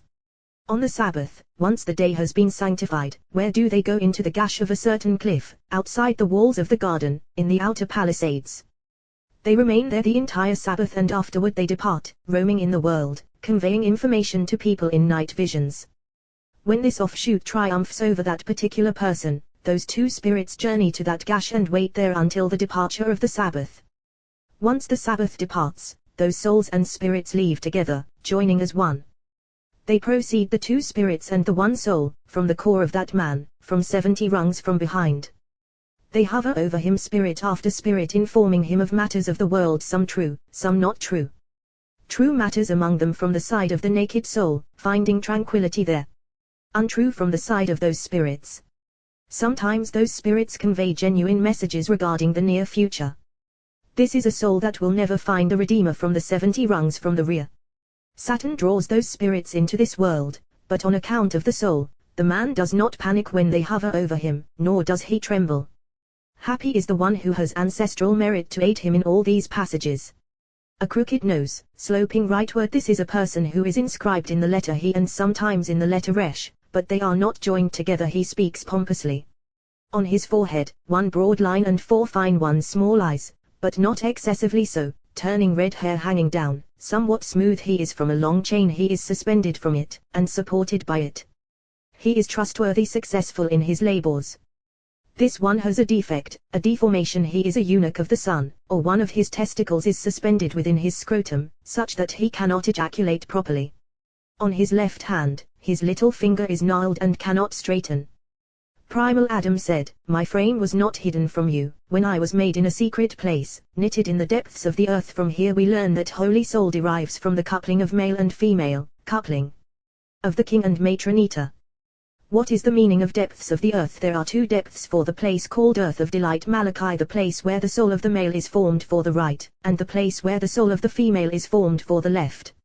Of this, arousal from the side of the female is necessary, as is written, "I roused him from the north, and he comes then, from the rising of the sun, one who invokes my name." Coupling of the sun with the moon, Jacob and Rachel. He comes upon rulers like mortar forces of the world that radiated from primal Adam. Subsequently, your eyes saw my formless mass when I was laid out as an embryo, shapeless, from east to west. Your eyes saw those destined to issue from me, for you are the one who called the generations from the beginning. In your book they were all inscribed. This is the book of the generations of Adam, of features. In this book of the righteous are engraved all features of the world, through permutations of the letters Zin, Resh, He, Pe, Samek, Final Sadi. They are all inscribed there in the forms of the furrows in the skin of Adam, like the firmament of the heavens, where the stars are fixed. He who brings forth their array by number and calls the meat by name for the seed of my servant Israel, Jacob, whom I have chosen, they are called Adam, as is written, "You, my flock, flock of my pasture, are Adam." Human Ezekiel, the world was created on account of them, as is written, "Holy is Israel to Jehovah, the first fruits of his harvest, for they arose in thought before the world was created." Of them all in your book they were inscribed. Days were formed for all those supernal days, like the number of Mishku, draw, and take yourselves Mishku upper days to shine upon lower days, and a quarter days. Part of the day is like an entire day regarding the numerical value of Mishku. One who draws from there conveys radiance to moon, sanctifying her.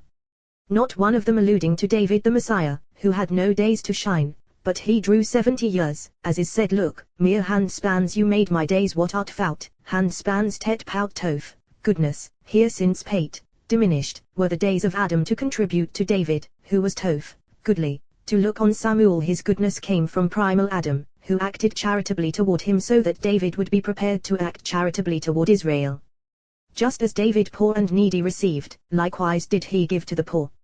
All enacted justly, as is written, David administered justice and equity to all his people. Samuel, they aroused that the beauty of our father Jacob was the genuine beauty of primal Adam.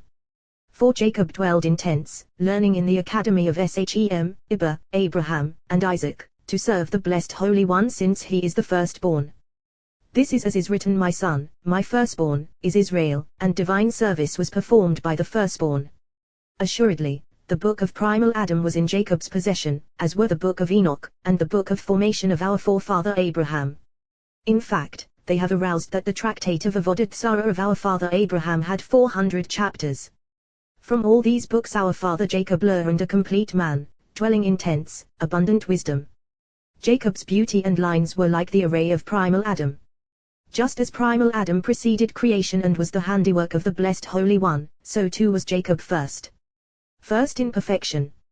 Holy is Israel to Jehovah, the first fruits of his harvest. His bed was perfect, unlike Abraham from whom emerged Ishmael and the children of Keturah dross of silver. Nor like Adam, from whom issued Cain, nor Noah, from whom issued Ham, nor Isaac, from whom issued Esau, dross of gold. But Jacob's bed was perfect, and therefore Jehovah chose him from all the nations, as is written, for Yah has chosen Jacob for himself, Israel as his own treasure, and indeed, Jehovah's share is his people, Jacob his allotted possession. Sitreo Tyrio. Secrets of the letters. Rabbi Shimon opened, who can utter the mighty acts of Jehovah or declare all his praise, who would not fear you, O King of the nations, for it befits you, since among all the wise of the nations, within inscribed letters, engraved upon the concealment of the impression of existence, chariots soar upward upon holy chariots. Each and every chariot rises up to an inscribed letter. When a letter is inscribed in its place, its chariot ascends within each and every letter, becoming actualized upon the station of its corresponding chariot.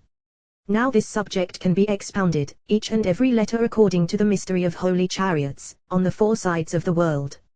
Mystery of the first letter ascends and descends, soaring up with its crowns toward 100 worlds. In tandem, Yod ascends within the will of thought, and is sealed away, obscure. Covering it below, a nut veils hidden one in its hiddenness, a chariot stationed beneath that hidden mystery. That letter abides, treasured away a single point below. The nut stands upon 6 pillars, supporting it on 6 sides, those 6 sides treasured away within the nut. From the side of that letter, a single, holy chariot emerges. This chariot is treasured away, revealed only when it shines with the splendor of the hidden nut, then the chariot is revealed. That chariot concealed and revealed. It radiates from the sparkling of the lamp, when the lamp meets out the measure beneath the first nexus. When measuring prevails, that spark shines ascending and descending, bearing Yod the single point. Then, the spark spreads out, radiating 3 other sparks, becoming supports beneath the lower tip of the Yod. Next, radiating from the midst of the second nexus, another spark shines ascending and descending, becoming a support beneath Yod on another side. Then, the spark spreads out, radiating 3 other sparks, becoming supports on this side below Yod. And then another spark radiates from the third nexus, causing the binding of mystery of dust to the measure of the lamp. Consequently, Yod's supreme point has 9 pillars upon which it depends, all constituting the chariot for this letter. Then it shines and is borne by these 9 pillars. 8 others shine forth from within, all abiding in the mystery of Yod supreme, concealed point. 9 pillars below evoke and do not evoke names, for those 9 are called Ein Sof, limitless, existing and not existing, unknown. They are invoked and not invoked, utterly imperceptible. They evoke names and do not evoke mystery of I shall invoke the name Jehovah before you. And I shall grant grace to whom I grant grace, and have compassion for whom I have compassion. None can fathom them or their names, nor has the compass of their ways been revealed. Thus, Moses could not master them because they preceded his rung. Of that primary spark is written before you. Similarly, all the pillars preceded his rung. He could not fathom the ways of the blessed Holy One, since they all rise within thought, and their ways spread out from there to diverse sides, according to the will of the blessed Holy One, utterly unknown. This letter ascends upward with these pillars. The unknown one who struck. Ein Sof shines and does not shine, descending, its source of illumination unknown. When it descends, the pillars are contained within it, and it extends. When it extends, one ray radiates, comprising them all, and they are enveloped within, like one who enters a palace. This palace is established enclosed on 2 sides, but exposed above. These 9 pillars shine into the palace, and Yod is treasured away within the palace, with those pillars. The palace is called He, prepared and not prepared, revealed and not revealed at all. Inhering within this mystery Yod and all the pillars, for it is concealed, and all abide within it to be crowned. He possesses 5 chariots that emerge from the shining of the lamp when it rises back to its place gathered in after the measurement was executed. These are called Nifelaot, wonders Nun Pelaot, 50 marvels. This was the mystery that King David sought to fathom. The 5 chariots, as is said, uncover my eyes, so I can see 50 marvels when these shine and ascend toward her to be crowned. They are fashioned into 50, shining into 5 below that emerge from he. These 50 marvels shine, raising he upward, where they are crowned and woven into the midst of 9 other pillars, these 9 ascending to Yod above. When they descend, origin of their descent unknown, the he is crowned with 10 in the mystery of Nun, yielding 50, and the mystery of marvels, 5 pillars within. Once crowned and extended, he returns from the mystery of 50 to the midst of the mystery of he. These 5 pillars spread out below and he presides over them. When it shines upon them all, 5 other rays radiate from her, transmuting, not transmuting right and left. From here on the matter stands revealed, based upon the supreme mystery, in the mystery of the holy name. Becoming concealed, one within the other, perfecting the holy chariot. These 5 are 4 corresponding to 5 hidden pillars, and 4, corresponding to the 4 sides of the world. Each and every one has its own chariot, and all the chariots fuse each and every chariot in a single light. Each and every light is contained within these pillars. Each and every pillar is contained within he, and he is contained within those 9 pillars.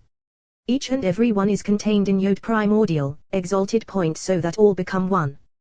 Thus, the chariots that rise up to he, from below to above, comprise 25 chariots. This is the mystery of Yeverik Hukho, will bless 25 from below to above. From he and above, 9 chariots stand alone, outside the count, extending up to the mystery of Yod, all concealed within it. From here onward, mystery of the holy name, crowned with those chariots, encompassing one within the other in these letters. Yehovah Rabbi Shimon said, the blessed Holy One is called one, as is written, Yehovah our God. Yehovah is one, the blessed Holy One is called the first, as is written, I Yehovah am the first. The blessed Holy One is called the last, as is written, I am the last. Blessed is he, and blessed is his name forever and for all eternity. He, mystery of I am Aaron, the last final he of the holy name. There is a holy chariot for the last one, as is written, and with Aaronim, the last ones, it is I last and last ones, all contained in one mystery, these in those. Mystery of he comprises these 4, and these 4 are called last ones, all enduring from the upper side and the lower side. This chariot Michael, Gabriel, Raphael, Uriel. These 4, with 1 point presiding above them, comprise he. And it is called he only when it comprises the mystery of these 4 and the final point that dwells upon them. Mystery of this he Dele plus that point resting above them, in the middle, forms he. According to the mystery of Enoch, there is another he below, enduringly bonded with this he, and they are all one in one. Then one should weep. Your mnemonic is aha, alas Joshua, since evil surrounds below, encasing, like a Dele. It encircles those 4 and this one harsh shell hovering over that point, shrouding it. Then moon is eclipsed, its glow shrouded, and permission is granted to judge the world with severe decrees. This is the mystery of final he of the 2 of them, the point is within one he. Then judgment is rendered in the mystery of this sentence by decree of the watchers Daniel. This chariot abides within final he, and they never separate from one another. Wherever Michael, chief of these angels, is found, there too is Shekinah, everything linked to one another, bound within that point, all within he. When there is only a single he preceded by Aleph, or by Yod, and she bears a point, then the point comes to benefit the world. Aleph he or Yod he, in that case, the evil shell is shattered before it, not encasing it. Aleph and Yod, abiding in this mystery. Similarly, regarding every holy name with inscribed letters, each letter has its own chariot abiding within it, within that name, upon which the name stands. That chariot is its support, for there is no king who advances without his troops, never alone. Of this is written Yehovah Sivaot, Yehovah of hosts, all as one, for chariots never separate from the holy name, and each and every letter contains its chariot within it. Thus, the totality comprises the holy name. This he has a chariot among those rulers below, since this letter is revealed and it is smaller than its fellows. But all those other letters do not have chariots that comprise lower ones within the letters, only this one, for this letter is encompassed among external, lower ones. These other letters contain holy chariots that are not external, except when palaces join with palaces, lower ones with upper ones. They are not encompassed within those letters to become one letter. Thus, each and every letter of the holy name contains its chariot within it, and each and every one of the holy names contains its chariot within it. This is the holy name, as is fitting. The same is true for each and every letter of those, for they are the mystery of the chariot for the one who is unknown. Each and every letter contains a chariot within it, inscribed within that letter actually this he is 12, and with the point presiding above it, 13 attributes of mercy below like the pattern above. These 12 boundaries on the 4 sides of the world, 3 on each side. These 3 comprise 9 on each side on the east side, 9 on the south side, 9 on the north side, 9 on the west side, 9 with the point that presides over them appearing in the middle. This point consummates each side as 10, since it stands in the middle on the east, 10 on the south, 10 on the north, 10 on the west, 10 Sfirat on each side. These are the 40 letters that abide in the mystery of Bereshit, in the beginning, below, in the mystery of the holy name, plus 2 handles for unification on the right and left, all abiding in the mystery of He. Now it is apparent that this He is present within all these supernal mysteries, holy chariot, these 12 mystery of 10 Sfirat and mystery of 42 letters engraved in the holy name, all contained in the image of He.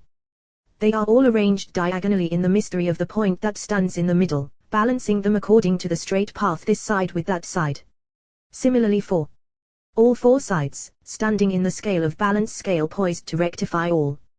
Through this mystery all those lower entities are created and perfected, as is written, God said, let us make a human in our image, according to our likeness, now as He, let us make He, actually this is He, and all those mysteries that exist below, united with it, bear its image, truly this is why it is called He, here excluding those united above that cannot be envisioned in its image at all, nor inscribed within it for viewing. When she is called He, she manifests all those mysteries, she is everything.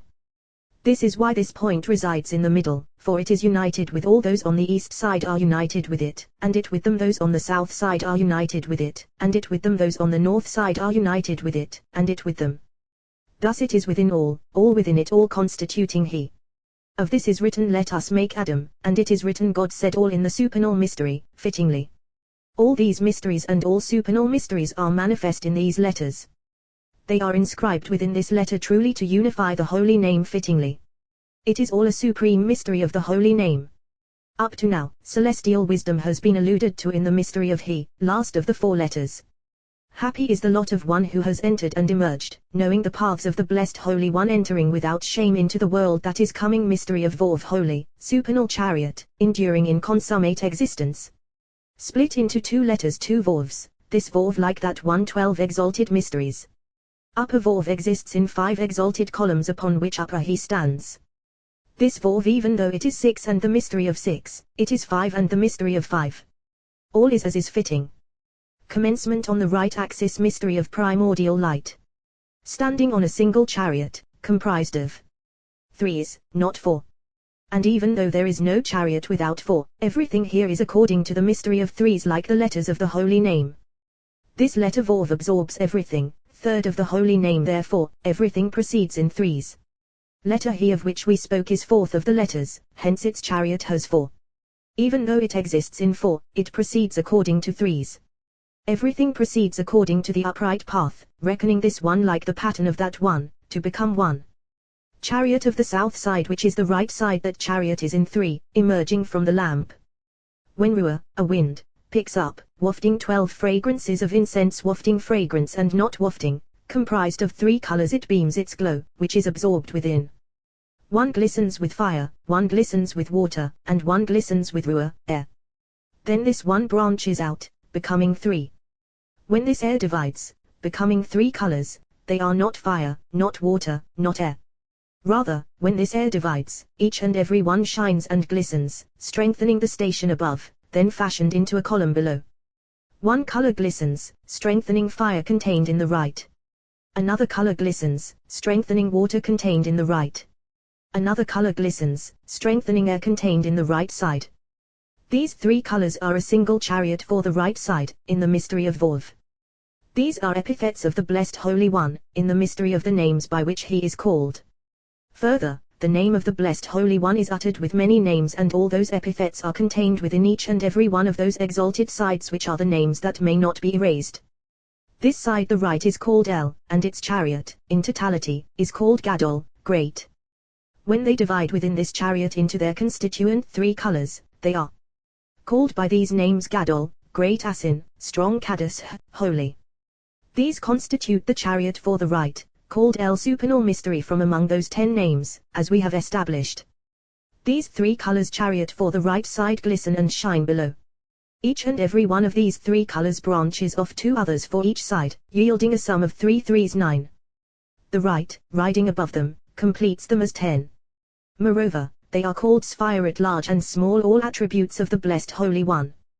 2 emerge from one color, one called Anin, compassionate, and one Rom, gracious, called El, and they are from the color strengthened by water.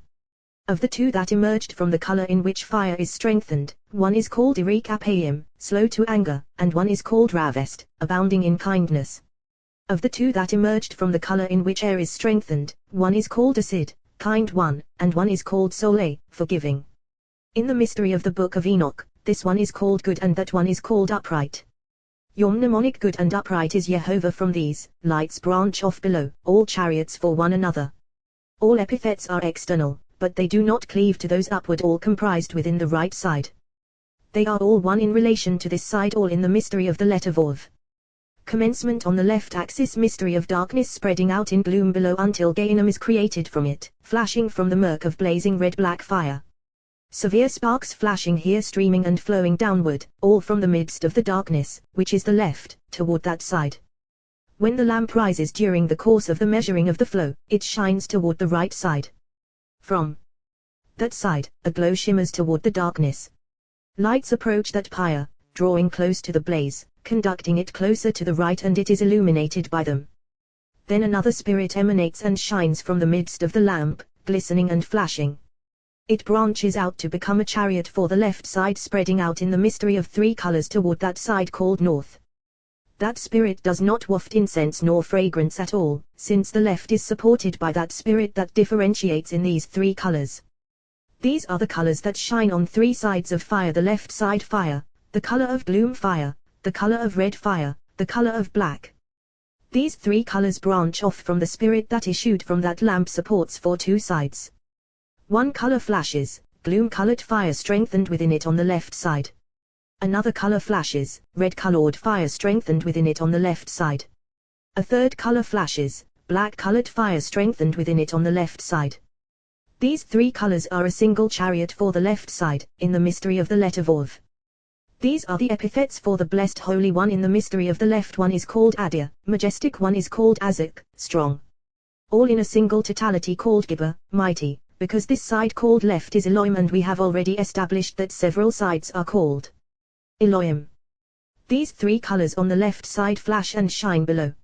Each and every one of these 3 colors splits into 2 others on each side, until they arrive at a sum of 3 yielding 9, as we established regarding the other side with the left riding upon them. 10 is complete. 2 emerge from within the color contained in fire, color of gloom; one is called judge, and one is called arbiter. This is as is written: God is judge, and arbiter of widows. 2 emerge from within the color contained and strengthened in red fire; one is called mighty in strength, Job, and one is called man of war. 2 that emerge from within the color contained and strengthened in the color of black fire; one is called inflicting guilt, and the other is called dealing retribution. From here they branch off below into diverse, innumerable Gevuran, powers, all from these 3 colors, as has been said. Of this is written: who can utter Gevurot, the powers of Jehovah, for they are innumerable, all comprised within the left side. The Blessed Holy One is called by all these names, and they are all chariots below for each and every side, everything contained in the mystery of the letter Vov. Each and every one of these 4 letters in the mystery of the holy name stands upon holy chariots, supported by their supports, all inscribed upon them, each and every one fittingly. These chariots are epithets for that name upon which they are based. Therefore whoever comes to unite the holy name must know in each and every one of these names these epithets, in which name does it inhere, and which name rules over it. For they branch off from here below, until they arrive at those rulers, appointees, chariots below. They are all apprehended in the mystery of the name that rules over them, through that side where the chariots abide. All exists in the mystery of the holy name, through these 4 letters, by which the Blessed Holy One is called. Happy are the righteous, for they follow the straight path. Happy in this world, and happy in the world that is coming. Commencement on the middle axis is at the eastern opening. Since the eastern opening is in the middle, it receives the 2 sides, joining them with bolts and doors, on this side and that. This opening comprises all those we have mentioned, and it stands upon the supernal chariot. The chariot that inheres in the mystery of Vov. This is Vov, encompassing them all, abiding within the mystery of all 6 supernal sides. Standing upon a single chariot, 3 on the right and on the left.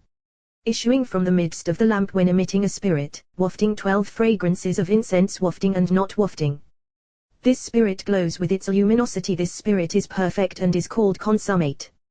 When this spirit differentiates, it branches off into 3 colors, flashing with fire, water, and air as stated regarding the right side. When it branches off, each and every one glistens in its place, strength provided by this spirit to the light that differentiated from it. It branches out from this spirit in each of those 3 directions. One color glistens in fire, strengthening it. Another color glistens in water, increasing it. Third color glistens in air, making it glow like purple, glistening with these 2 sides. These 3 colors form a single chariot in the mystery of Vov. This is the mystery of Vov. These are the epithets by which the Blessed Holy One is called, as has been stated that the Blessed Holy One is called by all these names. These epithets are contained within the mystery of the holy name designating this middle axis.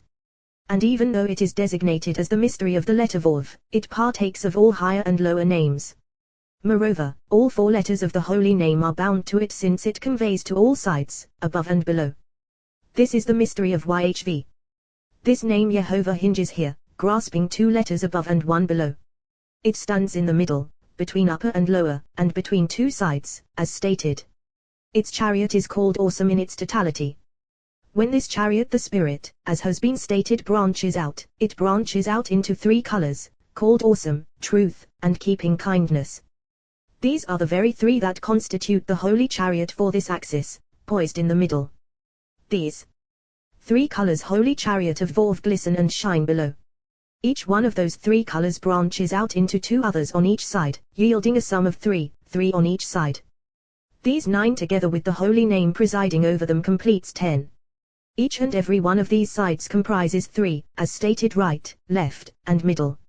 Each and every one is in the mystery of its chariots, comprising 10, because all, above and below, are in a single perfection.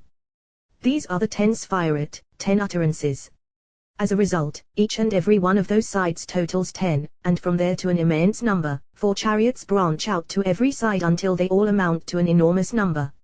All these chariots, when they branch out to their sides, are called by the name that presides over them, and by the mystery of that letter below. Actually 2 radiate from a single point. One is called bearing crime, and one is called overlooking trespass. These are the ones from the color that strengthens water. 2 radiate from the color that strengthens fire, one called on high, and one called high place.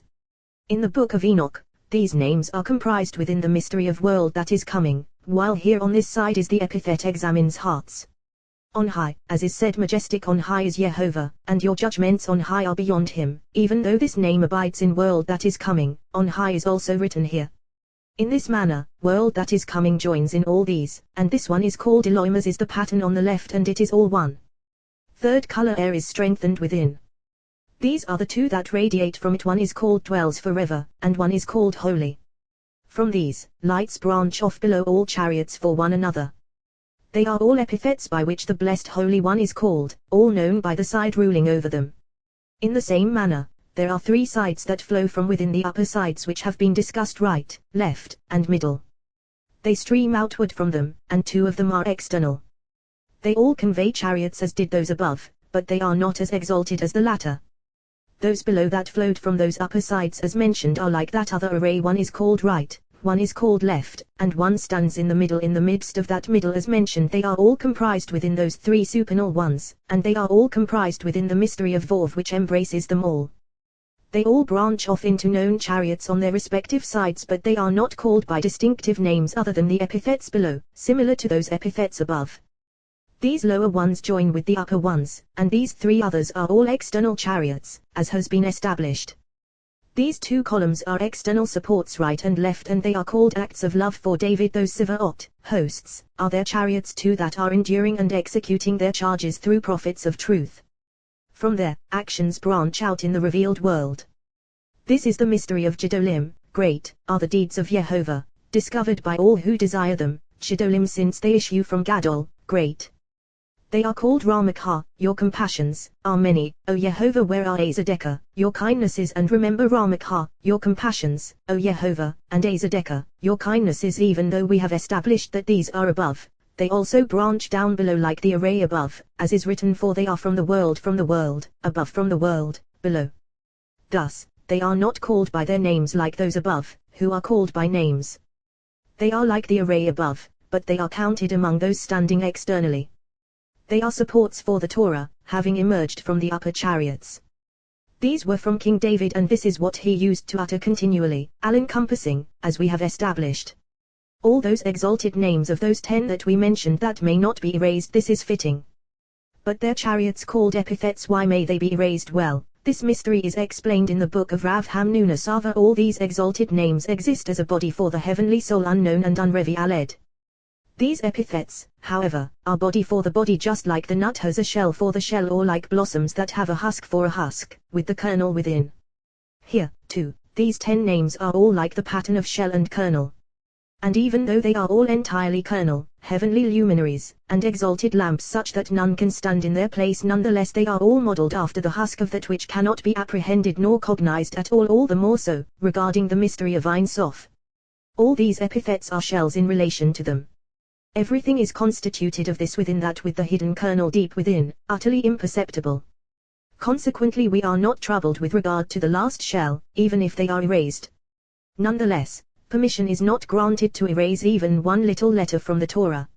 If you say, well, then, it follows that the final he as mentioned must be the final shell in relation to these. It is not so. Final he is a shell in relation to those celestial ones, but with regard to the epithets she is not, since they do not perform conjugally with her. Only those celestial names do so, and not the epithets.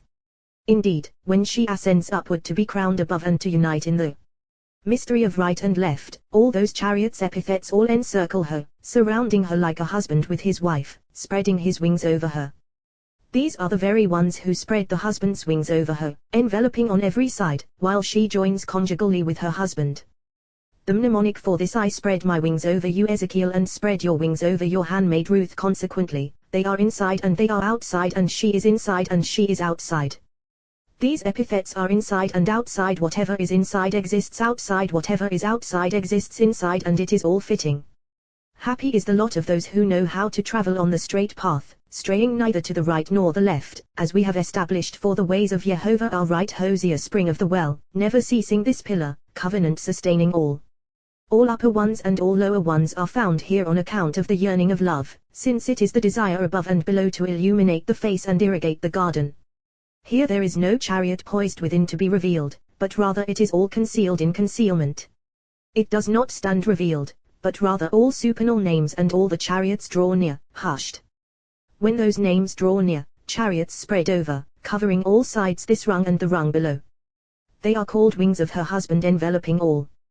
This rung enters in a whisper, like a spring within a well, its waters never ceasing, nor does that spring ever withdraw. The totality is called well, as is written, the well that was dug out by princes, and a well of living waters, as we have established. This spring of the well is sealed from that well, the one in which it enters, murmuring, but this one digs into that point, mystery of final he, as we have stated, and penetrates her, entering her, completely imperceptible. This is as we have established when Aleph or Yod bonds with he. This he bears a single point to benefit the world. Examples are Aleph he or Yod he, then spring of the well is in that point, entering into it, utterly unnoticed. Similarly, that point is located within the mystery of the Holy of Holies. Similarly, the mystery of her invocation is in the mystery of the Holy of Holies, since expulsion of breath occurs within the throat or Yah. Since this is the place where the Holy of Holies abides, a great voice but unknown, and it is not actual breath, then it is Holy of Holies actually, and it exists in consummation of all, shining from above and below. Then that he is joined with those supernal letters. And it is all a single name, shining from above and below. When the spring bores into that point, penetrating it, then all those supernal names and all those exalted sides which we have mentioned, all enter into it longingly, full-spirited. They enter her above with devotion alone, entirely with spirit, not physically. Like a husband who has shed all his clothing when he is about to have intercourse with his wife, here, too, all those chariots which we have mentioned, above and below, all encircle her, enveloping her, while her husband sheds all Likewise, all the limbs come to join only with her with spirit actually, then the totality constitutes a singular longing. Of this, when the blessed Holy One is ready before her, but Israel are not righteous, for they are the wick for illumination. What is written, I had taken off my robe, was I to don it again, I had bathed my feet, was I to soil them again. Song of Songs, I had taken off my robe. These are the epithets as we have mentioned, for when they are all joined, they constitute the robe of the blessed Holy One. When he is poised before her, he has shed all in order to join with her. Of this is written, I had taken off for adornment, and to be prepared to benefit you, but you were not prepared fittingly. Now, shall I don it again? And he turned back, withdrawing from her. I had bathed my feet, shall I soil them again? Behold, I had rinsed my feet of that filth. And what was that filth? When I adorned and prepared myself for you, I had purged that vile other side from my feet. Now shall I replace that filth and shroud the temple, since you were not ready with your adornments, prepared before me. From here we learn that when the spirit of impurity passes from the world, everything above and below is magnified. And when assembly of Israel stands ready before the blessed Holy One, then slime does not rule in the world, and everything grows, above and below. Of this is written, I had bathed my feet, was I to soil them, as before. Consequently, all those epithets were stripped off when the spring bore into that point and was concealed within it. Once the spring is hidden within her, then everything is illuminated, and the well is filled by that spring that had penetrated her, sealed within her with a whisper. Those epithets covered her, spreading out on this side and that. These are fine membranes of the nut that cling enduringly, encasing the kernel within. But the hard shell is pulverized, not surviving there. Then everything is in the supernal mystery, allowing entry into these mysteries. Happy are those who gaze aspiringly upon the words of supernal mysteries, to follow the path of truth, to acquire merit in this world, that will shine upon them in the world that is coming. Of them is written, the enlightened will shine like the radiance of the sky, and those who turn many to righteousness, like the stars forever and ever. Daniel, happy are they in this world and in the world that is coming. Image of the letters in the sacred mystery of Lower He, as we have discussed. Mystery of the temple, when moon is sovereign, adorned for sun to receive illumination from him, they stand ready as two lovers, facing each other. Maidens standing by her are adorned and arrayed with embellishments, one behind her, one in front of her, one on this side, and one on that side, while she stands in the middle. 72 Sanhedrin members are arranged like a semicircular threshing floor, fashioning a body for moon, adorning the matron for her husband. She appears like this, like a crescent moon, with a point in the center, that point absorbing light from sun to illuminate the entire body. This is the mystery of the point that inheres in part of the eye. Everything exists in the point located in the center, for it absorbs all the light to illuminate the whole eye. Similarly, moon is illuminated only from one point that abides and is concealed in the center, even though it cannot be seen in moon. Every circle in the world is formed from the midst of the single point standing in its center.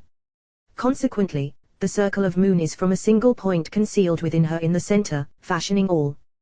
The point located in the center absorbs all light, shining upon her body, illuminating all. Mystery of mysteries for those who contemplate mysteries of wisdom. This He, which is half the body of moon, which is circular and, as we have mentioned, is within the point standing in the middle. Why is she only a half? She is not a half, but rather sealed on one side and open on the other, like a female who is open toward a male to receive him within her and to be illuminated by him and joined with him. To this end, she is open toward him to receive him. Then she is called He. What is the meaning of He? Aleph, like one who says, He, here, I am. When she is illuminated by him and they are conjoined to each other, then moon is full, He is consummated, and moon is filled from all. From the status of that He, the crescent moon, Mem is formed moon in its fullness. She stands in the aspect of supernal mother who is final Mem, sealed, as we have established regarding the mystery of Lamar Bihamis Ra, for the abundance of dominion. Now moon exists in fullness, lower world patterned after upper world. This is the mystery of the letter final Mem. This letter, final Mem, appears as a circle only once the moon exists in her fullness, everything deriving from the mystery of He, as has been said. Thus, she is open at first in the mystery of He facing her husband, and after being consummated by him, she is filled to perfection. She is fashioned as final Mem, in the manner above of world that is coming, as we have said. Consequently, upper He and lower He, final Mem above and final Mem below, all modeled after each other. This is one mystery, upper and lower as one. At first, upper world is open in the mystery of He. Once she is filled from the supernal paths, illuminated to shine forth, she spreads out and is perfected, becoming final Mem, all in one mystery. Image of the letter Vav in the sacred mystery. This letter upper world extends an extension, shining below. That extension exists on 6 sides, integrated as one in a single bond, this one like that one, and that one like this one, all joined to their chariots in this letter. This letter inscribed with 6 sides integrated as one, shining upon moon with the mystery of 6 integrated sides. For when they are joined as one, extending in that extension, everything is in the image of Vav, in the image of Adam. But even though they are 6 sides, they cannot be seen spread out but rather as one body. Mystery of mysteries. For those who contemplate images of the letters according to the straight path, here in this letter all are joined in a single bond, showing that they all inhere in upholding the body, for it gathers all. When this Vav stands erect in a single compact, he is ready before the female, naked, having shed all mystery of the image of the body is the image of Adam. In contemplation, the mysteries of the arms are on this side and that, joined to the body, but they are not seen independent of the body, since they are all integrated within it. When can they be seen? When this letter spreads out and is called Aleph, then there are 2 arms, one on this side, one on that, with the body standing between them in the middle. This is why Aleph is the head of all the letters, because when this embellishment is established, it is the head of all that issues from world that is coming. And even though other supernal mysteries are uttered through the mystery of Aleph, this is the clearest manifestation of its mystery, as is found in the book of Adam. This is the clarification of the mystery. From here emanate other letters, all on their sides, each and every one, fittingly. This letter is entirely one Vav and Aleph, except that the former conceals all within it, and the latter displays the entire image. If you say, but 2 legs are not seen, this is certainly so, for the 3 sides are the mystery of 3 others. Further, these constitute the mystery of written Torah, encompassing all, and from here everything else emerges, such as prophets and writings, all as one. Aleph is one, mystery of 3 facets, the patriarchs. When the patriarchs are united as one, they are one. This is why Aleph is called one, head of all letters, mystery of written Torah, as has been said. Thus, Aleph and Vav are a single mystery, Vav as the form of Adam, head and body as a single extension, while Aleph is the complete image for display. Now, if you say that Vav is a single emanation, a single extension without other images, why is its secret 6, and Aleph, which bears 3 images, why is its mystery 1 actually? From here we learn that it is forbidden to heap up specifications regarding the holy name, rather, one should join them together, uniting them as one, so that they become one. Once they are as one in a single kilal, general rule in a single image, then one can distinguish them, establishing the specifications that emerge from that kilal as it appeared. Of this, kilal transforms, becoming perat, specification, and perat transforms, becoming kilal. This kilal, Vav, transformed into perat, in the mystery of 6, a single, solitary extension. The perat, Aleph, 3 images bonded as one, transformed into a kilal in the mystery of 1. This is the mystery of kilal, perat, and kilal Aleph, Vav, Aleph, and all is one. Aleph is perat that transforms into kilal and afterward transforms into perat, kilal, and perat. Vav is kilal that transforms into perat and then transforms into kilal. This is kilal, perat, and kilal. Aleph is perat that transforms into kilal, as we have established, and then afterward transforms into perat, since it is Aleph, 1000. This pertains to the mystery of Aleph, arms and body, mysteries splitting off into 100, and from 100 into 1000. This is why it is called Aleph, in the mystery of Aleph, 1000. Aleph 1 kilal. Aleph 1000 perat. Vav is kilal that transforms into perat, as we have established, and afterward transforms into kilal, mystery of Adam, as one mystery, everything ascending in a single mystery and in a single balance, all becoming one. Vav transforms, becoming one totality, one luminary, comprising 6 sides. Mystery of God saw the light, that it was good. This is Vav, flowing and illuminating in the mystery of the right, in a single totality.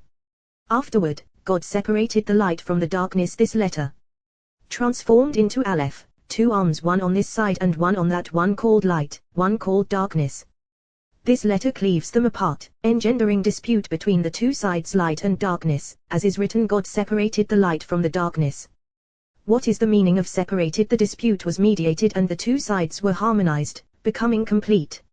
Separation is the mediation of conflict toward resolution, all becoming one, consummate as one. Thus, Aleph and Vav are as one. God called the light day, one side of the mystery of Aleph. Afterward the 2 sides separated to fashion the work, one making evening, one making morning. Once the deeds were accomplished, the two were harmonized and integrated in Vov. This is as is written, there was evening, there was morning, one day there was evening from the side of darkness. There was morning from the side of light. Once these deeds were completed, they were combined immediately into one, as is written, one day. Mystery of Vov, they were integrated within it to become one. This explains the mystery of why it is written Vi, and there was, and not Vi higher, and there will be. Vi, and there was once, they appear in the mystery of Aleph and perform their deeds, they are sealed away, unseen, then it is written Vi, and there was. That is how it was, but no longer, since now it is integrated in the mystery of Vov, now it is all one day. Who can utter the mighty acts of Jehovah or declare all his praise? God said, let the waters under the heavens be gathered into one place. Lower side, one side in the mystery of Aleph, side that is called darkness. This is the meaning of under the heavens, for it is from that side that the waters separate, gushing in a secret flow from another side above the right side. Light that has been hidden away, where has it been hidden? In the mystery of Vov. When it is treasured away, everything is treasured away, the other side hidden away with it. Of this is written under the heavens. Into one place. This side remained solitary, with no companion, when it was first secreted away. From that side, when the waters split and entered into it, dry land appeared from that side. This is the mystery of Mount Zion, summit of the north, city of the great king, for it appears and is revealed from that side. After these two sides have been hidden away, everything is restored, becoming Vov, all concealed within it, becoming one. God said, let there be lights in the firmament of heaven Vov, the letter called heaven. Firmament of heaven, a single ray extending from it to shine upon earth and to saturate dry land. This is the firmament of heaven. Who is firmament of heaven? That ray that extended from the letter Vov, like this Gimel ray that emanated from Vov and transformed into Gimel, mystery of three, for this one sustains three who stand below. All those supernal lights stand upon this firmament, a ray extended from Vov to shine upon and saturate earth, as mentioned. Letter Vov, this form, divested of all, for nothing can be seen of it at all from among all those other sides, except for one solitary extension of the body, without arms or supports. This pillar abides in this way in the mystery of the holy name to be ready for female below. Even though these other sides are inscribed within it, this is a secret of secrets for those who know the mysteries of faith, knowing when it is Aleph and when it is Vov. When mysteries of faith are ready to be viewed and to teach about the unification in the mystery of the holy name to the entire world, then it exists in the mystery of Aleph, showing that this is the beginning of everything and teaching about the faith and unity of the Blessed Holy One.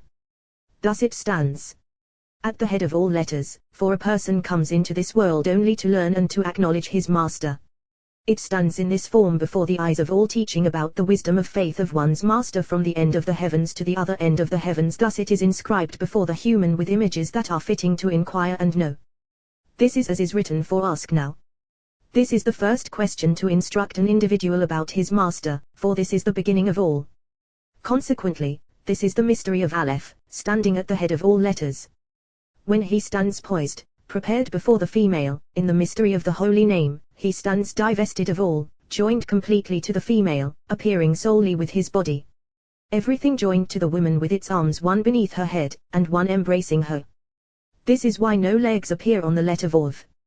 That which proceeds from the firmament is completely concealed within her in concealment, in the mystery of mysteries.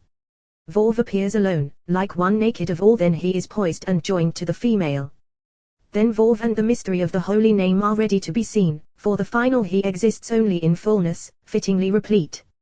Happy is the lot of one who enters and exits, who knows the ways and paths of the mystery of faith, to know his master. Happy is he in this world, and happy in the world that is coming. Image of the letter Yod, primordial point that ascends in thought, concealed and unknown.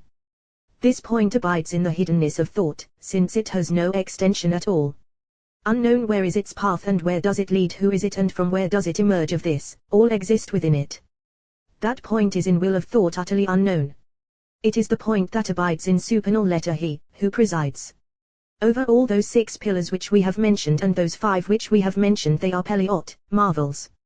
Hence this mystery is called Pele, marvel, and Ot, letter, with Aleph straddling this way and that entirely. Ot Peleot, a letter of marvels, as we have established. As for all those pillars and chariots that we have mentioned, when final he ascends to join Vov, Vov's chariots spread over the female, as we have said. When final he ascends for bonding, those that are not encompassed within the supernal chariots all envelop and encircle the female. This is the mystery when the female is not joined to the male, a harsh shell shrouds her, eclipsing her light. But when she is joined to the male, all those upper and lower chariots cover her holy shell and she is garbed in them. Then she is bonded with supernal Vov and to he, which her supernal point concealed within. When she absorbs them and they are all within her, they all become like this. Supernal point, abiding in the center, is concealed. It is like a Vov that travels in a circle, fashioning a figure to hide this point. Alternatively, a figure is formed with her chariots, and she stands as the point in the center, then she is called he. This letter is also the mystery of Vov, they constitute its form and abide in this mystery with the point in the center. Thus, all is one. This upper point is called supernal wisdom, while lower point is called lower wisdom, small wisdom. This one is he and that one is he, although that point is inscribed beforehand on its own. Yod single, supernal point presiding over 9 pillars, as we have established they are not called by their names, but rather by he and Vov and through their chariots. But these 9 pillars of Yod issue from the midst of the lamp and are inscribed beneath Yod, in the 9 points that spread out among the letters, since all the letters issue he from Yod and its paths. Just as the letters emerge from Yod, these 9 points issue from those 9. Even though we have said that these 9 are beneath Yod, they are actually upon Yod. Nevertheless, they are supports for it and are called chariots for 9 others, for they are the mystery of Ein Sof, all pillars for Yod. All those below are concealed and will return to that point. Of this, all the days. Kav Hamida. Line of measure. Rabbi Shimon said, until now the companions did not know the mystery of unification. Rabbi Elazar said, all verses of the Torah are concealed, supernal mysteries.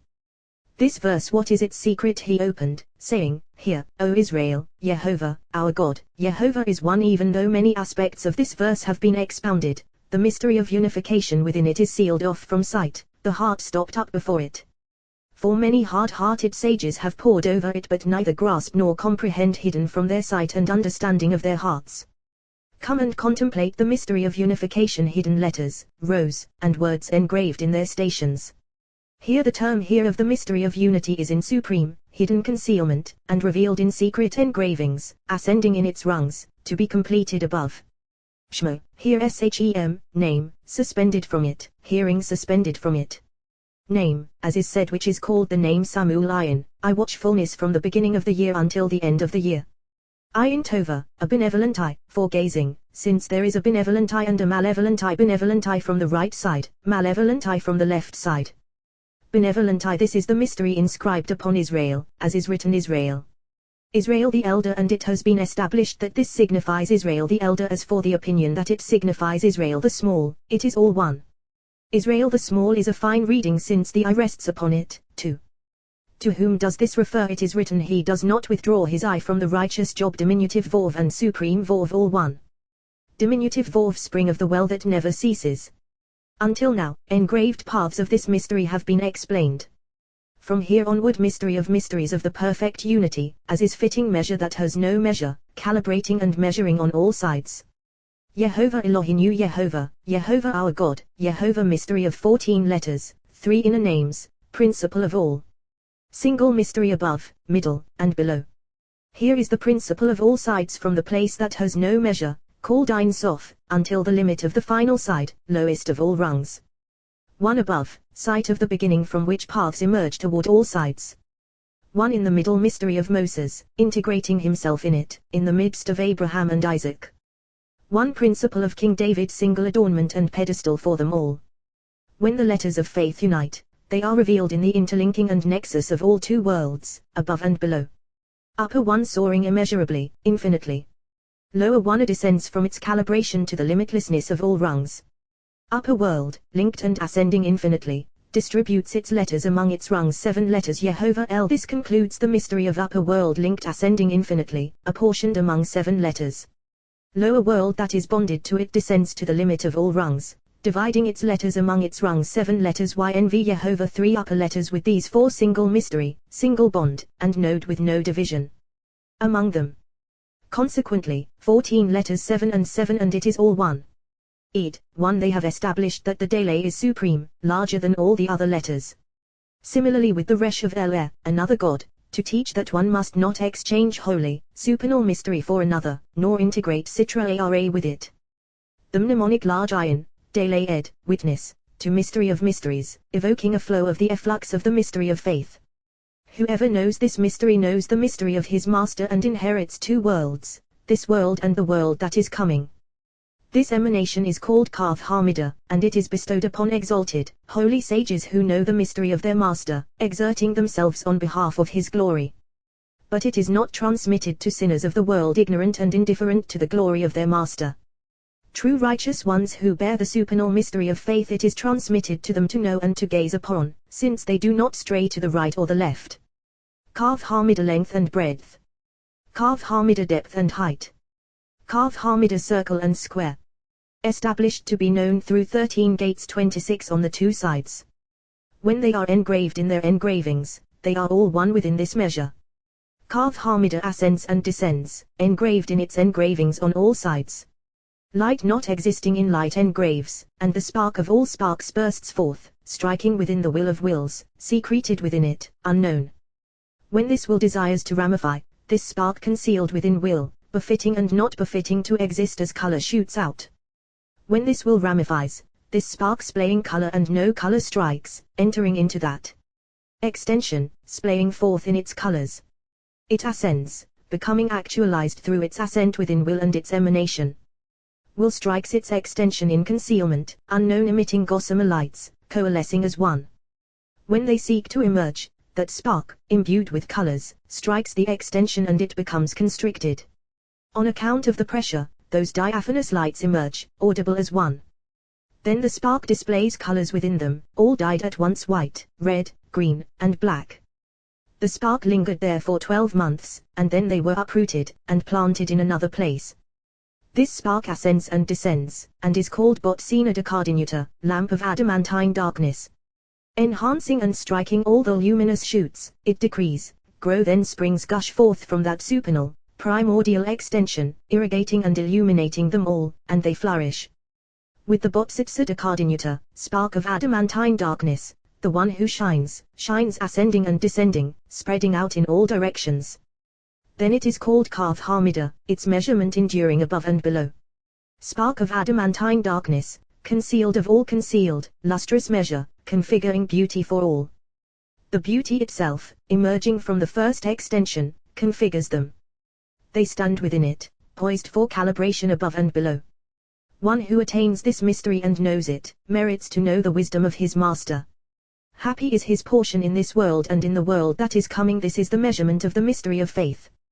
Kaf Hamida, proportion of length and breadth, proportion of depth and height, proportion of circle and square, all encircling a single calibration. All radiances and mysteries. Kaf Hamida Botsitsa de Cardinuta.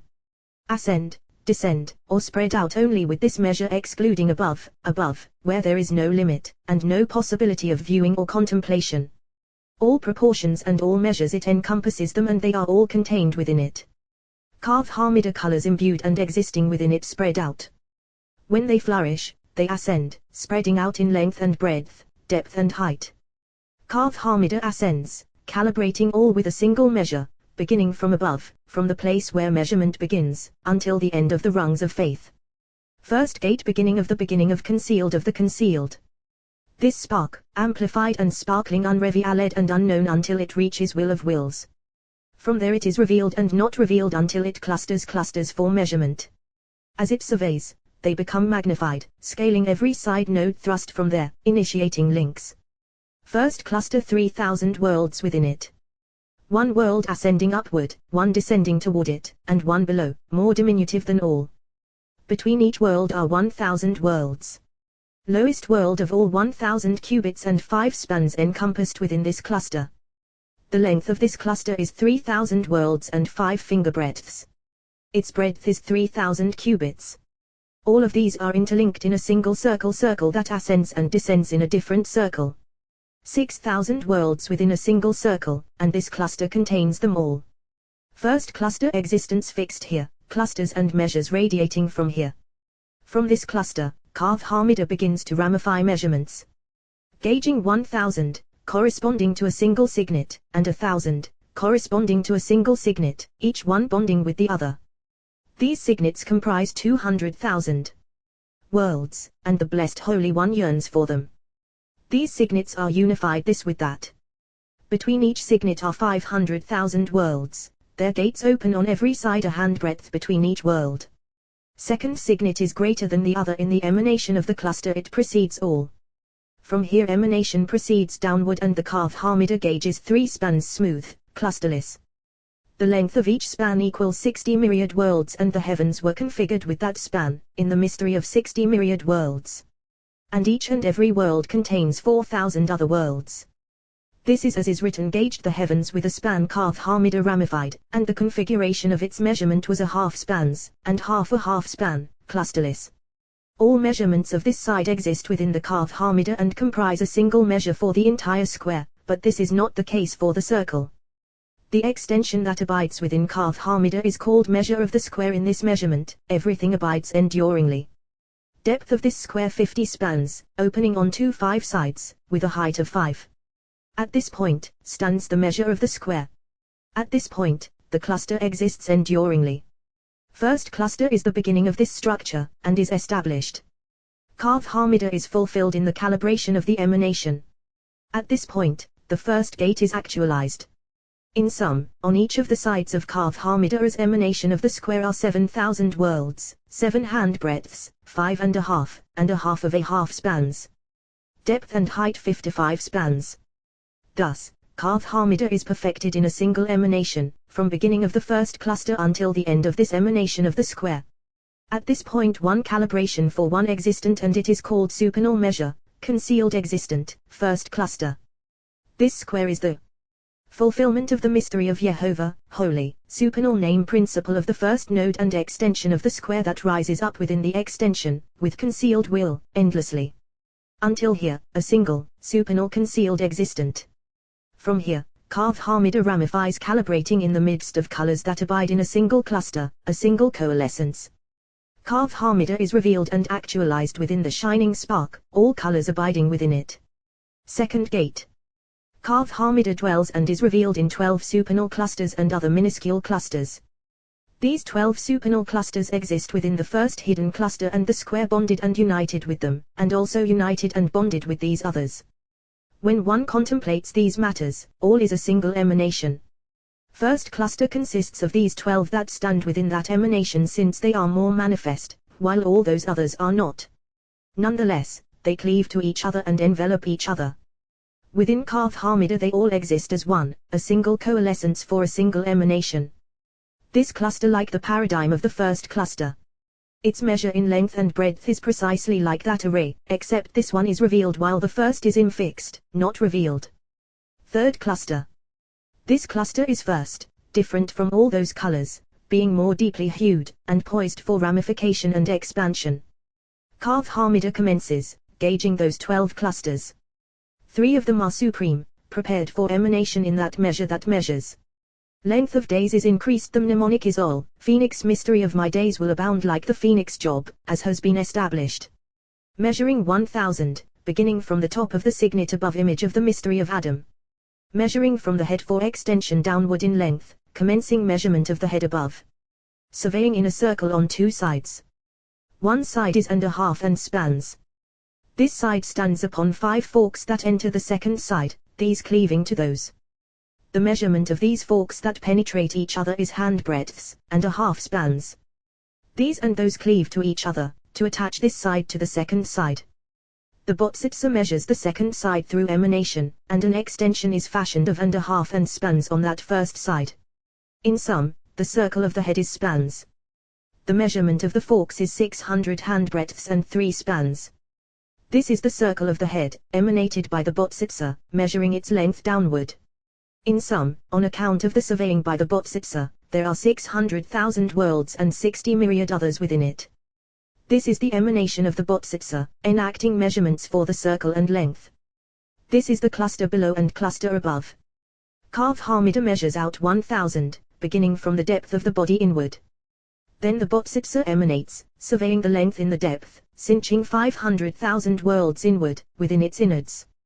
This is as is written his loins, the ivory of thrones, enveloped with sapphires, song of songs, enveloped Botsitsa before emanating, enveloped for the purpose of emanation and gauging. This is the measurement of the Botsitsa on this side, height and breadth.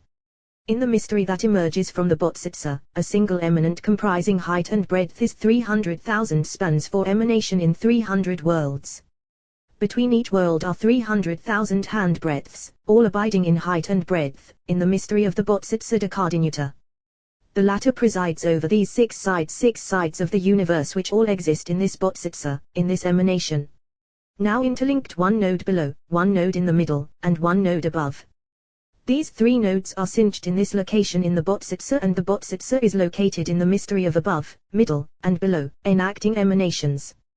These three nodes are cinched in the Botsitsa and are established in the dimension of length, fashioning three others on the other side. These three, the first ones, exist within the extension, and each and every cluster exists within an extension of 600,000 worlds, 6 spans, and 6 handbreadths, all abiding enduringly. Thus, there are three primary clusters comprising 18,000 cubits, 18,000 spans, and 18,000 handbreadths. This is the mystery of the Botsitsa on this side. Similarly, three other clusters are established in this same array. Everything exists by the will of the emanation of the Botsitsa that ascends endlessly. The emanation of the Botsitsa expands from these clusters, ascending and cinching all in a single cluster within the emanation, in a single perfection. The emanation resumes standing within depth, circle, and square, ascending and cinching a single cluster above. Afterward, it descends, cinching a single cluster below, and then everything endures. Mystery of the Botsitsa is present in all these clusters, and in all these measurements a single measure and a single cluster. When that cluster ascends, cinching a single node, it enacts a measurement, is established enduringly, and rivets the fixity of faith. When that node descends, cinching a single node, it ramifies an emanation, is established enduringly, and rivets the fixity of faith. Square stands upon circle, circle upon length, length upon depth, and depth upon height, all in the mystery of Botsitsa enacting measurements. Botsitsa stands poised, resuming emanation as before. Upon cinching the existent once, it is enveloped. When enveloped, all colors are inscribed in fitting places: white, red, green, and black. These four colors are enhanced by Botsitsa, illuminated by a glow that is riveted and radiating. This is the mystery of enveloped with sapphires, song of songs, glowing sapphires. Botsitsa resumes, emanating as before, raising the line, and meting out a measurement. It gauges 1,000 on this side, 1,000 on that side, for 4 sides, corresponding to the permanence of the 4 letters Yehovah.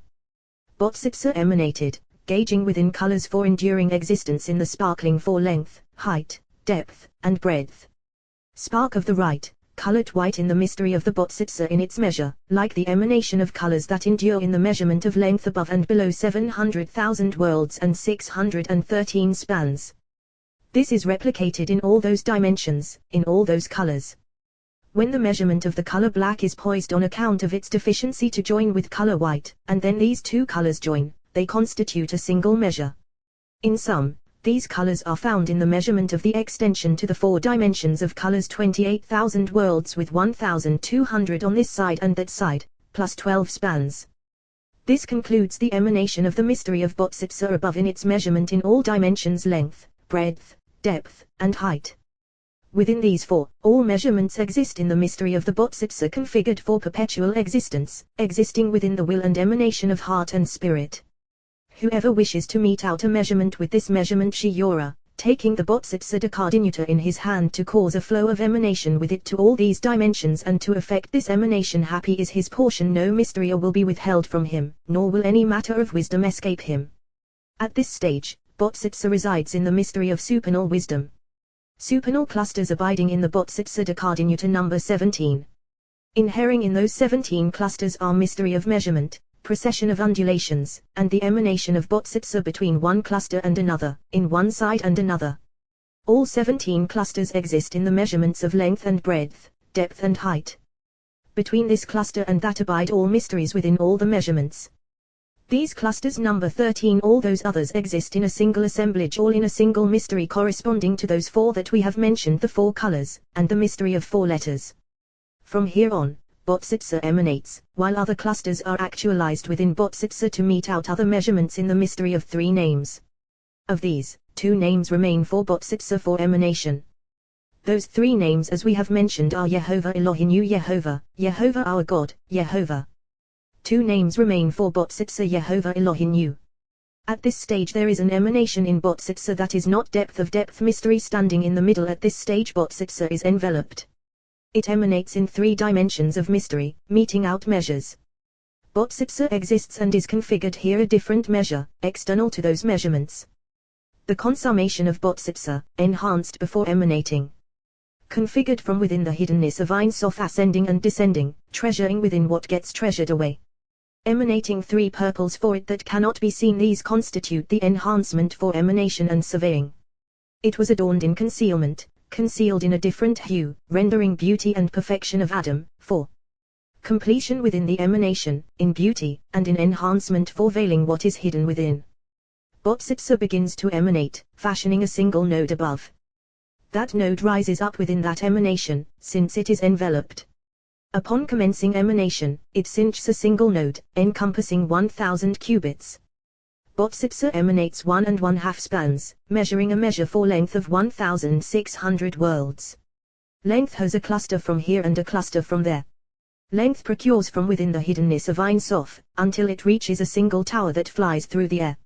At that juncture, Botsitsa had emanated, and stood in order to set the measure for this cluster. Then Botsitsa was rendered imperceptible, until this measure was measured, for it had been treasured away within that treasure house. Afterward, Kaf Hamida hurled it out. When it emerged, 1000 worlds and 4 myriad worlds and many other mysteries appeared there, all existing in that measure. Then Kaf Hamida emanated from that site, measuring 5 clusters in square.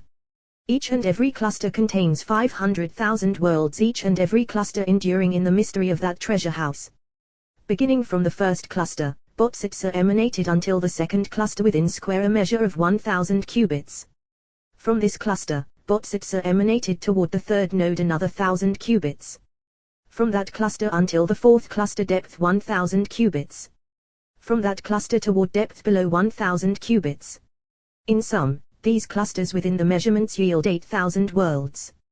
Here, with this measurement, a throne has been constructed for the first measurement as we have stated here. The first measure is actualized and sits, fashioned by Botsitsa for eternal dwelling. This is the middle measure within secreted like the first.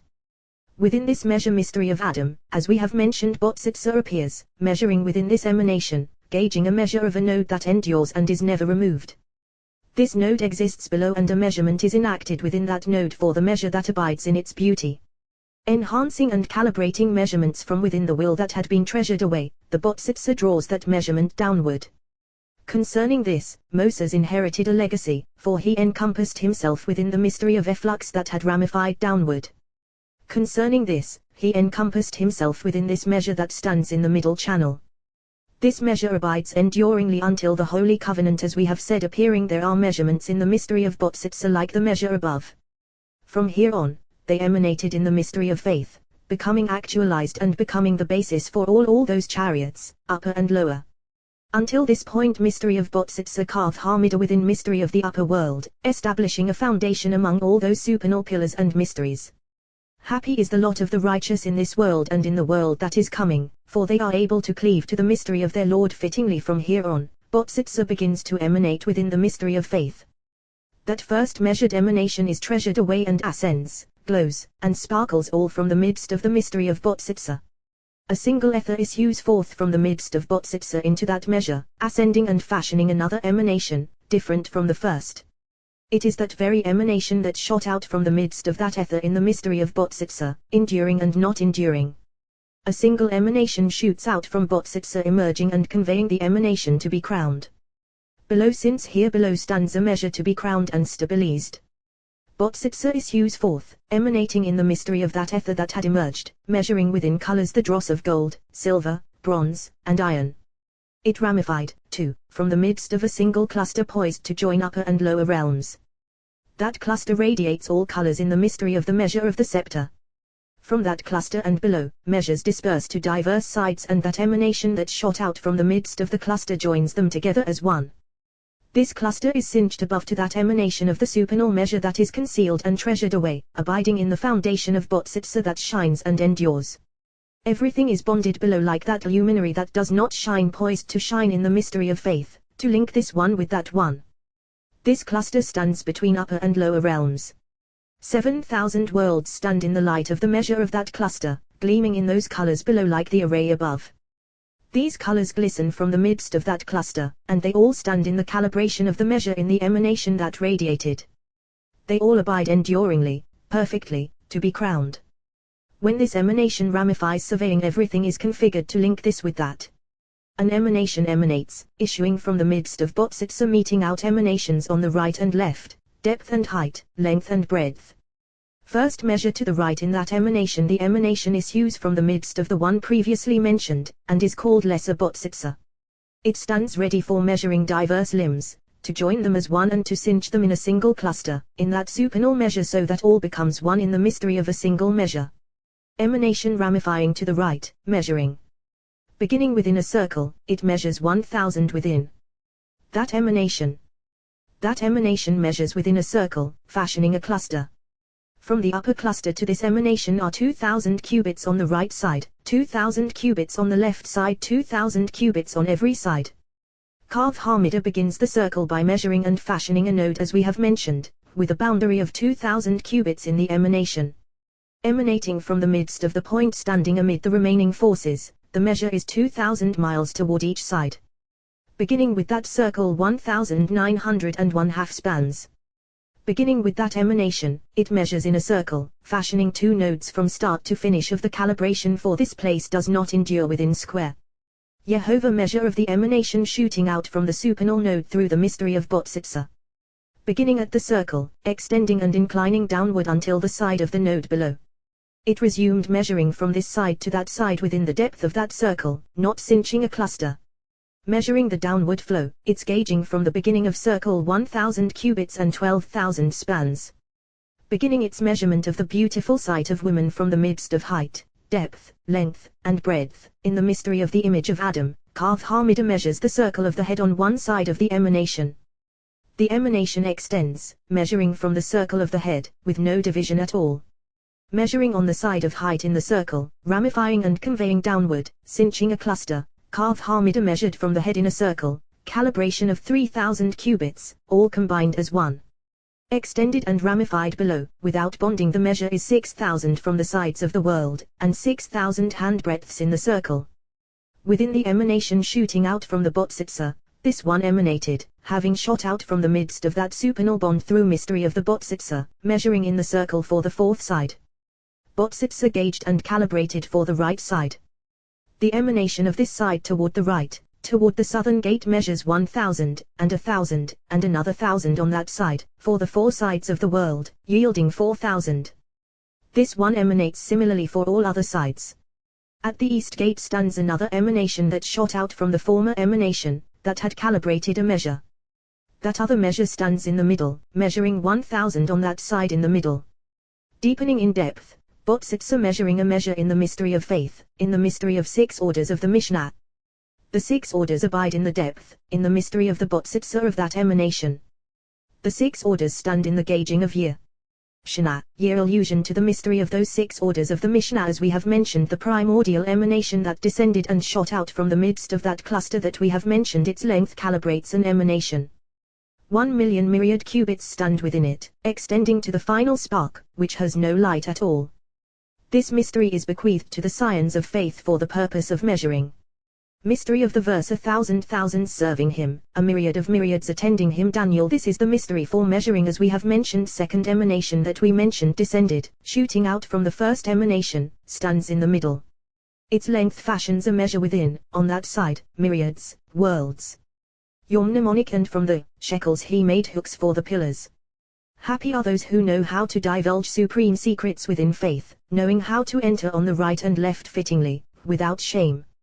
Of this is written, the enlightened will shine like the radiance of the sky. Daniel. Spark of adamantine darkness. After measuring, it gathers back up within, abiding within each and every rung within the structure, sustaining them. Afterward, it endures and ascends, enveloped until it soars upward and is treasured away, concealed, unknown, everything remaining enduringly. Then, that which shines, issuing rivers and waters to saturate all. This concludes the mystery of Botsitsa Kardinutta, spark of adamantine darkness, uniting all sides of faith within it. The Botsitsa endures within the concealed of concealed, ascending and descending. One who knows this secret of wisdom can cleave to and fashion measures on all sides, even coming to know supernal mysteries of his master through mysteries of wisdom, in order to understand and cleave. One who knows and gazes happy is his lot in this world and in the world that is coming, for this principle will keep a person's legs steady for the sake of entering behind the curtain and walking on the straight path. Happy is he in this world, and happy is he in the world that is coming. Merkavityaskal. Ezekiel chariots. God spoke all these words, saying, Rabbi Shimon, Rabbi Elazar, and Rabbi Abba were sitting in assembly. Rabbi Elazar asked, if it pleases Father, could he speak a word regarding the account of the chariot? Rabbi Shimon replied, but we have learned in the Mishnah, nor may one expound the account of the chariot in the presence of one. He replied, would Father prefer that I relate what I learned from him? Rabbi Abba departed, for Rabbi Shimon said to Rabbi Abba, prepare a table for yourself, while Elazar remains with me. Rabbi Elazar opened, saying, in the 30th year, on the 5th day of the 4th month, when I was in the midst of the exile, by the river Kiva, the heavens opened and I saw visions of God. Ezekiel. This verse, its speaker is unnamed. If Ezekiel, behold, it is written subsequently it happened that the word of Jehovah came to Ezekiel the priest, but this verse should have preceded, since it was uttered under authorization, followed by in the 30th. Well, in truth, he spoke it with the authorization of the Blessed Holy One. He spoke all that he spoke, and revealed all that he revealed. This verse was established by the companions. This prophecy occurred when Shekinah descended with Israel into exile, and the supernal, sparkling glory was concealed. Even the gaze of the one called radiance of Shekinah, from which the latter is nourished, did not gleam.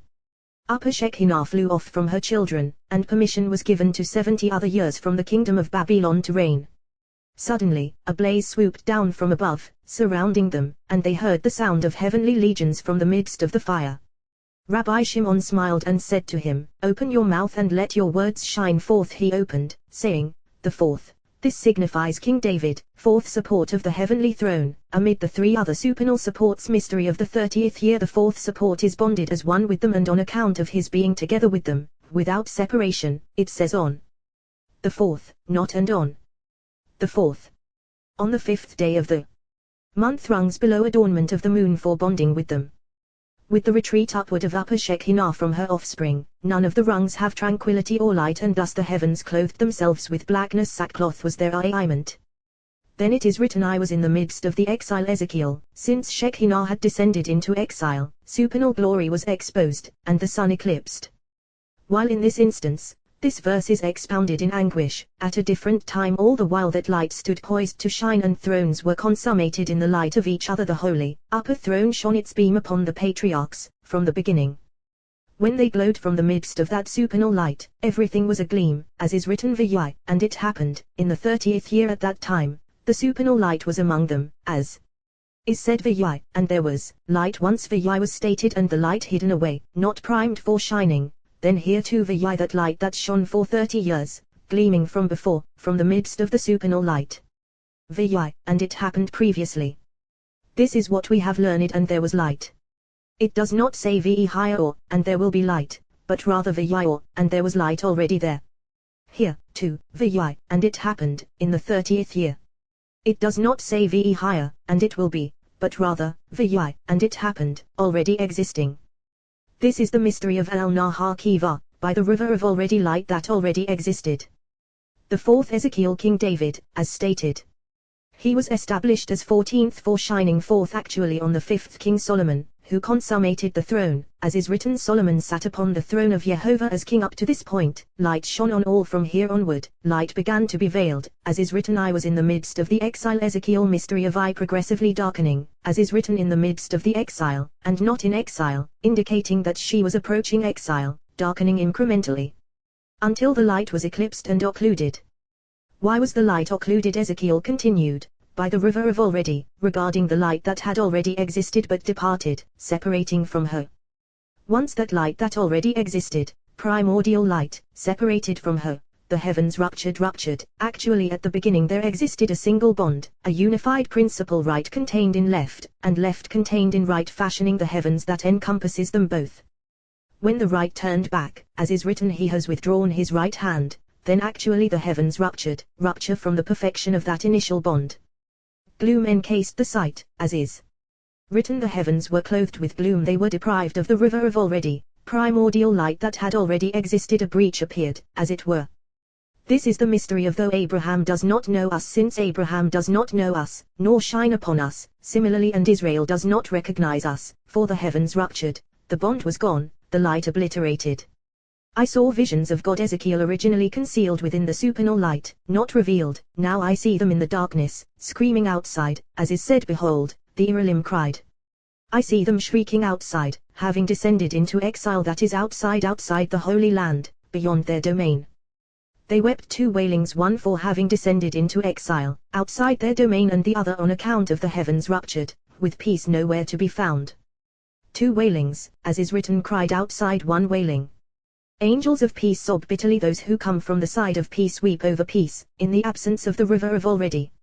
On the 5th day of the month, it was the 5th year of the exile of King Jehoiachin Ezekiel. On the 5th day of the month they have already established this, but it was the day of Shavuot, the very day that Israel received the Torah on Mount Sinai and heard Enoch high, then, yet Enoch high will not forget you is fulfilled. He remembered them on that day, and Shekinah descended into exile to dwell with Israel. That day, 5th day of the month Ezekiel, was the day of 50 gates, when Israel received the Torah at Mount Sinai. Diverse chariots, numerous legions descended, encircling the throne of supernal glory, and the blessed Holy One was sitting within the heavenly glory of the King, ruling in majesty. The heavens and lofty heights rested upon Mount Sinai, bestowing the Torah. Then joy prevailed before him, beyond that of the day on which heaven and earth were created. For heaven and earth were created conditionally, not established enduringly, until the day that Torah was bestowed upon Israel. Once Israel received the Torah, the world wafted fragrance, and the heavens and earth were stabilized. As much as that was a joyous day before the blessed Holy One, this was a day of confusion and anguish, banishment of Shekinah from the holy realm. Once this prophecy was revealed, it was revealed on this day alone, the day on which the blessed Holy One remembered on Israel's behalf the covenant of Mount Sinai, when they received the Torah. It happened, that the word of Jehovah came to Ezekiel the priest, son of Buzi, in the land of the Chaldeans by the river Kiva, and there the hand of Jehovah came upon him. Ezekiel. From here we learn that Ezekiel had divine sanction to reveal, and he was given heavenly permission to reveal everything that he revealed. It happened. Affirmation upon affirmation of the event and the prophecy. The name of the blessed Holy One transmitted to Moses, supernal holy name Aoi, the name that provided protection during the exile. Had it been complete in the mystery of consummation, they would not have been detained in exile at all, but Aleph vanished from the name, leaving HYH. Since Aleph departed, HYH was doubled to protect them, one mystery. With that name, Shekinah descended into exile, albeit abandoned by the letter Aleph. This prophecy was revealed to Ezekiel in the land of the Chaldeans, lacking the letter Aleph from the mystery of the holy name, demonstrating that the prophecy occurred only El-Nahar, upon the river, of already El-Nahara, regarding the light, that already existed, having vanished from this name. Thus, the hand of Jehovah came upon him there, first the word of Jehovah and then the hand of Jehovah, all one, a single mystery. But at first, it did not occur properly, for this was not the place for Shekinah to be revealed to him. This verse was uttered by Holy Spirit, attesting that Ezekiel had been given permission, and that all he said came through the spirit of prophecy. Up to this point, Scripture narrated the mystery of the account of the chariot, but from here on begin celestial secrets. Here begins the revelation of mysteries. I looked, and here, a stormy not to be revealed to wind coming from the north. Anyone but those who Ezekiel are wise of heart, who know how to interpret them. V'er, I looked, it is not written V'er, I looked, because in truth supernal he had vanished, he saw only what he was permitted, and he was not granted permission to reveal to others. He looked below upon visions that were more clearly revealed. There it is written V'er, I looked, whereas here, even though he alludes to supernal matters, he was like one peering from behind a screen. Consequently, he disappeared as a result of this distress. A stormy wind coming from the north, mystery which we have mentioned of coming to pulverize monarchies before the wicked Nebuchadnezzar. Ru'esi Ara, stormy wind Mars are, blasting, everything. This is the mystery that the Blessed Holy One revealed to Elijah, as is written, behold, a great, mighty wind, tearing out mountains and smashing rocks. Jehovah was not in the wind, kings. Actually, after the wind an earthquake. Jehovah was not in the earthquake. This is the great cloud Ezekiel, for it was that cloud that stormed and journeyed, on account of its greatness. After the earthquake fire. Jehovah was not in the fire, kings. Actually, this was the flashing fire Ezekiel. All these are shells of the kernel revolving, this one within that within this. The radiance encompasses the fire within it, as is written, and a radiance surrounding it. Ezekiel, this is innermost of all, uniting with kernel. Here is the mystery of the four kingdoms, surrounding all. Stormy wind, kingdom of Babylon. Great cloud, kingdom of Mede. Flashing fire, kingdom of Edom. Radiance surrounding it, kingdom of Greece, surrounded by radiance, but not itself radiant, as is written, surrounding. For there is none among all the kingdoms that approach the path of faith as they do. Here, too, among these shells, none approach the kernel like this one. Surrounded by radiance, but radiance is not in it. Radiance emerges from the kernel, shining and encircling. These four kingdoms alternate when one prevails over the others. They are all cast aside, and the one who rules enters to receive from that radiance prevailing, drawing near. They have established that Ashmal alludes to from within it, like the color of An Esher of Har Ashmal, Amber Me Malalan, fiery beings. Ezekiel speaking. They are a glowing beam ascending and descending, flaming fire existing and not existing. No one can fix it in one place. Neither eyes nor vision can get a bead on it. This, not this, now in one place, now another, ascending, descending. In this vision, what is concealed, what is hidden, hidden mystery called Ashmal. A prophet has to gaze deeper, to know and contemplate with clarity of heart and eye. He is greatest of all, would that he could comprehend it all that he gazes upon, for contemplation and comprehension is through the speculum that does not shine, not through the speculum that shines. For no prophet merited to gaze there other than the faithful prophet, who possessed all the keys of the house. All other prophets intending to gaze into the Ashmal, their thoughts in turmoil, hearts agitated, and they would depart from corporeal awareness. Then they would see whatever they would see, hushed. Ashmal, color of flashing, sparkling fire, ascending and descending, sparking and flaring. From this side a single spark shoots out, a vision scintillating and flashing, existing and not existing, abiding and not abiding. Another of the same color emerges from this side, and another from that side, and so on for all four. This one speaks to that one speaking to this one, and so on for them all, until they constitute one. Then sparks sparkle in a single spark, ascending and descending, moving and fixed, seen and not seen. It is this and not this. None can comprehend it. The sparks resume their appearance as the living beings as before, this one speaking to that one. Then, thoughts are in disarray, the heart agitated. This is the mystery of Ashmal. Deeper within, mystery in a whisper, mystery abiding within the kernel. This is as is written, from within it, a likeness of four living beings, and this was their appearance, from within it in a mystery in the kernel, abiding within heavenly mysteries, in the supernal image, from the midst of all the shells encircling the kernel, as stated. From within it, within what? Within the one called Ashmal. Now if you ask, here is written Ashmal, and there is written Ashmala, indicating that Ashmal is masculine and Ashmala is feminine. Since here is written Ashmal, why is it written Umitoka, from within her? Well, the explanation is that all those below are feminine, and whoever rules, this one over that one, the lower one, is called feminine. All of these are feminine, this one within that one, and that one within this one. Likeness of four living beings. Likeness of whom? Likeness of the supernal creatures. From them one can envision the hidden ones that cannot be seen. Here it is called Demut, likeness, but it is also called Silam, image, as is written, Bet Sormain Ukid Mutin U, in our image, according to our likeness, and it is written, in the image of God he made the human, and in the image of God he made him. This is a supernal mystery. When all the soul's fruit of the Blessed Holy One fly out from the river that flows from Eden, they are acquired by the one who takes them. As they emerge before the Blessed Holy One, each and every one of them is ushered into a figure, to be delineated in the place called Demut, likeness, that of the four living beings. There, each one is traced according to the figure fitting for it. From there all the figures emerge, traced according to their figure, each according to its paradigm, like one infused into a mold to be limned. This Demut, likeness, generates a likeness. Silam, image, generates an image. Creatures, emerged from the force of creature who is male, but since they are female, they are called creatures, inhering in the four sides of the world, embracing all troops and legions. Demat, likeness, in the mystery above and in the mystery below, acquiring figures from above, acquiring figures below.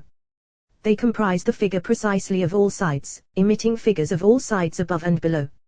After it has said Demat, it is written this was Marion, their appearance Ezekiel. The explanation is that it was displayed before him, something unfamiliar was shown to him, as is said, this is the fashioning of the lampstand, and this is how you shall fashion here, too this was their appearance. Now, if all the prophets, aside from Moses, the faithful one, had their minds confounded when they approached the midst of the Ashmole, how could this one withstand it well? The answer is that he uttered his words with the spirit of prophecy, and it was only on account of God's love for Israel that all these visions were revealed outside the land. They were all confounded, all baffled. In a vision is vision perceived through a whisper, as is said after the fire, a small, murmuring voice. Kings, this is the mystery of the figure that envelops all figures within the celestial mirror. Supernal voice in a supernal whisper, from which all figures emerge. Lower voice like the upper voice, gathering and embracing all figures within. Since it occurs in a whisper, when a prophet approaches, his eyes shine and his thoughts are illuminated. Zia, this, was their appearance. They appear only through the mystery of the speculum that shines above, their looking glass, mirror for all. All shine in that light. Ashmole, four sparks, flaring and sparkling, interpenetrating each other. A single corpus is formed from them, called Ashmole. Here, too, these four living beings are encompassed within each other, since they, too, are stationed on four sides. The one on the east side is contained within the west side, and the one on the west side is contained within the east side. The one on the south side is contained within the north side, and the one on the north side is contained within the south side. Once they have all been intertwined, a single corpus is fashioned from them, mystery called Adam, despite the difference of countenances on their respective sides. From the midst of these, in a secret of the point that stands upon them, diverse legions go forth, according to their species. Adam, male and female. Mystery of the male is the letter final nun, mystery of consummated man. This letter rules over the point that is above the four living beings. In this mystery, in a mystery of all those other legions and all those troops are called by this name, as is written thousands of thousands, even though its meaning has been established. The mystery here is that they emerge from the mystery of the inner kernel, universal principle Shinan, thousands.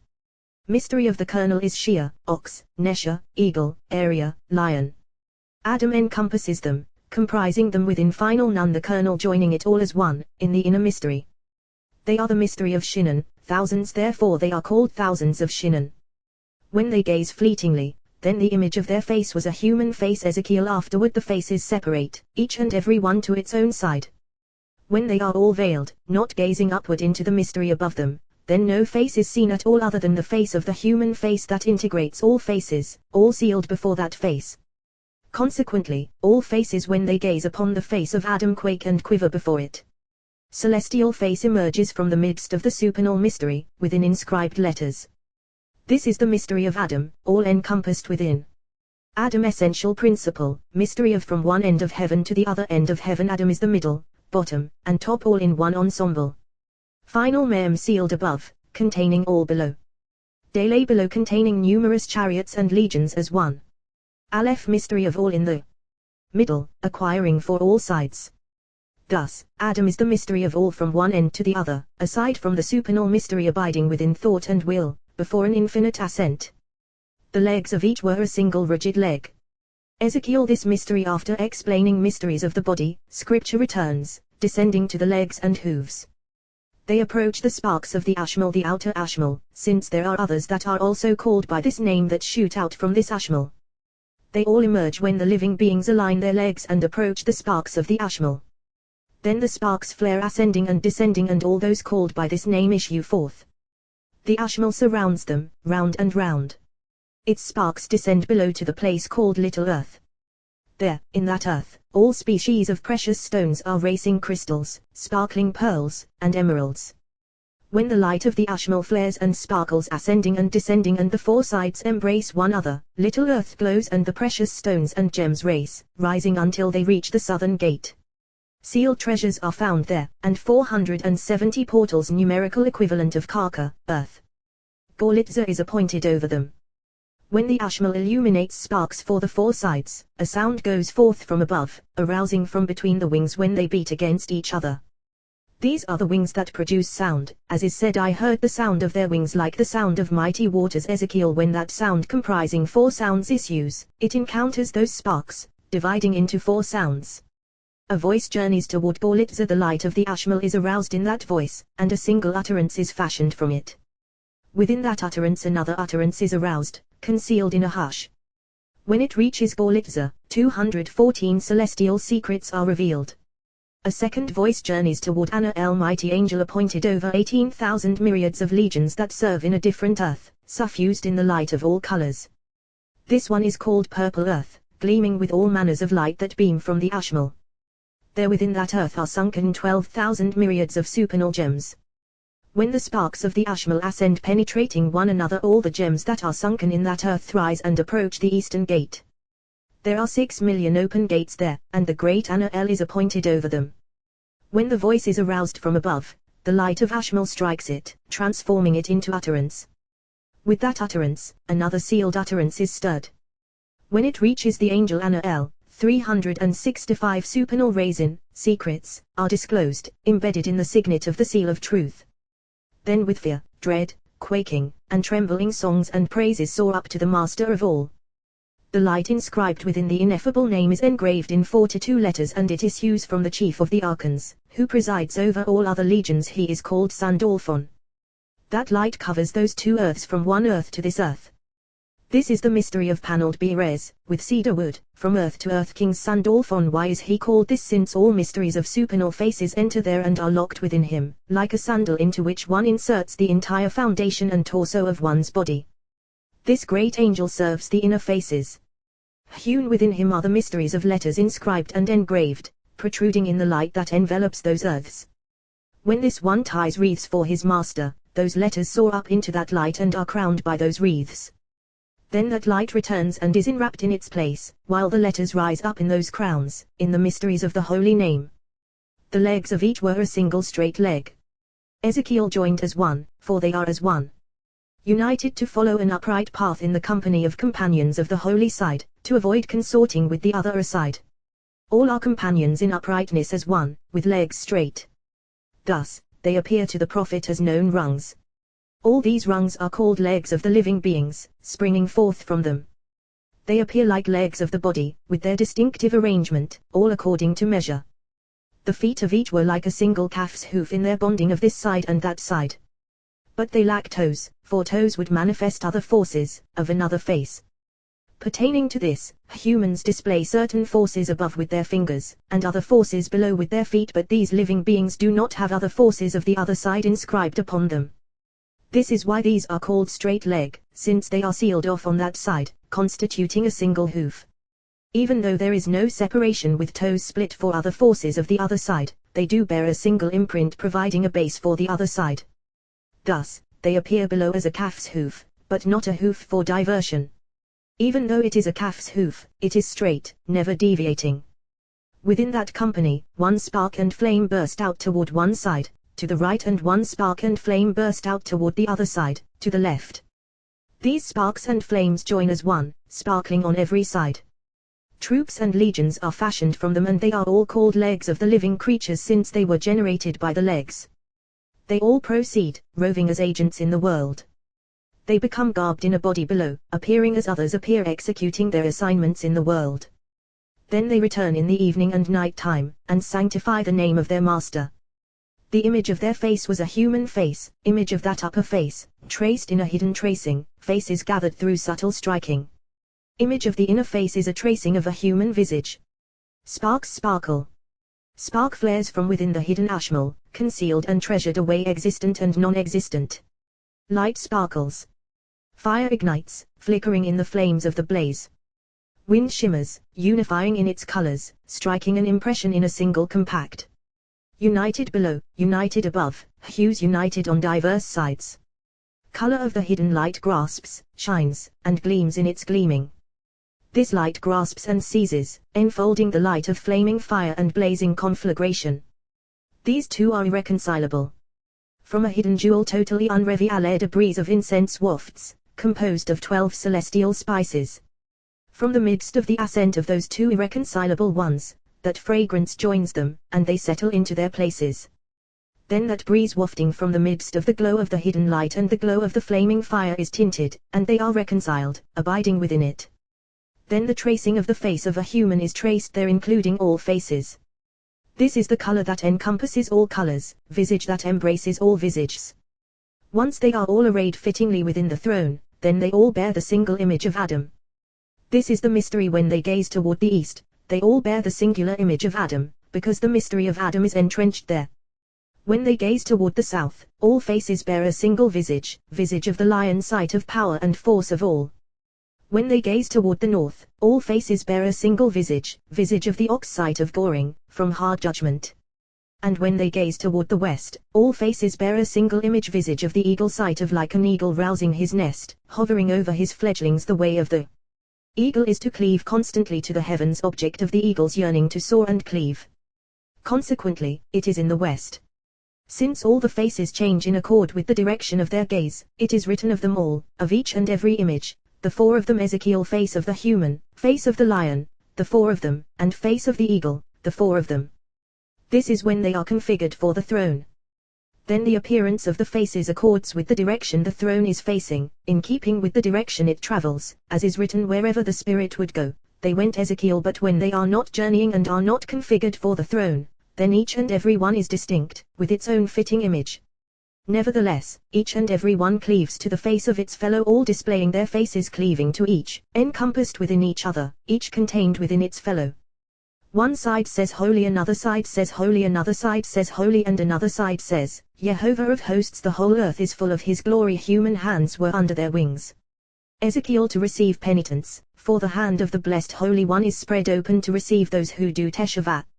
Under their wings. Why? For the sake of modesty, since penitents should be modest, so that others are unaware, as is written, whose sin is covered. This is a mystery. They do not raise their hands up like humans, who can raise their hands above their heads.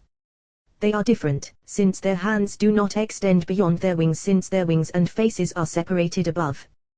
This is as is said, their faces and wings were separated above. Ezekiel. They are separated when they are not arrayed within the throne, as we have said. These hands cannot be seen at all, allowing the side to enter if they were revealed. Of this is written, under their wings, when they process, their wings joined together to be on the upright path, they journey together as one, at one time, at one moment, all ascending as one to the throne above.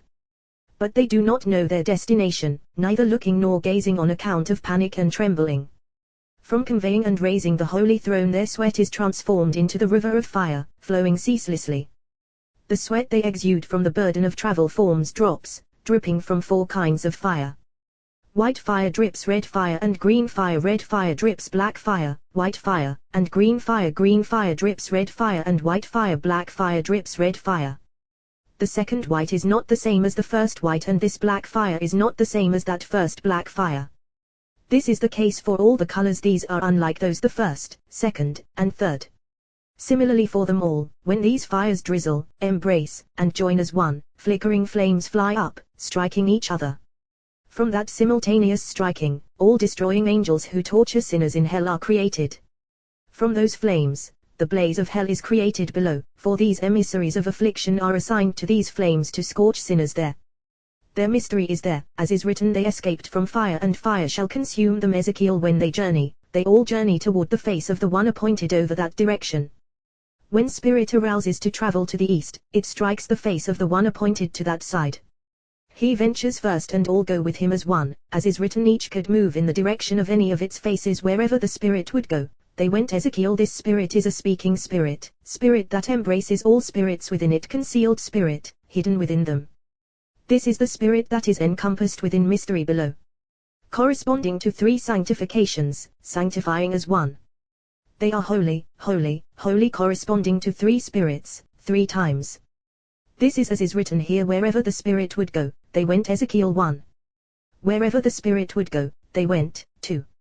For the spirit of the living being 3, since this spirit comprises three spirits, mystery of the supernal, holy living beings.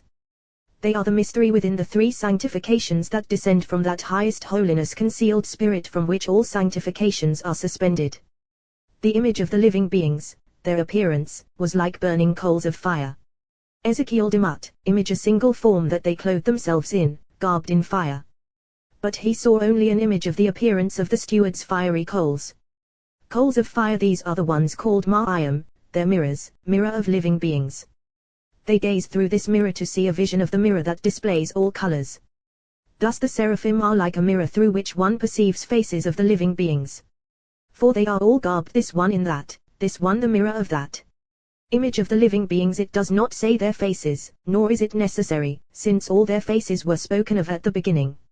Now it speaks of the image of their appearance. Like coals of fire. Who are the coals of fire? These are the seraphim. Their appearance, these are the Aphanim, wheels, garments worn for gazing upon their visages and countenances. Their sparkling abides in the ones called torches, who are they lower Ashmalim that emerge from the lower Ashmal. This mystery inheres in supernal mystery above, in the inner Ashmal, since it is all one paradigm, above and below. This concludes the mystery of the Ashmal colors seen only through a mirror.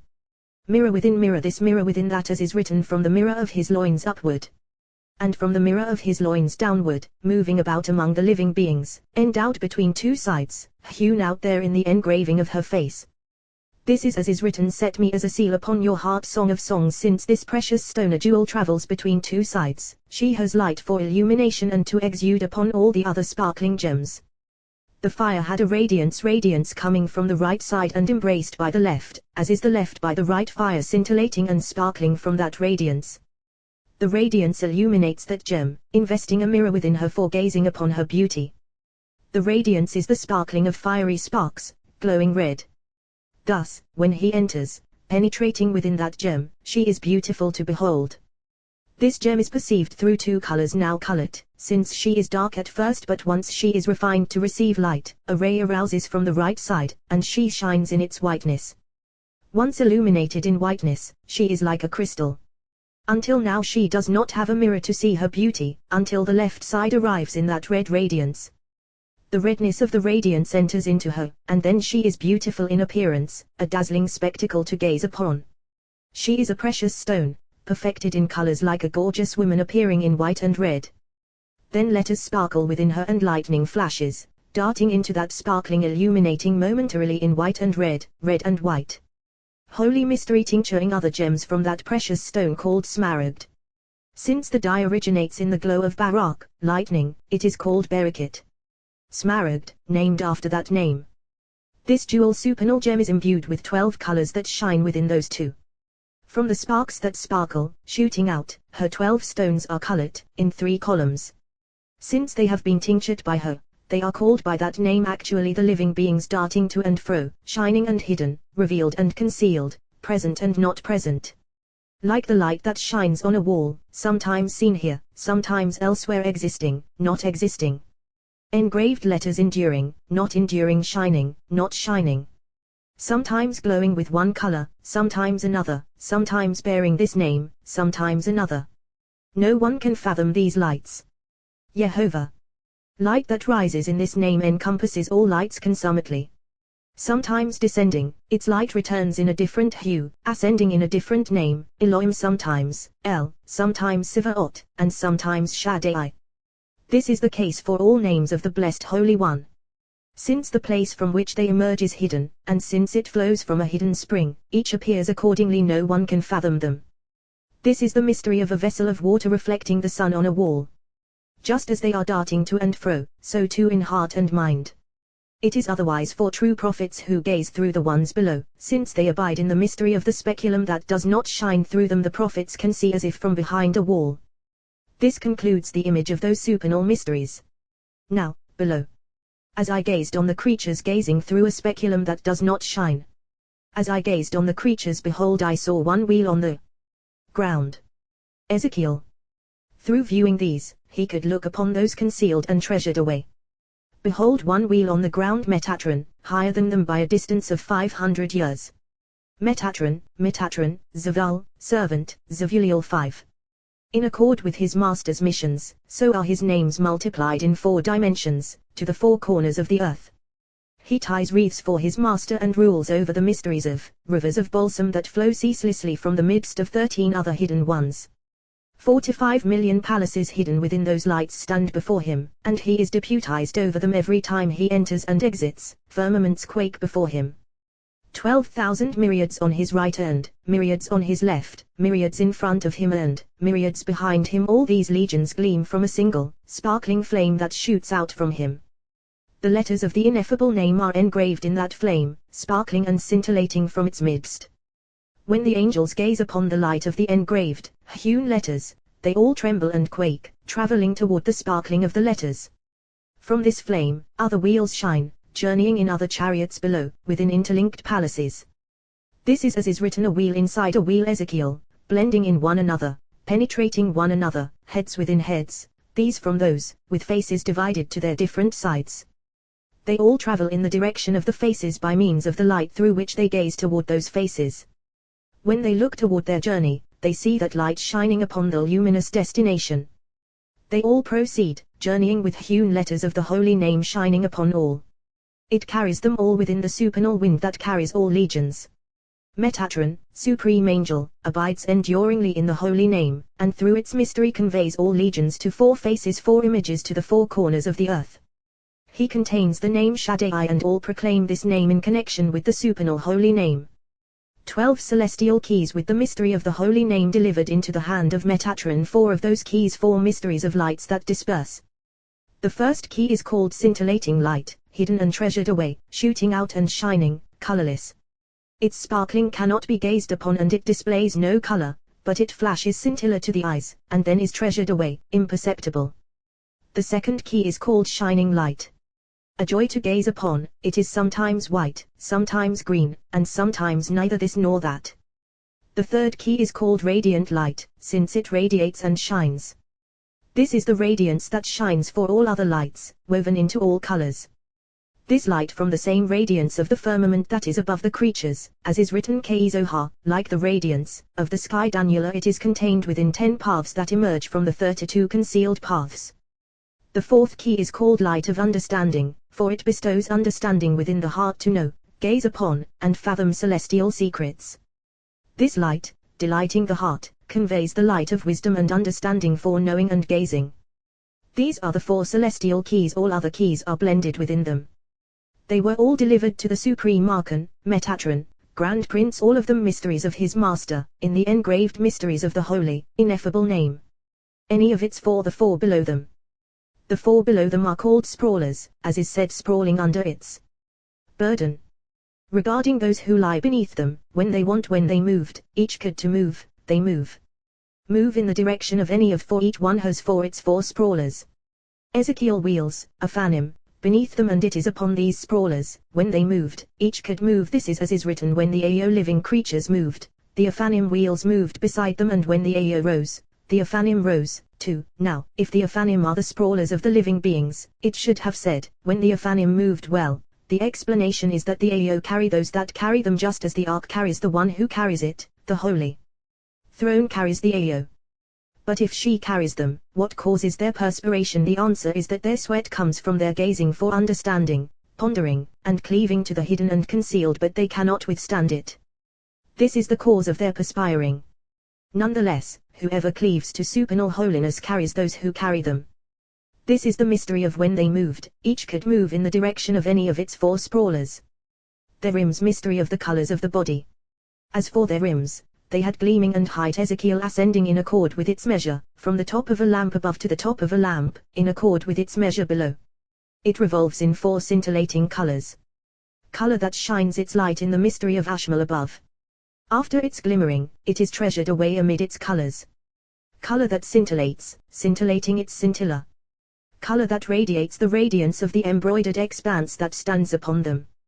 Color woven of all colors, embraced within them all. This is the body, traced in a tracing, encompassing all in a single class. They had height on the upper side, and they had terror on the lower side. They had height of the heavens job, and they had terror, for they terrify, frighten, and agitate all. Encircling trepidation wards off any approach to holiness, dread surrounding them on the side below. They had height with the ascent of the mirror-bearing colors of the heavens, since colors of the heavens constitute the mystery of height of the heavens. Who is this? The one who absorbs all colors from the right and left, and when he draws them near, he is called height of the heavens. And they had terror in the mirror of fear below, in the arrangement of flashing colors. they transform the appearance of unsubtle fire into subtle fire above, in her joy. This is the one who agitates them all. Consequently, they had height above, and they had terror from below. The rims of all four were covered all over with eyes for gazing in all directions.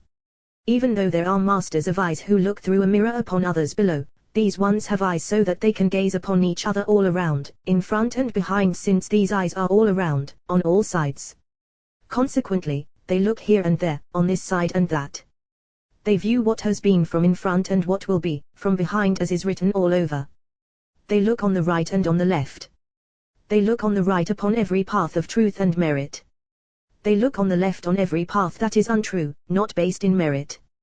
Thus, they peer in every direction, presiding with discernment over all, gazing upon all sides, beyond what all others can see. Nonetheless, they are unable to gaze above, nor are they granted permission to look. When they yearn to gaze, they all quiver in fear, trembling in terror, all proclaiming forcefully, "Blessed be the glory of Jehovah," from his place Ezekiel and their rims, without an explicit description of them, whereas afterward is written, "For their rims of all four were covered all over with eyes." The answer is that this pertains to the side that gazes within, toward the hidden point. From that side they have height. And they all gaze within, as is said, all their hind parts were inward kings. When Abraham drew near to the blessed Holy One and circumcised himself, he was called complete, as is written, "Walk in my presence and be tamim." Complete. Then he drew near to the mystery of covenant, rising up in the supernal mystery above. But nonetheless, he did not attain what Jacob attained, for Jacob is called Ishtam, a consummate man. What is the meaning of a consummate man? This mystery is like that of man of God, master of the house. Moses is called man of God, and Jacob is called a complete man, a single mystery. Similarly, ve Gabatam, and their rims abiding within. All are full of eyes for looking beyond, and even though they do not look within, they have height, and of this is written, "Their rims were covered all over with eyes." When the Ao moved, the Aphanim moved, and when the Ao rose, the Aphanim rose, to Ezekiel, all according to the Spirit who moves and presides over them. Al-Asher, whereupon, the Spirit would go, El-Asher, wherever, is written, but El-Asher, whereupon, is also written. The explanation is that this Spirit is the one that emerges from concealed Spirit, Spirit of holiness. When it issues from the midst of the concealment of the throne, struck by the one who dwells upon it, then they all travel as one toward it. This is the meaning of El-Asher, whereupon. El-Asher, wherever, when. The Spirit strikes in front of it, but does not rest upon it, traveling only toward it, conveying them all as one toward that side. Al-Asher, whereupon, the Spirit would go. Upon that concealed and hidden place where Supreme Spirit rests, all gaze upon it for increased splendor. From that splendor, splendor is increased horns of the living beings. This splendor sparkles and scintillates in accord with the gaze of the glory of another Spirit that emerges from primordial Spirit that is hidden and treasured away in the glorious storehouse. This Spirit is in the mystery of the holy name, comprising the name Aoi within name, Master, and Sovereign. They quiver in fear of this name. When the supreme creatures go forth to move, they gaze into the name of this mystery, trembling in terror, and then journey on in fear and quaking. This is the name that is sovereign over the chariot, with the inscription of 3 names comprised within it. In this mystery are 70 ineffable names that rule over all mysteries and supernal treasures. All legions and troops tremble before them and travel on their account. Within this mystery are comprised 22 letters, and all pathways. Another Spirit emerges from this primordial Spirit that is the origin of the mystery of faith on all sides. This Spirit is in the mystery of the holy name that comprises it, and is inscribed upon it the name Jehovah, issuing from and inscribed from the midst of the name Aoi. Even though everything is contained within a single mystery, the name Jehovah functions analogously, derived from the concealed name Aoi. This is the mystery that issues from primordial Spirit. Another, lower Spirit emerges from this Spirit in the mystery of the holy name, comprising the name Jehovah Adonai. Within. This name is sovereign over the Ao and the Aphanim below. This is the mystery above and below. Above, the name Aoi rules over those supernal Ao with the mystery of the holy name, as has been said. Below, the name Adonai rules over the lower Ao, as well as over the Aphanim. Upper Ao and upper Aphanim, lower Ao and lower Aphanim. Upper Ao, as has been said. Upper Aphanim, these constitute the mystery of his thighs, pillars of marble. Song of Songs. Upper Aphanim are in the mystery below, just as the Ao are in the mystery below. Upper Ao 4. Aphanim 4. When one of them bonds with the mystery of Ao, then they and the Aphanim are in the confederation of one, that is 4. Similarly, below, all are in the mystery of 4 Ao, 4 Aphanim, 4 differentiating below in this mystery. Here all mysteries are explicated, above and below. This is why it is called Merkava, composite. Even though Ezekiel saw only through the mystery below, he could see the mystery above. Wherever the spirit would go, Ezekiel mystery of Ao is the principle of all, ruling over concealed, supernal Ao. Consequently, whereupon the spirit would go, mystery of Jehovah by analogy. For the spirit of the living being, mystery of Adny. Thus, hidden, engraved mysteries exist within the concealments of this chariot, all existing as one, a single mystery. When these moved, those moved. When these moved, who are they? If you say the living creatures, it is not so. Rather, this is the mystery of 3 spirits and 3 names. When they shimmer, the upper and lower living creatures shine, issuing forth, proceeding. When these halted, those halted. When these are joined in a single bond, in a whisper, they are everlasting. Then the 3 spirits are made one, the 3 names, one.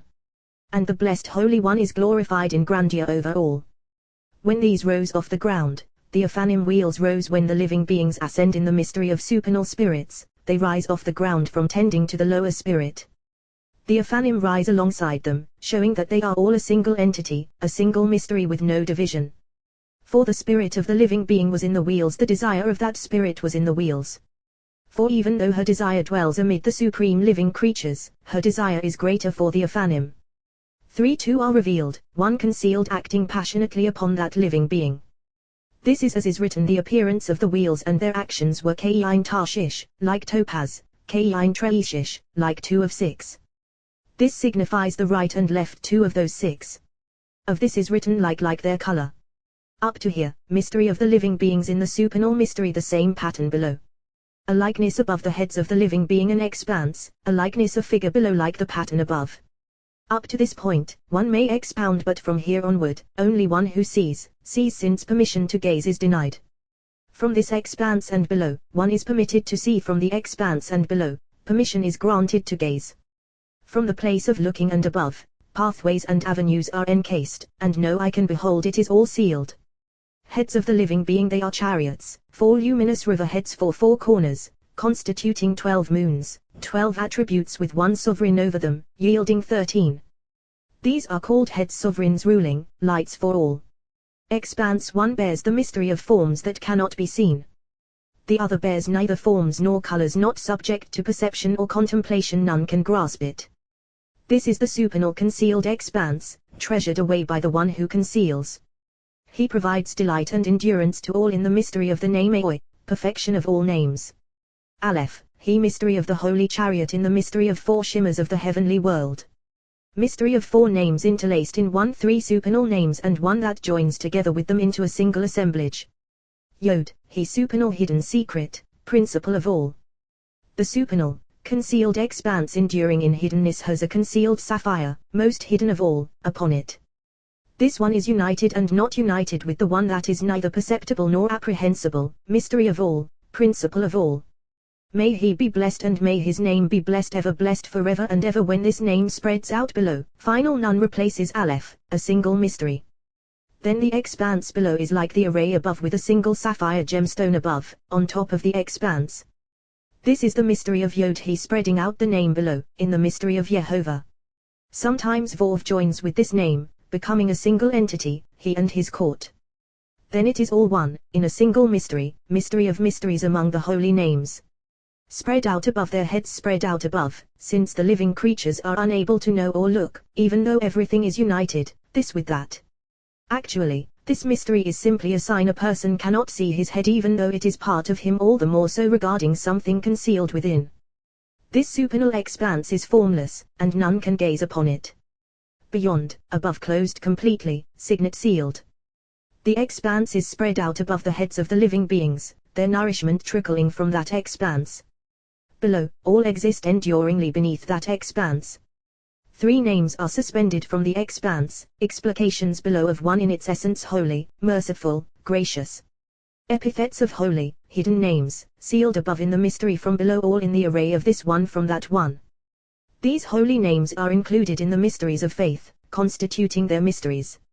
All those epithets are suspended from the mystery of the holy name called concealed living beings covering names within. The names fly with the epithets, and are covered by them. The blessed Holy One is named by them, as is written, but I have taken off my gown, Song of Songs, to be prepared for her. Epithets are suspended from this expanse and below, veiling the mystery of the holy name. From this expanse and above, epithets are not linked at all. This is as is written below the expanse, their wings are extended toward one another, Ezekiel concealing the holy mystery.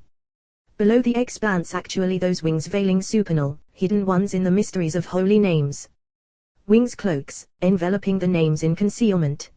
In the time to come, mystery of the holy name will not be veiled, for all the truly righteous will know it unsheathed, and not through epithets. This is the mystery of then your guide will no more be cloaked, but your eyes will watch your guide. Each had another pair, covering two, veiling each and every one. The one on the right has one on the right and one on the left. The one on the left has one on the left and one on the right. Thus, they are all interlaced for veiling these with those. Their bodies, Ezekiel inner mysteries, essence of the holy names. This is the mystery of their bodies. Nonetheless, these are arrayed like those, as is written, I heard the sound of their wings like the sound, for example, Elohim, Yehovah, while their wings are great, mighty, awesome. This is according to the mystery of supreme mysteries, concealing all. In secrecy below, the wings of the vision exist in quantifiable form, measuring 500 parasangs. These are the wings of the vision. 5 sounds here correspond to 5 celestial, hidden ones above, as is written, I heard the sound of their wings like the sound of mighty waters, like the sound of Shaddai as they moved, a sound of tumult like the sound of an army. The sound of their wings amid those epithets is one name, like the name in the midst of names within. Which one for this name journeys among those epithets. This name is like the name mighty waters. From here, this name spreads out to lower ones. Like the sound of Shaddai Elohim, for this name is assigned to lower ones, and embossed upon lower ones as Elohim. Kol Hamula, a sound of tumult called by the name Eloah. This name is established within the courts below, in the place where merit dwells. Like the sound of a camp, this is the name upon which Jacob dwells, as is written, this is the camp of Elohim. Further, regarding this sound, they cover a single body, separating this one from that one, to enlighten and join one body here and one body there, as is written, each had two joining each, Ezekiel joining each to enlighten, and to distinguish this one from that one.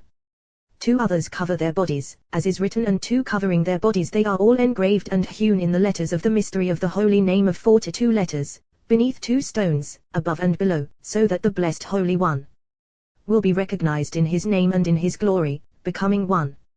48 chariots hidden within them, concealed in the side of Adam who dwells upon the throne, in the mystery of 48 letters, and 200 others that are engraved upon their bones, corresponding to the limbs of the body.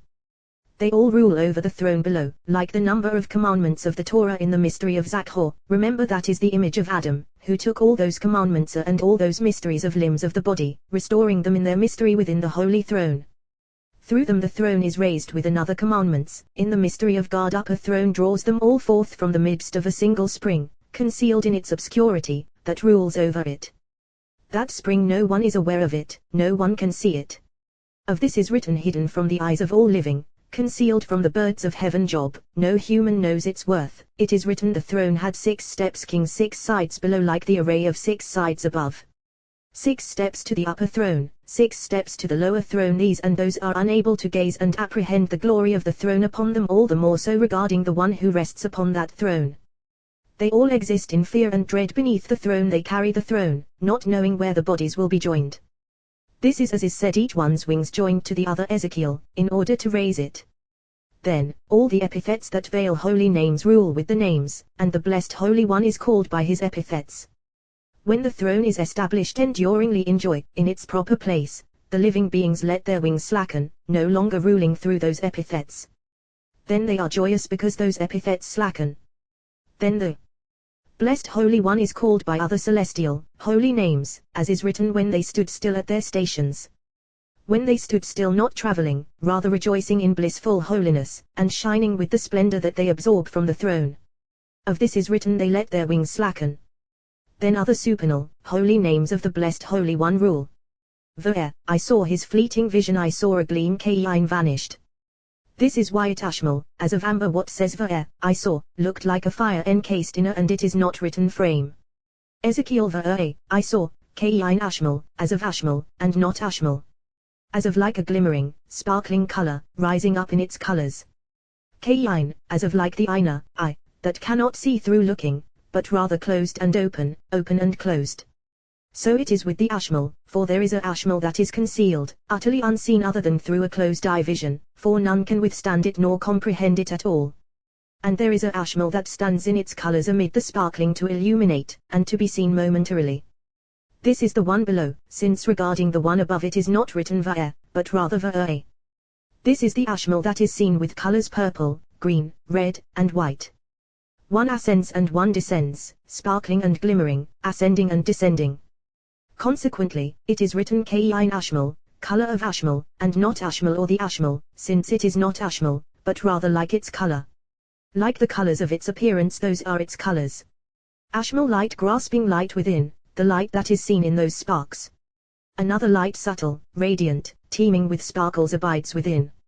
Therefore it does not say here Ashmal, but rather as of Ashmal. What is written of the first vision flashing fire, and a radiance surrounding it, and afterward from within it, like the color of Ashmal, in contrast, here, at first is written as of Ashmal, and afterward like the appearance of fire encased in a frame first, as of Ashmal, then like the appearance of fire. From the middle of the body and upward and from the middle of the body downward. There are three colors here, Ashmal first, then fire within it, and then radiance.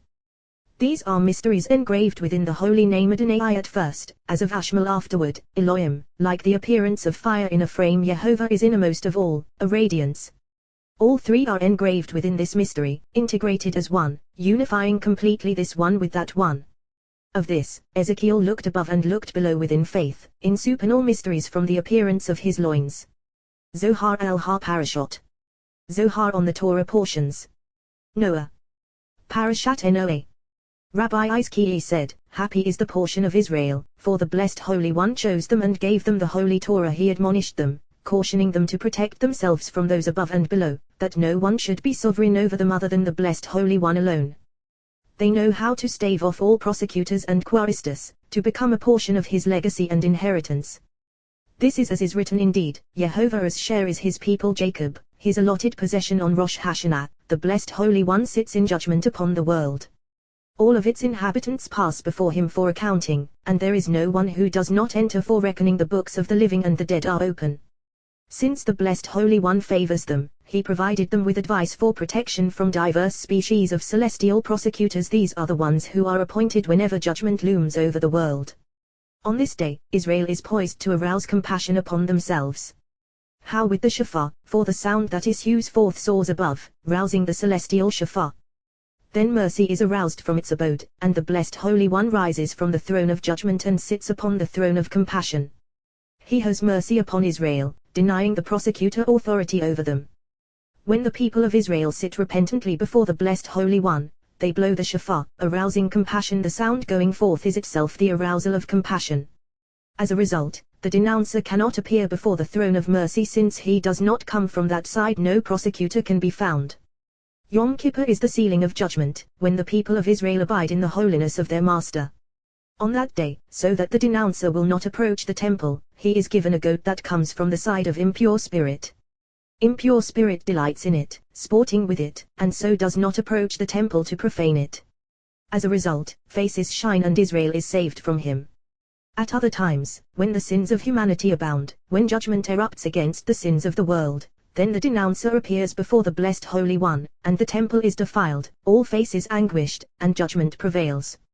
Of this is said, End of all flesh has come before me, actually to exact restitution for the sins committed by the world. Rabbi Yehuda opened, Let me know. Whoever performs the commandments of the Torah vigilantly, his soul will be preserved within his body, for it is a tivah, ark, and he will not be punished, nor will the angel of death rule over him. Whoever does not guard nor fulfill the commandments of the Torah, but rather transgresses them, the angel of death will rule over him. The ark, this is the body.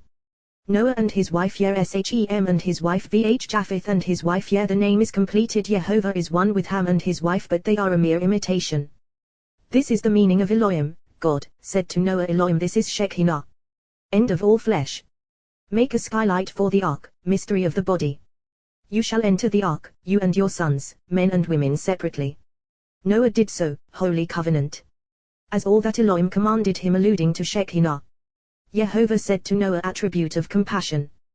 Come into the ark, this is the body.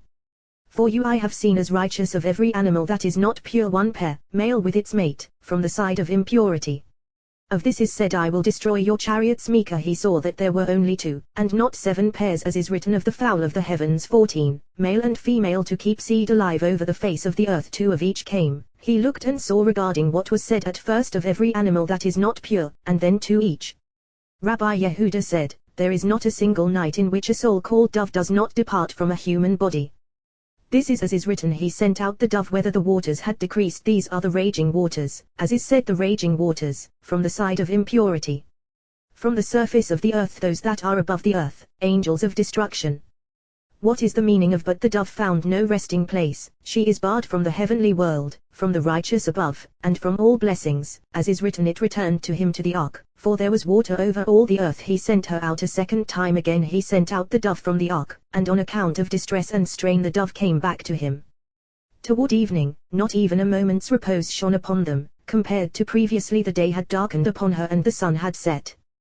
What did she say to Noah and his sons? Then the watchmen found me as they went about the city. Song of Songs, the ones guarding the gates of Jerusalem. But nonetheless a plucked olive leaf was in its bill, and on account of this, Noah knew that the waters had abated, and that the angels of holiness had defeated the angels of destruction. He waited another 7 days. And it did not return to him any more, for the waters had abated from the face of the earth. After being secreted away, once the sovereignty of the angel of death has lapsed, and sinners have passed from the world, what is written, God remembered Noah, a ship in which there are Jews, Ishmaelites, and children of Esau can be contrasted with Noah's ark. There can be a body comprising them all as well, but such a body does not belong to a holy soul. Thus, it is said of Noah that he is soul of soul, as is written, make yourself an ark of gopher wood. This is like what he said to Abram, Lik ha, go you forth, from your land, from your birthplace. Why 2 times the meaning is go you forth from your dwelling place and from your body. From the house of your father celestial Jerusalem. To the land that I will show you, alluding to the body, which is itself Noah's ark. This is the pattern with Noah, as is written, he sent out the dove, they plucked the dove out from the ark and thrust her into the waters. Following this model, the dove departed from Noah's ark, as is written, he sent it out, and it went to and fro. And it did not return to him any more. Rabbi Yehuda said, when Noah was in the ark, he feared that the blessed Holy One would never remember him. Once sinners of the world were removed, what is written, God remembered Noah, go you forth. Parashat Liklakha.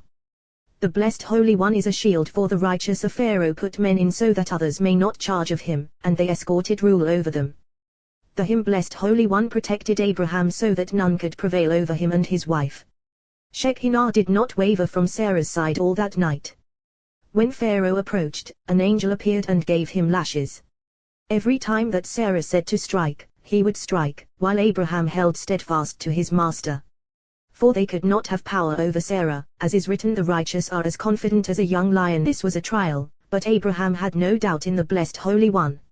Rabbi said, this is why the blessed Holy One did not instruct him to go down to Egypt, rather, he decided himself to go down so that there would be no opening for people to say that God instructed thus, and then he had trouble on account of his wife.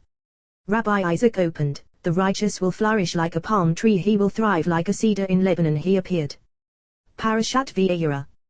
One time Rabbi Shimon went out and saw that the world had become dark and gloomy, its light occluded. He said to Rabbi Elazar, come, let us see what the blessed Holy One intends to do in the world. They went forth and found an angel who resembled a huge mountain, 30 fiery flames streaming from his mouth. Rabbi Shimon said to him, what do you intend to do? He replied, I intend to destroy the world because there are not 30 righteous ones in this generation, since this is what the blessed Holy One decreed regarding Abraham. For Abraham Yoi will surely be Yoi in Gematria equals 30. Rabbi Shimon said to him, I beg of you, go before the blessed Holy One and say to him, Rabbi Shimon son of Yoari exists on earth. The angel came before the blessed Holy One and said to him, Master of the universe, it is revealed before you what son of Yoari said to me.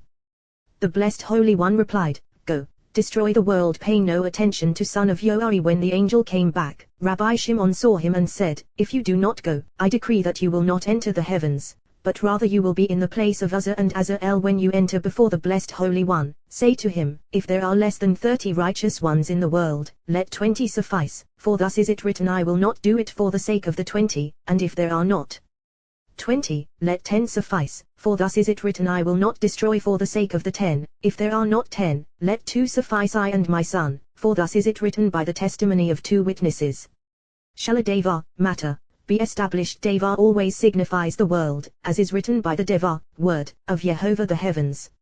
And if there are not 2, there is 1, and I am he, as is written, the righteous one is the foundation of the world. At that point, a voice boomed from the heavens, saying, happy is your portion, Rabbi Shimon, for the Blessed Holy One decrees above and you annul below. Of you is said he performs the will of those who fear him generations. Parashat Toledo. Esau said to Jacob, let me gulp down some of this red stuff. Why is red written twice, since everything associated with him is red? As is said, the first one came out Admoni, ruddy, his food is red, as is written, some of Haradam Hazia, this red stuff. His land is red, as is written in the land of So. The step of Adam his men are red, as is written, Esau is father of Adam the one who is destined to exact restitution from him is red, as is written, my lover is radiant Vedam, and ruddy song of songs, and his clothing is red, as is written, why is your clothing Adam, red, and who is this coming me? Adam, from Adam, he left that Jew opened, saying, Jacob took himself rods of fresh poplar, almond, and plain he took himself and for his enhancement. Rods of poplar, mystery of Vov of the holy name, also called Tiferet. Jacob united with it, and it has the appearance of a rod. Livneh, poplar ben, son, of upper, concealed he. Parashat Vayetz. Fresh poplar from the side of water, called Est. Almond from the side that suckles fire, called Gevurah.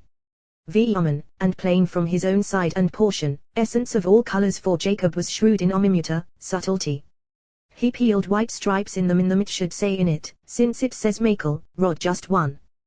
What is the meaning of in them? All 7 rungs alluded to in scripture, yours, O Yehovah, are the greatness and the power are consummated through those white stripes, since side of fire was peeled within them, surrounded by the side of water, as is written, exposing the white of the rods. The 7 rods are alluded to in the following verses. Jacob took a rod 1. Of the rods 2, yielding 3. He placed the rods, 2, yielding 5. They came to be in heat by the rods, yielding 7. These comprise the mystery of 7 voices, and the mystery of she has hewn her 7 pillars. These are the 7 days of Bereshit, creation, that shine from Reshit, beginning, also called Okma. These are the 7 pillars upon which the Blessed Holy One established the world, all in the mystery of the holy name. When this rod was in the hands of consummate Jacob, the Torah called it Makel, rod. When it was in the hands of Moses and Aaron, it was called Mat, staff, as is written, Moses took the staff of God in his hand and Aaron, too, united with it. What is the difference between this case and that? The explanation is a supernal mystery. When it was held by Jacob, the Torah called it Mikol, from voice, from the side of Kol, voice, since Jacob is called voice. This is as is written, Ha-Kol, the voice, is the voice of Jacob, he bonded with the voice, since that is his rung. When the rod was held by Moses and Aaron, since they united with Netzah and Hod, 2 supports, it was called Mat, staff, a term signifying support. For through them the world was established upon Torah, having emerged from between 2 disciples, transmitted through their hands. They are the supports of the world, by means of Torah which emerges from between Netzah and Hod, which they grasp, called Mat, staff. If a person grasps the Torah supports and strengthens his own legs, preventing him from straying to the right or to the left. Happy are Israel, for the Blessed Holy One gave them the Torah, to reveal supernal secrets to them. Of them is written, you, cleaving to Yehovah your God, are alive every one of you today. He dwelled, the Blessed Holy One created 7 celestial days in the world, planting and building worlds upon them, as is written, 6 days Yehovah made heaven and earth, and on the 7th day he ceased and was refreshed. It is not written B'Sheshet Yamim, in 6 days, but rather Sheshet Yamim, 6 days. Corresponding to those heavenly days he created 7 truly righteous ones on earth, sustaining them and illuminating them, each and every one corresponding to his day. He planted each and every one in the generation that was fitting for him, and they are the patriarchs of the world: Abraham, Isaac, Jacob, Moses, Aaron, Joseph, and David. They are called mountains, ancient mountains, suspended from the 7 celestial days that we have mentioned, 6 days of creation and the 7th that goes before them. This is as is said, the house of David will be like a divine being, like an angel of Jehovah before them. Zechariah. Parashat Vayeshev. Even though David is the seventh, he is the fourth in days. Joseph is the seventh, but when Shekinah is contained within Joseph, providing him with additional delight from the house of the king, then she too is called seventh. They all unite with Shekinah in the mystery of seven, since she is called Bathsheba, daughter of seven. She is the daughter of Heavenly Mother, encompassing seven supernal rungs that are with her. She is the rung of justice, 10th of those 10 celestial lights by which the Blessed Holy One is called. She is seventh in the verse. Yours, O Jehovah, are the greatness and the power and the beauty and the victory and the splendor. Yes, all that is in heaven and on earth. Yours, O Jehovah, is kingship. How can this be, since she is fourth in days? Well, it is because she is the final planting and she is contained within the seventh. This is why she has taken his name. Each and every one of the earthly patriarchs knew the Blessed Holy One through his particular rung, uniting with him through that rung. Abraham bonded with him and knew him through his speculum, namely Jedullah, which is est, right of the king. Through this rung he held fast to her, never abandoning her, behaving graciously with humanity. It has been established that his actions ascended up for him through this rung. Isaac knew him through the rung of Gevurah, called terror of Isaac, fearing him always. Jacob knew him through the rung of Tiferet, synthesis of est and fear. He is called truth and he joined with it, as is written, you will give truth to Jacob, loving kindness to Abraham. Micah. Joseph knew the Blessed Holy One through the speculum called Kol, all. This is why Joseph is called Kol, sustainer, as is written, Vayekal, Joseph sustained, since he is called foundation of the world. Moses and Aaron, two cherubim, the supernal voice is heard from between them. This is why the Torah was given through them, as is written, I will meet with you there and speak with you, from above the covering between the two cherubim that are on top of the Ark of the Covenant, all that I shall charge you. They are the two celestial cherubim, called Netzah and Hod, two supports of the body. Similarly, Matronita has two cherubim below, beneath the sea, suckling from her. They are on top of the Ark of the Covenant, truly the one called Justice, Ark of the Covenant. Who is Covenant? Joseph. Of him is written a testimony, he ordained it in Yosef. Joseph, he is also called written Torah, and the Ark is called oral Torah. All the heavenly sons joined above allude to written Torah, Torah of Jehovah. David, bonded with Barata, oral Torah alludes to received tradition. For she receives light of the written Torah, called Joseph, righteous one, all, and foundation portion of Joseph. Those two cherubim stand upon the testimony of the Ark, as is written, the victory and the splendor. Yes, all that is in heaven and on earth. This is fulfillment of heaven, coupling with earth. And so it is that for everything that the Blessed Holy One created above, he created a correspondence below. Joseph is called testimony, as is written, a testimony he ordained it by Yosef, in Joseph. He is peace above and below. Of this we have learned. Aaron, casket, of Joseph, and the Aaron, ark, of Shekinah were traveling together in the desert, and everyone would ask, what is the nature of these two arks? They would respond, this one fulfilled that which is written in this one. Fulfilled actually, as is written, the righteous one is the foundation of the world. For he is the foundation of the world. Truly David came seventh of the patriarchs and united with Bathsheba, who is kingship, never abandoning her. This is as is written, with my servant David as their prince forever, Ezekiel, and his throne like the sun before me. All this the Torah has taught us. They are all bonded to Shekinah in the mystery of seven. When Abraham, first holy lamp of the world, longed to ascend to his rung, he was unable to until he rose to three supernal rungs above his position. Once he recognized the Blessed Holy One through those three ancient one, Father, and Mother, from whom a light streams below, then he united with his portion, first light called first day. All cleave to their rungs from the midst of that speculum that presides above, of which no human being is aware. Truly of this we have learned. Abraham recognized his Creator at the age of 3 years, precisely regarding those 3 years, since Shekinah is called Bathsheba. He was unable to cleave to her until he rose to know her, to be illuminated, and to shine upon all that is below with those three supernal rungs and the other 7. 7 and 3, these are the 10 celestial rungs, mystery of Mother of the Blessed Holy One. Once he was illuminated by those 3, he yearned to ascend in 7, as is written, Abraham set 7 ewes of the flock apart. He alluded to this mystery to Abimelech. Abraham's descendants would not rule over Abimelechers until 7 true righteous ones of Israel would be perfected below, corresponding to rungs are above. Once consummated, the lower world will be like the paradigm of the world above, enduring entirely. David is the seventh, and he arouses Bathsheba above, for she executes vengeance for Israel, exacting it from their foes. As is written, it happened thereafter that David struck down the Philistines and subjugated them, and David took Gomer from the hand of the Philistines. Samuel. What is the meaning of it happened thereafter? Once the people of Israel were perfected, resembling the supernal paradigm, then David struck down the Philistines and subjugated them. Before this, the people of Israel were unable to break their strength. And behold, the companions already aroused regarding Gomer, and have established it. Abraham alluded to Abimelech with ewes of the flock and not with goats, since the former are from the side of est, from those angels who suckle from the right side and give suck to the latter below, the ewes serving below their rule. Abraham took hold of his portion rung of the right, est, entirely through the rung of Okma. Of this we have learned that one who dwells among sheep will never be harmed, but if one dwells among goats, countless wardens of judgment advance to receive him to dupe him, since they are from the side of hard judgment. But, when Isaac came to establish a covenant with him, he did so through the revelation of Shekinah from that well. This is as is written, he called it 7. Abraham called that same well of flowing waters Beersheba, well of 7, whereas Isaac called it Shiva, 7. What is the difference between this one and that well? The explanation is that Isaac bonded with his portion, rung of terror, which is judgment, and added he to it accordingly, since he always signifies judgment. Your mnemonic for this is he is holding you to account. Ezekiel. Of this is written, he called it 7. He did not establish the covenant with sheep as his father had all executed in the mystery of wisdom, and he added he to demonstrate that this was his inheritance. When the blessed Holy One created the world, he established it on justice.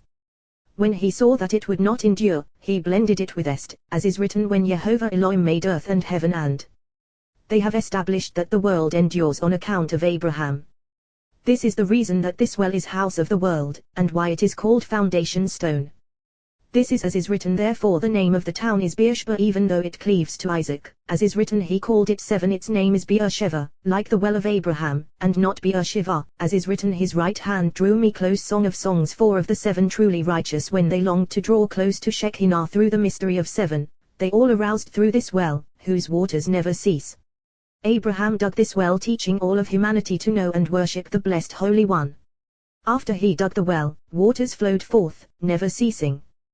When Abraham died, what is written, all Beerot, the wells, that his father's servants had dug in the days of Abraham, his father, the Philistines blocked up, filling them with earth. It is spelled Beerot, the well of, in the feminine form, and it was just one well, as is written, Beersheba, well of 7. But it is pronounced Beerot, wells, to indicate that there were many, since the well appeared to the patriarchs wherever they traveled, and it seemed as if there were many wells. After the Philistines filled the well with earth, the world became desolate, for there were none who knew the blessed Holy One. Upon Isaac's arrival, what is written, Isaac returned and dug the wells of water that had been dug in the days of Abraham his father. What is the meaning of returned? He restored the world to its proper array, and taught the people of the world to know the blessed Holy One. This is as is written, after the death of Abraham, God blessed Isaac his son. And Isaac dwelled by the well Lairoi, from whom is she filled, from the one upon whom the lives and existence of all upper and lower beings depend. Seeing all, as is written, he knows what is in the darkness, and light dwells with him. Daniel. Since those servants of Isaac come from the side of hard judgment, once they dug the well, what was written, accusation, and this has been established. Until he himself came and dug another well. He named it expanses. Actually, since his father's servants had all come from the right side, there had been no accusation at all, and no judgment was emitted through this well to prosecute them when their actions were unfit. From this same well is an opening for knowing the blessed Holy One, as is written, open for me the gates of righteousness, I will enter them and praise Yah. Before Isaac departed from this world, he blessed Jacob and sent him to Laban to find a mate. When he went to Haran, what is written, he looked, and here a well in the field. Once Jacob saw the glory of the blessed Holy One within that well called well of 7, he said to Laban, I will serve you 7 years for Rachel. Even though this well was located in Beersheba, nonetheless, wherever the patriarchs traveled, the well went with them, and it was with the people of Israel in the desert also. Once Jacob saw that it was traveling with him, what is written, he looked, and here a well in the field, like one who sees something that is his, first here, then there. He longed to couple with Shekinah in the mystery of 7, and he said to Laban, I will serve you 7 years for Rachel, your younger daughter, actually all in the mystery of wisdom. Then Laban replied, Toph, good, that I give her to you, as is written, Jehovah is good to all. When Joseph arrived foundation of the world, what was written? These are the generations of Jacob. Joseph. Is Joseph his only descendant? He had many righteous descendants. The most praiseworthy of all those descendants, pillar of all worlds. Who is he? Joseph, Sheva Esri, 17 years old. He bonded with the blessed Holy One more than all the others, bonded below in mystery of 7, and bonded above in mystery of Esa, 10. This is as is written: Ben Sheva, 7, first, and then Esri, 10. He rose from the bottom to the top, and sat at the head of the patriarchs, nourishing them, for it is on account of him that anointing oil flows down from concealed brain for the sustenance of all.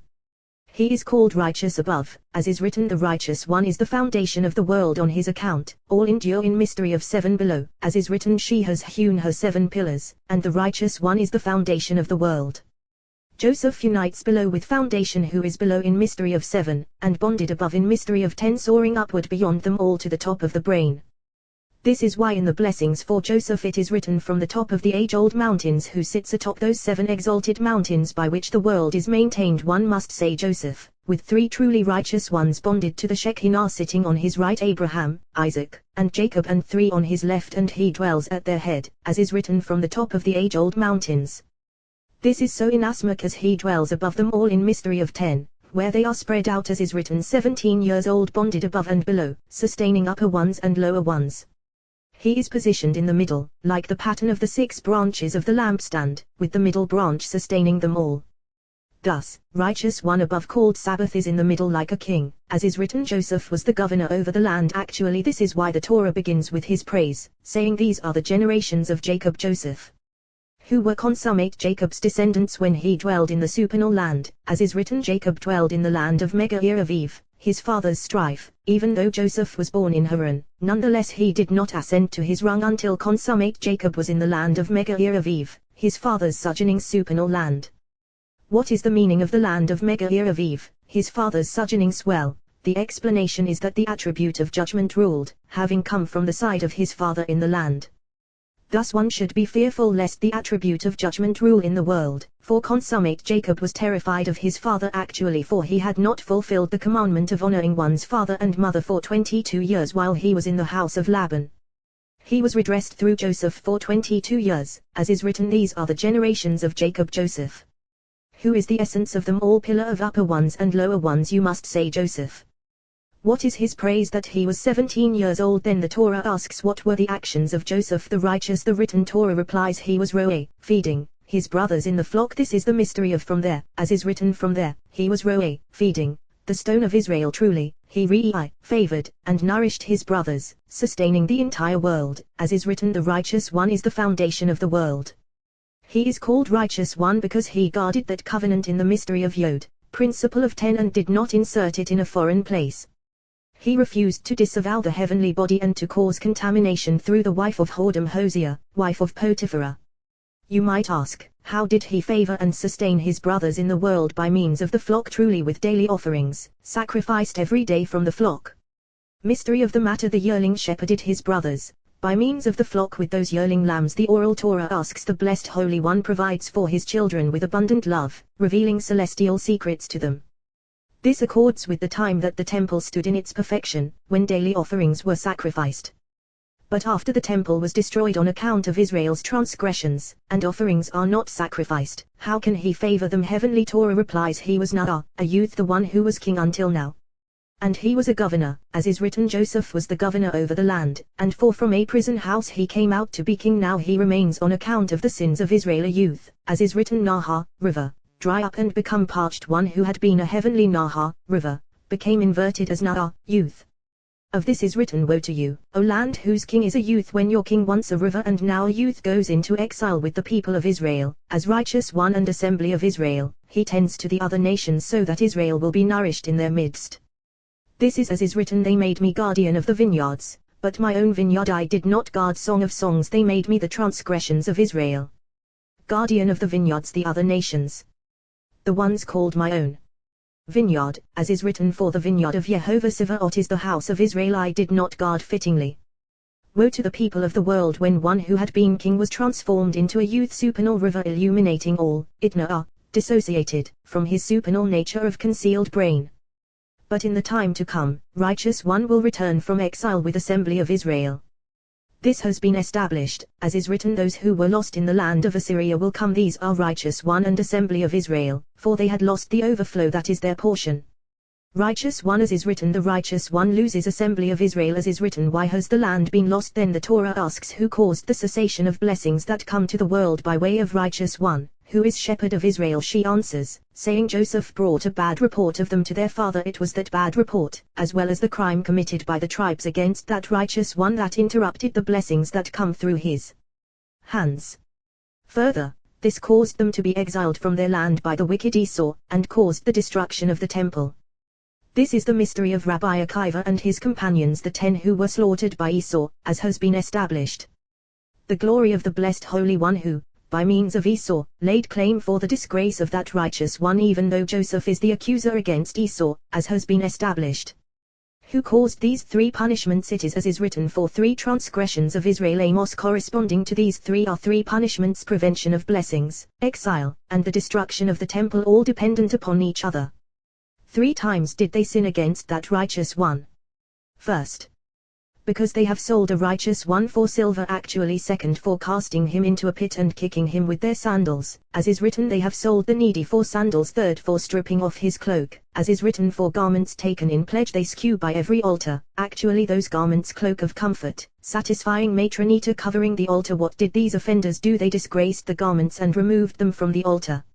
In return, the altar exacted retribution, as is written, they drink in the house of their God, wine bought with fines. They imposed the very wine that is called cup of wrath and cup of poison, that is their punishment. What comes to them from the house of their God, the place called house of their God, exchanged the preserved wine that they used to drink. Further, they caused a diversion of the light of blessings that comes from the altar of the burnt offering, who spreads her wings upon them like a mother over her children. This is as is written, yea, too, they skew truly. This is as is said, Israel skewed away from him. They skew truly, regarding that overflow that used to stream on his account. From here we learn that one who prays for judgment causes the cessation of blessings that flow from Tzaddik, righteous one, to Tzedek, justice. This is as is written, you shall not skew the case, and justice shall you pursue, so that you may live and take hold of the land. All other transgressions that have been written regarding the 3 sins of Israel are not part of the tally of those 3, since those offenders did not commit those crimes against that righteous one, rather, only the 3 that we have mentioned. Until those sins are dissolved in the tares of Israel, and until the righteous one who was sold rejoins them, Esau will not be eradicated from the world. This is as is written, the house of Jacob will be fire, the house of Joseph, flame. Obadiah, and a fire without a flame can barely consume. But, once that righteous one rejoins them, it is written, saviors will climb Mount Zion to execute judgment on Mount Esau. Obadiah saviors to Jacob and Joseph, and kingdom couples with them.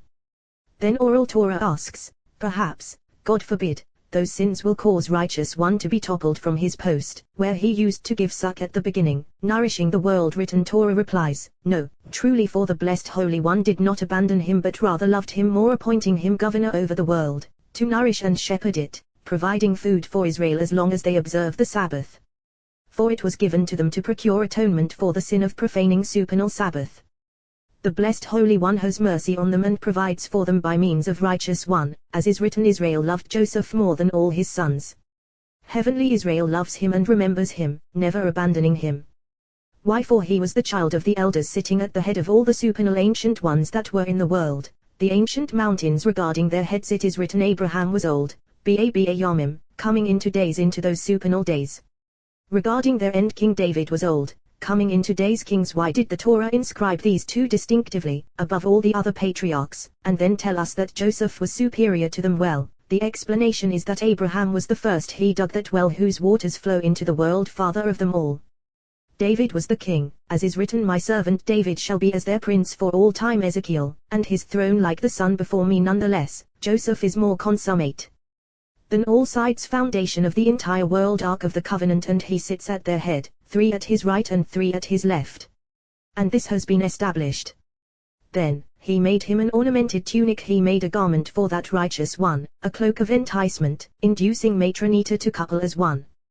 Then Tzaddik, righteous one, and Tzedek, justice, appear as one, and the whole world rejoices, enraptured.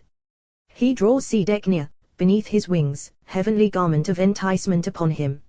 Souls burst out into the world on that night, the 7th, the Sabbath pouring out from between them, as they couple from one Sabbath eve to the next.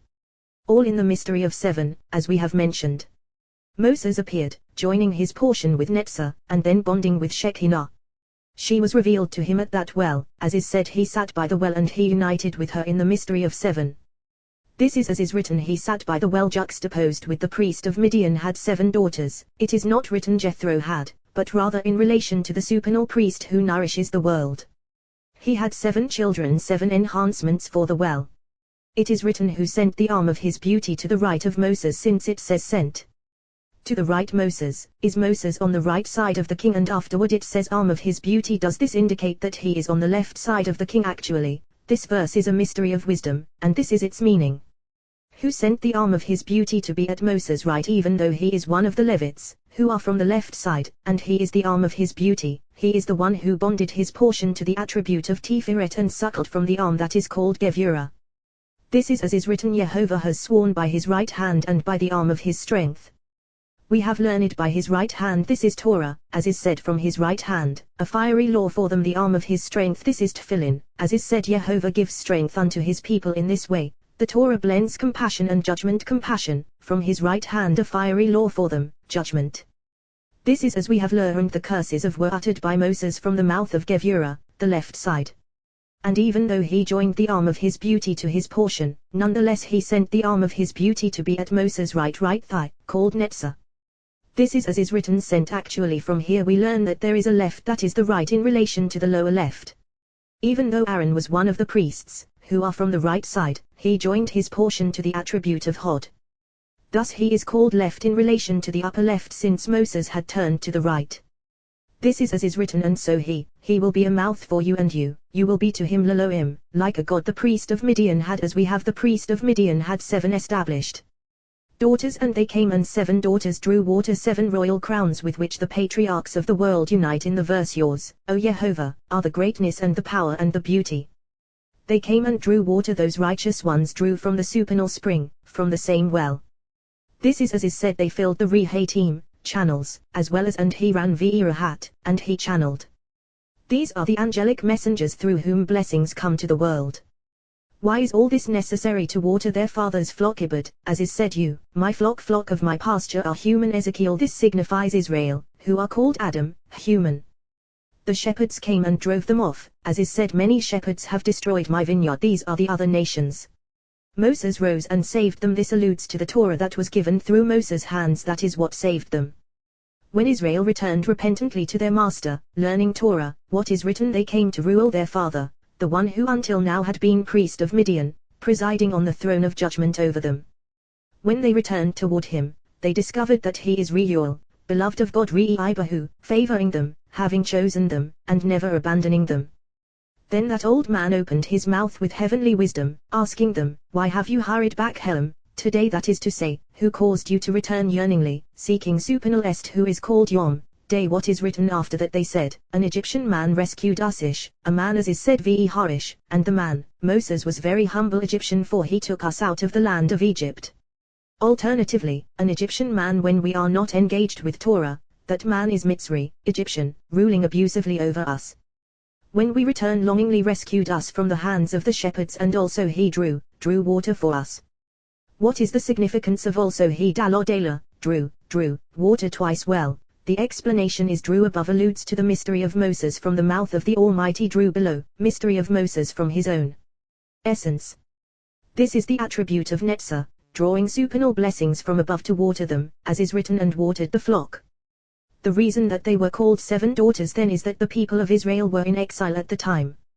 But once they were in their own land, they returned to being daughters and sons, as is written, the children of the Kenite, Moses' father-in-law, ascended judges. Ascended. Actually happy are Israel, for the blessed Holy One has chosen them, never abandoning them. He bequeathed the Torah to them through the hands of the faithful shepherd, as is written, remember the Torah of Moses my servant Malachi. The Torah protects them when they are in exile. For without the Torah they could not subsist among the other nations. When they return to the Torah, as is written, remember the Torah of Moses my servant, then redemption and the light of blessings are prepared for them. This is as is written, lo, I will send the prophet Elijah to you. It is written, Moses took at Smut the bones of Joseph with him. This is Torah, vigor of Joseph, written Torah.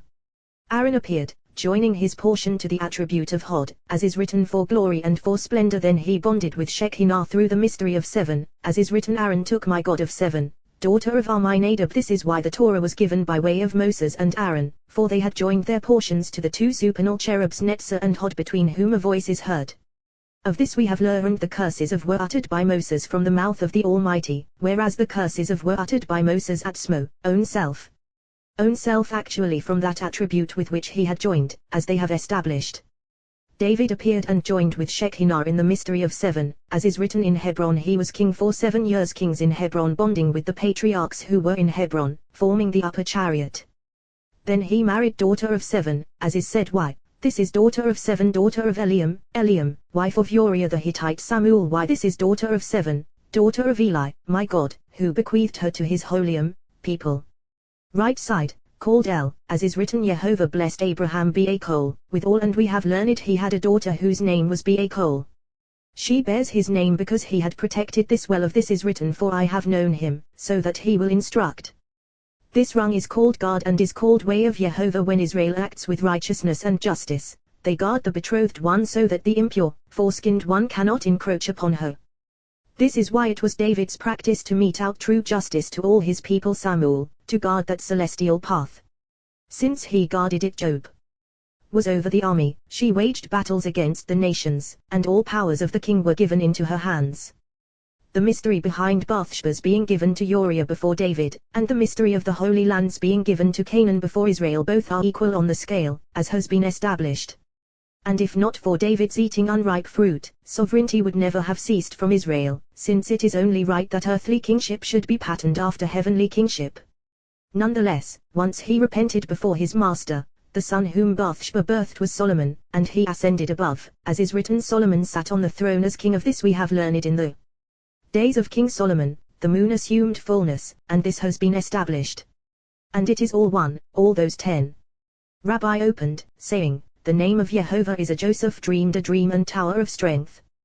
Told it to his brothers. How resolutely should people ply Torah, tree of life, for whoever attains it acquires all possible benefits. Not only this, but he unites with the name of the king, and adheres to it, for Torah is the name of the blessed Holy One. Joseph the righteous one united with the Torah, called written Torah, more than any of his brothers. Of this we have learned that everything that Jacob learned from Eber he transmitted to Joseph, since the latter was the child of his old age. Once the blessed Holy One saw this righteous one's yearning to cleave to goodness, and to ascend to his rung, he aroused for him the mystery of dreams. Why is it called Alma, a dream? Because a person has dream vision only when he is Bealamuta, hale, and his soul is at the height of vigor. When his soul rose upward, he saw the rung in a mystery from scripture to which he was destined to cleave. Look, we were Mealim Alamim, binding sheaves. This alludes to power. Colder Alim, whoever is stronger, prevails. And where do we cleave? In the field, deeper, deeper. Look, my sheaf arose and actually stood up in the mystery of his unification with a rung higher than the rest, as is written, the name of Jehovah is a tower of strength. Consequently, arose actually in the mystery of the righteous one is the foundation of the world, standing in support of the world. And actually stood up. And actually to encompass assembly of Israel, as is written, stood up. Mystery of lower he, not separating from that rung, but rather suckling from it. Look, your sheaves gathered around, all 12 tribes including Manasseh and Ephraim surround and stand beneath the sea of Lower Okma, as is written, standing upon 12 oxen, 3 facing north, 3 facing west, 3 facing south, and 3 facing east, with the sea set upon them above. King's mystery of Lower he, who is arrayed above the tribes and is called sea. This is as is written, all the streams flow into the sea, since this coal, all, cleaved to her initially, followed by the other supernal rungs, the 6 days of Bereshit, beginning, who suckle from upper Reshit, beginning, also called upper Okma. Corresponding to this mystery they stand, encircling the dwelling, every man by his banner, with insignia. This is why it is written, the banner of the camp of Ephraim, and not of Joseph, since he is above, united with that tower of strength. Hence they bowed down to my sheaf, my rung. It is written, will you really reign over us? In the mystery of your supernal rung will you really rule us in the lower mystery? Consequently, they hated him even more for his dreams in the mystery of sovereignty above, and for his words, in the mystery of sovereignty below. This is as is written, Joseph was the governor over the land, he was the provider to all the people of the land, he was provided for at first, as is written, the eyes of Kol Eleka Yezabayu, all look in hope to you, and afterward Hamashba, the provider, to all the people of the land. This is as is written, you give them their food in its time. What is the meaning of Beato, in its time? The meaning is in his time actually of that righteous one, from his rung, from which all beneficence flows to the world. It is written he dreamed another dream in the mystery of sovereignty below, for he ruled over them. Once they saw this, they were jealous of him. What is written, his brothers went Laotit to graze their father's flock, at Shechem. What is the meaning of it? This is the principle of Torah. They were supposed to go to Shechem to teach, for this is their portion, that the blessed Holy One had given them in this world, to teach its ways and to ascend above. But they neither taught nor fulfilled it fittingly. This is why it is dotted. Then the old man said to the righteous one, Israel said to Joseph, aren't your brothers pasturing at Shechem? They are plying Torah. Come, I will send you to them to be embellished among them. Then he said to him, here I am. Even though he knew that they hated him, he did not avoid fulfilling his father's charge. When Gabriel found him wandering in that field, Joseph had imagined in his heart that his brothers were upstanding in the everlasting covenant, refining the field upon its supports. However, they were not doing so. Instead, they had traveled to some other place, unfit for cleaving. As a result, he too went there, displaced from that field. He pursued them, to bring them back with ardor to the field so that they would not deviate from the path of Torah, and would inherit the legacy of the field in its fullness, fittingly. He went forth and found that they were dwelling in Dutton, a place of hard judgment, so called because they were immersed in conspiratorial proceedings against that righteous one, to depose him from his station. Then, they saw him from afar. They had deviated from the holy path to which the righteous one cleaved, the path of life. They conspired against him to kill him. A poor person is considered dead. Why? Because he is lacking coal, all. This is why they wanted to depose him from his station. For he is called coal, providing luminous overflow to the land of Israel. His cleaving is through it alone. They sought to dislodge him from it and to stave off all heavenly beneficence from it. Then Simeon and Levi were aroused. They derive from the side of judgment to bar and separate him from the well of living waters, holy spring to which he cleaved. They wished to send him to a place of impurity, portion of the other nations that derive from the side of impurity. This is as is written, let's fling him into one of the pits, portion of the other nations. It is written, it happened when Joseph came to his brothers that they stripped Joseph. They stripped off the aid provided to him from above, tunic of Piasim, consolation, to give succor to Matronita and to cleave to assembly of Israel. This is as is written, his tunic, his portion and his inheritance. The ornamented tunic that he had on him, sheltering him with her wings from above. Once they had dislodged the righteous one from his place, they made room for the impure side to rule the world. This is as is written, they slaughtered a goat. This is the one who comes from the side of judgment, side of Esau.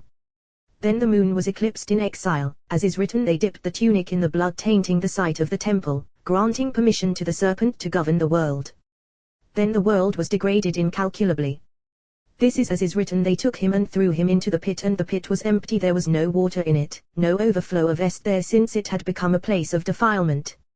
But there were snakes and scorpions in it, casting the Jewish people into exile, as is written, I will send against you serpents, adders that cannot be charmed. This occurred because you defiled the temple that had been a celestial support for you, and you cleaved to alien worship. Then, Midianite, merchantmen passed by and pulled Joseph up out of the pit. Medianim, from judgments, merchantmen passed by coming from the side of wife of Midianites, and a house of Raphath-Sorim, merchants Sorin, surrounding, and circling the side of hard judgment. They pulled Joseph up out of the pit and sold Joseph to the Ishmaelites. And they brought Joseph to Egypt, place of governance of the other nations, the domain of exile. But nonetheless, the assistance of the blessed Holy One was never withheld from him, from that righteous one, as is written, Jehovah was with Joseph. It is written of the mystery of faith, Jehovah is good to all, and his compassion is over all his creatures. Z, corresponding to those 7 righteous ones, the blessed Holy One commanded a Musaf offering 7 times a year to add delight and delicacies from the house of the king, so that fathers would be sated first and then sons. These 7 and no more. On the Sabbath corresponding to the righteous one is the foundation of the world. He is called Kol and Sabbath, adding delights for him from the concealed brain. On the new moon corresponding to assembly of Israel, called moon. On the 15th day of the first month corresponding to patriarch Abraham, who united with the attribute of est, and is called first. On the convocation in the 3rd month, when the Torah was given with 7 voices corresponding to Jacob, 3rd of the patriarchs, he united with the voice of Jacob on Rosh Hashanah corresponding to Isaac, who was born that day on which we remember the binding of Isaac. It is the day of judgment, corresponding to the attribute of judgment with which he was united. On Yom Kippur corresponding to Moses. For the blessed Holy One accepted his prayer on that day and had compassion upon Israel, and he also restored the tablets of the Torah to him. On Sukkot corresponding to Aaron. In his merit 7 clouds journeyed, sheltering Israel like Sukkot booths. This is the reason they build Sukkot booths. Throughout the Torah, how many heavenly mysteries are hidden within it. When blessing is added to these 7, the entire world abides in abundant harmony. That Jew opened, saying, "As for me, nearness to God is good." When a person draws near to Torah, which is called good, as is written, "Good for me is the Torah of your mouth," he draws near to the blessed Holy One, who is called good, as is written, "Jehovah is good to all." Thus he begins to become worthy, as is said, "Say of the righteous one that he is good." Upon becoming worthy, Shekinah rests upon him, teaching him celestial mysteries of Torah, since Shekinah couples only with the good and righteous one, and righteousness proceed as one. When the blessed Holy One created the world, he established it, setting it upon 6 supernal days, and the 7th, which is above them. For it is through the 7th, called righteous one, that upper and lower beings are nourished. They stand upon him, are supported by him, and he is their foundation and root. This is as is written, "The eyes of Kol, all, look in hope to you, to that supernal anointing oil, streaming from brain, most concealed of all, to Kol, all." As a result, you give them their food in his time, since Kol arouses toward Kala, bride, called assembly of Israel. This manifests as his compassion upon the world, all worlds rejoicing in delight. What is written afterward, "Opening your hand and sating Lekhol, all living things, to their pleasure." This is will of wills, descending from concealed brain to this Kol. Once Kol has been blessed, all worlds are blessed, as is written, "Righteous is Jehovah Bikhol, in all his ways." Jehovah is near Lekhol, to all who call him. He performs the will of those who fear him. Just as he created the supernal world in the mystery of his holy name, so too did he create the lower world with 6 truly righteous ones, plus another, the 7th. This is as is written, "One against the other God has set when sins incited, dislodging this Kol called righteous one from his place," as is written, "Because they have sold a righteous one for silver." Amos. The blessed Holy One proclaimed, "I decree that the lower world shall be like the upper world. Righteous one will rule over the land, and all people of the world will be blessed through him." This is as is written, "A fruitful bough is Joseph. None of the limbs of the body are fruitful other than righteous one, foundation of the world." A fruitful bough by iron, a spring, just as the iron source of the eyeball sustains the eyeball, and the eyeball cannot exist without its bat iron pupil, so too is Joseph like the iron source, for all those 6 who surround him. 3 on his right, and 3 on his left, and he sustains them. So it is for the entire world, for the world cannot exist without those 6 and the 7th that stands above them. The blessed Holy One proclaimed of righteous one with the mystery of Sabbath, resting upon it and infusing it with all blessings, in order to bless all the other days. This is as is written, "He rested on the 7th day." Therefore Jehovah blessed the Sabbath day, who is Sabbath righteous one. The blessed Holy One said, "You profaned the Sabbath. I decreed that it would be king over all other days, but you turned him into a slave of slaves. Consequently, you too will suffer hard labor." How many years did that righteous one dwell without seeing his father? 22 years. Consequently, they dwelt in the land of Egypt for 22 years for each of the 10 tribes who sold him, yielding 220, minus the 10 years deducted from above on account of the holy leaders of the 10 tribes who died there in Egypt. 210 remain, as is written, Redu, 210. There Jacob said to them, "I beg of you, go down into exile and deduct those sins, so that the world will not be devastated by famine. For there is no one meritorious below through whom the blessed Holy One will nourish other than the one you sold." This is as is written, "Opening your hands and satisfying the desire Lekhol, of all living things." It proceeds to explain who is Kol righteous one, as is said, "Righteous is Jehovah Bikhol, in all his ways." Likewise below, by means of the righteous one, salvation will come to the world during 7 years of famine. Since they obstructed blessings from the 7 upper rungs of Sitra Ara were aroused against them on account of their sins. When consummate Jacob descended to Egypt, he and all the tribes, he saw the lower world arrayed like the world above by the agency of the righteous one. The world was nourished. This is as is written, he was the provider to all the people of the land. What is the meaning of mashba, provider? Well, it means that he is the primordial recipient from the celestial world, as is written, the eyes of Kol, all, Yezabayu, look in hope, to you, and then he provides for the lower world.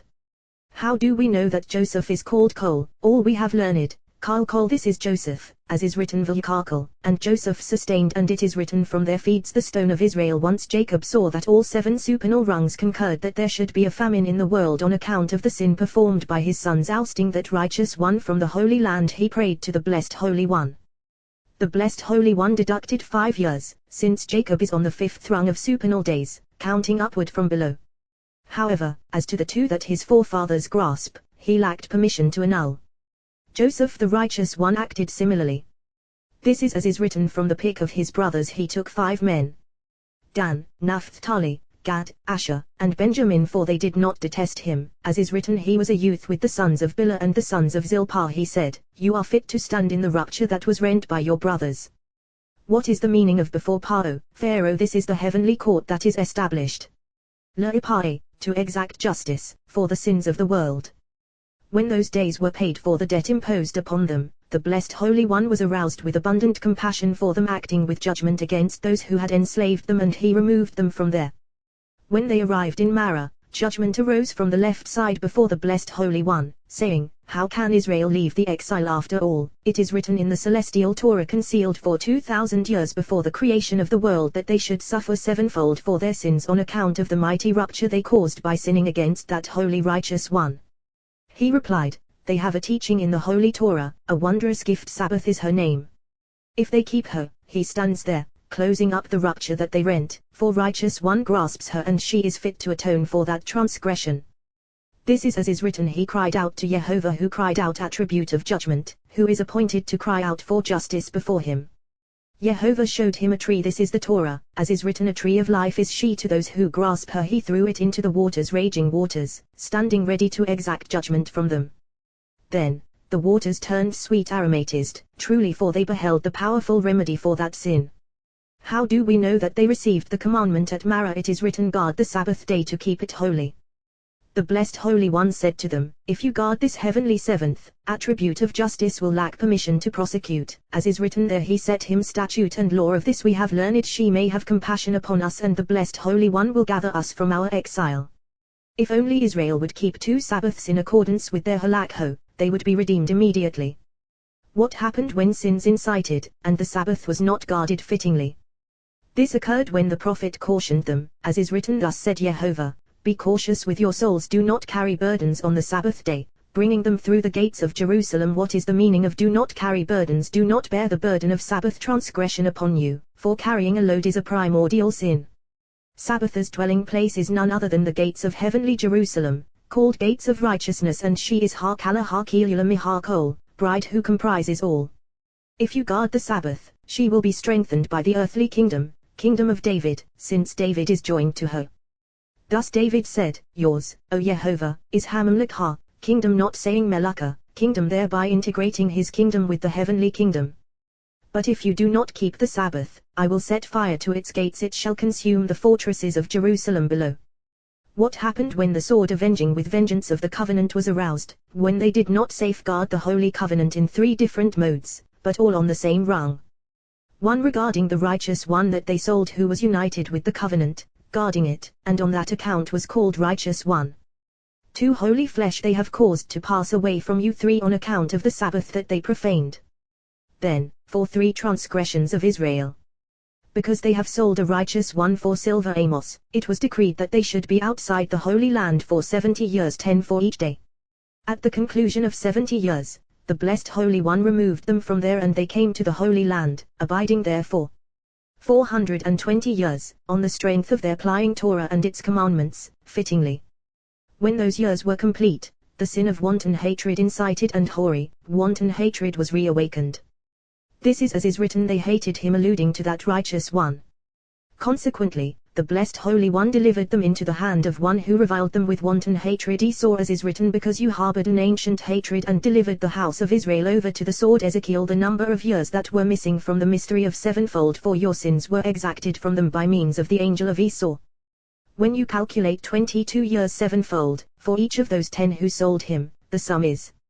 Redemption will be aroused for Israel like the dawn that begins to shine bit by bit, for the 30 years of the righteous one's ascent, corresponding to those 30 supernal rungs.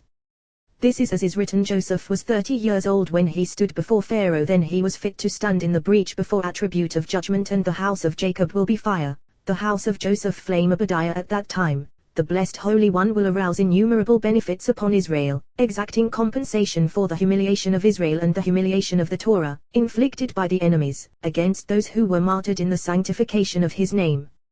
That this is the case, we have learned. On the 17th of Tammuz the daily offering ceased, and on the 9th of Av the temple was destroyed.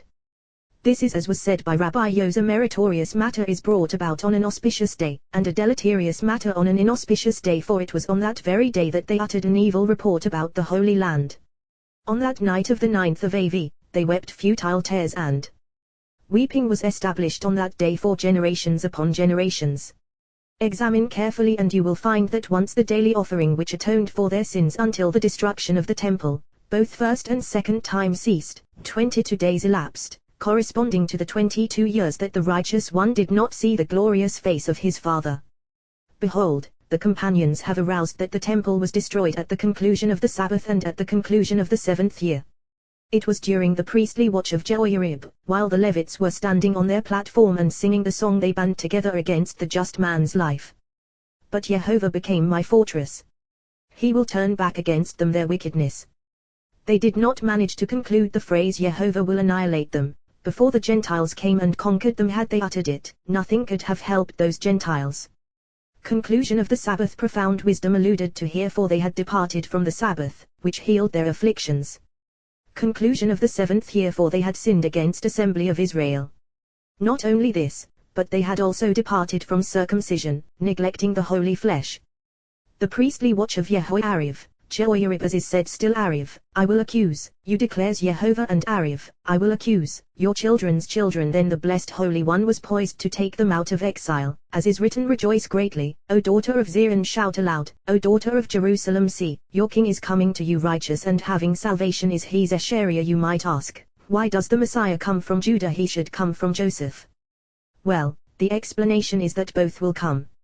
Since the blessed Holy One does not withhold reward due to any creature, he bestowed kingship upon David because he was the 10th of the righteous, and 7th of the brothers.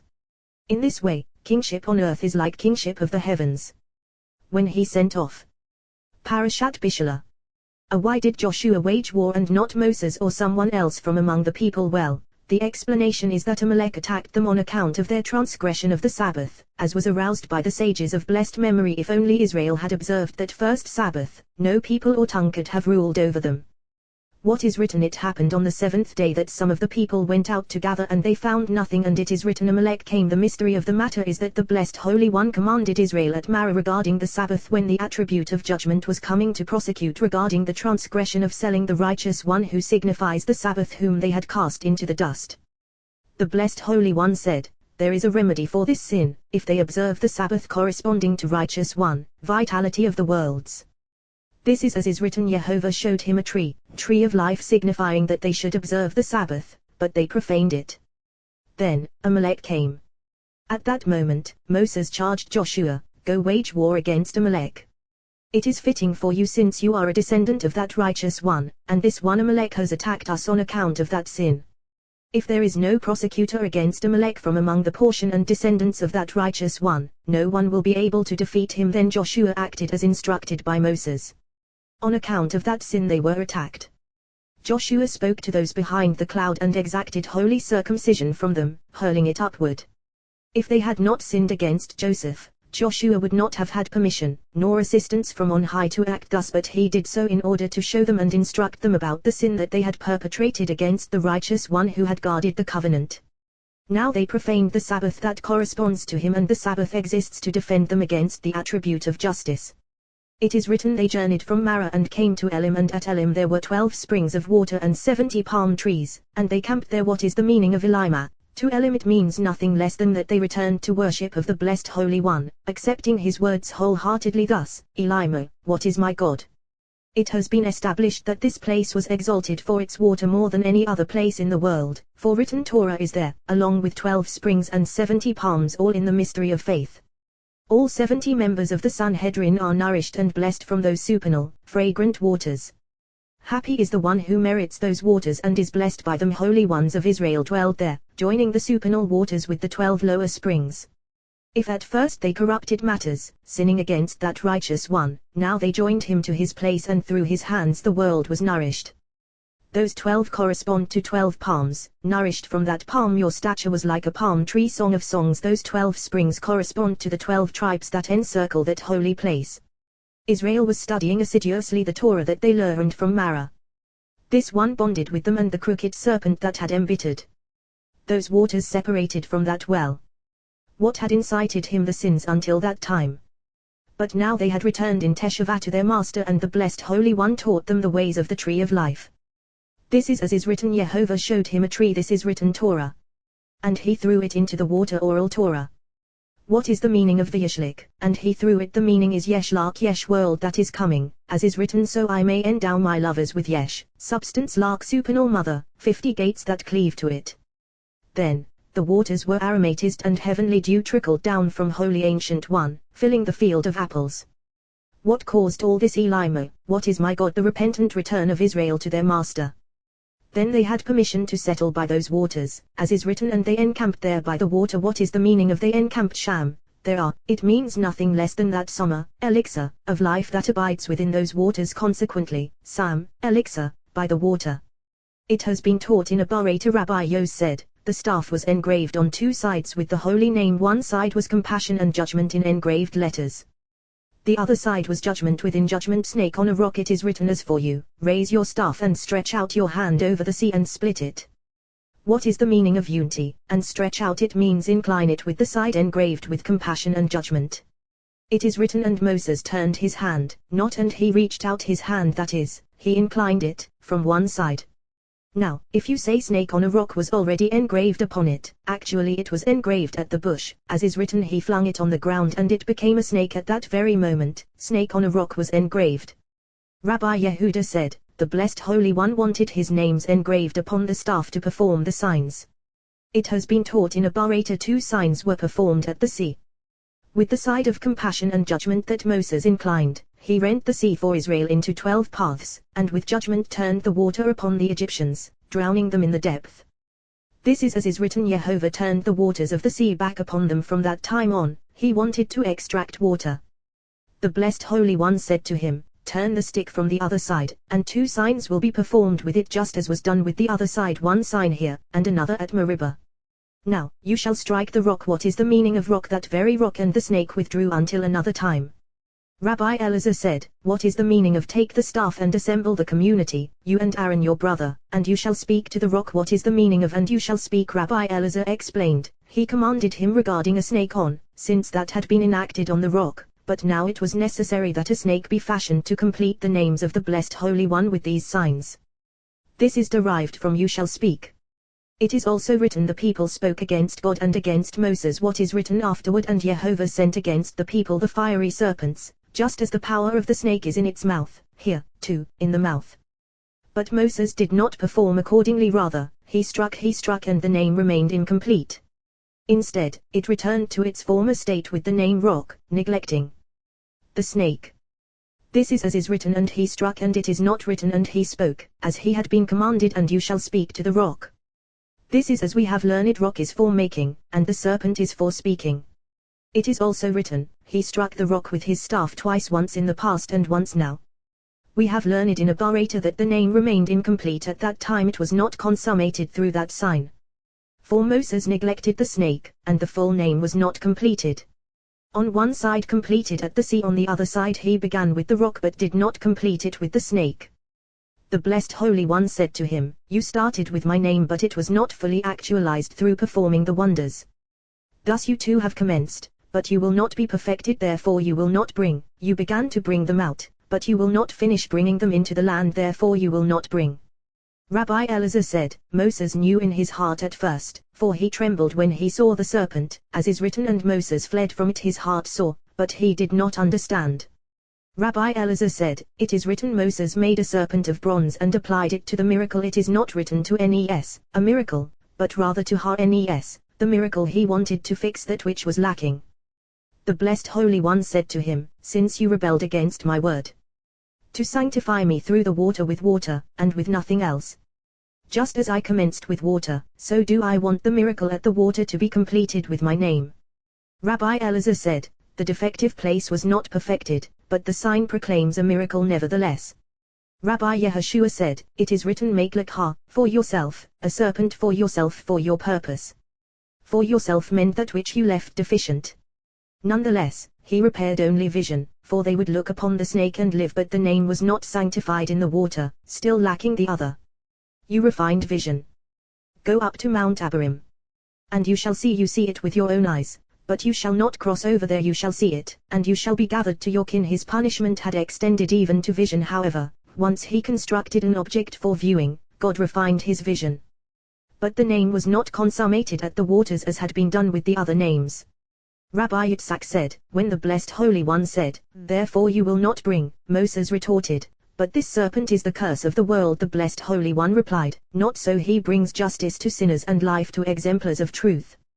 At the moment of whoever will see it will live." Moses understood his ways and validated his judgment. He opened, saying, "The rock, his action is perfect. This is the rock of which we have spoken. El Emunah, a steadfast God, without wrong, as is written, whoever will see it will live.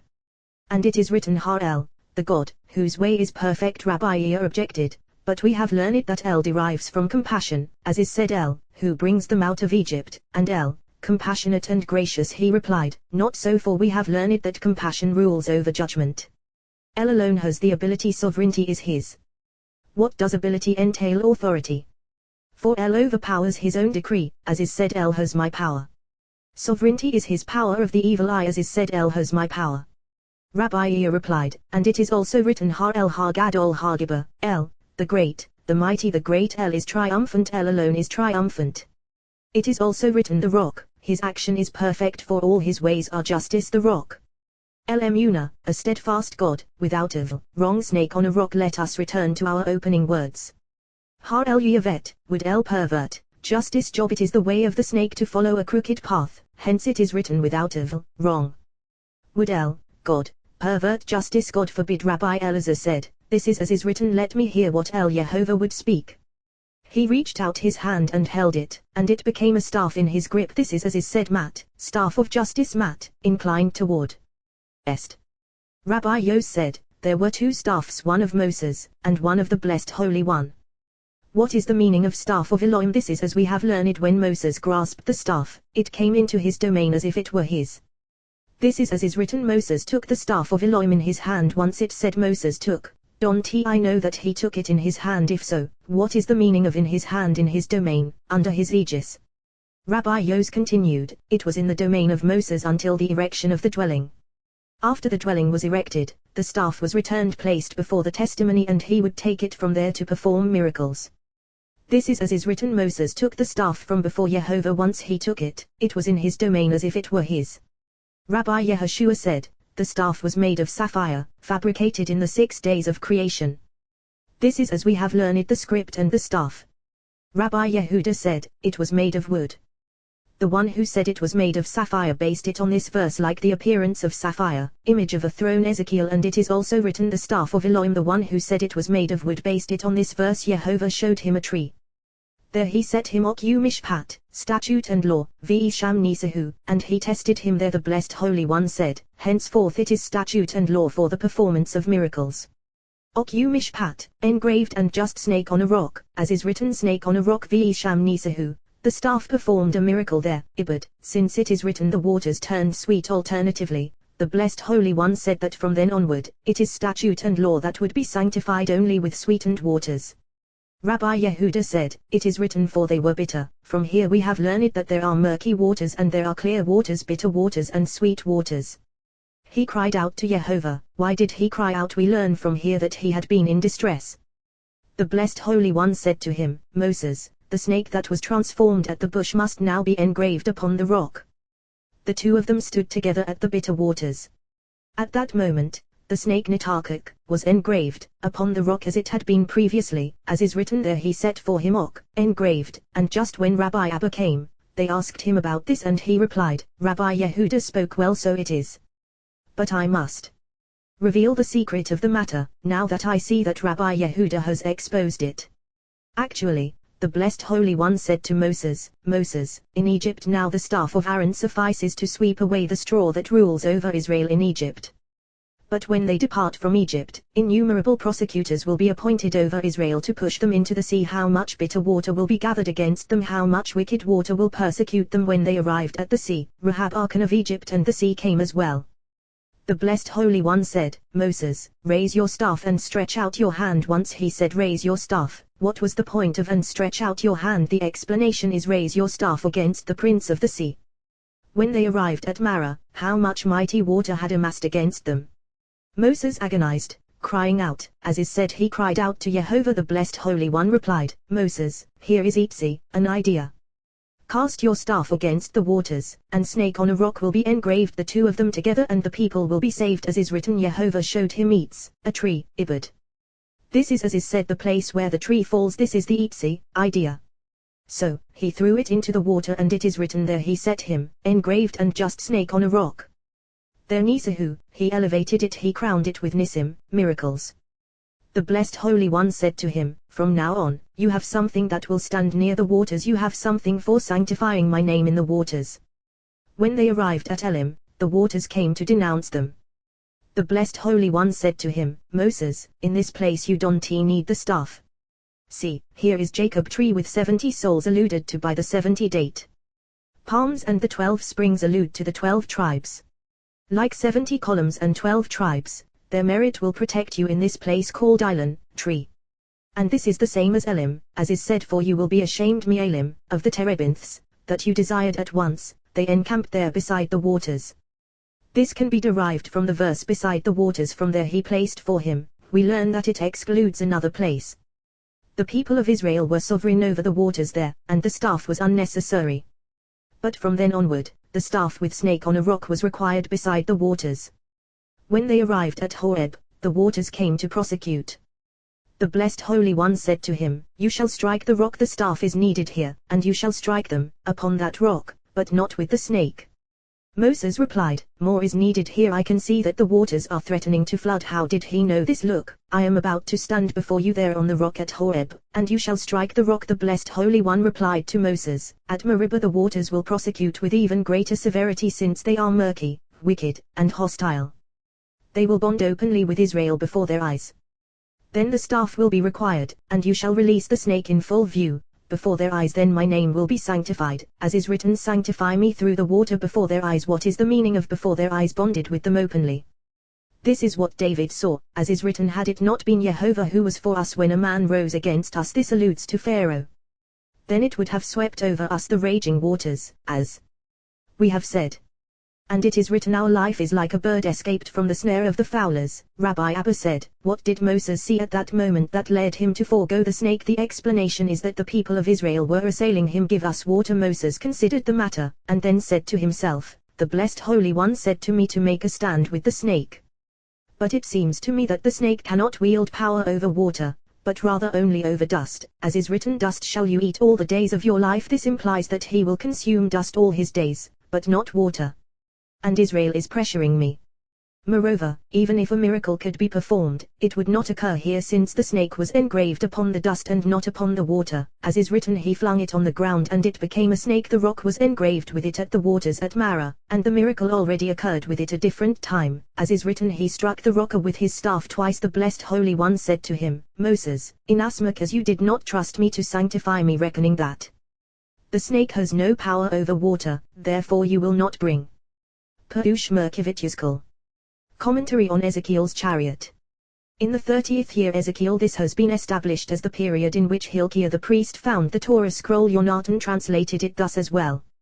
Why did he count from that time? It has been explained that Ezekiel was the son of abused while honoring his master, since he had chastised Israel, and he was the son of Hilkiah. 30th instructs further that there are 3 rungs, 10 for each rung. These correspond to 3 generations. Hilkiah, Ezekiel righteous one, son of a righteous one, and grandson of a righteous one. This teaches that he suckled prophecy from that line. Hilkiah merited to have a son who prophesied for 40 years.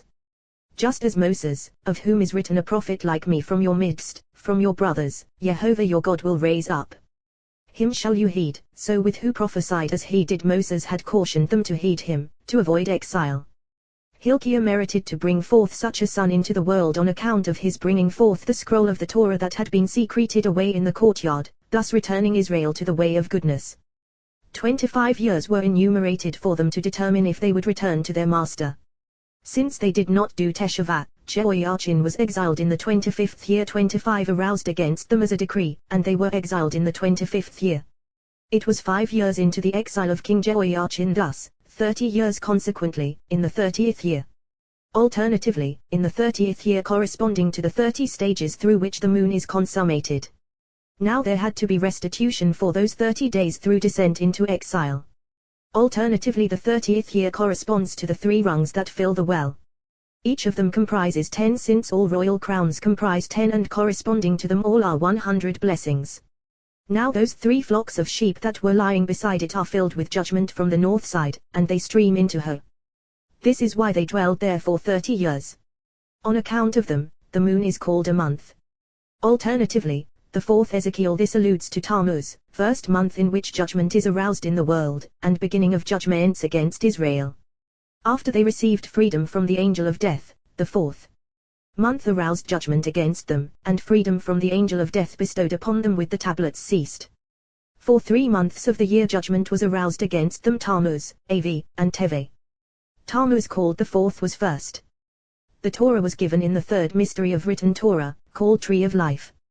Corresponding to this, in the 30th year mystery of 3 decades, the time that the Torah was found in the days of Hilkiah.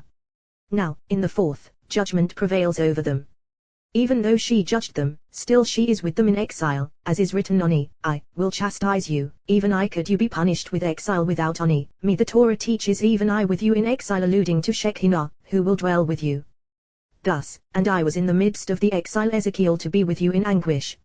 Since it is written, happening it happened, that the word of Jehovah came to Ezekiel the priest, son of Buzi Ezekiel, it should say Ezekiel was in the midst of the exile. Why? This alludes to Shekinah, who dwelt with them. On the 5th day of the month, mystery of Loah, he that descended into exile, it was revealed in a vision to Ezekiel. By the Nehar Kiva, river of already, river that already existed, for it Anna had illuminated her. But then it cast her off, vanishing above. She descended into exile, however, since her children were masters of Torah, the artisan and the metalsmith, and she did not want to abandon them there. Hello higher, happening it happened, hello above, higher below. Hello in the Holy Land, where she already spoke with him. Higher now in exile, for she came to speak with him on account of the merit of the people of Israel. Yuzkel, Ezekiel, as is said, Azku, strengthen the hands that are slack. This is why he was called Ezekiel, to fortify the hearts of Israel, broken in exile. Son of Buzi, Buzi, since the people of Israel Itbazu were abused in exile, despite the fact that they were called a kingdom of priests, therefore he, too, was called the priest, son of the abused Ezekiel. Alternatively, he was so called because he informed them of the cause of their exile caused by their having mevazu, spurned, the words of when they were in their land, and they rejected his teaching. That is why they sunk to the land of the Chaldeans. When Israel repairs their actions, the left is restored to the right. This is as is written, your right hand smashes the enemy. It was the same array with Abraham at first on the left side, in Ur of the Chaldeans.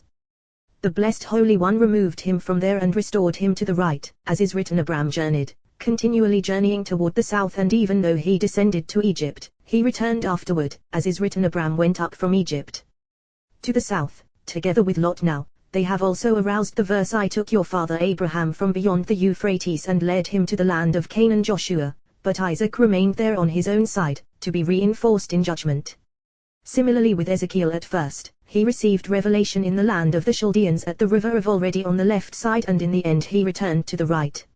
In the 25th year of our exile, the 14th year after the city had fallen, at the beginning of the year, the 10th day of the month, Ezekiel, a fugitive, came to me from Jerusalem and reported, the city has fallen. He brought me, in visions of God, to the land of Israel, and he set me down on a very high mountain on which there seemed to be the outline of a city on the south. Ezekiel was returned there so that it would be revealed to him where the people would cleave at the end of days. They would cleave to the right, never separating from there at all, as is written, he brought me, in visions of God, to the land of Israel, and he set me down on a very high mountain on which there seemed to be the outline of a city on the south. The city returns from the left and will suckle from the right light of est. Of this is written a very high mountain, as is said, he shall be exalted and raised, and be very high. This refers to the moon, as we have established. Now in the land of the Chaldeans, there the hand of Jehovah came upon me. Ezekiel, she went down there, as it were, on account of righteous ones. And he was thrice meritorious, merit of Hilkiah, and his own. They had been crowned with Torah during those 30 years, from the time that the book was discovered. Thus, upon me actually now it must be explained that his vision was intended to fortify the hearts of Israel, broken in exile, and that is why he was called Yuzkal.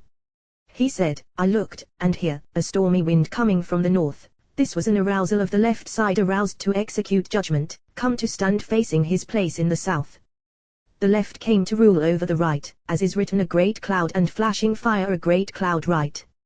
Flashing fire, the left was sovereign, and judgment was aroused in the world, since it is written, he has withdrawn his right hand in the face of the enemy of this. The great cloud is surrounded by the stormy wind on one side and fire on the other. Nevertheless, a radiance surrounding him, the blessed Holy One, shone upon him slightly while in exile, so that the people there would not be scornful.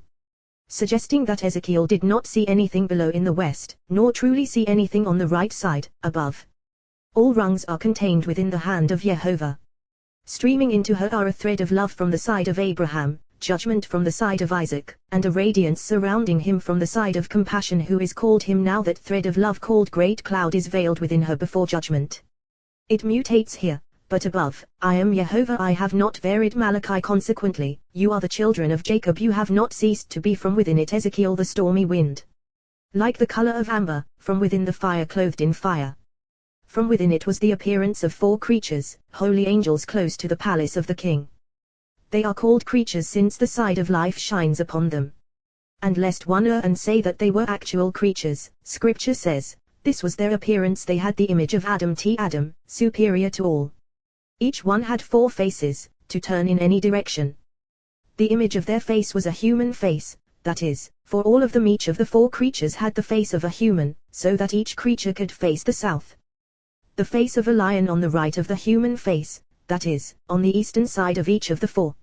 On the left, a bull's face on the left of the south, that is, toward the west. The 4 of them for each of the 4 of them. And the 4 of them had an eagle's face on the side facing north. Since he encountered it from the south, the north side within was obscure to him for each creature. Was it the eagle or the serpent that was privileged? Well, everything is as they explained. If the people were meritorious, it was Nesha. The eagle, if not meritorious, its strength Nasha, was stripped away, its power given over to the serpent. For he dwells there on the northern side, waiting to rule. This eagle is in the place of Jacob, alluding to Teli, as is written, the eagle's way in the heavens. Actually it is inscribed here on the north side because Jacob wants it to protect his house, called house of Jacob, from that serpent, so that it will not be able to approach and desecrate the temple of Jacob at all. This is why he had to be shrewdly calculating, and this is why he was called Jacob. The blessed Holy One called him thus so that he would become shrewd in response to that serpent. Even though Adam is in the south, sometimes he is in the west to draw down a thread of grace for her. Sometimes she ascends upward in the south, cleaving to the right, as is said, Jehovah as utterance to Adonai, I sit at my right hand. The bull dwells in the west, rising sometimes to the north to absorb judgment from there when the world needs it. Similarly, they are all contained, this one in that, demonstrating that all is one. Jethro. Parashat Yitro. Rabbi Yisa, the younger one of the companions, asked Zedai, I am Jehovah your God, Rabbi Shimon son of Yoari, about this verse. He said, I have one question I would like to ask you, and it has been knocking about in my mind, but I have been afraid to ask. Ive said to myself, if I ask, I am frightened lest I be punished, but if I don't ask, it will rattle about in my mind. Speak, Rabbi Shimon replied. He said to him, the blessed Holy One reminds Israel in each and every place, I am Jehovah your God, who brought you out of the land of Egypt. I am Jehovah your God, who brought you out of the land of Egypt. What extra is being taught here? The condition was said fully to Abraham, your seed will be strangers in a land not theirs. and afterward they will go forth with great substance. If so, why remind them about this in each and every place? Rabbi Shimon son of Yoari replied, My son, the Blessed Holy One assured Abraham only that he would bring Israel out from the exile in Egypt, but not from enslavement to a different abomination. For when the people of Israel were in Egypt they had truly defiled and sullied themselves with all kinds of impurity, until they dwelt beneath 49 powers of impurity. The Blessed Holy One brought them out of bondage to all those other forces. Moreover, he ushered them into the corresponding 49 gates of understanding. He had not promised this to Abraham, rather merely to take them out of Egypt. Indeed, he acted graciously and lovingly with them.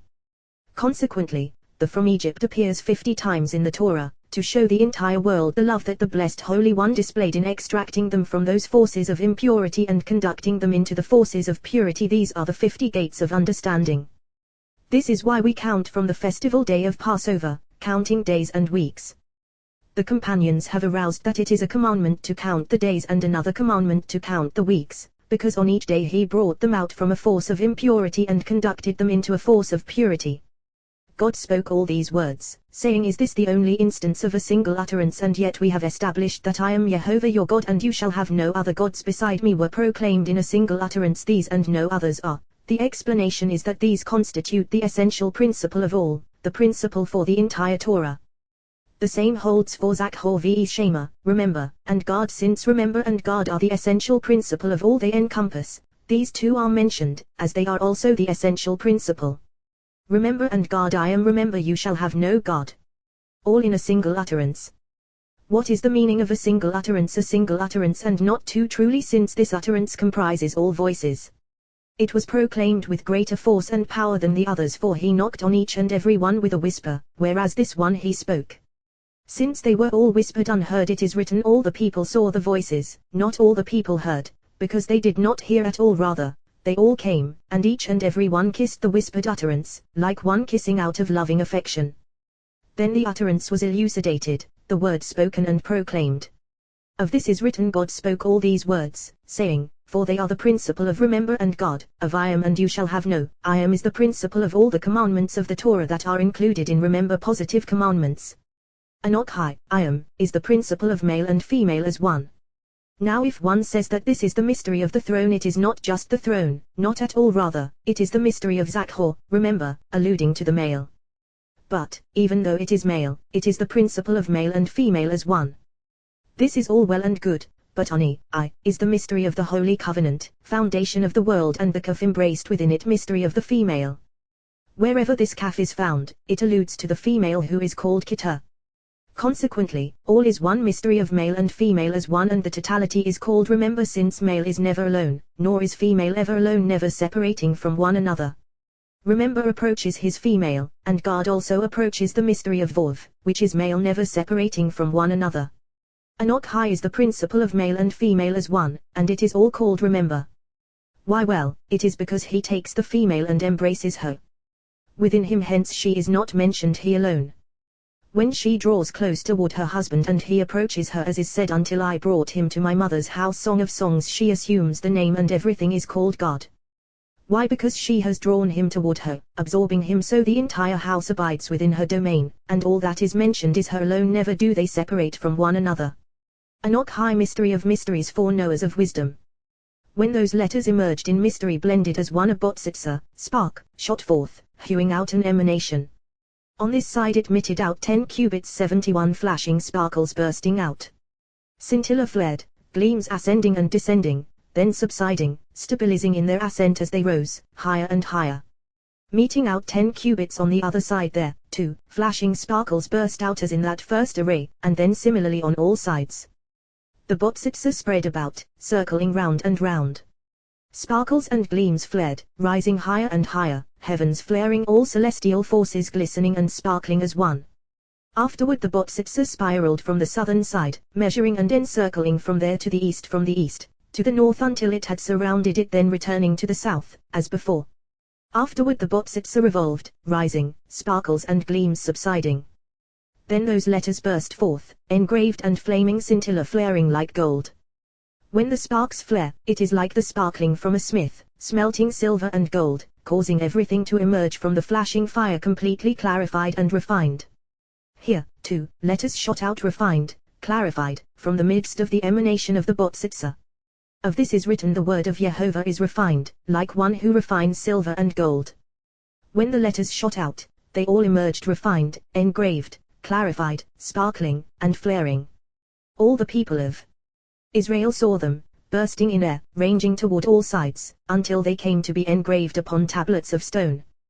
When these letters emerged in the mystery of the totality of male and female, clarified and engraved, one letter inscribed and hewn rose above those letters, crowning them.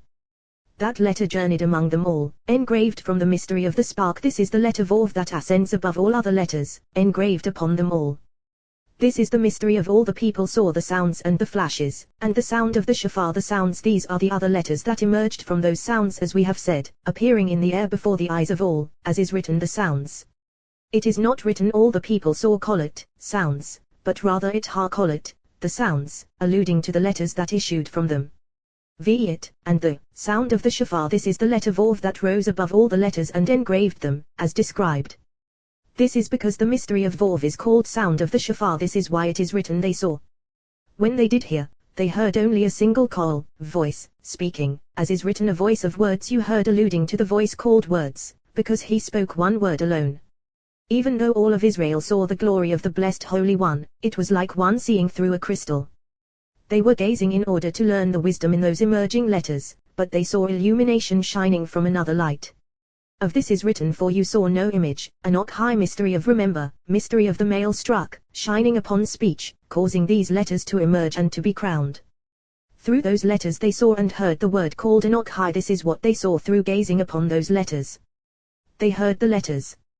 Word, as is written, a voice of words you heard, a hearing that fashioned words out of the letters that they had seen. Even though it was a voice of words, and God spoke, he uttered only the word constituted of those letters, as has been said. Enoch high mystery of Kilal, general principle. Perat, particular Jehovah your God. Jehovah mystery of remember. Your God mystery of God. Here is Kilal and Perat, and the Torah is crowned with this mystery.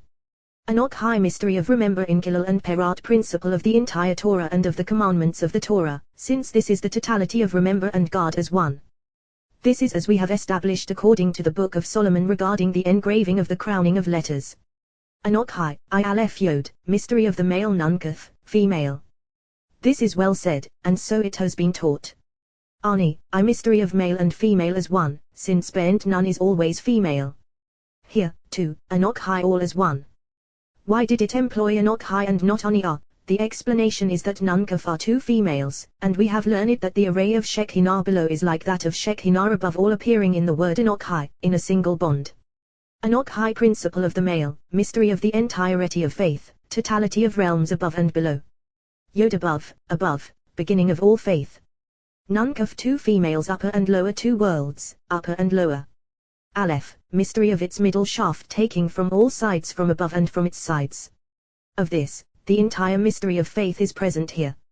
Since everything is suspended here in a single bond, a single compact, he began with this word, crowning the mystery of Torah with this word.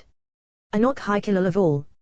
Yehovah Eloheka, your God, Perat of all, complete name engraved upon Israel, always. Yehovah Elohim, complete name upon a complete world. The world was established alone and crowned with that name, since at that time there were no people or tongue for it to crown thus, Yehovah Elohim. When Israel arrived and stood at Mount Sinai, and they received the Torah, then the consummate name crowned them, and he was called Eloheka, your God. When Moses said Yehovah our God, since he was the glory of Israel, Aaron the high priest was with him, and Moses' sons on the other side, he was crowned with the consummate name more than Israel was, and that is why he said our God. Nonetheless, he included all of Israel, since it is not written Yehovah God, but rather Yehovah, our God, all as one, crowning them.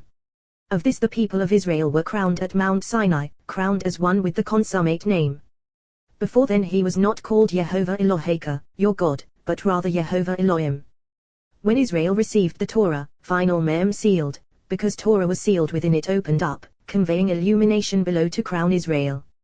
Once final mem opened up, conveying illumination below, final kaf was fashioned. Of this we have learned in the mystery of letters that the measure of final kaf equals the measure of the concealment of mem. Similarly, concealment and extension of final none below equals the doubled measure of bend none. It is all one mystery, all issuing from voice of words, as we have said, as is written, God spoke all these words, saying offering. Parashat Teruma.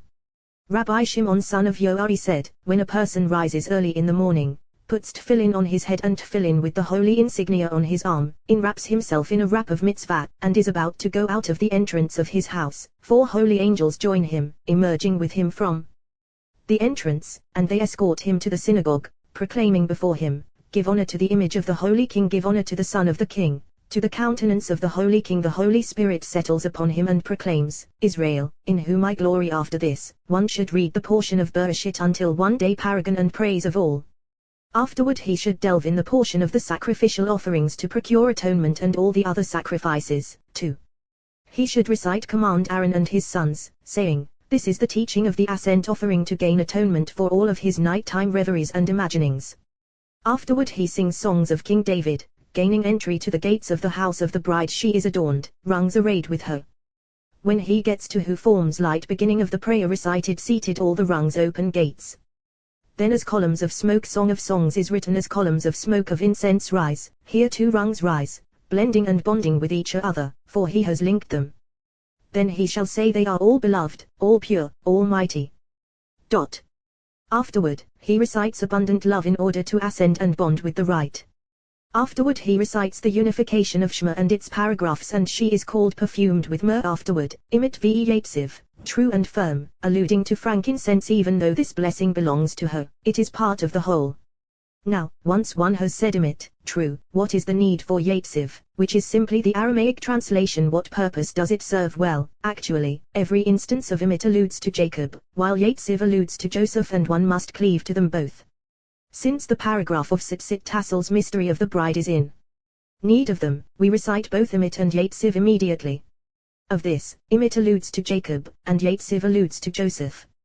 But, why in Aramaic? It is because we may not say true, since that would signify a flaw. This is why it appears in Aramaic, so that there is no blemish in the pair. All sorts of merchants' powders alludes to prayer recited while standing. The first 3 blessings are Shield, who resurrects, and you are holy. Shield has 42 words, in the mystery of the holy name of 42 letters. One must enfold it in one's heart, and bond with it in the mystery of the flame and the coal with love for one's master. This is the blessing on the right. Who resurrects contains 49 words, in the mystery of 50 gates -1, and contains the name of the mystery of powers of Yehovah. Atagibala Olam Adonai, you are eternally mighty. Adonai, its mystery is Agla according to a different mystery, Ygla, but, really, it is all one mystery from the powers of the following blessings. Yehuda, Judah, it is you whom your brothers will acclaim. A lion's whelp, is Judah, the scepter lo, shall not, pass from Judah. Osri, he binds to the vine his donkey. Through this, Judah is aroused in holy might. Blessing of the left. Holiness contains 14 words alluding to 10 utterances and 4 letters encompassing all sides, unifying them from one end of the world to the other. The last 3 are not included in these calculations of words. They are find favor and thanksgiving supports for the Torah, 2 columns, and grant shalom, peace, alluding to tree of life, shalama, consummation, of the house, consummation of all. Between these and those, in the middle, are the blessings ordained by the ancient ones, and this has been established. After finishing one's prayer and confessing one's sins comes prostration. What is prostration? They have ordained that one must enact all that Moses performed: prayer, petitions, pleas, and full prostration, as is written, I threw myself before Yehovah. But the esoteric meaning is that even after one has concluded one's prayer and entered into all those celestial rungs bonding the bride to them all, one needs to descend below, and once he is descending, he must prostrate himself with the alphabet. Why? Since he has offered his prayer and confessed his sins, henceforth he displays himself as one who has sacrificed his soul to his master with the love of for David. To you, Yehovah, I give up my soul. This provides comfort to the side where death hovers, providing comfort with this practice.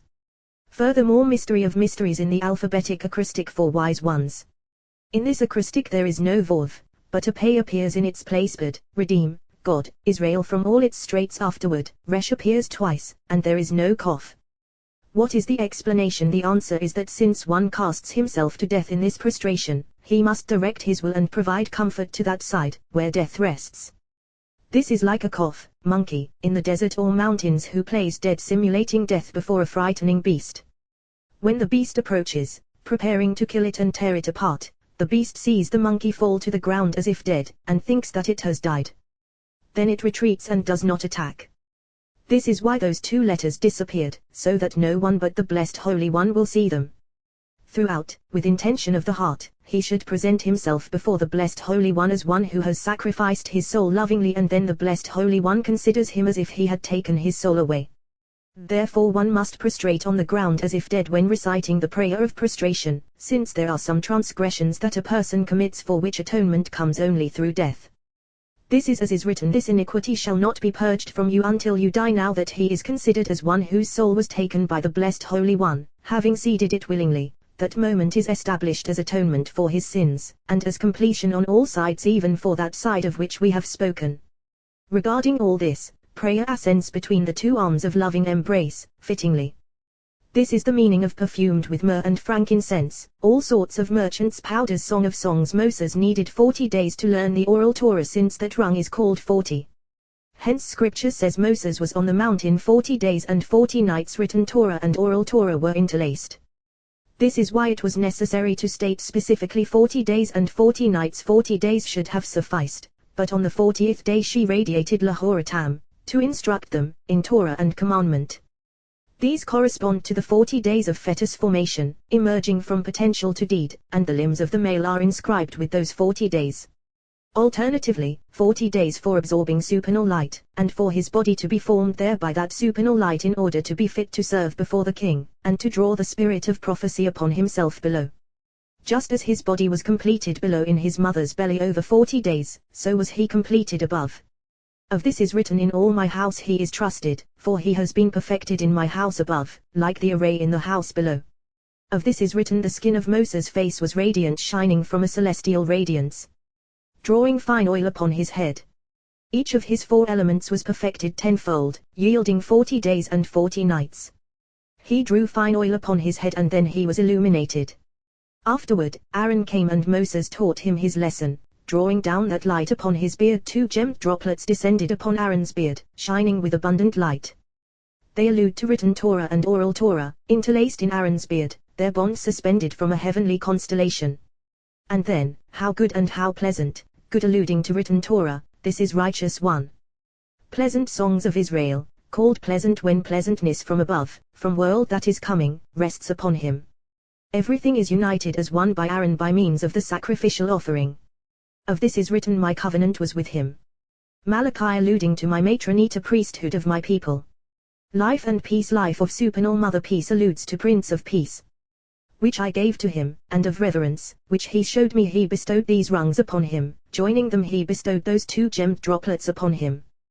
When he passed a razor upon his beard, that is, trimming it as is said Umorah, and no razor shall touch his head, judges Morah, reverence, he feared me Malachi. Perhaps he profaned that oil that flowed unto him from my supernal name, name from which flowed fine oil. Kings of this is written, for he stood in awe of my name Malachi. What did he do in peace and uprightness? He walked with me, tying together peace and uprightness.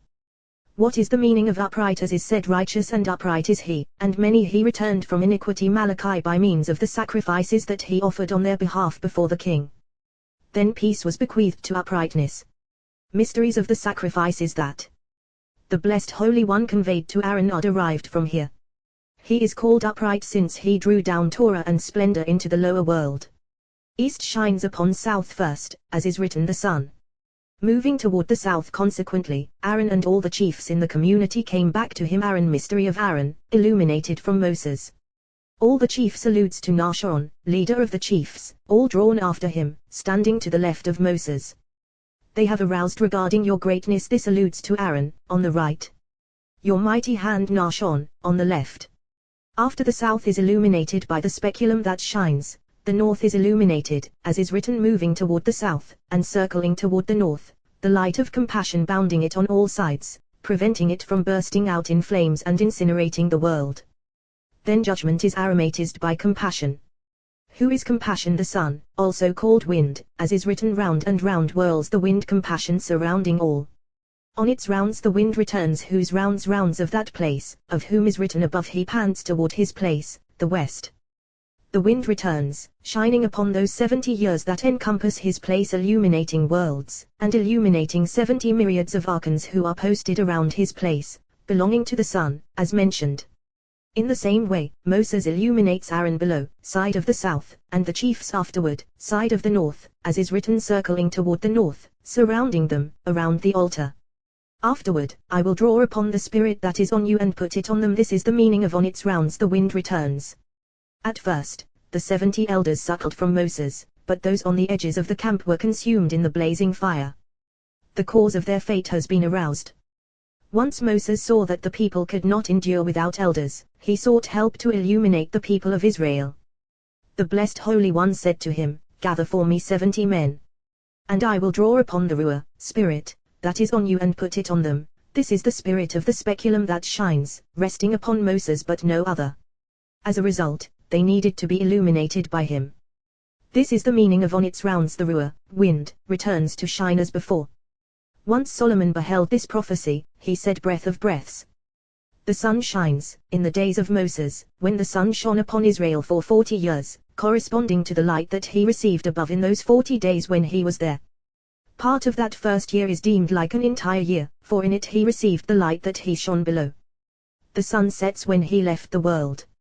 He pants toward his place, as is said, blessed be the glory of Jehovah from his place. Ezekiel. This alludes to a supernal place shining upon a lower place. Alternatively, his place below, actually. His light pants from above and shines below onto the moon, alluding to Joshua, who is illuminated from Moses. This is as is written, you shall set some of your splendor upon him, and they have aroused. Moses' face shone like the face of the sun. Moving toward the south in the beginning, when he was in the world, all sides were illuminated, as has been said, but now since he has vanished, he shines upon his place, but no farther. Parashat Save. Command. And on the left side stands another rung, on the side of impurity, also called thought. But she is called wicked thought, since the rung above her is wickedness, hence she is called wicked thought. Here abide all vile desires, disgusting fantasies, and all worldly depredations. She is the foundation for all those cravings with which men defile themselves. Within this wicked thought exist diverse impure rungs, all poised to defile a man with those cravings and fantasies from wicked thought. In this manner a person becomes impure through them, and cleaves to that side. This is why one must offer an ascent offering to be purified. Upon bringing that offering one must divert his will toward holy thought. Smoke wafts from the fats, sacrificial parts, and the limbs toward wicked thought. Ascending there first, she snatches them all up and is nourished by them. Afterward, another ethereal plume rises. Supernal ones throng, lords of judgment among them, entering within, until they are gathered in one another, until they all scale upward, intermingling within one another, consummating one another. Then body interlaces with body. In this manner a man crowns his will with the will of pure thought. Next, the priest from the right side and the Levite from the left side bind limbs with limbs, until pure thought ascends between right and left, joining this one with that one, linking this one with that one, until they are one. Then it is called pleasing, soothing, and desirous for joining and infusing one another. Once they are all intermingled, world that is coming emits all its light, illuminating them all as one. Then there is total joy, all faces shine, and all are fragrant. He separates from within wicked thought and cleaves to pure thought until everything cleaves within concealed thought, higher than all becoming one. The remains of the sacrificial offering shall be burnt and consumed at night, so that no one may delight in it.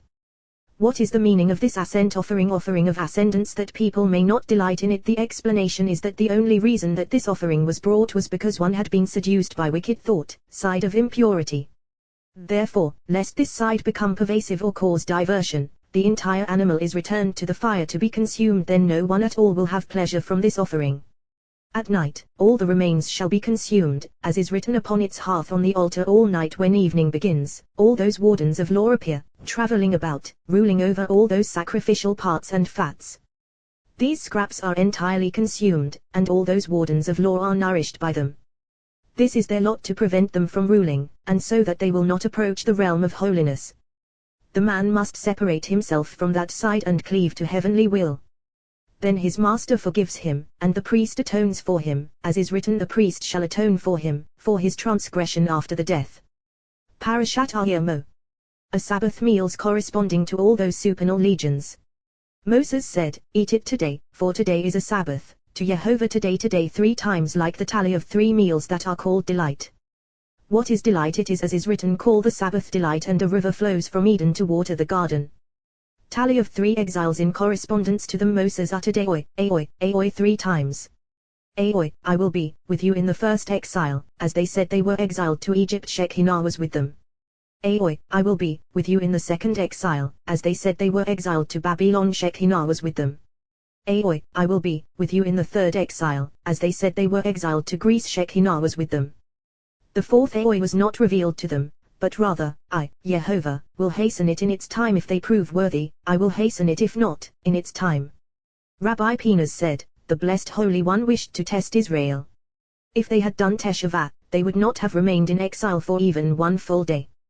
He asked him in a whisper, what is 1 day? He replied, look, the day is still long, it is not time to gather in the herd. If they return in Teshuvah, they will depart in the period of a day, as the prophet stated. But if it is not time to gather in the herd, water the sheep and go and let them graze. From the book of Rav Hamnuna Sava. If they do not do Teshuvah, they will not emerge until the name of the Blessed Holy One Jehovah is perfected. Alternatively, Israel is compared to a dove, its wings, to commandments. Just as when a dove has wings, and the wings are perfected, no bird in the world can seize her, so too with Israel when they are perfected by commandments, no one in the world can defeat them. This is as is written in the portion of Balaam, how can I curse whom God has not cursed? How can I doom whom Jehovah has not doomed? But afterward they whored after their gods. And the wrath of Jehovah flared against them.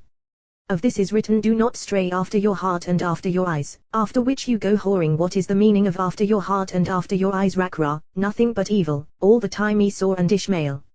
Similarly, Rara, wicked, wicked. He says, of this is written, you will see my back, but my face will not be seen, as is written, he has withdrawn his right hand and let me hide my face from them. I shall see what their end will be. Of this is written, what was it like when Israel was wholehearted before Jehovah face to face? Jehovah spoke with you, but if not, from the side of the back. This alludes to illicit sexual relations, as is written, your father's nakedness and your mother's nakedness you shall not expose. There is also a backside, to holiness, as is written, they will go after Jehovah, who will roar like a lion. Hosea. It is called face in relation to what is below, and back in relation to what is above. It is called profane in relation to what is above, and holy in relation to what is below. This is what Moses sought, to know face in relation to what is above, but he was answered, no human can see me and live afterward. He asked that God grant soul to Israel from face below, called back in relation to what is above. And he replied, you will see my back, you will see, but they will not see. Understand from here that for Moses the vision was as if from the back, whereas for Israel it was like the face. Of this he said they will not see, but he did not say you shall not see. On account of the sin of primal Adam, they lost the supernal face, and on account of the sin of the calf, they lost the lower face, called back in relation to what is above. With each and every exile they were depleted. This is a great mystery. All this is alluded to in the name Jehovah. Yod upper face, he back in relation to Yod, and face in relation to Vov. Vov is back in relation to upper he, and face in relation to lower he. He is back in relation to Vov, and face in relation to mystery below. What is the relationship between Jehovah, who is called back, to Jehovah above? This is the distinction between the holy and the holy of holies. Jehovah above is heavenly Adam. Jehovah below, the third, is called back in relation to the second name. The second name is face in relation to this one, the one who distinguishes holy and profane.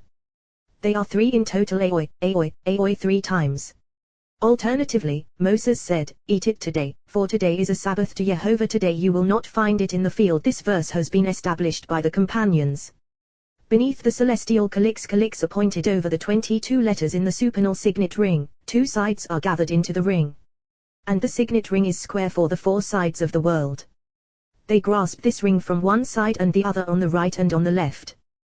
The one on the right ascends to the head, and once it is upright, it takes along 600,000 mighty men with swords fastened at their thighs. This is as is written, about 600,000 on foot. The men, aside from non-combatants, the one on the left rises afterward, and when it is upright, it takes along 600,000 masters of wings with loving faces. Then those on the right are exchanged with those on the left, and the left with the right. They surge upward until they reach a certain priest, revealed from the day that the world was created. When they reach there, the high priest emerges and blesses that calyx. Once the blessing goes out from there from within, Ancient One, eldest of elders, origin of all origins, dew of B'd'l'ayam pours forth, flowing onto the head of the priest, and he fills that calyx. Once filled, he fills sides corresponding to the 6 days of the week. When dew descends from the left side and B'd'l'ayam congeals, it transforms, taking on the aspect of B'd'l'ayam or jewel.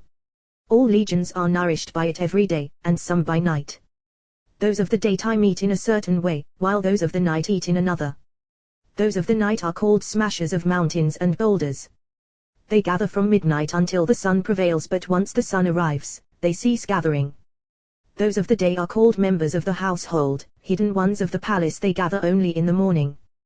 When morning arrives, each and every one gathers as is fitting for him.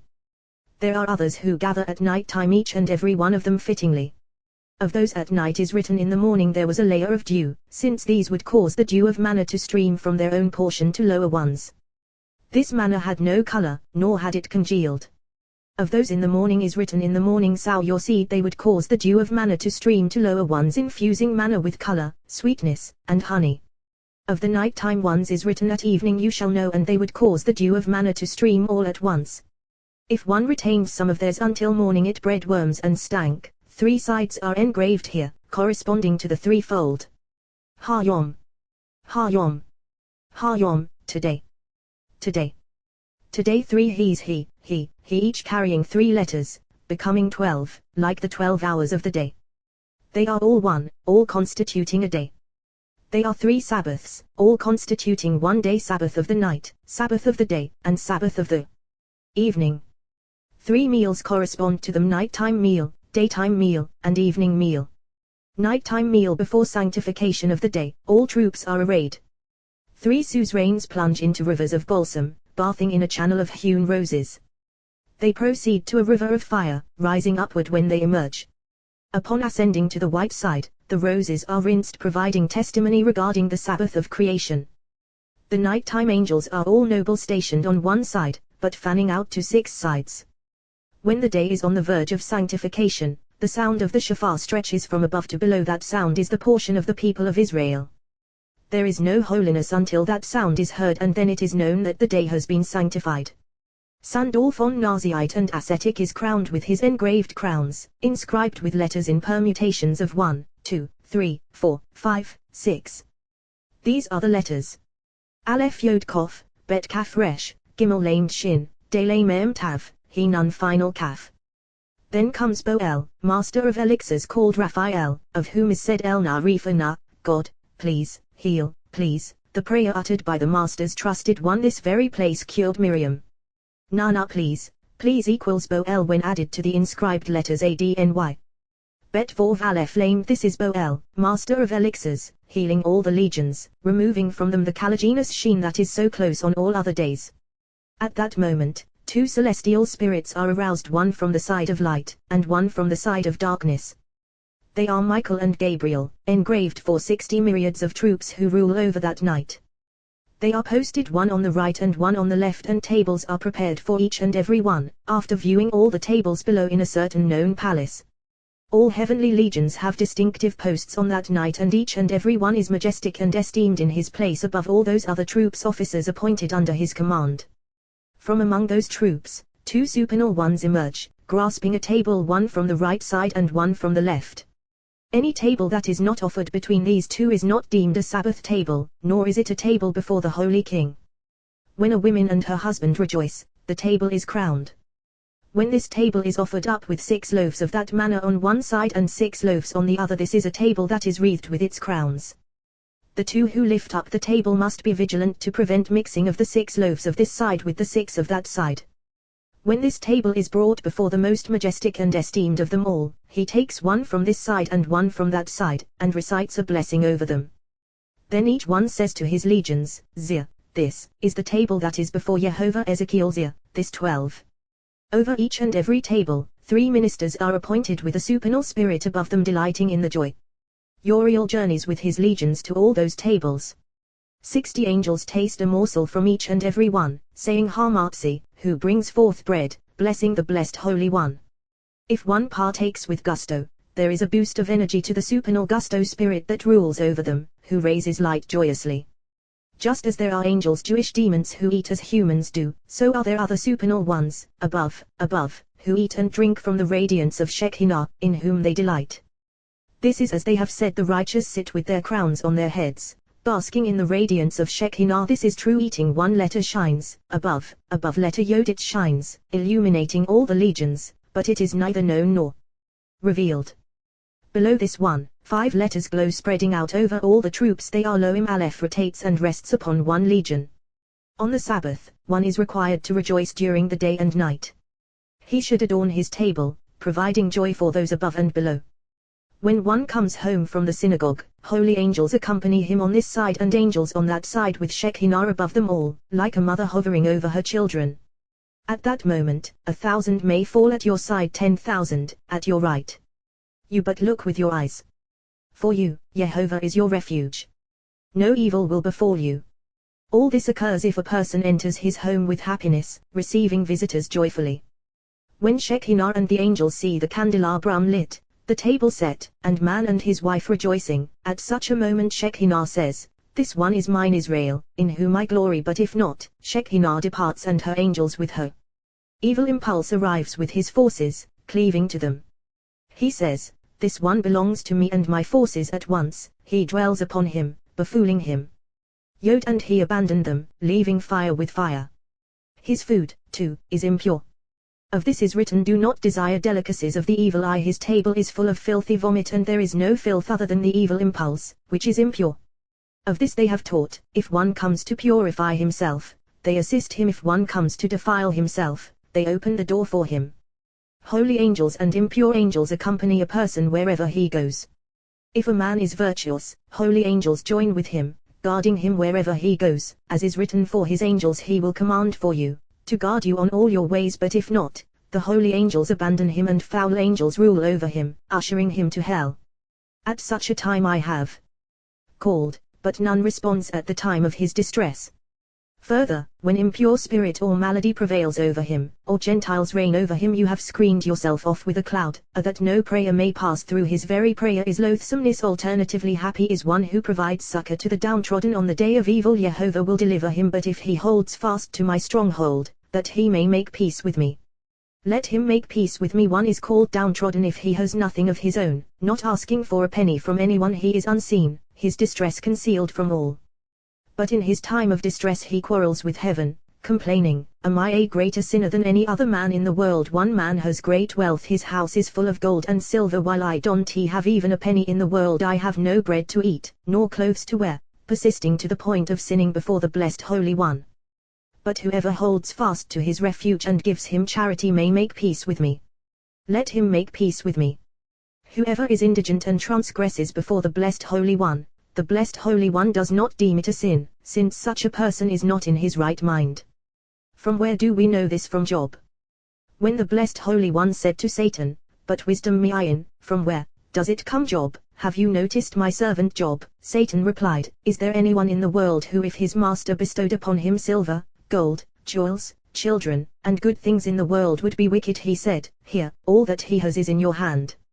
Only against him do not reach your hand." He delivered him into Satan's hands, and the latter slaughtered his children, leaving him with nothing. Afterward, Satan came back and said, "Touch his bone and his flesh." The blessed Holy One replied, saying, "Here, he is in your hand, but spare his life." At this juncture, Job became irrational, saying, "Is it good for you to oppress Job Hartoph? Is this good that you oppress me? My father and mother fashioned my body, and you joined them in partnership, infusing nefesh and neshama within me. The nefesh is yours, as you said, but spare his nefesh. But as for the body that my father and mother fashioned for me, you said, do with him as you wish. Is this good that you oppress me?" Alternatively, happy is one who considers the downtrodden. What is the meaning of downtrodden? A man who dies without sons. His soul departs at the time that he passes from the world. See what is proclaimed of him hand to hand. Evil will not go unpunished, but if he leaves behind a son in the world, and someone takes him and teaches him Torah, he will make peace with me, and on the day of evil Jehovah will deliver him. There was a man who traveled to the mountain region of Cardunya, he and 2 others with him. He saw craters with fiery fissures spewing smoke, and he heard a man moaning, "Woe, woe!" He remarked, "This must be one of the chambers of hell." He slept. In his dream he saw a man with a bundle of thistles on his shoulders. 2 angels from hell kindled the bundle from below it ignited, and he shrieked. The 2 holy angels, messengers of the heavenly magistrate who judged him, admonished him, "You neglected the blessed Holy One and his angels who guarded you in this world and the world that is coming. Instead, you obeyed the desires of the thistles, wicked ones who come from the side of Samael and the serpent. The thistles will scorch you." He asked that sinner from hell, "Who are you?" He replied, "I am a Jewish sinner, but the officers of hell won't tell me my name. 3 times a day they punish me, and twice at night." He asked him, "Do you know the name of your local Upper Galilee?" He replied, "And did you leave a son behind?" "I did leave a child. I was a butcher, and on account of the many crimes I committed long ago, I am judged for my mouth, legs, and hands. The angel who is appointed over graves tells me while I am being judged, 'Woe to one who has been adjured to fulfill the Torah and swore falsely. Woe to the skull that never put on tefillin. Woe to hands that dandled worldly trifles. Woe to legs that walked amid worldly frivolities. When they would flog me with the rebel's lashes, I confessed all that I had done. My soul came, along with the angel appointed over it, and they submitted a writ, listing all I had done. My soul testified with the angel, and they said, 'By the word of 2 witnesses or 3 witnesses shall the one who dies be put to death. Of this is written from her who lies in your bosom. Guard the doors of your mouth.' Micah, who is this? The soul, for she testifies about a person at the time of death." The man awoke from his sleep, and traveled to the Upper Galilee. He asked a man, "Have you seen a child, the son of a butcher who died at such and such a time?" He replied, "The child you seek spends his time at the slaughterhouse. He is wicked like his father. May such and such happen to him, his father, and to the nursemaid who nursed him." He went to a study hall and heard a child reciting, "If you seek it like silver." He proceeded to the slaughterhouse and saw the child sporting with the youths there. He said to him, "My son, come with me," and the child went with him. The man clothed him, and handed him over to a particular rabbi who taught him Torah until the child grew up and learned to read Torah. He trained him to chant the Haftarah in the synagogue and to pray, until he had learned to read from the Torah. He became ever more wise, and came to be called Rabbi. The dead man, father of the child, the one who was being punished, came in a dream to the sage and said, "Rabbi, as you have consoled me, so should the blessed Holy One console you. When my son chanted the Haftarah in the congregation, I was released from judgment. When he moved on to the prayer and recited Kiddush, they tore up my decree completely. And when he became wise, they bestowed upon me a portion in the Garden of Eden, the portion referred to as a portion in the world that is coming, the portion given to each and every righteous one on his own. And they escorted me to be with the righteous in their academy. When he became wiser yet and they called him Rabbi, they crowned me with the crowns bestowed upon the righteous. I was provided with food from that which benefits them from the glow of the Shekinah, as is said, the righteous sit with their crowns on their heads, basking in the radiance of Shekinah. And anyone who benefits from the radiance of the Shekinah, it is as if he had eaten and drunk. It is on account of you, Rabbi, that I merited all this glory. Happy is your portion, for it is on account of this that you shall have a more elevated portion in this world and in the world that is coming. Happy is one who merits to leave a child in the world. Doctrine of the 18,000 Worlds. Rabbi Shimon says, before the Blessed Holy One created his world, there was only he, and his name sealed within him. It arose in his will to create the world. When it arose in the will, a hidden point rotated, and its boundaries rotated within its palace. An emanation emanated on 3 sides, but no farther. From the midst of this point, 3 points shot out as 1, 2 were emitted straight in one aspect and one below. The point that had emitted these 3, entered into and was concealed in the middle. Before entering, it ascended and was treasured away. When those 3 points shot out, skipping from within, a single lamp emerged from within the concealed of concealed, known and not known, hidden and not hidden. It emitted out a concealed emanation from this point to that point.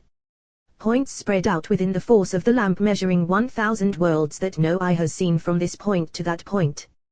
2 points fused between one point and the other, 1,000 worlds. The lamp emitted out 1,000 from within the second point until a point below, producing a ray with an extension of 1,000 other worlds, all the worlds concealed. These are the 2,000 years of the Torah's existence before the world was created. Then the Torah concealed point in the middle entered, consummating this side and that side. Thus, there were 3 points on this side and 3 points on that side. After this was accomplished, 2 points were emitted, skipping from one point to another, shining light, one point clothed in the other. Skipping from this other concealed point is another point, one clothed in the other. Concealed point that created all struck. Since it stands in the middle, it emitted another point column that stands in the middle between these 2 points that shot out, garments for the concealed ones. Up to now 2 concealed points, which were emanated and created from the midst of a hidden point, fashioned this artifact by means of that concealed point. The point below that was fused with those 2 emitted like the supernal point 2 points below, garments from those points, as we have stated. That point is the essence of all. Emitted and skipping from it is another point that stands in the middle, between these 2 points below.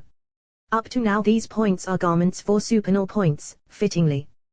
Those 6 points that emanated from the midst of the 3 concealed points are 6 in the point that is the essence of all, which is complete on all sides. These points their garments are 6. Each one emits 2 and each enters within the middle, becoming clothed within the 2 points. The latter become garments for the point from which they emerged. Even though we have said that they are 6, 4 of those points emanated each and every one 2 points within which to be concealed and garbed, yielding 8 points, garments for the 4 points. They are the garments for the supernal concealed ones. Up to now points tracing the supernal world. Once the points were traced out, the botsina shot out, ramifying an emanation, meeting out 1000 between one point and another. Between each and every point there is a measurement and a ramification of the lamp.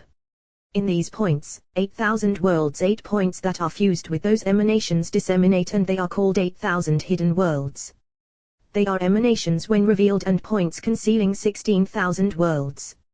From these 6 garbed points there are 2 in the center of the points for each, 1000 worlds. These are the 18,000 worlds through which the Blessed Holy One travels every day. Each and every world is concealed and treasured away from one another. Of them all is written height upon height keeps guard and still higher heights over them, and no eye has seen, O God, but you on the mountain. Parashat Bhar. Rabbi Shimon opened, so I may endow Ahavai, my lovers, with substance and fill their storehouses. What is the meaning of Ahavai, my lovers? This alludes to Abraham, of whom is said seed of Abraham Ahavi, my lover. Rabbi Elazar said, but father Ishmael and the sons of Keturah came from him. Rabbi Shimon was dumbfounded. At that moment Elijah came, and said to him, Holy Spark, heavenly lamp, Rabbi Elazar has spoken well, for my lovers are only from the seed of Jacob, as is written, yet I have loved Jacob. Malachi. Rabbi Shimon exulted and kissed Rabbi Elazar on the head. He said to him, my son, if your heart is wise, my heart, too, rejoices. Rise, my son, and the mystery of this verse will be revealed. He trembled, and rose to his feet. Rabbi Shimon said, so I may endow my lovers with substance. What is the meaning of Yesh, substance, mystery of Yovel, Jubilee, and Shemitah, sabbatical year? The Blessed Holy One did not bequeath them to other nations, but rather only to the holy people. When Israel guards the sabbatical year fittingly, souls of the righteous delight in the Garden of Eden, returning to be renewed. Of them is said, they who await Jehovah shall renew their strength further. The Blessed Holy One will immerse all those souls in the river of 50 that is in the upper Garden of Eden, called River of Fire. In the mystery of sabbatical year and Jubilee, the Blessed Holy One receives the prayers of Sarah, Rebekah, Rachel, Leah, Zilpah, and Bilhah, for all of them were inscribed with he alluding to sabbatical year and Jubilee. When Rachel saw that sabbatical year and Jubilee were alluded to in Leah's name, and that she herself was not inscribed with he, at once she said, here is my Slavic girl Bilhah, who has 2. The end of Yovel, Jubilee, is at the beginning of the name of Leah, and at the end of the name Rachel. Count. Parashat Nazo. When the prayer leader recites his prayer and thus shall you bless thee is about to utter the children of Israel priestly blessing, he must direct his intention actually with heartfelt desire, to bless the holy people. For if his deed and words are tied in a bond of unity, then upper ones and lower ones will be blessed. Then the prayer leader is required to say, may Jehovah bless you, toward the sanctuary, and protect you, looking toward his right side, to draw down first a filament of love upon the holy people. Afterward he says, may Jehovah shine, toward the sanctuary, and be gracious to you, and he should look toward his left side, to join it with the right, since the source of blessing is from the right side. Then the entire left side vanishes, and there is no damage at all. Then, may Jehovah lift up his face and grant you peace. This is a perfect prayer. Woe to one who comes to entice his Lord with a distant heart, with no fervor, as is said, V'yifatuhu, they enticed him, with their mouths, and with their tongues they lied to him, and their heart was not firm with him. This applies to a prayer leader who looks first to his left side in order to arouse the side of judgment first. Because of him there is rupture, not joining. For unification through prayer and blessing depends upon speech and utterance from the mouth. Everything depends upon the essence of the deed. One who does not know the essence of the deed, his worship is no worship. And if he spoils the deed, the utterance lacks a place for blessing to rest, his prayer is no prayer, and this man will have blemished realms above and below. Woe to the one who ruins his prayer. Worship of his Lord. Of him is written, when you come to appear before my face, who asked this of you, to trample my courts? Do not persist in bringing futile oblations. Assemblies with iniquity, I cannot abide. Balak. Parashat Balak. I see him, but not now. I gaze on him, but not soon. A star marches forth from Jacob. I see him regarding the event of redemption for the fourth. But not now, rather at the end of days. Meteor arises from. 6 days comprise the world. On the fourth day we saw that the lights inhering in it were eliminated and extinguished, sun, moon, stars, and constellations treasured away. Present there in the act of creation, and from there they vanished on the day of the fourth millennium. Rabbi Shimon wept, saying, Woe that the exile continues, who can withstand it? He replied, woe, Rabbi, if you only knew how much convulsion and chaos the blessed Holy One wrought among all those firmaments when he issued his decree, delivering the people of Israel into the hand of that maid servant, in bondage under the hand of Adam when writs were being written in the heavens, before being sealed with the signet of the king. The blessed Holy One summoned all the troops in heaven. And he called for Gabriel carrying scribal implements on his loins, charging him, delay those writs until they are sealed. Let me weep for my children, let me deliver a eulogy and mourn. I adjure you, all forces of the heavens, leave me, and do not steel yourselves to comfort me, as is said. Therefore I say, look away from me, let me weep bitterly, press not to comfort me for the ruin of the young women, my poor people. He pounded and stomped in the heaven of Aravo, causing cracks and gaping rents. He opened, grieving, my children, beloved of my inmost parts, I raised you, and carried you like a father carries his child. I taught you to revere me, and made you sovereign over all the other nations of the world. You sinned before me with numerous transgressions, but I ignored them because you were so precious and beloved to me. My children, I will call out to the four corners of the world and adjure them on your behalf. Israel. O East, I adjure you, if my children are dispersed among you, examine their forms and faces. How have they been altered and mired by the afflictions imposed upon them in your domain? Wail and ululate on their behalf. Protect them, my children, when you were in my home, in the bosom of your mother, abounding in pleasures and delights, you paid me no heed.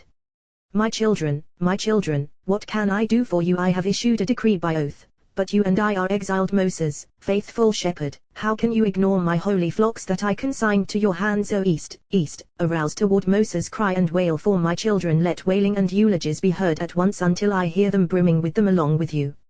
My children, beloved of my soul, how do you walk in iron chains, hands bound tightly behind you? Children who grew up with delights, more precious than gold and sapphires. My children, holy pious ones, how you have fallen into the hands of foreigners without compassion.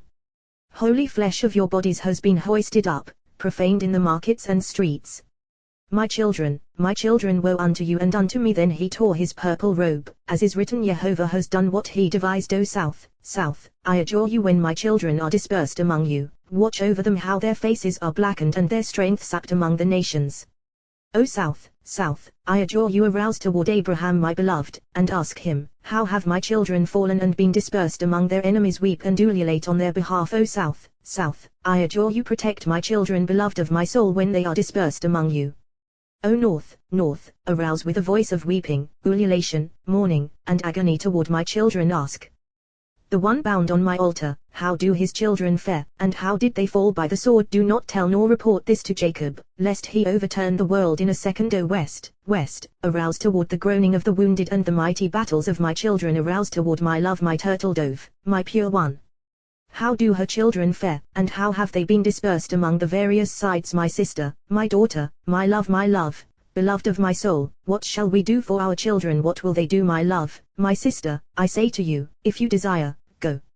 You are four-sided, let your wings spread out on four sides.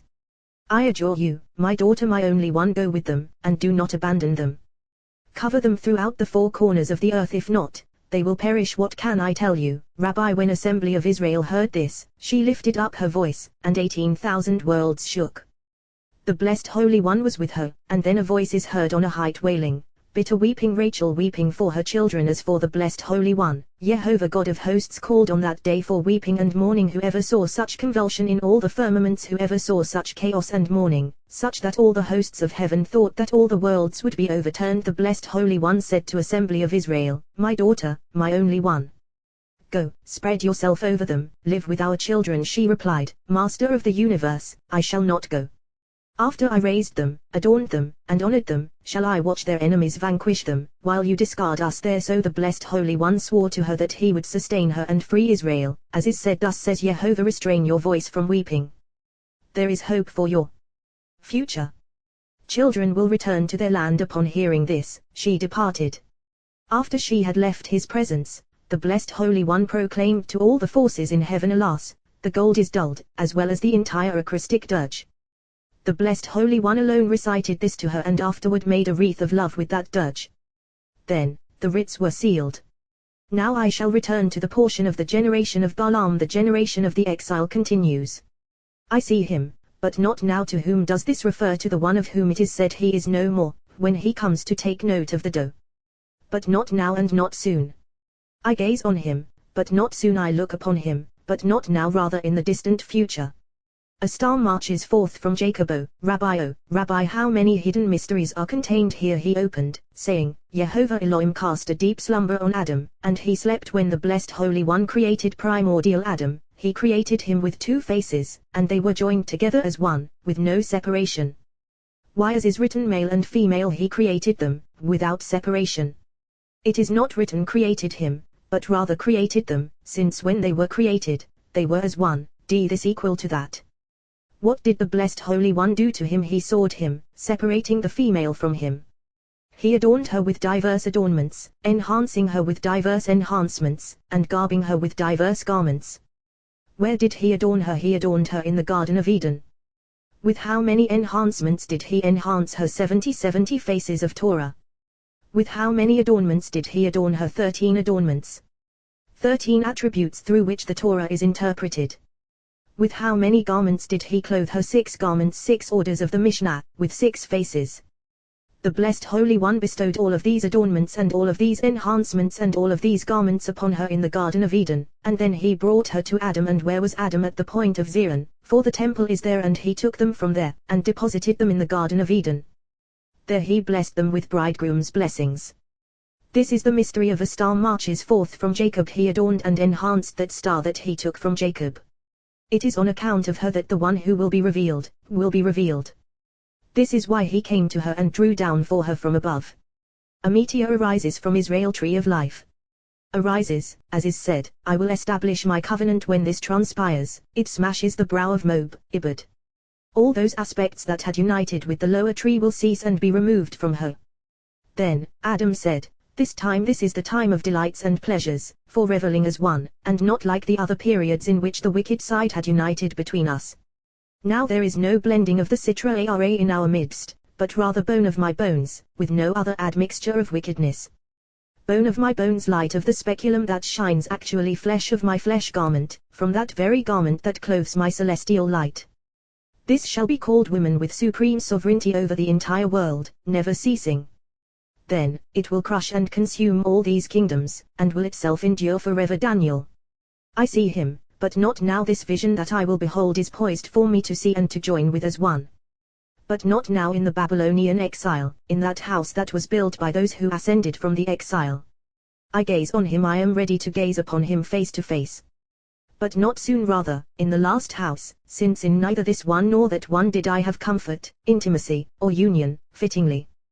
Woe, Rabbi, how arduous and prolonged this is, how many torments at the ready, for use by the enemies of Israel in exile, how many beasts raining, roaring, tearing Israel its prey apart at each and every moment, until the end of days.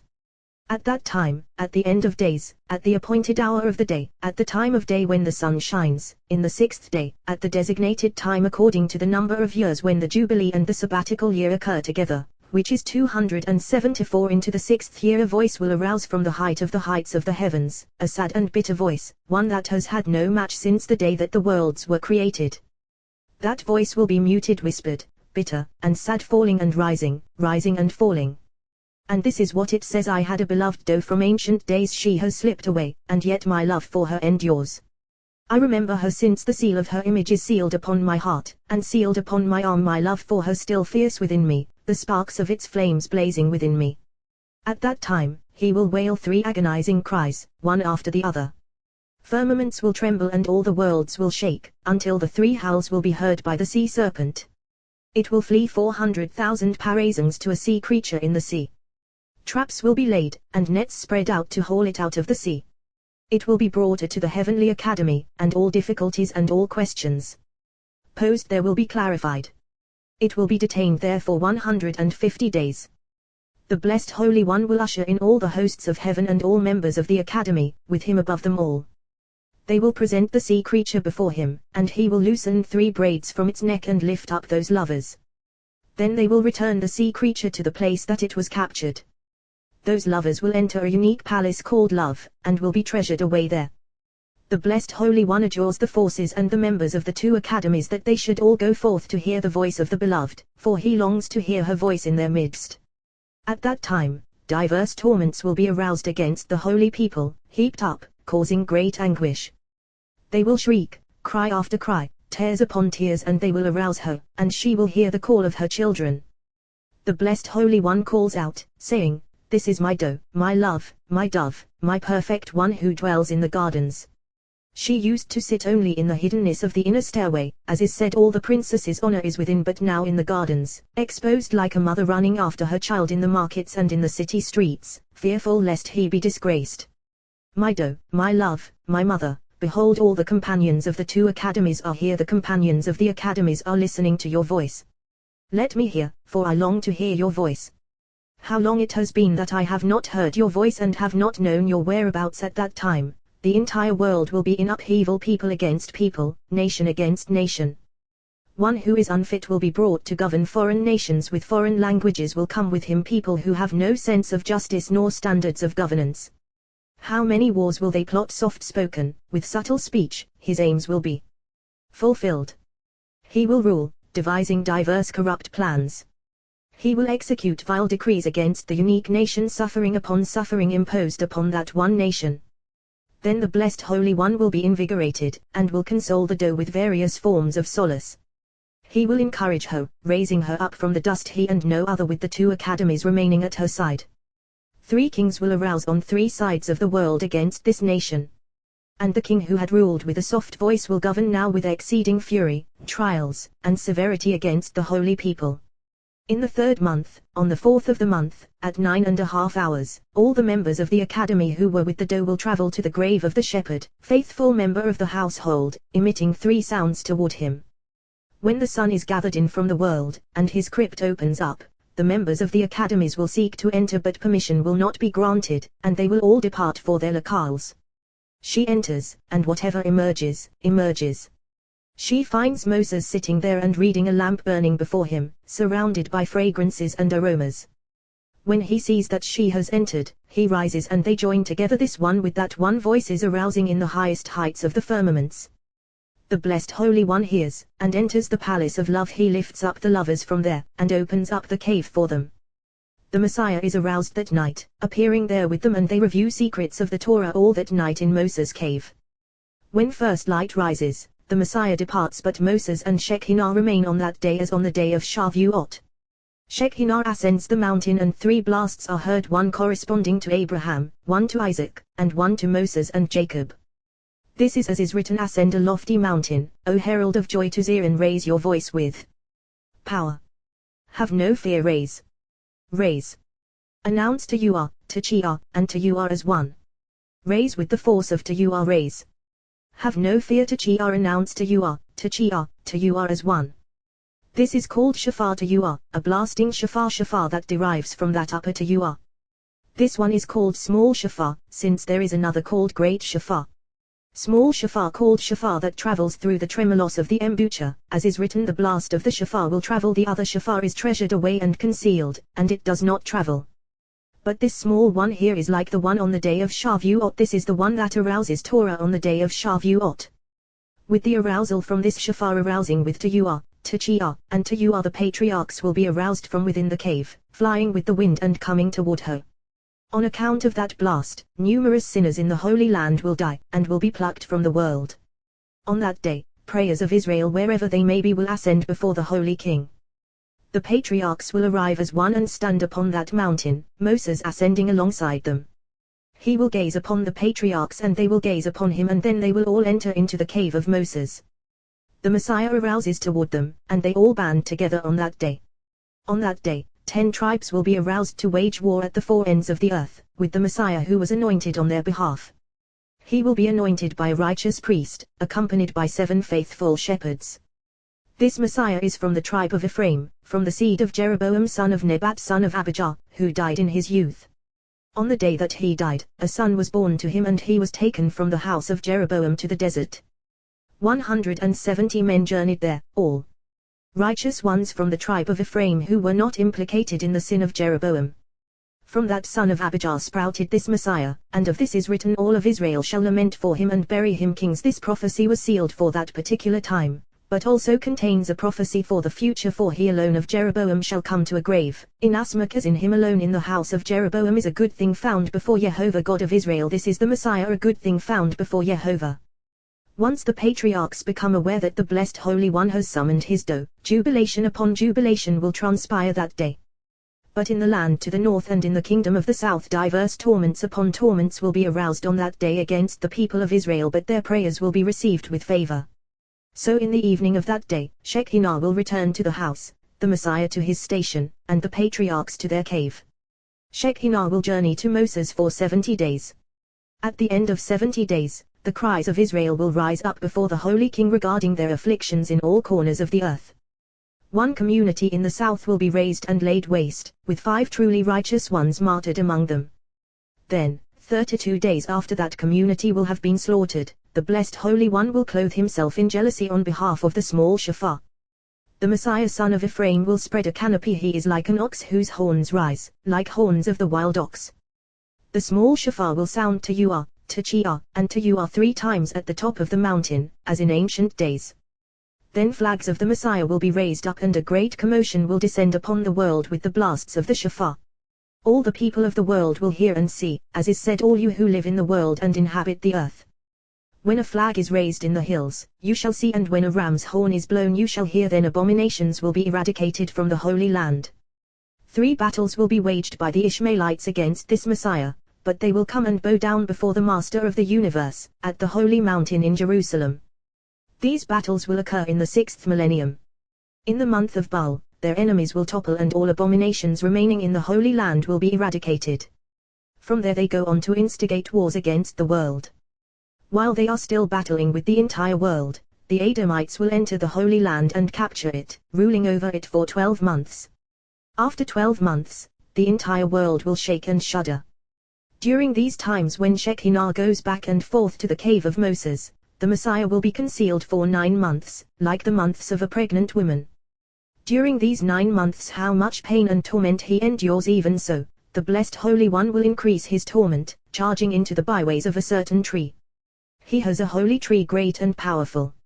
Into its 70 branches he conveys the attributes of the diagonals, and he takes the 70 arcans that surround the 70 branches of the tree among the divisions of diagonals. Then it will be discovered that they had oppressed excessively by a measure and a half. In response, he demotes them from every realm and branch. How many small branches and not so small will be broken when those arcans are removed, since they had been joined to those branches in their being pared away, branches broke. Similarly, many multitudes of the holy people will be smashed beneath the feet of the other nations. All those archons will then be passed through the river of fire, and deprived of their rule. Amid all this, the Messiah will suffer pain and travails like those of a woman in labor. Of that time is written, May Jehovah answer you on the day of distress, since its 9 verses correspond to the 9 months of pregnancy. 70 words for 70 years. In the 6th millennium he will be born and will rule over the entire world. On account of this, Through these 9 months, there will be nightly visions from the middle of the night onward of a chariot of fire and fiery horses, beyond the firmament, waging wars, these against those, until morning dawns. After these 9 months pass, the Blessed Holy One will arouse the Messiah and remove him from the Garden of Eden. On the day that he emerges, the whole world will tremble, for everyone in the world will believe that they are about to die. Of that day is written they will enter caves in the rocks and clefts in the cliffs. From the fear of Jehovah this alludes to Shekinah who will be exalted from then onward, Messiah at her side. And from the glory of his majesty this is the Messiah. When he rises to terrify the earth, then he will assemble the banished of Israel, and gather the dispersed of Judah from the 4 corners of the earth. They will go in the 60th year of the 6th millennium, after the Blessed Holy One has performed numerous miracles. Tribes. Parashat Matot. All the little ones of the women who have not yet known lying with a male. We have learned there that Rabbi Yehuda said, the world operates with only 2 colors, coming from the side of wise-hearted women, as is written every woman wise-hearted with her hands spun and brought the threadwork of turquoise and purple. What did they bring? Turquoise and purple, colors that are included with other colors. This is as is written, she seeks out wool and flax, and performs with willing hands, and it is written with her hands spun. What is the meaning of spun? Rabbi Yehuda said, they spun with judgment and they spun with compassion. Rabbi Yitzhak asked, then, why is she called woman? He replied, because she is encompassed within judgment and encompassed in compassion. Rabbi Elazar said, every woman is called judgment until she tastes the taste of compassion. This is as is taught in a Baraita, from the side of man comes white and from the side of woman, red. Once a woman tastes from the side of white, white prevails. Why are the women of the other nations who have lain down with a man forbidden, since we have learned that there is right and left Israel and the other nations, Garden of Eden and hell, this world and the world that is coming? Israel corresponds to compassion, and the other nations to judgment. We have learned that if a woman has tasted the taste of compassion, compassion triumphs.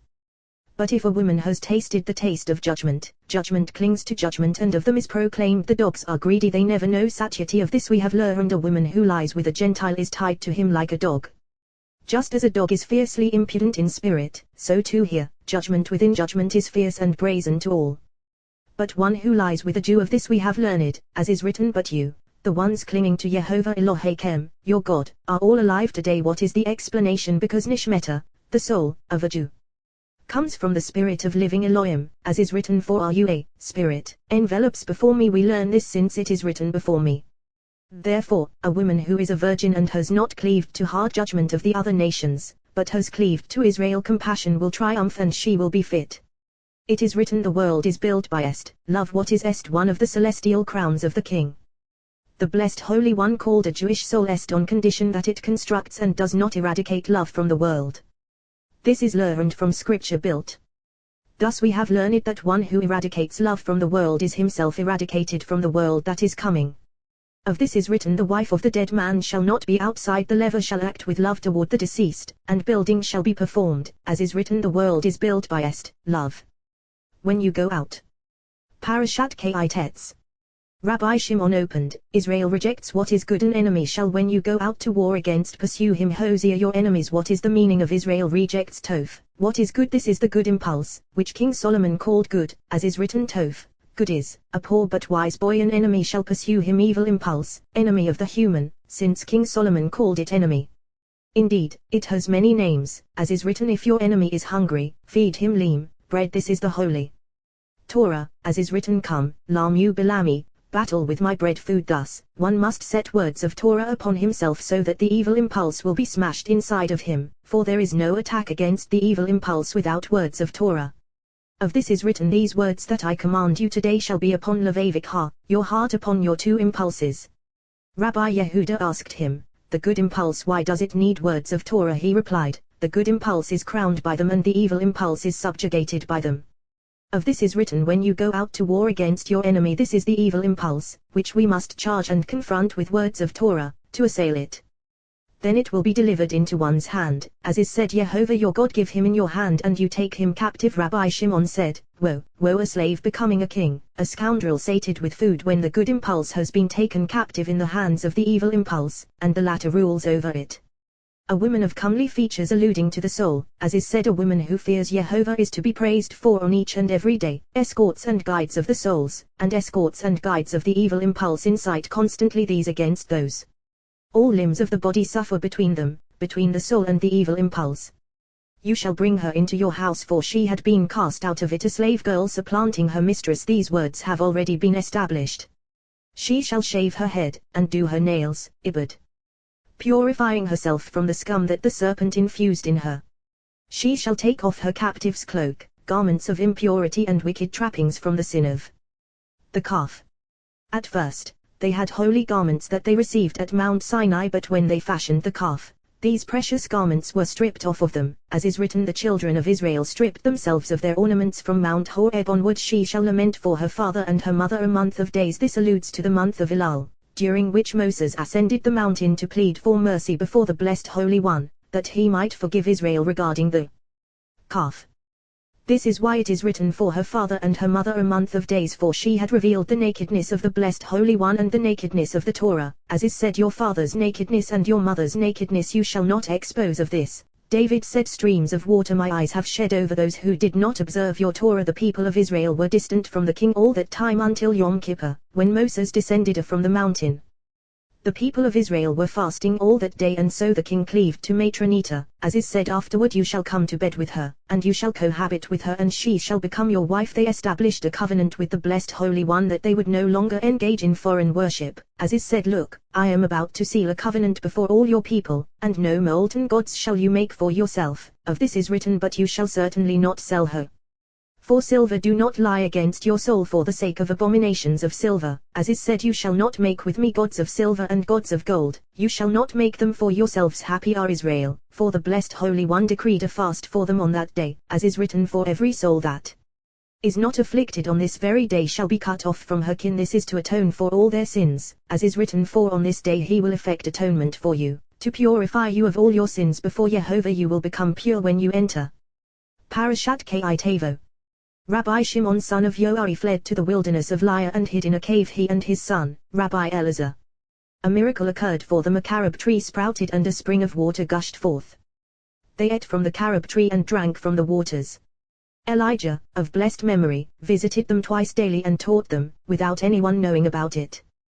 One day, the sages were in the Beit Midrash, questioning and debating the curses of allude to the first temple, while the curses of allude to the second temple.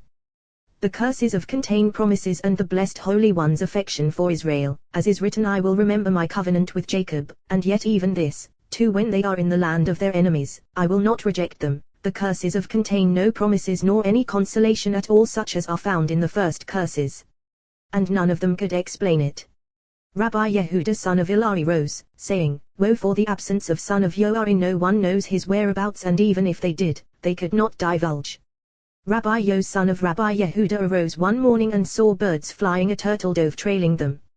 He stood up, saying, turtle dove, faithful turtle dove, since the days of the flood, the form of the holy people has suited you and graced you.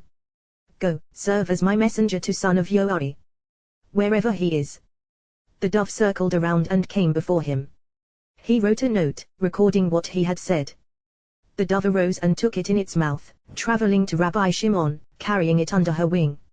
Rabbi Shimon looked at the note and cried, he along with his son Rabbi Elazar.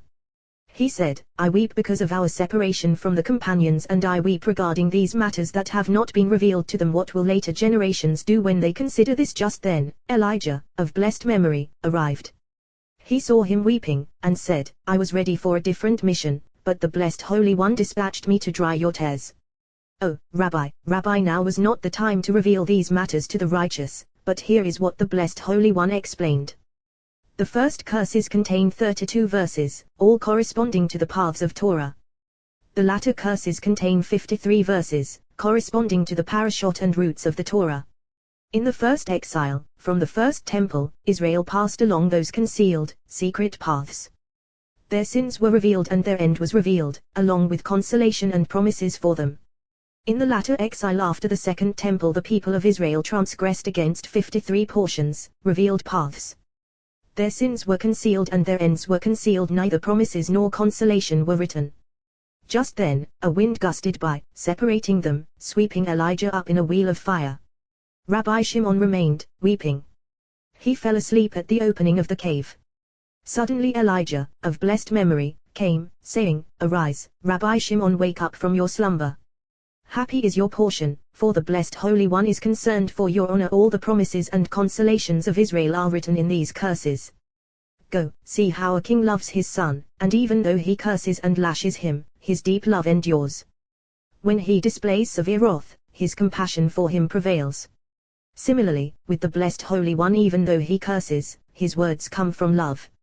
In their revealed form they appear to be curses, but they are great boons, because the curses came from love. This contrasts with the first ones, which all derived from harsh judgment. In these there is judgment and love, like a father who loves his son while gripping in his hand a switch for flogging.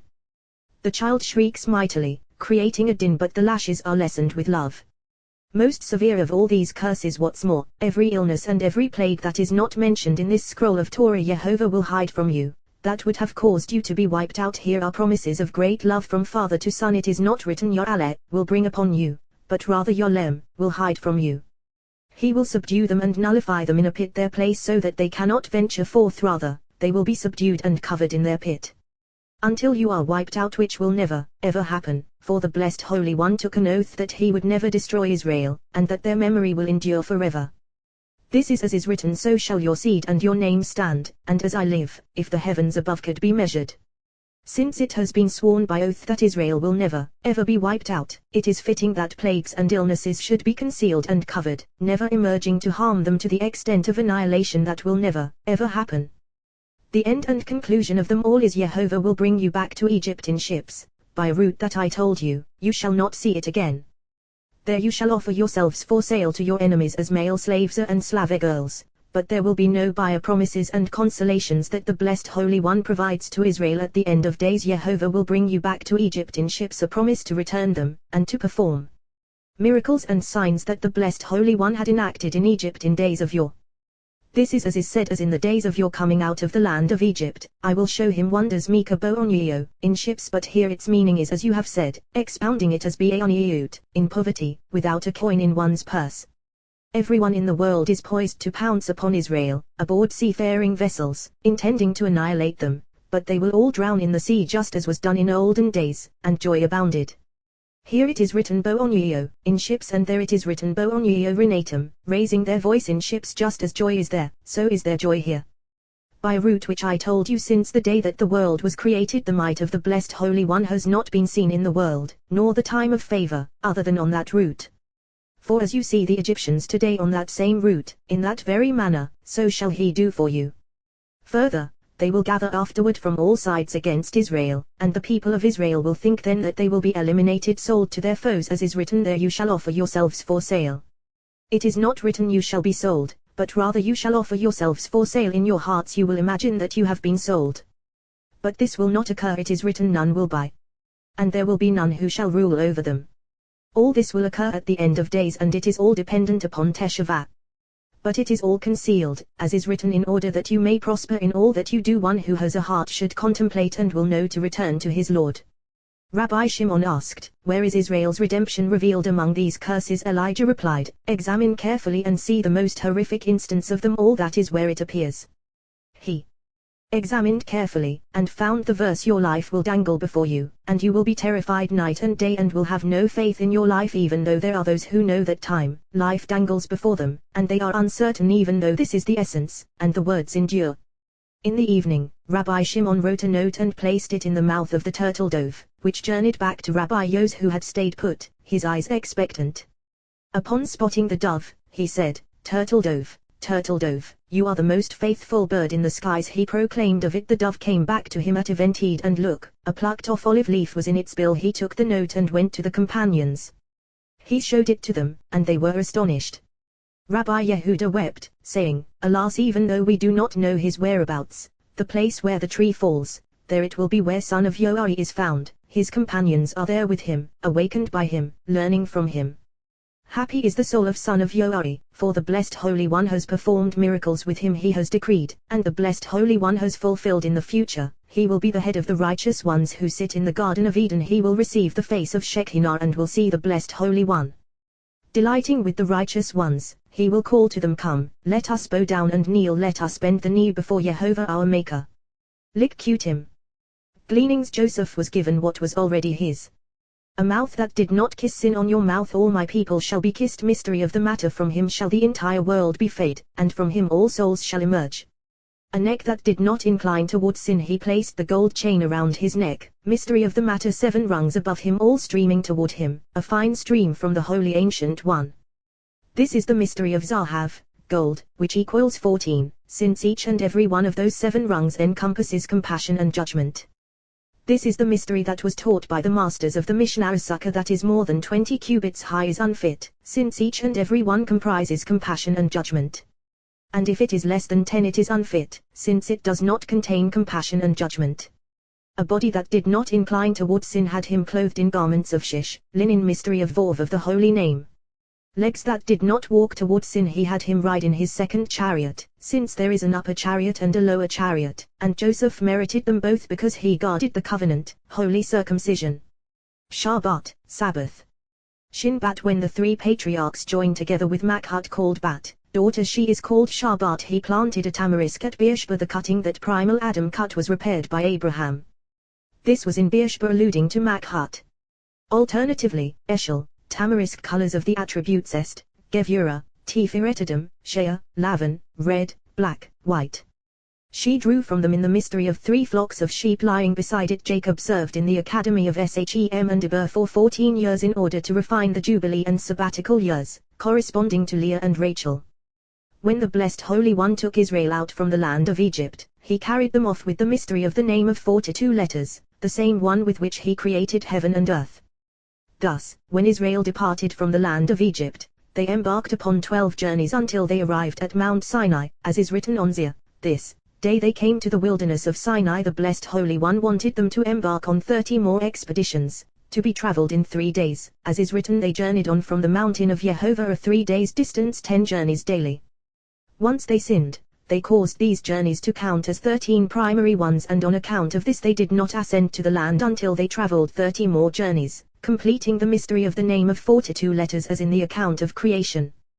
But from the fruit of the tree in the middle of the garden, the place where human spirits are concealed, the place called treasury of souls, next to the Blessed Holy One, he said to them, do not attempt to comprehend how spirits separate from my splendorous union. Of this we have learned. It is written, when a woman brings forth seed and bears a male, not encompassing male and female. This is the way of the world, that they are not conjoined when they emerge from above in couples ever since primal Adam and his partner sinned before the Blessed Holy One. This is why they are split when they emerge from above until there is goodwill before the Blessed Holy One.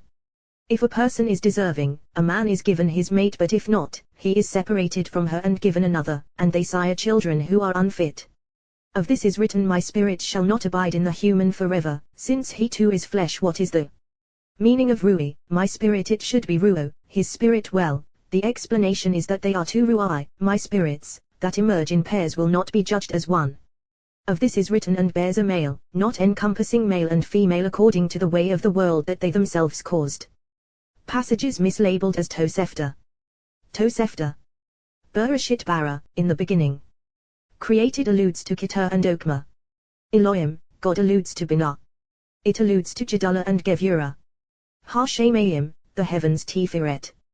V'yit, and the alludes to Netzah, Hod, and Yesod. Hares, the earth, alludes to Makhut. A Tosefta. We have learned, if one circumcised but did not uncover the circumcision, it is as if he had not circumcised. This is the case because there are 2 rungs, milah, circumcision, and periah, uncovering. Remember and guard righteous one and righteousness, male and female. Sign of the covenant alludes to Joseph, and covenant alludes to Rachel, and one must bind them. How does one bind them when one circumcises and uncovers? But one who circumcises and does not uncover, it is as if he has riven them asunder. A Tosefta. The rabbis said, when the Blessed Holy One created Adam, he created him in the Garden of Eden and commanded him regarding 7 commandments. He sinned and was banned from the Garden of Eden. 2 heavenly angels, Uzzah and Azrael, said before the Blessed Holy One, if we were on earth, we would be righteous. The Blessed Holy One replied, and can you prevail over the evil impulse? They said before him, we can. At once, the Blessed Holy One cast them down. As is said, the Nephilim or fallen ones were on earth in those days, and heroes of old. When they alit on earth, the evil impulse penetrated them. As is said, they took themselves wives, whomever they chose, they sinned, and were uprooted from their holiness. Tosefta. When Cain said, "My iniquity is too great to be forgiven," the Blessed Holy One forgave him, and reduced his punishment by half. At first he decreed against him, saying, "Now venad, wavering and wandering, shall you be on earth," but now he was left with just Nod. As is said, Cain went out from the presence of Jehovah, and dwelt in the land of Nod, east of Eden, for he left the presence of Jehovah in order to wander in the land, but not to waver. They said further, when Cain went out from the presence of Jehovah, Adam asked him, "My son, what happened with your case?" He replied, "Father, I've already been notified that the Blessed Holy One forgave me with just Nod." He asked, "How?" He replied, "Since I repented and confessed before him." Adam remarked, "Could it be just that this is the power of Teshuvah, and yet I did not know." He began to extol his Lord and to confess to him. He opened, saying, "A psalm, a song for the Sabbath day. It is good lahodat, to confess, to Jehovah it is good to extol and to confess before the Blessed Holy One." Tosefta. Why Noah twice? Well, the explanation is that each and every righteous one in the world has two spirits, a spirit in this world, and a spirit in the world that is coming. So, too, with all the righteous ones, Moses, Jacob, Abraham, Samuel, Shem. This excludes Isaac, of whom it is not written as it is for these others. This is because when Isaac was offered upon the altar, his this worldly soul departed. When he uttered, "Who resurrects the dead?" to Abraham, his soul from the world that is coming returned. This is why you find that the Blessed Holy One conjoined his name with Isaac alone, since he had been deemed like one who had died. Scripture alludes to this, saying, "Behold, he puts no trust even in his Holy One's job." Alternatively, these are the offspring of Noah. Since he was righteous, he was praised twice. He was wholehearted in his generation, but in other generations he would have been utterly insignificant, such as in the generation of Abraham, generation of Moses, or generation of David. Alternatively, the Blessed Holy One had seen what he achieved in a generation in which all were sinners, all the more so had he been in a generation in which all were righteous. Tosefta. Jehovah appeared to him by the terebinths of Mamre. Why at the terebinths of Mamre and not elsewhere? The explanation is that Mamre had given Abraham advice about the cutting of his circumcision.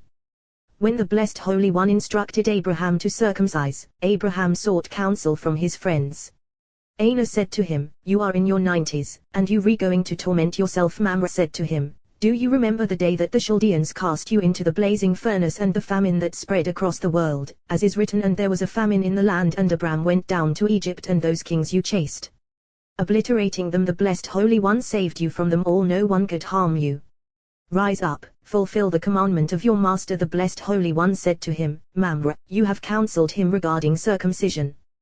By your life I will reveal myself to him only in your palace, as is written by the terebinths of Mamre." Tosefta. Rabbi Elazar and his father-in-law, Rabbi Yos, were traveling from Usher to Lyre. Rabbi Yos said to Rabbi Elazar, "Did you happen to hear from your father the meaning of the verse, Jacob went on his way, and angels of God encountered him?" He replied, "I know nothing of it." While they were walking they reached the cave of Lyre.